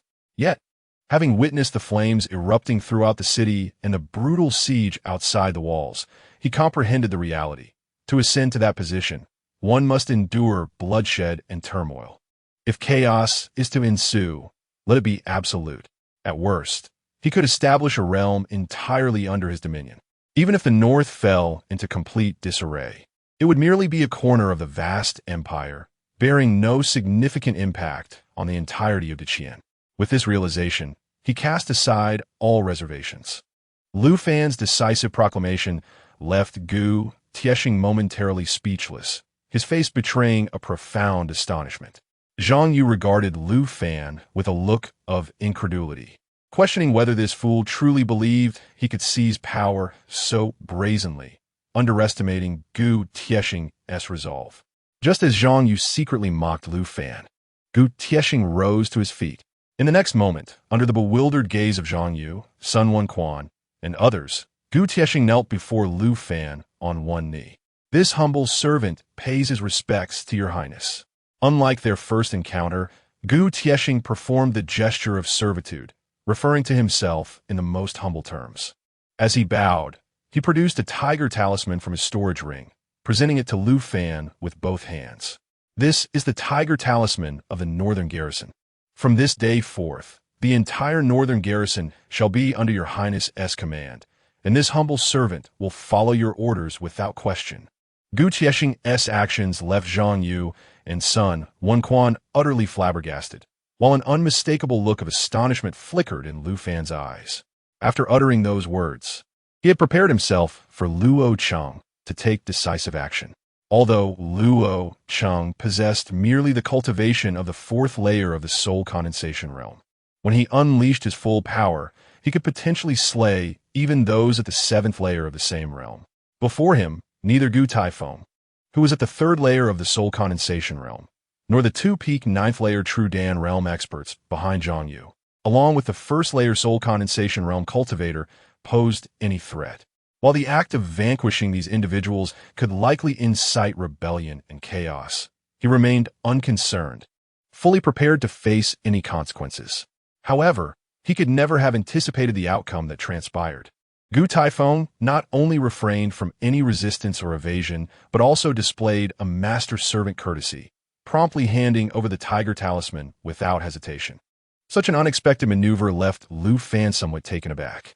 Chapter 76. Ineligible for rejection. After a brief moment of astonishment, Lu Fan was the first to regain his composure. Without any unnecessary words or pretenses of camaraderie, he directly took the Tiger Talisman from Gu Taifeng's hands. As he stowed away the talisman, Lu Fan personally assisted Gu Taifeng to his feet, his expression grave as he solemnly declared, "General Gu, you shall never regret the decision you have made today." Gu Taifeng, aided by Lu Fan, nodded with conviction and replied, "I believe so as well." Upon hearing this, a smile broke across Lu Fan's face, and a wave of relief washed over him. The moment Gu Taifeng and his army had appeared, Lu Fan had sensed that he would not rebel. Yet, he had not anticipated the swiftness with which Gu Taifeng would relinquish his military authority. However, such details were now inconsequential. Taking a deep breath, Lu Fan turned his gaze towards the brooding and foreboding figure of Zhang Yu. At that moment, Zhang Yu's fury and murderous intent felt almost palpable, as he could scarcely fathom that Gu Taifeng would yield his command and submit to this so-called wasteful prince. This unexpected turn of events had disrupted some of their plans. Fortunately, Gu Taifeng was merely one of their targets. With this thought, Zhang Yu suppressed his rage and animosity, rising to his feet as he addressed Lu Fan with a somber tone. "Lu Fan, the waters of the northern frontier run far deeper than you can imagine. It is beyond your grasp." At these words, Lu Fan's expression turned peculiar, nearly stifling a laugh. Could it be that this fellow was also a time traveler, capable of uttering such a phrase? Unbeknownst to Zhang Yu, Lu Fan's inner musings did not deter him. He continued with a darkened expression, "I represent the holy sect, and I offer you one last chance to join us and become a part of the holy sect. In return, we will assist you in ascending to the position of the sovereign of the Qian. And this will not take long." He continued, "Moreover, the powerful figures within the sect can alter your constitution, setting you on the path of cultivation, freeing you from the label of waste. What do you say?" At this moment, Zhang Yu's patience was waning. Should Lu Fan dare to refuse, he would not hesitate to have him seized and eliminate the rest. Having come this far and awaited Gu Taifeng's arrival, he certainly had his trump cards. He was not one to court death recklessly. Thus, he would not engage in actions without assurance. Observing Zhang Yu's grim demeanor, Lu Fan raised an eyebrow, a playful smile gracing his lips as he inquired, "And what must I give in return?" "There are but two conditions. First, you must join the holy sect. Second, after helping you become the sovereign of the Qian, you will establish the holy sect as the state religion and erect temples within the realm of the Qian. There's no loss for you in this." As Zhang Yu laid out these conditions, Lu Fan shook his head. This so-called holy sect harbored grand ambitions. While the conditions may have seemed devoid of risk, should he comply, it would merely serve to adorn the holy sect with his achievements. Ultimately, he would undoubtedly become a puppet of the sect. They had calculated their strategy well, but alas, they had chosen the wrong target and employed the wrong methods. Seeing Lu Fan's refusal, a chilling aura of murderous intent emanated from Zhang Yu. "Your Highness, I advise you to acquiesce. For today, you possess no grounds for refusal." Casting a derisive glance at the audacious Zhang Yu, who threatened him with impunity, Lu Fan retorted with an air of disdain. "If your confidence derives from the three individuals behind you, then you are in for a disappointment. Unceremoniously, I shall leave them breathless." As Lu Fan's scornful laughter subsided, Luo Cheng vanished from behind him in a flash. "This is bad. The moment Luo Cheng disappeared, the expressions of Zhang Yu and his three companions transformed dramatically, their hearts sinking with foreboding. However, Luo Cheng had already initiated his assault, leaving them no opportunity to react. In the blink of an eye, he materialized before a first-level condensed soul cultivator standing behind Zhang Yu, delivering a forceful strike to his chest. Bang! Accompanied by a dull thud, the cultivator coughed up blood and was sent flying. Bang! Bang! Following that, two more thuds echoed as the two pinnacle 9th-level True Dan cultivators behind Zhang Yu were also propelled backward. In an instant, all three of Zhang Yu's companions lay incapacitated. Only Zhang Yu, pale and stricken with terror, remained as Luo Cheng seized him by the throat and lifted him aloft. This entire sequence, though appearing to unfold slowly, transpired in the blink of an eye. From a moment Luo Cheng struck until the battle concluded, barely a dozen breaths had passed. Lu Fan and the others had yet to comprehend what had transpired before the skirmish concluded. The only one present capable of discerning Luo Cheng's movements was perhaps the third-level condensed soul cultivator, Gu Taifeng. At this moment, Gu Taifeng's eyes reflected unbridled shock and disbelief. He had initially assumed that Lu Fan's only formidable subordinate was Li Cunxiao, having witnessed Qiong and Xiahou Wei's lack of prowess. Yet, he had never anticipated that Lu Fan possessed another subordinate whose strength surpassed his own. He pondered the disparity in their abilities, but the realization left him feeling helpless. For he held no confidence in surviving an encounter with Luo Cheng. Indeed, surviving. At this thought, Gu Taifeng couldn't help but silently express gratitude. Fortunately, the prince had sent word in time. Otherwise, he might have met his demise today. At this moment, Lu Fan also regained his composure and broke into a satisfied smile. Ha ha! Truly, you are the jade-faced silver spear. Indeed, you alone surpass thousands of troops. This sentiment emanated from the depths of his heart. Moreover, Luo Cheng undoubtedly warranted such praise, devoid of any exaggeration. Hearing this, Jiang Sheng chuckled in agreement. My lord speaks wisely. Indeed, one individual can indeed eclipse countless soldiers. In the future, the name of the jade-faced silver spear shall echo far and wide. Feeling bashful at the commendation from his lord and Jiang Sheng, Luo Cheng humbly replied, My lord, Elder Jiang, please do not flatter me. In comparison to Jing Si, I am still woefully lacking. Observing Luo Cheng's modesty, Lu Fan shook his head with a smile, choosing not to pursue the topic further. Although Luo Cheng was indeed formidable, there remained an undeniable gap when compared to Li Cunxiao. This was an indisputable fact. However, not everyone possesses the merit to be compared with Li Cunxiao. Merely having this distinction is already a testament to one's formidable prowess. In stark contrast to the light-hearted banter of Lu Fan and others, Zhang Yu, gripped by the throat and lifted by Luo Cheng, was engulfed in sheer terror, his heart heavy with disbelief. The very reason he dared to arrive here with such confidence was due to the presence of three formidable warriors sent by the Holy Sect. Two pinnacle 9th-level True Dan experts and one first-level soul condensation master. These three were more than sufficient to sweep through the northern realm. Thus, even when several of his trusted commanders were slain moments ago, he remained unfazed. After all, his true trump card was never the 100,000 troops or his few loyal commanders, but rather these three powerful figures from the Holy Sect. Yet, he had meticulously calculated every possibility, never foreseeing that Lu Fan would command such an overwhelmingly formidable ally. The three champions of the Holy Sect were utterly vanquished before they even had a chance to react. Faced with such an outcome, how could he not be seized by fear? How could he not experience the depths of incredulity? Just as Zhang Yu was consumed by dread, Lu Fan's calm and indifferent gaze fell upon him. Chapter 77. Zhang Yu's demise. Sensing Lu Fan's gaze, Zhang Yu snapped back to reality.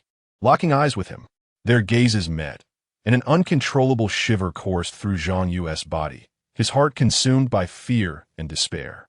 He opened his mouth, attempting to utter something, yet no words escaped his lips. Observing his pale complexion, Lu Fan raised an eyebrow and calmly remarked, I have stated that you are unworthy of collaborating with me. Even the so-called holy sect lacks that qualification. It would have been better had you chosen not to provoke me. Since you have, I shall personally uproot them. Lu Fan's words were delivered with a calm demeanor. However, they radiated an undeniable confidence and dominance. Upon hearing this, Zhang Yu was initially engulfed in terror, but soon erupted into maniacal laughter. Ha ha!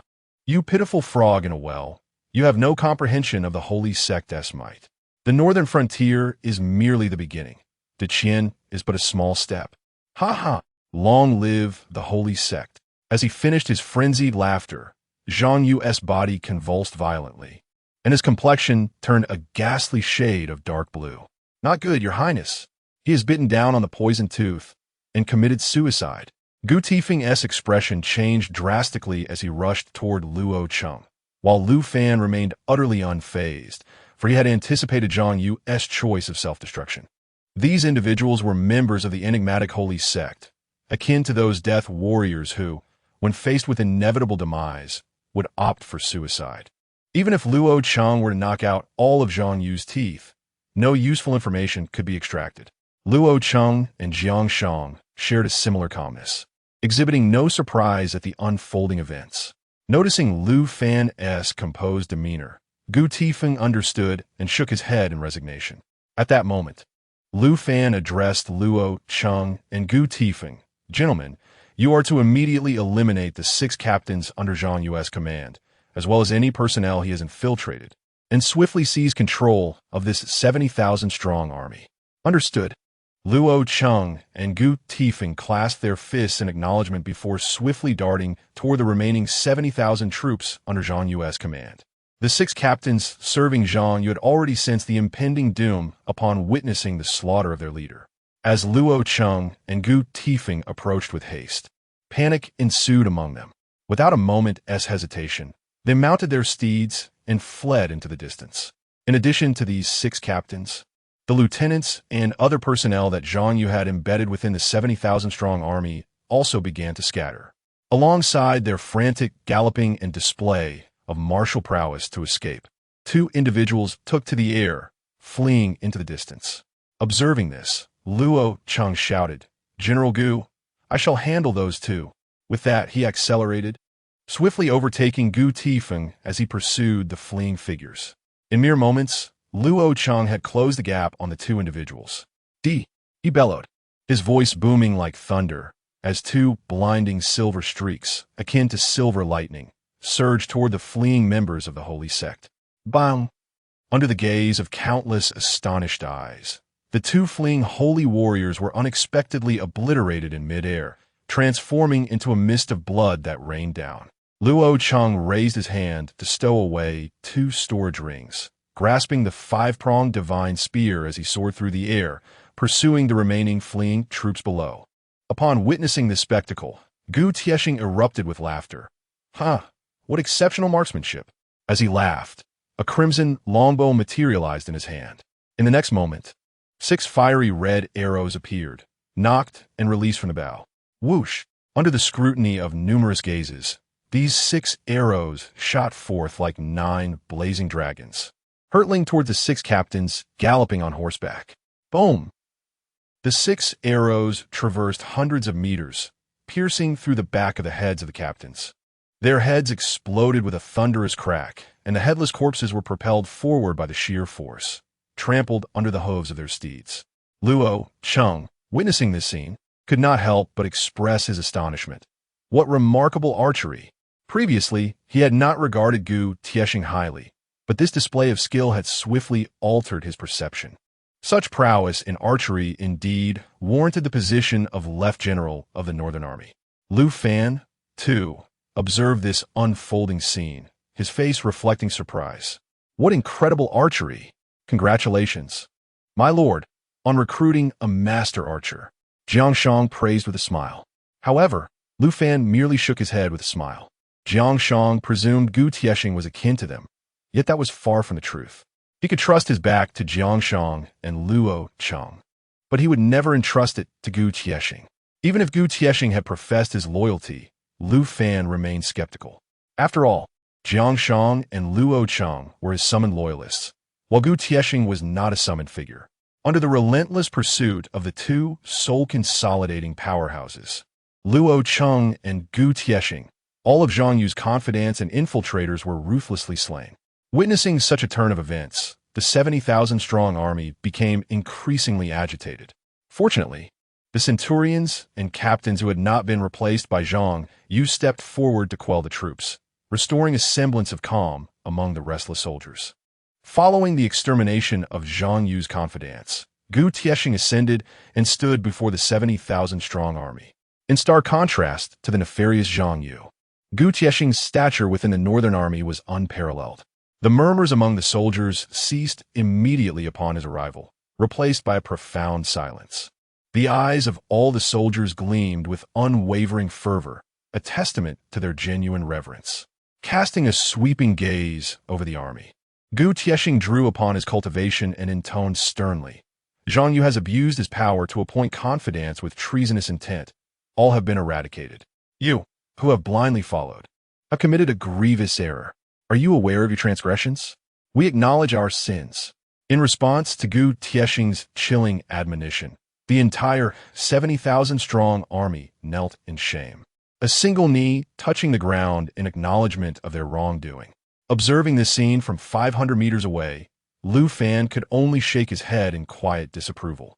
The esteem of this individual within the northern garrison is exceedingly high, and instigating change is not a matter of mere moments.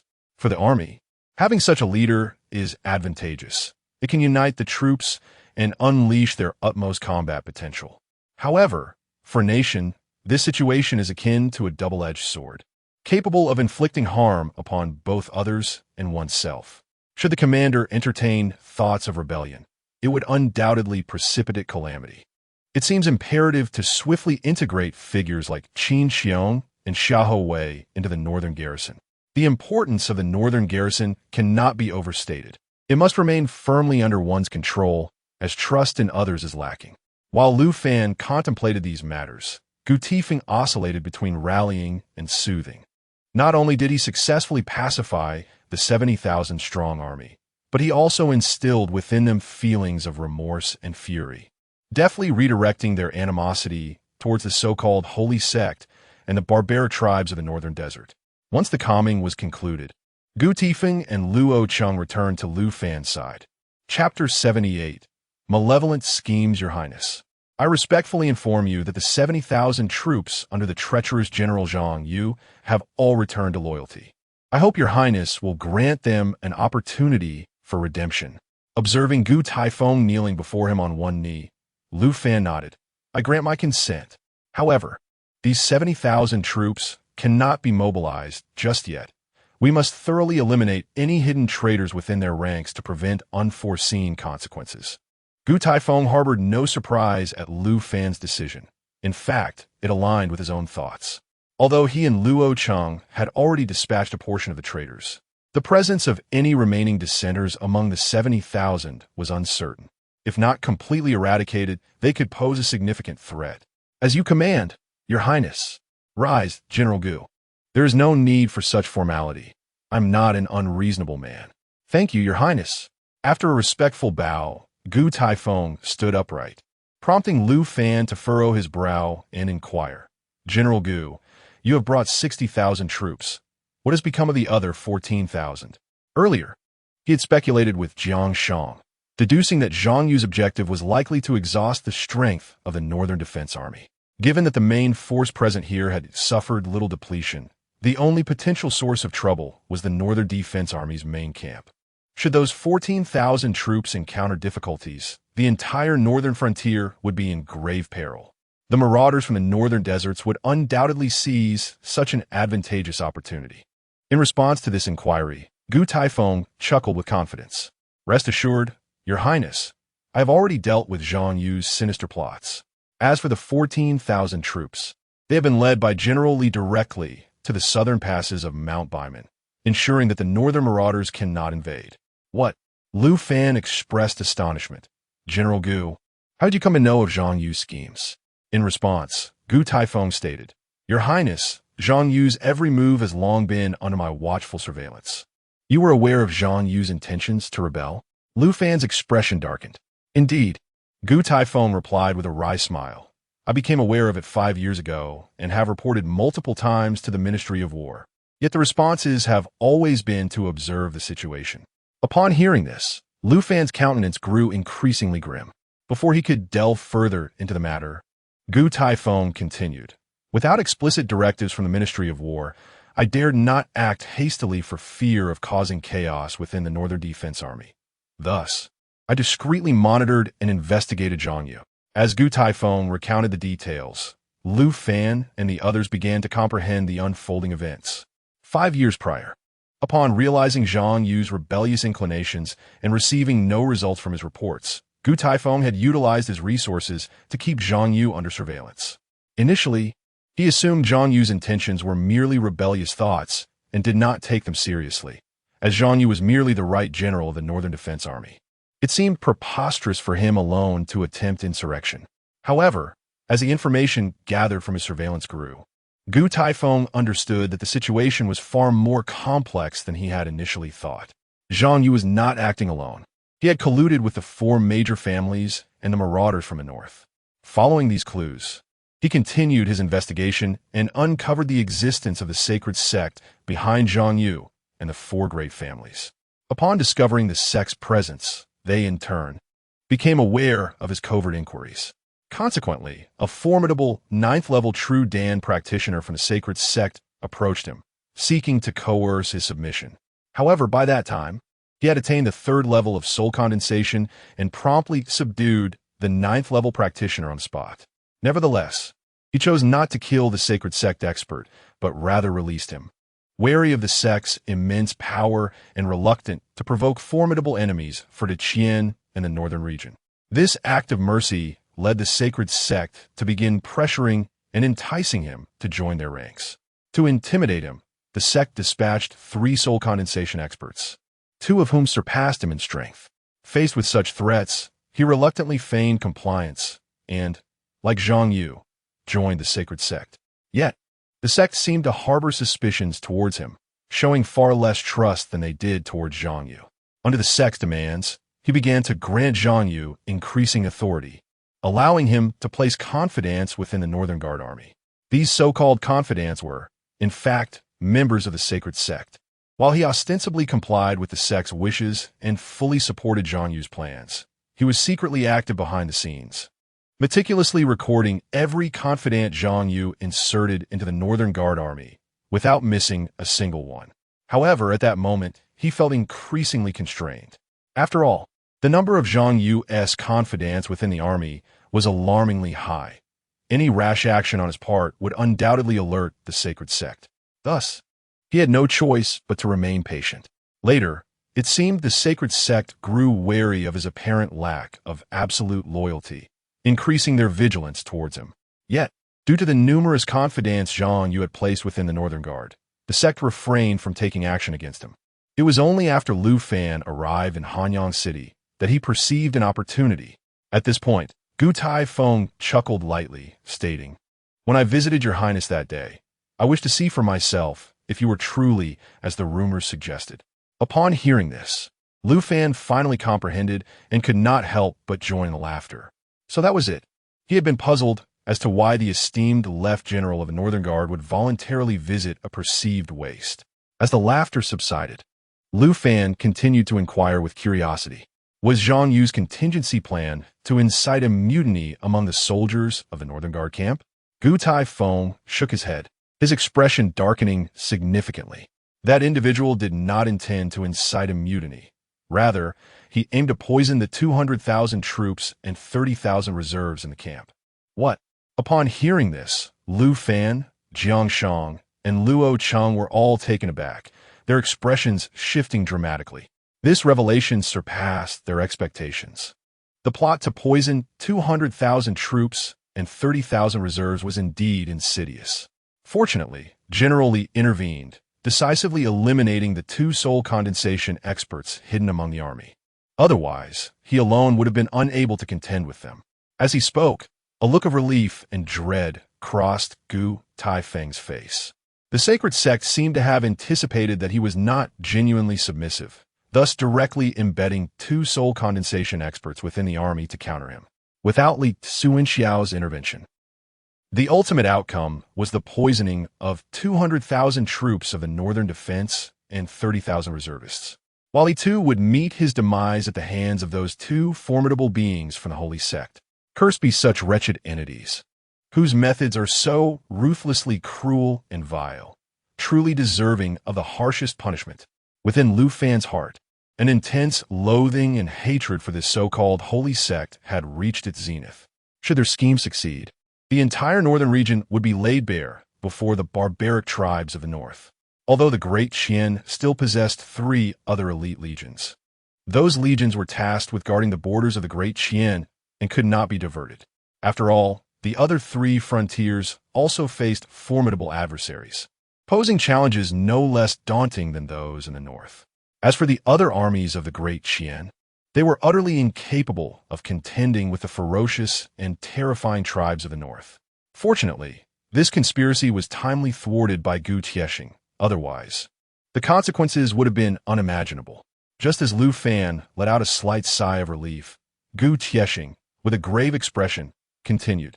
Chapter 79. The Terrifying Holy Sect, Your Excellency. Although the Holy Sect plan to poison 230,000 troops and seize Hanyang City has failed, they will undoubtedly not relent. As he spoke, Gu Tiesheng's eyes betrayed an unmistakable sense of dread and apprehension. Zhang Yu was not wrong in his assertion. The Holy Sect is far more formidable than we can fathom. Observing Gu Tiesheng's grave demeanor, Lu Fan took a deep breath and spoke solemnly. Share what you know about the Holy Sect. Despite his words dismissing the sect, he placed significant importance on it internally. After all, an old saying from his past life rings true. Underestimate your enemy strategically, but regard them with utmost seriousness tactically.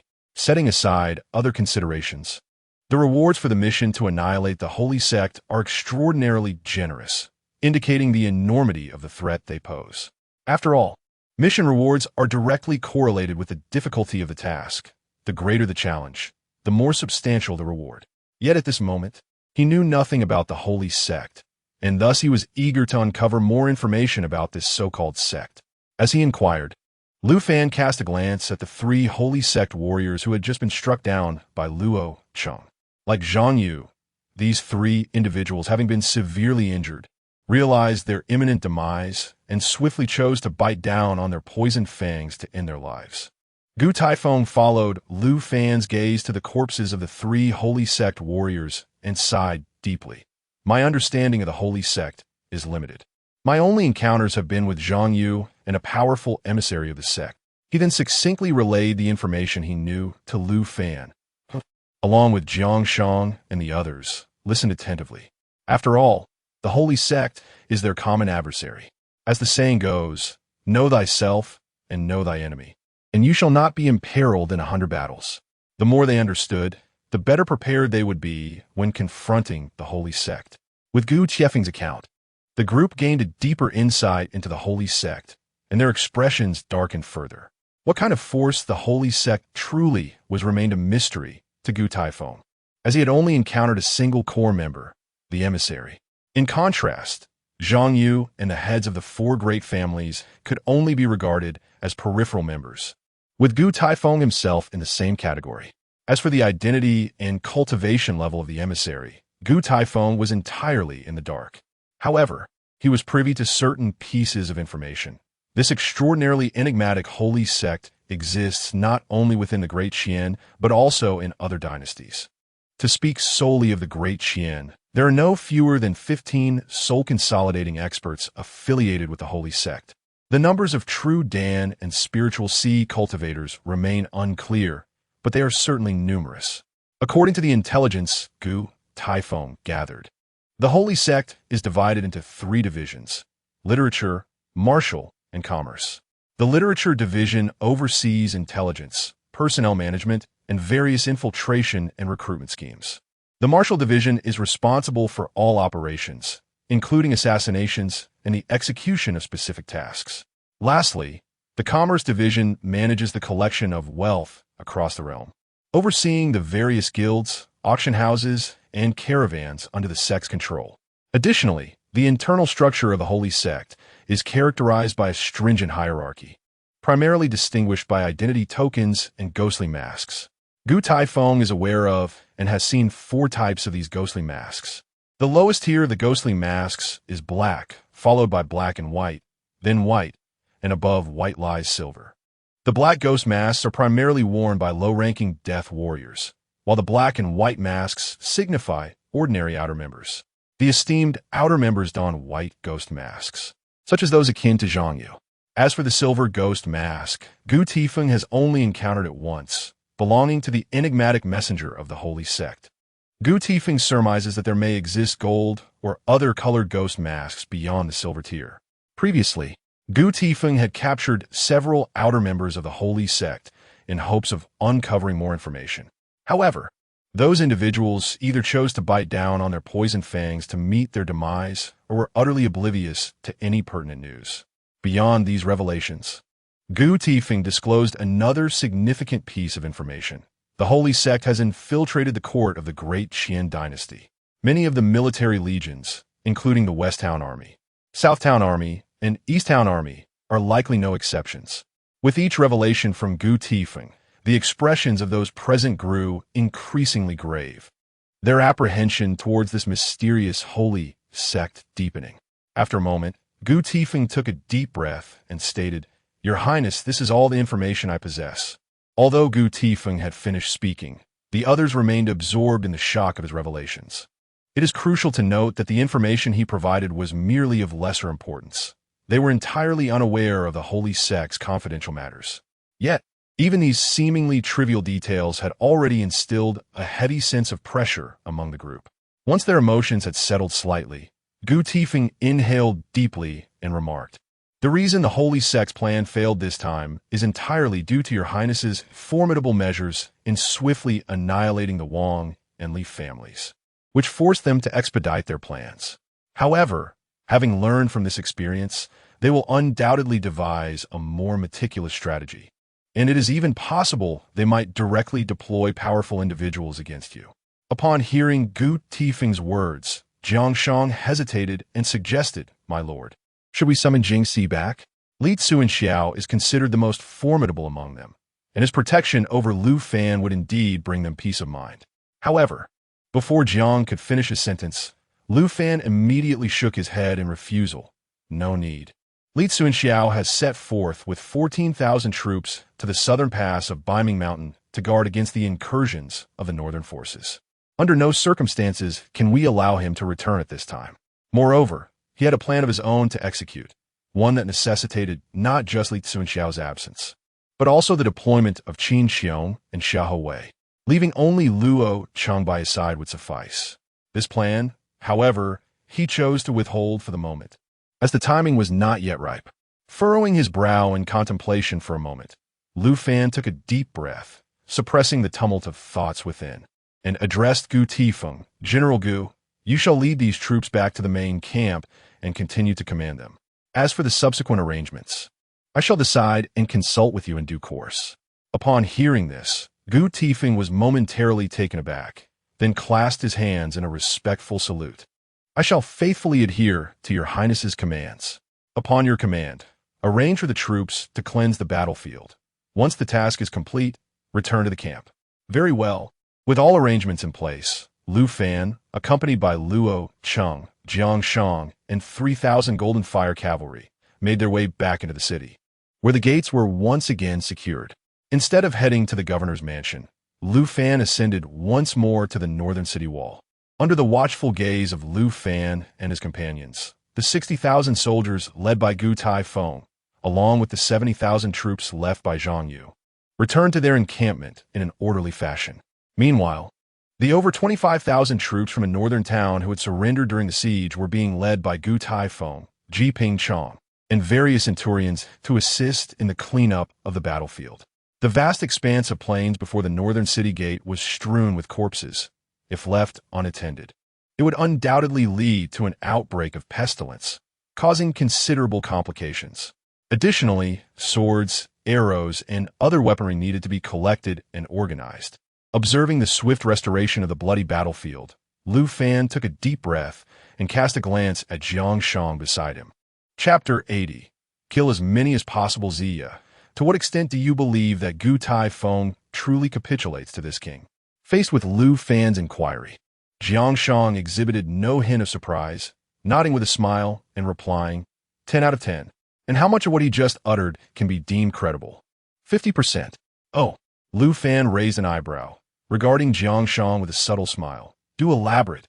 The information concerning the holy sect relayed by General Gu is indeed accurate and can be trusted. However, the source of this intelligence must lie with another individual. As he spoke, Jiang Shang cast a glance at Lu Fan, his expression laced with mirth. Lu Fan merely shook his head, refraining from further inquiry. It was evident that Jiang Shang was aware of his suspicions, and both men had surmised the identity of that individual. After all, during Gu Taifeng's recounting of the information, he inadvertently revealed a flaw. Although he quickly rectified his statement, it had not escaped the keen ears of Lu Fan and Jiang Shang. It was precisely for this reason that Lu Fan felt secure in permitting Gu Taifeng to lead the army back to the camp. Otherwise, Luo Cheng would have accompanied him as well. Listening to the cryptic exchange between the two, Luo Cheng could not contain his curiosity and inquired, "My lord, Elder Jiang, what are you discussing?" Upon seeing Luo Cheng's inquisitive expression, both Lu Fan and Jiang Shang erupted into laughter. "Ha ha ha, it's nothing." As they shared a hearty laugh, Qiong and Xiao Wei approached, each bearing 3 individuals. These 3 were the 2 centurions captured by Tong Qian and Luo Cheng. All 3 had their martial prowess rendered null, and their teeth had been forcibly removed to prevent them from biting down on their poisonous fangs in a desperate attempt to end their own lives. After arriving, Qiong and Xiao Wei unceremoniously dropped the 3 on the ground and, with a resigned look, addressed Lu Fan, "My lord, these 3 are remarkably tight-lipped. We interrogated them for quite some time, yet they revealed nothing. Had their poisonous fangs not been extracted, they would have long since taken their own lives." No sooner had Qiong finished speaking than Tong Qian, drenched in blood, erupted into a maniacal laugh. "Ha ha ha! If you have the guts, kill me. Do not think you can extract any information from me." Aware of their imminent demise, they exhibited no fear, mocking Lu Fan with their derisive laughter. Their blood-soaked faces appeared ghastly, akin to vengeful spirits. Observing Tong Qian and his companion's brazen laughter, Lu Fan shook his head in disappointment. Summoning figures from the East and West Factory would have made extracting information from these individuals significantly easier. Nevertheless, he possessed ample means to deal with those unafraid of death. If they feared nothing, then he would ensure their existence became a living hell. Take them away and procure some heated silver needles to insert into the gaps between their fingers and toes. If they remain silent, let us find a few condemned prisoners. Administer a pound of aphrodisiac to each and confine them together. With each method of torment Lu Fan proposed, the once arrogant expressions of Tong Qian and his companions gradually diminished. By the time Lu Fan had outlined 4 or 5 excruciatingly vivid methods of torture, the trio was thoroughly gripped by fear. "No, if you have the courage, then kill me. Just kill me, you worthless fools." However, at this moment, Lu Fan was disinclined to engage them in idle chatter and merely waved his hand dismissively. Seeing this, Qiong cast a cold smile at Tong Qian and the other 2, directly summoning several guards to take the trio away. Lu Fan paid little attention to these 3 rascals. If they could provide any useful information, that would be well and good. If not, it mattered not. The paramount task at hand was to gain complete control over Hanyang City and the Northern Town Army. Although he had initially established dominion over Hanyang City and the Northern Town Army, the system had yet to signal the completion of his mission. It was apparent that his efforts still fell short of the required standards. Thus, this was the endeavor he needed to pursue next. He must accomplish these 2 tasks. Un Sobao, Zi Guan. From this moment forth, you are to strictly guard the city gates. Should any suspicious individuals attempt to enter or exit, they are to be executed without mercy. Understood? Understood. Furthermore, for the next month, Hanyang City shall be under military control. All patrol guards are to collaborate with the Golden Fire Cavalry to conduct round-the-clock inspections within the city. Any acts of rebellion, fighting, or disturbances to the peace will be met with ruthless extermination. Eliminate them without hesitation, irrespective of their numbers." As he spoke, a fierce light gleamed in Lu Fan's eyes. Since they aimed to incite chaos in Hanyang City, he would ensure it was a complete upheaval, turning everything upside down. He was eager to see just how many he could slay. At this moment, he had resolved to employ brutal force to assert dominance over the entire northern region. Previously, Ibanavi, this realm was a merciless cultivation world, unlike the civilized world of his past, nor was it akin to the ancient dynasties of yore. While schemes and strategies might hold some value, they were insignificant compared to true power. In the face of absolute strength, all conspiracies and cunning were rendered futile. This truth had been profoundly validated in this world. He had not fully grasped it before, but now he understood completely. Understood. Qiong and Xiahou Wei clasped their hands in salute, their eyes also alight with murderous intent. They had long been provoked by the hidden threats. After giving his instructions to Qiong and Xiahou Wei, Lu Fan descended with Jiang Shang and Luo Cheng to the city gates. Elchuan hurried forward. "My lord, Elchuan, for the upcoming month, you will follow General Qin's orders and completely eradicate any remnants within Hanyang City." "I obey." Once all arrangements were made, Lu Fan mounted his horse alongside Jiang Shang and Luo Cheng and departed. Elchuan had intended to send 100 Golden Fire cavalry to escort them, but Lu Fan declined. There were surely still those with ulterior motives within the city, yet he did not concern himself with that. With Luo Cheng and Jiang Shang by his side, his safety was assured. After Lu Fan and his companions left, Qiong immediately began making a series of arrangements, his face set with murderous intent. Meanwhile, Lu Fan and his two companions rode leisurely towards the governor's office. Typically, at this hour, Hanyang City was remarkably quiet. Yet tonight, it was ablaze with lights, as groups of common folk and cultivators gathered in hushed discussions on the streets. In the northern district, the convergence of commoners and cultivators nearly obstructed every street. Lu Fan and his companions had barely advanced 200 meters before they were compelled to abandon their steeds in favor of walking. The throngs of people filled the streets, creating an overwhelming sea of heads, rendering passage nearly impossible. It was not merely difficult to ride. Even walking proved to be a formidable challenge. Consequently, Lu Fan had no choice but to lead Jiang Shang and Luo Cheng in a swift leap to the rooftops flanking the streets, making their way directly towards the governor's mansion at the heart of the city. "Zia, what do you think of my earlier arrangement?" Lu Fan inquired. "Your Excellency's strategy is sound. However, I harbor a concern," Jiang Shang replied. "Oh." Lu Fan raised an eyebrow, turning his gaze towards Jiang Shang. "What is this concern? Please elaborate." If there are astute individuals within the holy sect, they will undoubtedly seize this opportunity to incite public sentiment, spreading tales of our Lord's brutality and bloodlust. Such actions would inevitably plunge the city into chaos. Upon hearing Jiang Shang's apprehension, Lu Fan furrowed his brow, just as he was about to inquire about a countermeasure. Luo Cheng suddenly exclaimed in alarm. Chapter 81. The Assault Beware, my lord, Luo Cheng exclaimed, abruptly turning as the five hooks divine flying spear transformed into a silver streak and shot forth. A sharp collision echoed, and sparks flew, glimmering fiercely in the moonlight. At that moment, Lu Fan and Jiang Shang also turned to discern the identity of the assailant. Clad in a tight-fitting dark outfit and wearing a white, ghostly mask, the eyes beneath the mask glimmered with a chilling light. Upon recognizing the attacker, a fierce glint ignited in Lu Fan's eyes. A core member of the Holy Sect. Just moments ago, Gu Taifeng had warned that the Holy Sect would not relent and might directly target him. To his astonishment, that prediction had come to fruition so swiftly. As Lu Fan and Jiang Shang fixated on this core member of the Holy Sect, the figure vanished and lunged towards Lu Fan once more. Seeking death, Luo Cheng wielded the five hooks divine flying spear in a sweeping arc aimed directly at the assailant's face.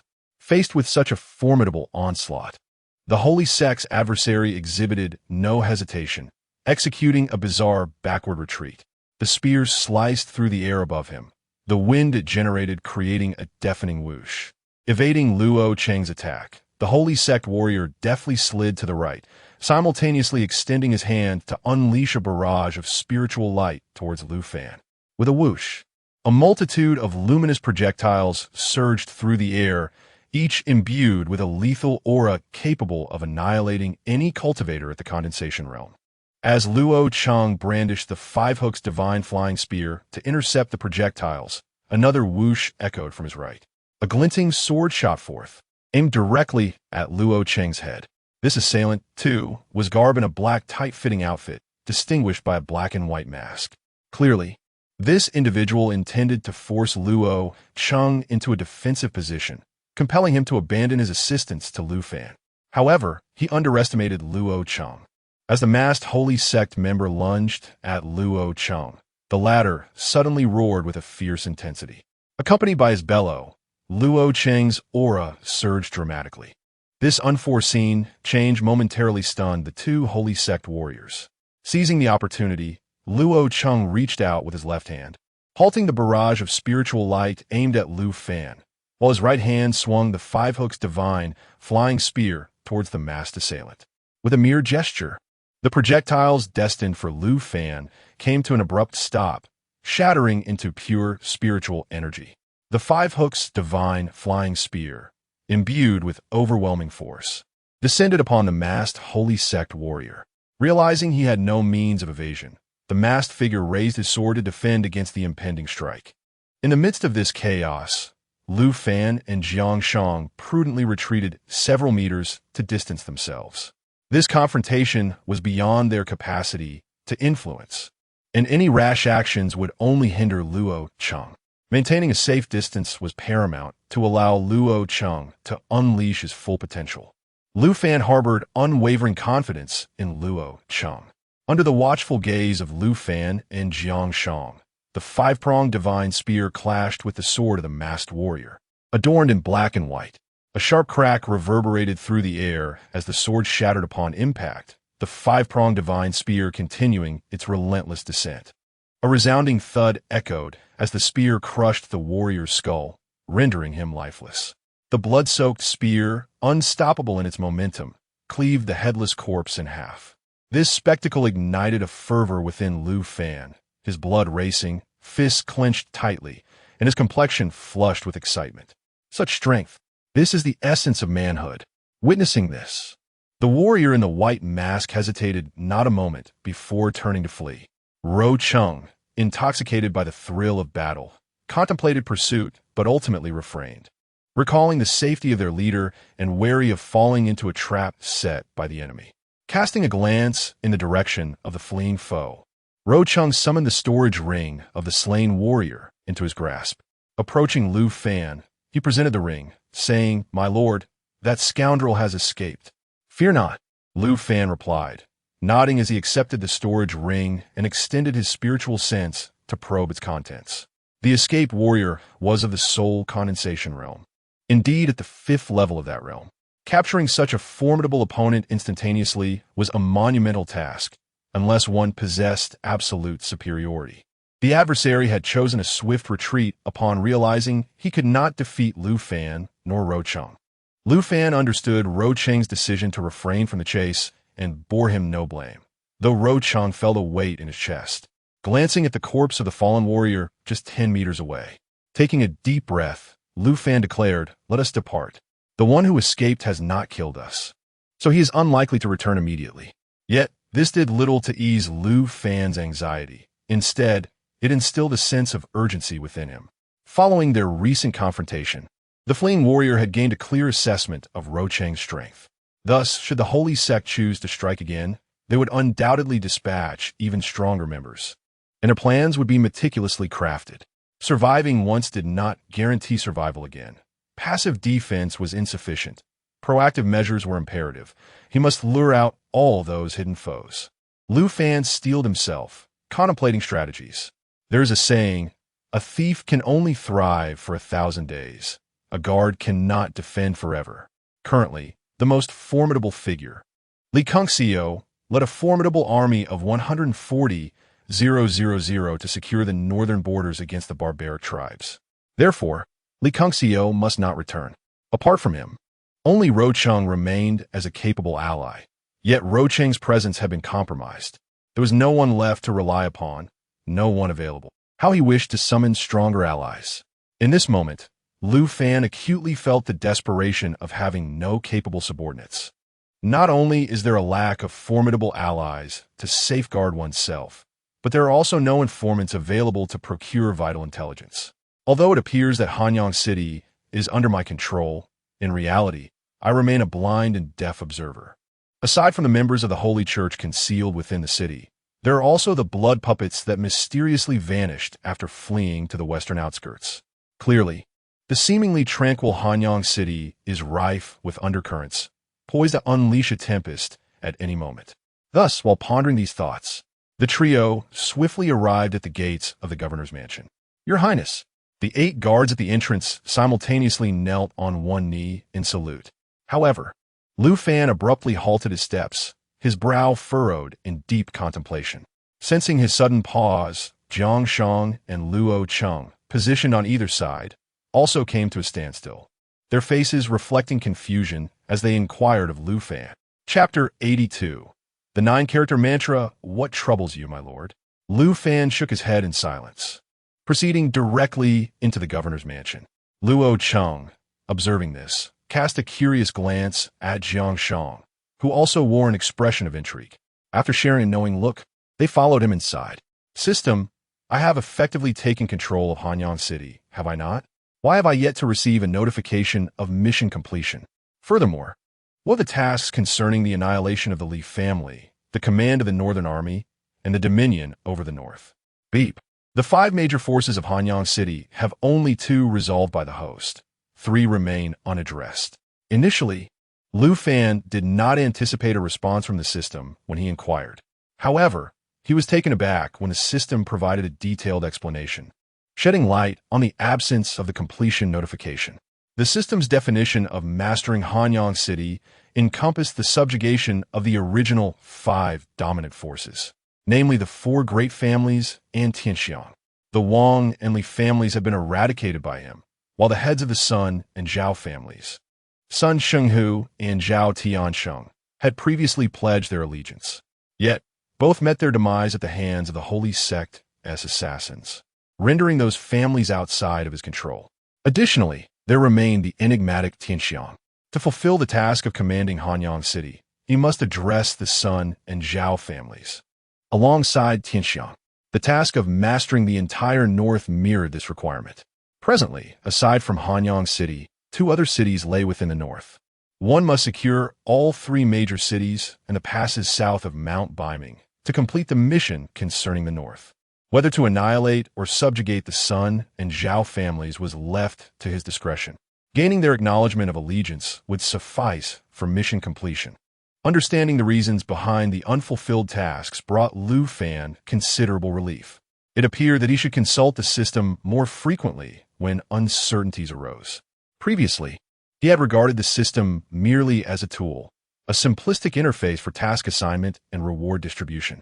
However, it was evident that the system possessed far greater complexity, with many features awaiting his discovery. As he contemplated this, he arrived at the main hall. Observing the exquisite dishes on the table, which had hardly been touched, Lu Fan shook his head in resignation. What a pity to waste such fine cuisine. With a sigh, he seated himself at the table and beckoned Jiang Sheng and Luo Cheng to join him. Let us indulge. We must not waste such splendid food and drink. Once a cultivator reaches the essence-gathering realm, they can sustain themselves without food or drink, drawing nourishment from the spiritual energies of the world. Yet, many cultivators relish the experience of fine dining to satisfy their appetites. Thank you, my lord. Jiang Sheng and Luo Cheng, not wishing to refuse, bowed respectfully before taking their seats to savor the culinary delights alongside Lu Fan. However, after consuming several cups of the so-called fine wine, a peculiar expression surfaced on Lu Fan's face. Is this truly considered fine wine? These dishes and beverages had been procured from the city's finest culinary establishments, representing the pinnacle of Hanyang City's offerings. Lu Fan had originally held some expectations. However, upon tasting it at this moment, disappointment washed over him. The flavor was truly difficult to articulate. Even the most ordinary white liquor from his past life surpassed this so-called exquisite wine in richness and fragrance. After a brief moment of internal lament, Lu Fan's eyes suddenly sparkled, and excitement illuminated his face. 1. He nearly overlooked this matter. Although cultivators above the condensation realm can forego food and drink, those with a penchant for gourmet cuisine are few and far between. Yet, the number of cultivators who relish fine wine is exceedingly vast, particularly for top-tier vintages. If such an inferior wine can be deemed exquisite and specifically crafted for cultivators, it is evident that ordinary individuals are not even deemed worthy of purchase.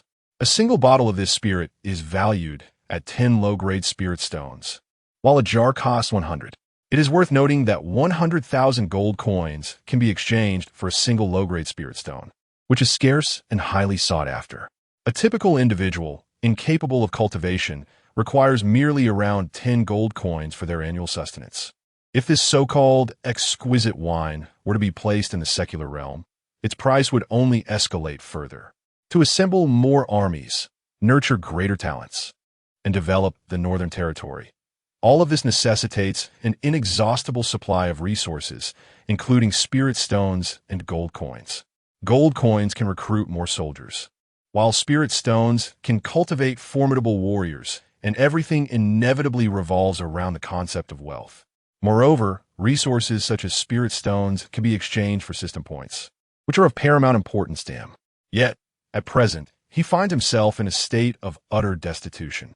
Though he had profited handsomely from raiding the treasure vaults of the Wang and Li families, it remains but a drop in the bucket for his current needs. Prior to arriving in Hanyang City, he had already been contemplating ways to amass wealth and resources, and the urgency of this matter has only intensified. With this in mind, Lu Fan took a deep breath and turned to Jiang, who had just downed a cup of wine beside him. Zia, the currents in Hanyang City are tumultuous, and we remain unaware of the situations in the other two major cities. The northern garrison is only in its initial stages of stabilization, while the northern barbarians are stirring restlessly. Given the current circumstances, what do you believe should be done to seize complete control over the Northern Territory? A ruler need not possess the pinnacle of wisdom or strategy, nor must they wield the greatest strength. However, one essential quality of a leader is the ability to recognize and utilize talent. Seeking counsel from subordinates is not a source of shame. Lu Fan does not feel diminished by this. After all, every individual has their strengths and weaknesses. In response to Lu Fan's inquiry, Sheng did not offer an immediate answer, but instead fell into deep contemplation. Lu Fan patiently awaited his response without pressure. At this moment, Luo Cheng also set down his wine cup, gazing expectantly at Sheng, the strategist. He understood the goals of his lord all too well. While he could not strategize as Sheng could, he had no qualms about executing the suggestions and tasks provided by him.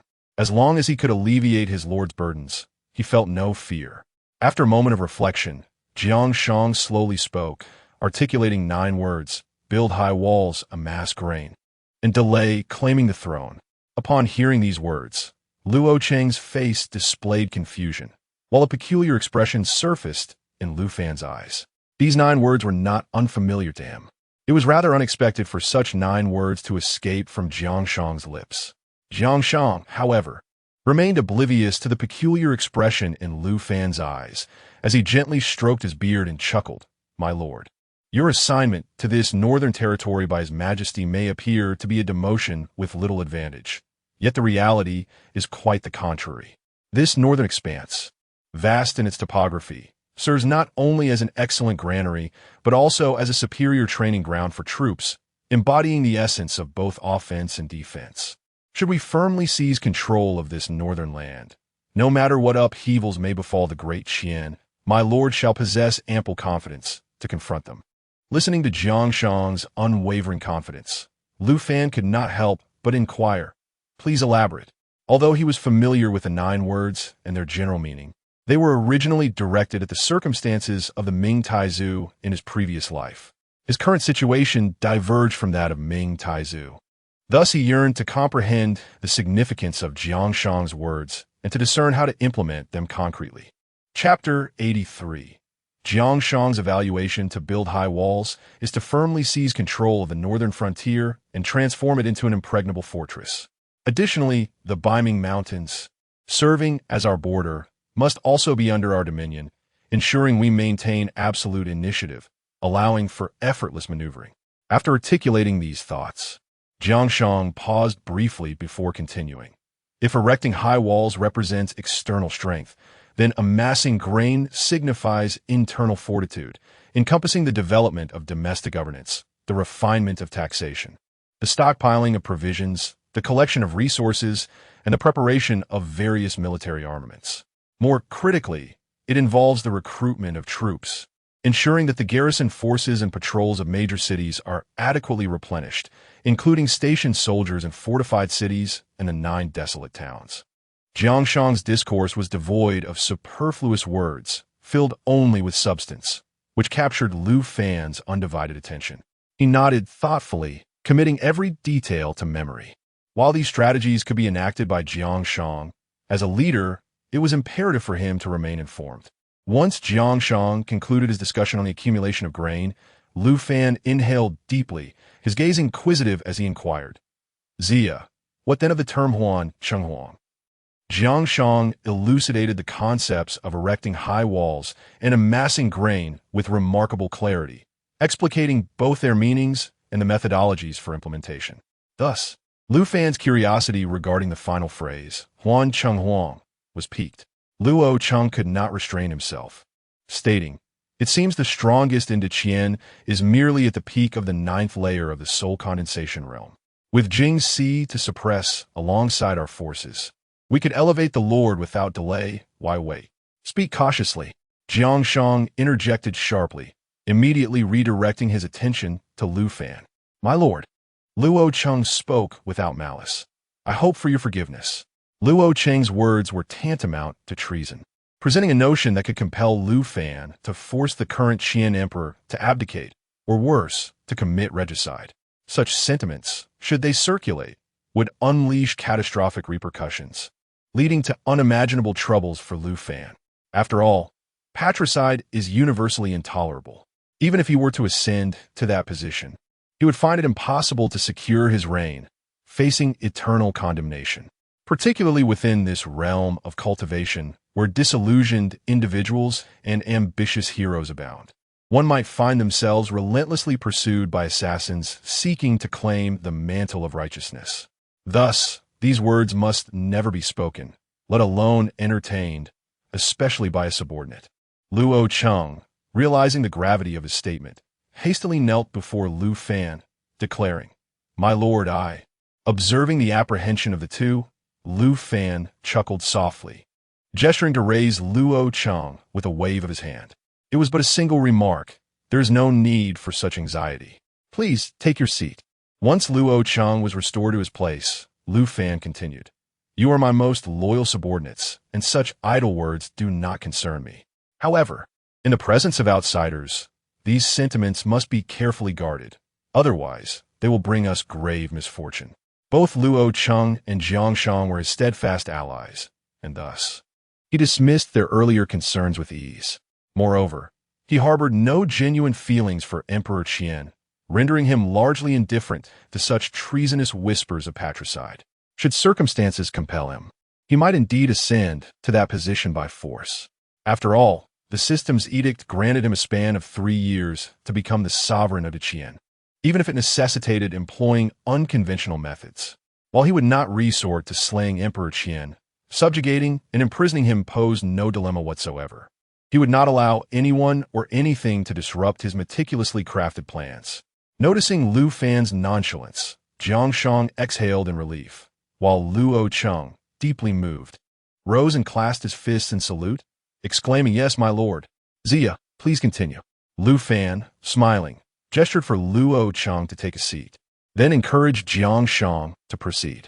Jiang Shang nodded and remarked, "My lord, currently positioned in the northern territories, you have temporarily extricated yourself from the vortex of power in the imperial capital, diverting numerous prying eyes away from you. This moment presents the perfect opportunity for cultivating inner strength, allowing the other 4 princes to vie for power. Listening to Jiang Shang's insights, Lu Fan's eyes sparkled with brilliance, his heart swelling with admiration. Truly, he was a master strategist. Jiang Shang's observations encompassed far more than the scant thoughts Lu Fan had entertained. Hearing them articulated brought him a sense of clarity, as if the fog obscuring his path had suddenly dissipated, revealing a distinct route forward. Once Jiang Shang concluded his discourse, Lu Fan erupted in applause, his face radiant with joy. "Zia, you rightfully deserve your reputation as an unparalleled strategist. It is indeed a fortune to have your assistance." "My lord, you flatter me," Jiang Shang replied with a modest smile. Lu Fan, amused, chose not to prolong the topic and pondered momentarily before stating, "Zia, moving forward, I shall enlist the help of Gongran Shu Bao to address those unsettling elements, thus entrusting all internal affairs of the Northern Territories to you. I bestow upon you the authority to act decisively. A leader must delegate responsibilities rather than micromanage." With Jiang Shang's unwavering loyalty, Lu Fan felt no trepidation in granting such significant power. Jiang Shang accepted the responsibility without hesitation, rising with a smile. "Rest assured, my lord, I shall ensure you have no cause for concern." Though he harbored aspirations of commanding vast armies and expanding territories, he recognized what was paramount for Lu Fan at this juncture and understood how to expedite their collective strength. Thus, this task was rightfully his. "By the way, my lord, may I request the assistance of Tong Gu and Fei Yuang Hun?" Upon hearing this request, Lu Fan promptly acquiesced. "Very well, I grant you permission." After this swift agreement, he could not suppress his curiosity and inquired, "Zia, what are your thoughts on Li Si and Fei Yuang Han?" In response to this question, Jiang Shang pondered briefly before articulating, "Tong Gu possesses remarkable talents for governance, his strategic acumen rivaling my own, yet he exhibits a certain hesitance, preventing him from fully unleashing his potential." Listening to Jiang Shang's assessment of Li Si, Lu Fan nodded in agreement. Li Si indeed warranted such praise. After all, he had served under the first emperor, implementing standardization of script and transport, as well as unifying measurements. His contributions were numerous and significant. However, Jiang Shang's greater fame inadvertently led him to overlook this extraordinary talent. As Lu Fan pondered, Jiang Shang articulated his appraisal of Fei Yi. Although Wen Wei may lack extraordinary talent, he possesses the capability to govern a nation and could serve as a prime minister. Upon hearing Jiang Shang's assessment of Fei Yi, Lu Fan's eyes sparkled with intrigue. He was quite familiar with Jiang Shang and Li Si, yet his knowledge of Fei Yi was rather limited. He only knew that he was one of the 4 prime ministers of Shu Han. Previously, he had not paid much attention, but at this moment, Jiang Shang's commendation made him realize he had significantly underestimated Fei Yi, a figure who could be mentioned alongside Zhuge Liang, Jiang Wan, and Dong Yun as one of the 4 prime ministers of Shu Han could hardly be an ordinary individual. Thus, it dawned on him that he had 3 top strategists and capable statesmen among his subordinates. With this thought in mind, Lu Fan turned to Jiang Shang, eager to hear his evaluation of Wang Han. Chapter 84. The unexpected turn. Luo Cheng had not anticipated that the seemingly inconspicuous Li Si and Fei Yi would receive such high praise from Jiang Shang. He had previously regarded them as mere clerks, insignificant figures in the grand scheme of things. At this moment, he realized his short-sightedness. Surely, individuals deemed worthy of such commendation by Jiang Shang could not be simpletons. Under the curious gaze of Lu Fan and Luo Cheng, Jiang Shang chuckled softly and remarked, "While Qiong may lack the profound wisdom of ancient texts and the capabilities to govern a nation like Wen Wei, he is nonetheless a polymath, adept in both literature and martial prowess. Whether commanding an army or administering a region, he excels beyond measure and is undoubtedly a distinguished minister and official. With a bit of guidance and cultivation, he could certainly shoulder the responsibilities of chancellor, alleviating burdens for our lord." As Jiang Shang expressed his thoughts on Wang Han, he was filled with profound emotion. He could hardly fathom from where his master had gathered such a wealth of strategists and capable officials. Such figures should have long been renowned throughout the land, occupying high positions in the halls of power.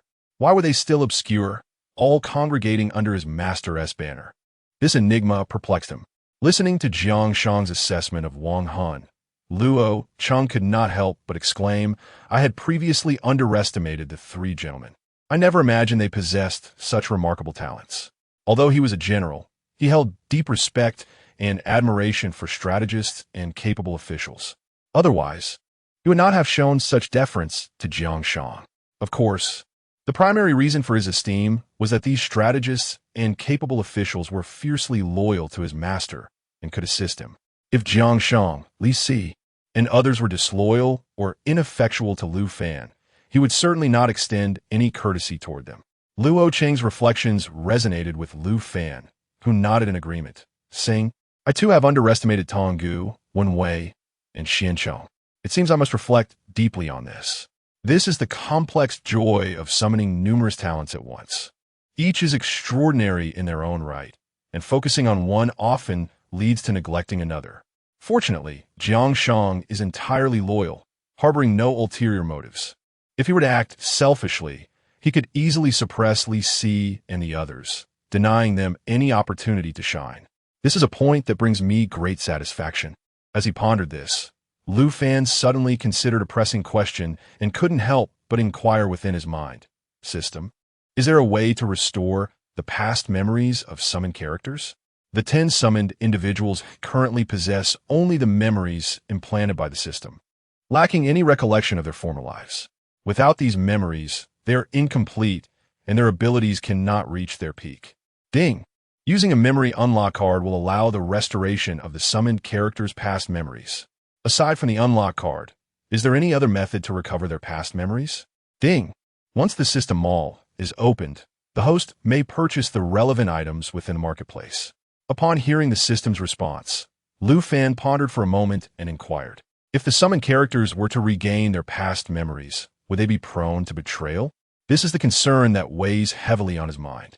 If the summoned figures were to regain their past memories and subsequently betray him, it would result in a significant loss. Especially troublesome would be those with rebellious natures. Once they awaken and recall their former lives, complications would certainly arise. Ding! The summoned individuals are 100% loyal to the host and will never betray him under any circumstances. With the system providing this assurance, Lu Fan's apprehensions vanished instantaneously, and a slight smile graced his lips. Perfect! With the absence of any possibility of betrayal, he could now confidently restore these individuals' past memories. It is only through possessing complete recollections that they could attain their most formidable state, as they currently remain mere half-finished products. Moreover, awakening their memories would elevate their cultivation and overall combat prowess. Unfortunately, he currently lacks a memory unlocking card. Otherwise, he would have first awakened Li Cunxiao's former memories. After a deep breath, Lu Fan's heart settled, and a resolute glint appeared in his eyes. There will be bread, there will be milk, everything will be within reach. Observing Lu Fan's complex expression, Jiang Shang and Luo Cheng exchanged glances but refrained from speaking. Certain matters could be addressed by those in power, but they could not take them to heart. Once Lu Fan regained his composure, he turned his gaze back to Jiang Shang. "Zia, since you possess such profound knowledge of the three ancients, I entrust you with their management. Let them assist you in handling affairs in the northern region." The presence of 4 capable strategists and ministers overseeing the northern region could be seen as overkill. However, there are no other places for them to go at present, so they must temporarily adapt here.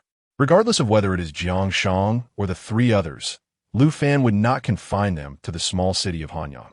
After all, Hanyang is too diminutive and the northern region is equally limited. In fact, the entirety of the Qian seems rather small to him, merely a minor checkpoint. Both civil and military officials are merely honing their skills at this juncture. The true stage lies ahead. "Yes, my lord," Jiang Shang replied with a smile, his eyes gleaming with hope.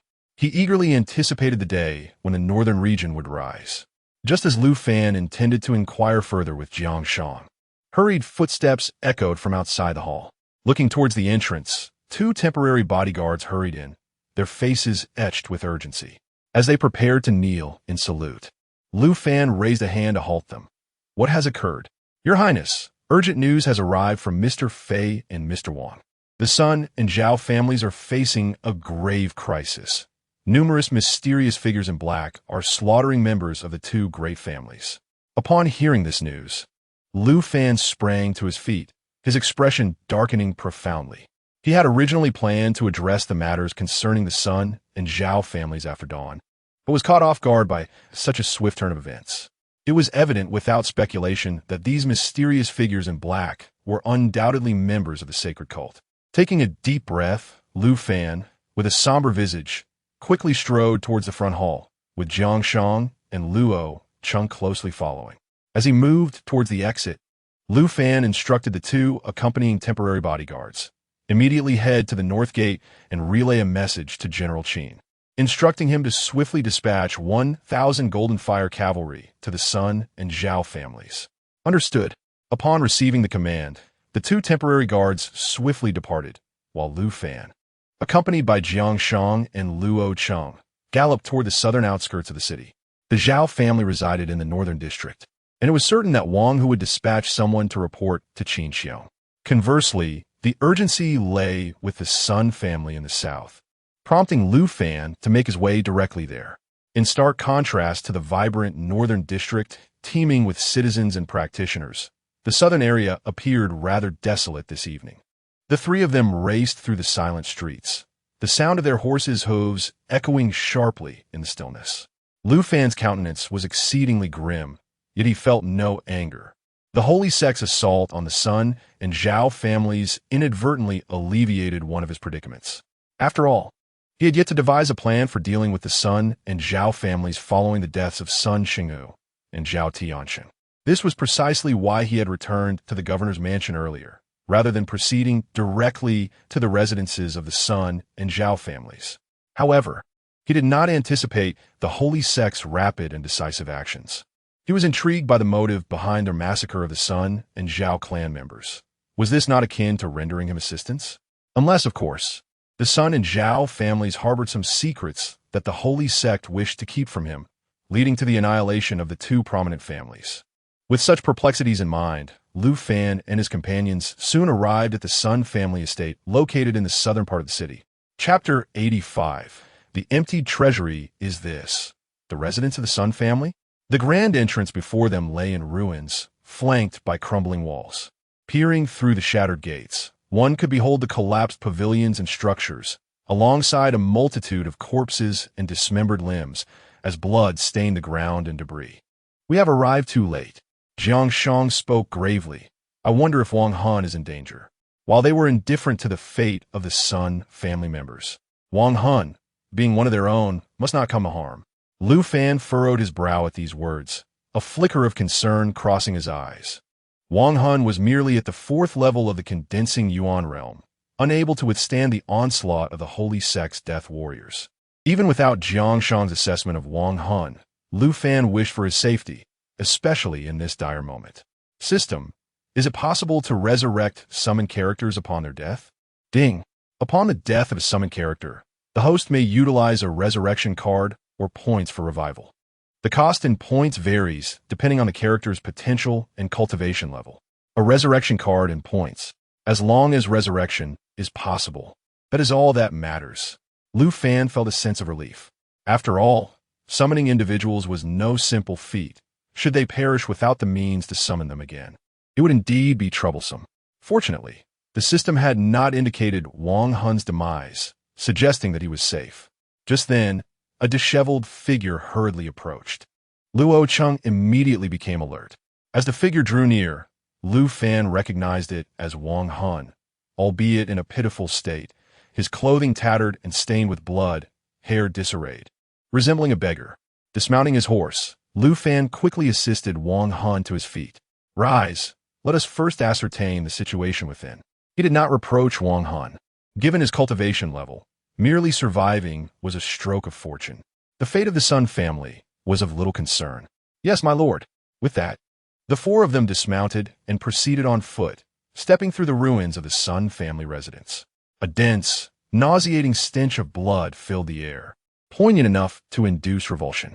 A glance revealed blood, corpses, and dismembered limbs everywhere. Under the moonlight, the scene was particularly haunting, reminiscent of a hellish nightmare. After a swift survey, Lu Fan turned to Wang Hun. "Speak of the events that transpired." "Yes, my lord."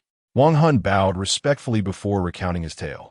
He and Duan Zhan had been tasked with surveilling the Sun family, lurking near their residence to observe their every move. Initially, all was quiet. The Sun family estate appeared tranquil. However, just over half an hour ago, a sudden cacophony of battle cries and the clash of weapons erupted from within the Sun family's estate. Subsequently, dozens of cloaked figures forcefully breached the main entrance, storming inside. Upon infiltrating the Sun residence, these assailants indiscriminately slaughtered the family members, plunging the estate into chaos. Wang Hun, sensing the gravity of the situation, promptly dispatched a messenger to the county magistrate's office to inform Lu Fan. Meanwhile, he and Duan Tang seized the opportunity amidst the turmoil to enter the Sun estate in search of any revelations. However, as soon as they infiltrated the courtyard, they were discovered by 5 cloaked assailants. Duan Tang swiftly dispatched the 5 adversaries, but this act drew the attention of others. Taking the initiative, Duan Tang proposed to divert the enemy, while Wang Hun feigned death on the ground to evade capture. Once the assailants pursued Duan Tang away, he quickly exited the Sun estate and concealed himself until Lu Fan and his companions arrived. Upon Wang Hun's account, Lu Fan could not help but raise an eyebrow. Duan Tang, being at the 6th level of the Spirit Sea realm, should have been capable of ensuring his own safety, even if he could not eliminate all the assailants. With this thought, Lu Fan continued deeper into the Sun estate, followed closely by Luo Cheng, Jiang Taixu, and Wang Hun. Upon traversing the main hall and arriving at the courtyard, they were met with a grim sight. More corpses littered the ground, all mangled and disfigured. It was evident that those who had committed these acts were ruthless and remorseless. This could not merely be termed a massacre, it was sheer butchery. Though Lu Fan was indifferent to the fates of the Sun family members, witnessing such brutality darkened his expression. What manner of force was the holy sect? Logically, given its formidable strength, it could easily overthrow the Great Qian Dynasty. Yet, why did they shy away from overt actions, resorting instead to such covert schemes? This conundrum perplexed Lu Fan. From the information he had gathered, the holy sect as conquest of the northern territories should be a trivial endeavor. Even subjugating the royal family of the Great Qian appeared manageable. Yet, the holy sect refrained from such overtures, instead engaging in these clandestine maneuvers. To Lu Fan, it seemed utterly nonsensical, unless there were secrets hidden from his knowledge. With these thoughts lingering, Lu Fan and his companions soon reached the innermost part of the Sun estate. Here, the scene was equally chaotic, a wasteland strewn with blood and corpses. Not a single member of the Sun family had survived, and the cloaked figures had vanished without a trace. Shortly thereafter, they arrived at the ancestral hall of the Sun family, a sacred ground deemed the most significant area. Upon entering, they were met with the imposing sight of a grand stone altar at the hall's forefront, which featured an ajar hidden door. Gazing at this door, Lu Fan furrowed his brow and declared, "Let us descend and investigate." "My lord, please follow closely behind me," Luo Cheng stated as he ventured through the hidden door first. With Lu Fan close behind, followed by Jiang Taixu and Wang Hun, navigating the winding passage beyond the hidden door, they descended into a vast underground chamber. This revealed itself to be the Sun family's treasure vault, though was now utterly devoid of its contents. Scattered coins of gold and silver lay haphazardly on the ground, accompanied by a few inconsequential trinkets. As Lu Fan surveyed the emptied treasury of the Sun family, his expression darkened further. The treasure trove of the Sun family and that of the Zhao family were his predetermined targets. Now, they had been seized by the Holy Church, fueling his fury. While Lu Fan's countenance soured as he scrutinized the treasury, Luo Cheng, who was examining the surroundings, suddenly called out, "My lord, there is a secret passage here." Upon hearing Luo Cheng's exclamation, Lu Fan hastened over, closely followed by Jiang Taixu and Wang Hun. Arriving at the corner of the treasury where Luo Cheng stood, they were greeted by the sight of a partially concealed secret passage. Luo Cheng stepped onto the stone slab that concealed the passage, and with a resounding crack, the slab shattered beneath his foot. Chapter 86. The Hidden Passage Beneath as the stone slab shattered. A passage over a meter in diameter revealed itself before the onlookers.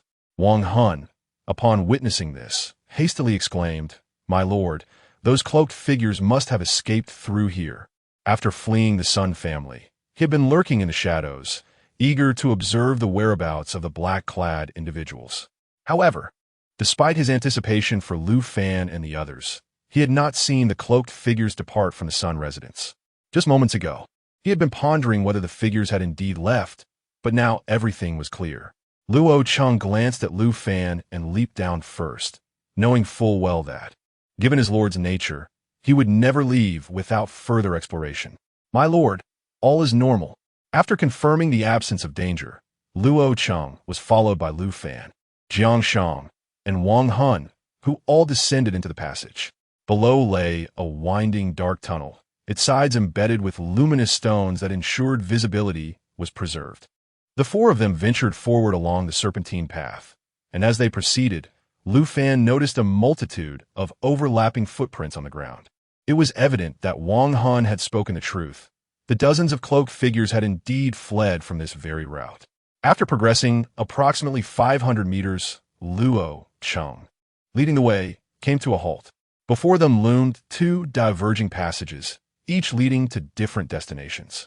Lu Fan furrowed his brow as he examined the ground of both tunnels.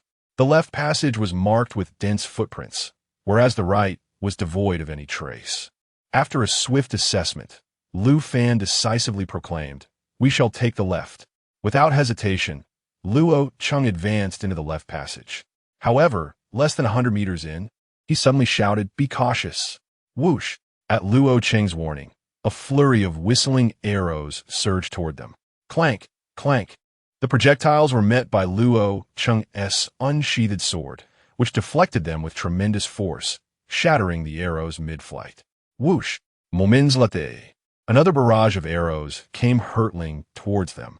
Observing this, Luo Cheng snorted coldly and raised his hand, unleashing a powerful palm strike forward.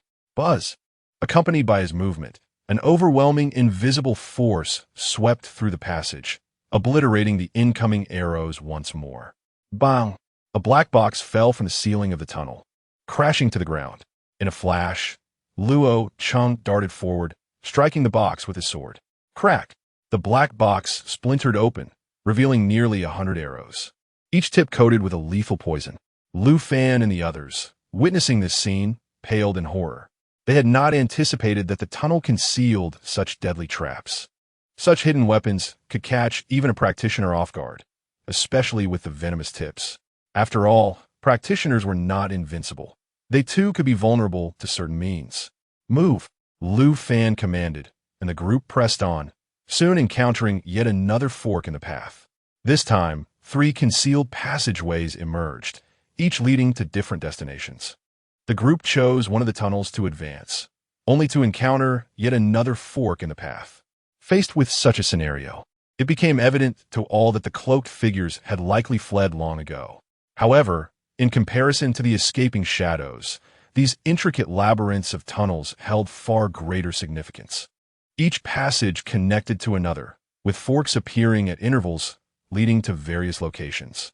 This was merely a fraction of what they had uncovered.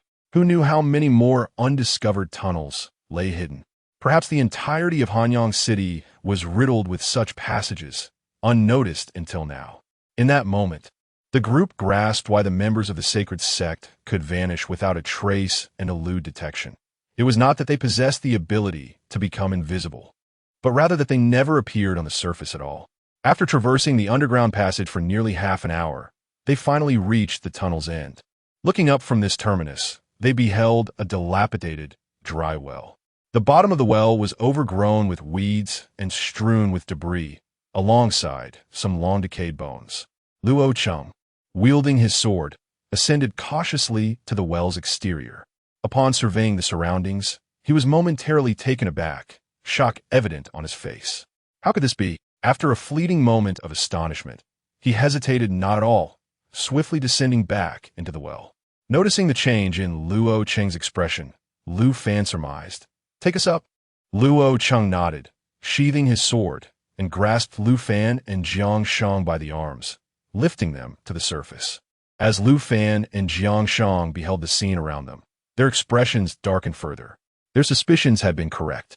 Emerging from the well, they found themselves in the rear courtyard of the prefect's residence, the well situated amidst the thicket in the corner, unnoticed. At this moment, Luo Cheng had also brought Wang Hun to the surface. Upon seeing the surroundings, Wang Hun could not help but exclaim. The prefect's courtyard, just as his exclamation echoed. Hurried footsteps approached from a distance. Who goes there? Accompanied by a bellow, two figures wielding swords charged forward. These two were none other than Zhang Qi, whom Lu Fan had left to guard Lu Wushuang, and another member of the Xuanwu Guard. As Zhang Qi neared and recognized Lu Fan and the others, he quickly halted. Just as they were about to pay their respects, Lu Fan raised his hand to stop them, prompting Zhang Qi's curious inquiry. "Your Highness, are you not?" Zhang Qi intended to ask how Lu Fan and the others had arrived here, but upon noticing their grim visages, he promptly chose silence. Taking a deep breath, Lu Fan suppressed the murderous intent and fury within, his expression impassive as he moved towards the main hall. Observing this, Jiang Shang instructed Zhang Qi, "Ensure 2 Xuanwu guards are stationed by this well." Acknowledged.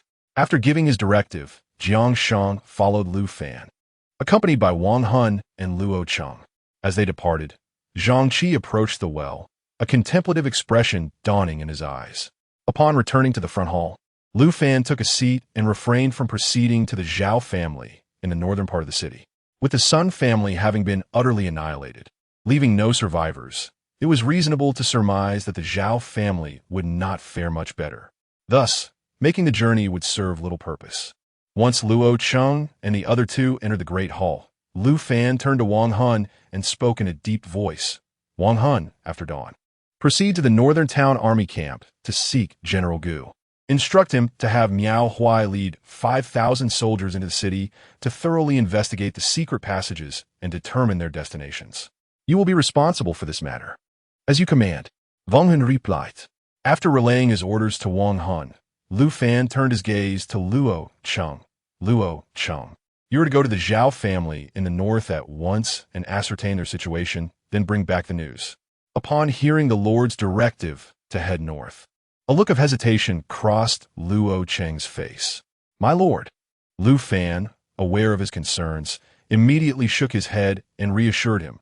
"Rest assured, there will be no danger within the county governor's mansion." Seeing Lu Fan's confidence, Luo Cheng nodded and swiftly departed. Chapter 87. The Inspection Division faces issues. Once Luo Cheng departed, Lu Fan turned his gaze towards Jiang Shang. Before Lu Fan could inquire, Jiang Shang took the initiative to speak. "My lord, to repel external threats, one must first secure internal stability. At present, the most crucial task is to thoroughly consolidate Hanyang City, eliminating all potential hazards within its walls." Lu Fan understood this principle, yet he found himself momentarily at a loss regarding how to proceed. However, since Jiang Shang had brought it up, it was evident he possessed a solution. Thus, Lu Fan refrained from interrupting and gestured for Jiang Shang to continue. Jiang Shang, not one to withhold information, pondered briefly before stating, "My lord, I do have a plan worth considering, but what?" Lu Fan prompted. "But it requires you to act as bait, drawing out those lurking in the shadows. This process carries a degree of danger." Before Jiang Shang could finish, Lu Fan decisively interjected, "Please share your plan. If it enables us to capture all the members of the sacred cult within the city, what is a little risk? Besides, even without Jiang Shang's suggestion, I had been contemplating ways to draw them out." Jiang Shang was not surprised by Lu Fan's demeanor and proceeded to elaborate. "My lord, you have consistently thwarted the sacred cult schemes, which has undoubtedly incited their deep-seated animosity towards you. Currently, they face 2 options: either eliminate you or capture you, thereby seeking to control you, thus allowing their plans to proceed." As Jiang Shang spoke, Lu Fan grasped the essence of the strategy. In simple terms, it involved leveraging the sacred cult's hatred to lure out their members. Although the concept seemed straightforward, the execution proved challenging. Given the significant losses the sacred cult had suffered, they would likely be hesitant to act. Furthermore, They were undoubtedly aware of Luo Cheng, Qiong, and Xiahou Wei, not to mention Li Cunxiao's presence. Thus, without absolute certainty, they would be reluctant to make a move. Consequently, luring out the sacred cult members would not be a simple endeavor. When Lu Fan expressed this concern, Jiang Shang stroked his beard and chuckled. "You are correct, my lord. The sacred cult has been entrenched in the northern territories for an extended period and is aware of our presence. Therefore, we must proactively create an opportunity, one that instills both apprehension and a sense of urgency." Noting Jiang Shang's confident demeanor, Lu Fan's curiosity deepened, prompting him to urge Jiang Shang to continue. Jiang Shang nodded and explained, "My lord, since the sacred cult is wary of public figures, we should allow them to remain within the city while mobilizing 10,000 troops from the northern garrison." As Jiang Shang detailed his plan, Lu Fan's eyes sparkled with intrigue. Once Jiang Shang finished, Lu Fan nodded without hesitation. "Excellent. Let us proceed with this plan. This time, we must draw out all the members of the sacred cult and annihilate them in one fell swoop." A fierce glint shone in Lu Fan's eyes, his murderous intent palpable. He was confident that, by executing Jiang Shang's plan, the sacred cult would not let this once-in-a-lifetime opportunity slip away. After all, they had spent 5 to 6 years meticulously planning their endeavors in the northern territories. As long as there exists a glimmer of opportunity, they will undoubtedly devise ways to seize it. If it were in their own shoes, fully aware of the inherent risks, they would still choose to proceed. With such resolve, it is needless to say that the ambitious Saints sect, with its grand aspirations, would not hesitate. At that moment, while Lu Fan, Jiang Shang, and Wang Han were engrossed in refining their plan, the sound of hurried footsteps and shouts echoed from outside. "My lord!" The trio turned towards the entrance, where a figure clad in black swiftly entered. Upon recognizing the newcomer, Wang Han immediately rose to greet him, a look of excitement illuminating his face. "Brother Duan, you have finally returned. Are you unharmed?" The visitor was none other than Duan Zhang, who had diverted the pursuing enemies, granting Wang Han a chance to survive. Naturally, Wang Han was immensely grateful towards his savior. "Rest assured, I am fine," Duan Zhang smiled, then knelt before Lu Fan on one knee. "I pay my respects to my lord." At this moment, Lu Fan also stood, extending his hand to assist Duan Zhang in rising, eagerly inquiring, "Jiming, have you made any discoveries?"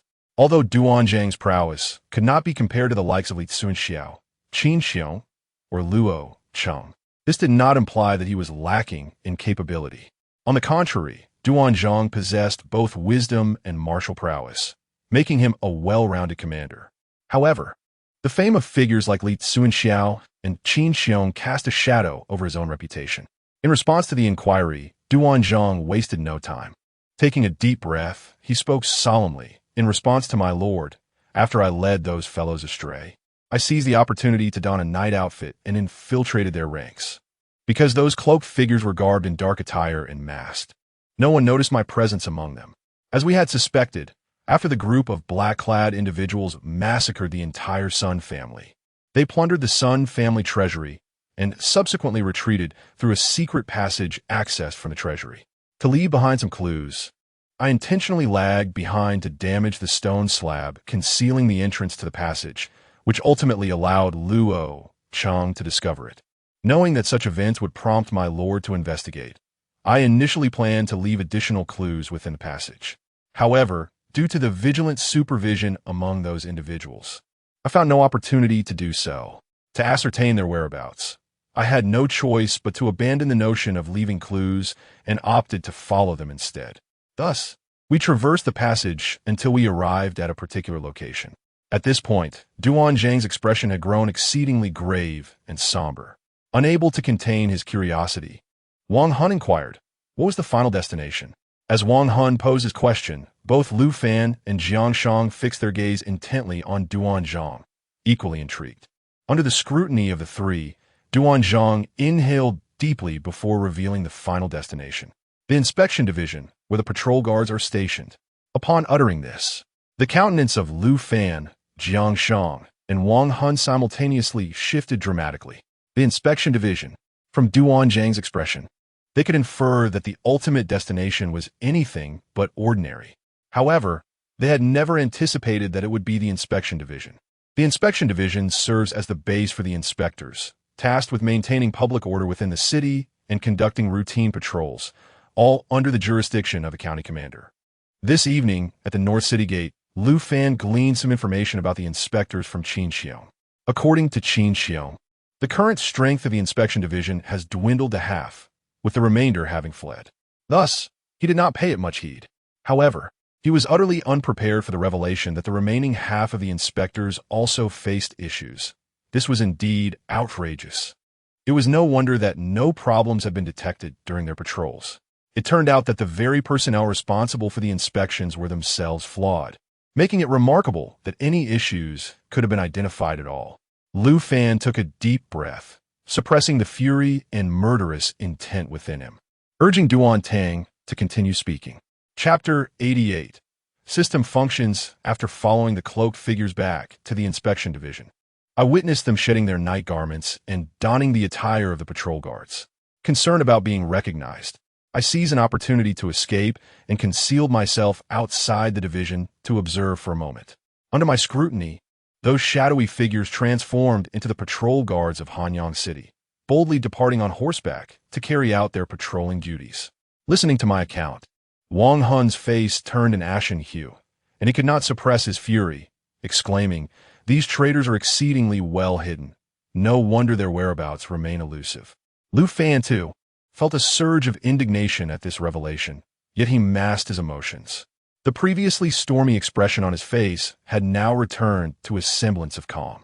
As a leader, it is imperative to maintain a faade of composure, a fundamental aspect of authority. Although Lu Fan had not fully mastered this art, he was gradually acclimating to it. No one is born a leader. It is a journey taken step by step. Acquiring political acumen and cunning is not an overnight endeavor. Lu Fan understood this well, so he was not overly anxious. After a moment of contemplation, he turned to Duan Zhang and asked gravely, "Ji Ming, are you certain that those individuals did not notice you?" "Absolutely not. I would stake my head on it." With Duan Zhang's unwavering confidence, an audacious idea blossomed in Lu Fan's mind, one that could seamlessly align with Jiang Shang's scheme. When he glanced at Jiang Shang, he found his subordinate meeting his gaze, both sharing a knowing smile. Clearly, the master and servant were on the same wavelength. Jiang Shang, with a smile, spoke, prompting Lu Fan to nod and inquire, "Ziya, what are your thoughts?" The news brought by Ji Ming was pivotal and could perfectly complement their plan. Pausing for a moment, Jiang Shang reflected before continuing. "However, I believe we could be even more thorough. Perhaps we should replace all forces within Hanyang City." Contemplating Jiang Shang's suggestion, Lu Fan considered it briefly and promptly agreed, "Very well, let it be so." With the certainty that the inspection division harbored issues, he pondered whether the guard troops might also be compromised. Although no evidence had yet emerged, Lu Fan was keen to avoid unnecessary complications. Better to mistakenly eliminate 1,000 than to let one slip by. Having decided to use himself as bait, he resolved to make a grand play. However, this necessitated a revision of their plan. Lu Fan then articulated his thoughts, to which Jiang Shang and Wang Hun each offered their insights. With Ji Ming's intelligence, their strategy became more refined and the likelihood of success significantly enhanced. While they could not guarantee 100% success, they were confident to an extent of 80%. For Lu Fan, that was sufficiently reassuring. He lacked the patience to engage in a lengthy confrontation with those adversaries, nor did he have the time to squander. Thus, employing a decisive approach was the most prudent course of action. After a brief moment, the planning discussion reached its conclusion. Jiang Shang turned to Lu Fan and inquired, "My lord, this plan should be executed without delay. When shall we commence?" Lu Fan pondered for a moment before replying, "We shall begin preparations at dawn, and if all goes well, the official start will be tomorrow." Jiang Shang nodded. "By the way, my lord, should we send Gong Ran ahead to familiarize himself with the terrain?" "Just in case." "Not yet," Lu Fan interjected, waving his hand to halt further discussion. "We can finalize the specifics tonight." "Yes, my lord. I shall take my leave to prepare." Jiang Shang bowed respectfully before departing with Wang Hun from the front hall. As he watched the two leave, Lu Fan turned his gaze to the weary Dan Ji and gestured. Ji Ming, you should also rest. My lord, I would prefer to stay here with you. In case of any intruders, rest assured, the county magistrate's office is quite secure. There is no cause for concern. Then I shall take my leave. Please take care of yourself and rest soon. Dan Ji returned a respectful bow before turning to leave. Once Dan Ji had also departed, Lu Fan rose and began to pace thoughtfully in the front hall. System, is it possible to recall summoned individuals or to store them within the system space? Ding. Once summoned, individuals cannot be recalled but can be stored in the system space. Receiving this affirmative response, Lu Fan felt an immediate sense of relief. His unhesitating agreement to Jiang Shang's plan was bolstered by a certain level of assurance. This assurance stemmed from the 7 stars absolute kill formation that enveloped the county magistrate's office. With the 7 stars formation disc in his possession, he felt invulnerable. This was the source of his true confidence. Now, with the system confirmation, his arsenal had expanded. Without such advantages, he would not dare to take risks lightly. Having faced death once, he was not keen to encounter it a second time. Nodding in satisfaction, he suddenly recalled another question and asked, by the way, are there any restrictions on storing summoned individuals in the system space? Ding, there are no restrictions whatsoever. No restrictions? Lu Fan raised his eyebrows, a peculiar expression crossing his face. So, I can store summoned individuals in the system space from any location and release them at will? Ding, that is correct, host. With this affirmation, Lu Fan's eyes sparkled with uncontainable excitement. This feature was extraordinary. With it, he could summon individuals back to his side regardless of the distance. Moreover, this capability rendered the upcoming plan entirely foolproof. Just as Lu Fan reveled in this newfound ability, the system's prompt chimed again. Ding. The host can communicate with summoned individuals through the system at any time and from any location, without restrictions. This notification further illuminated Lu Fan's eyes, unveiling yet another immensely practical feature. Today, the system had showered him with delightful surprises. It was truly remarkable. It appears that my understanding of the system remains rather limited. I must seek opportunities to familiarize myself more thoroughly in the future. Contemplating this, Lu Fan could not help but inquire. System, since the summon characters are conjured by me, why do the enemies they vanquish not count toward my points? Beep, the mall will undergo its first upgrade once activated, and following this upgrade, the points system will officially commence, allowing for the synchronization of points earned from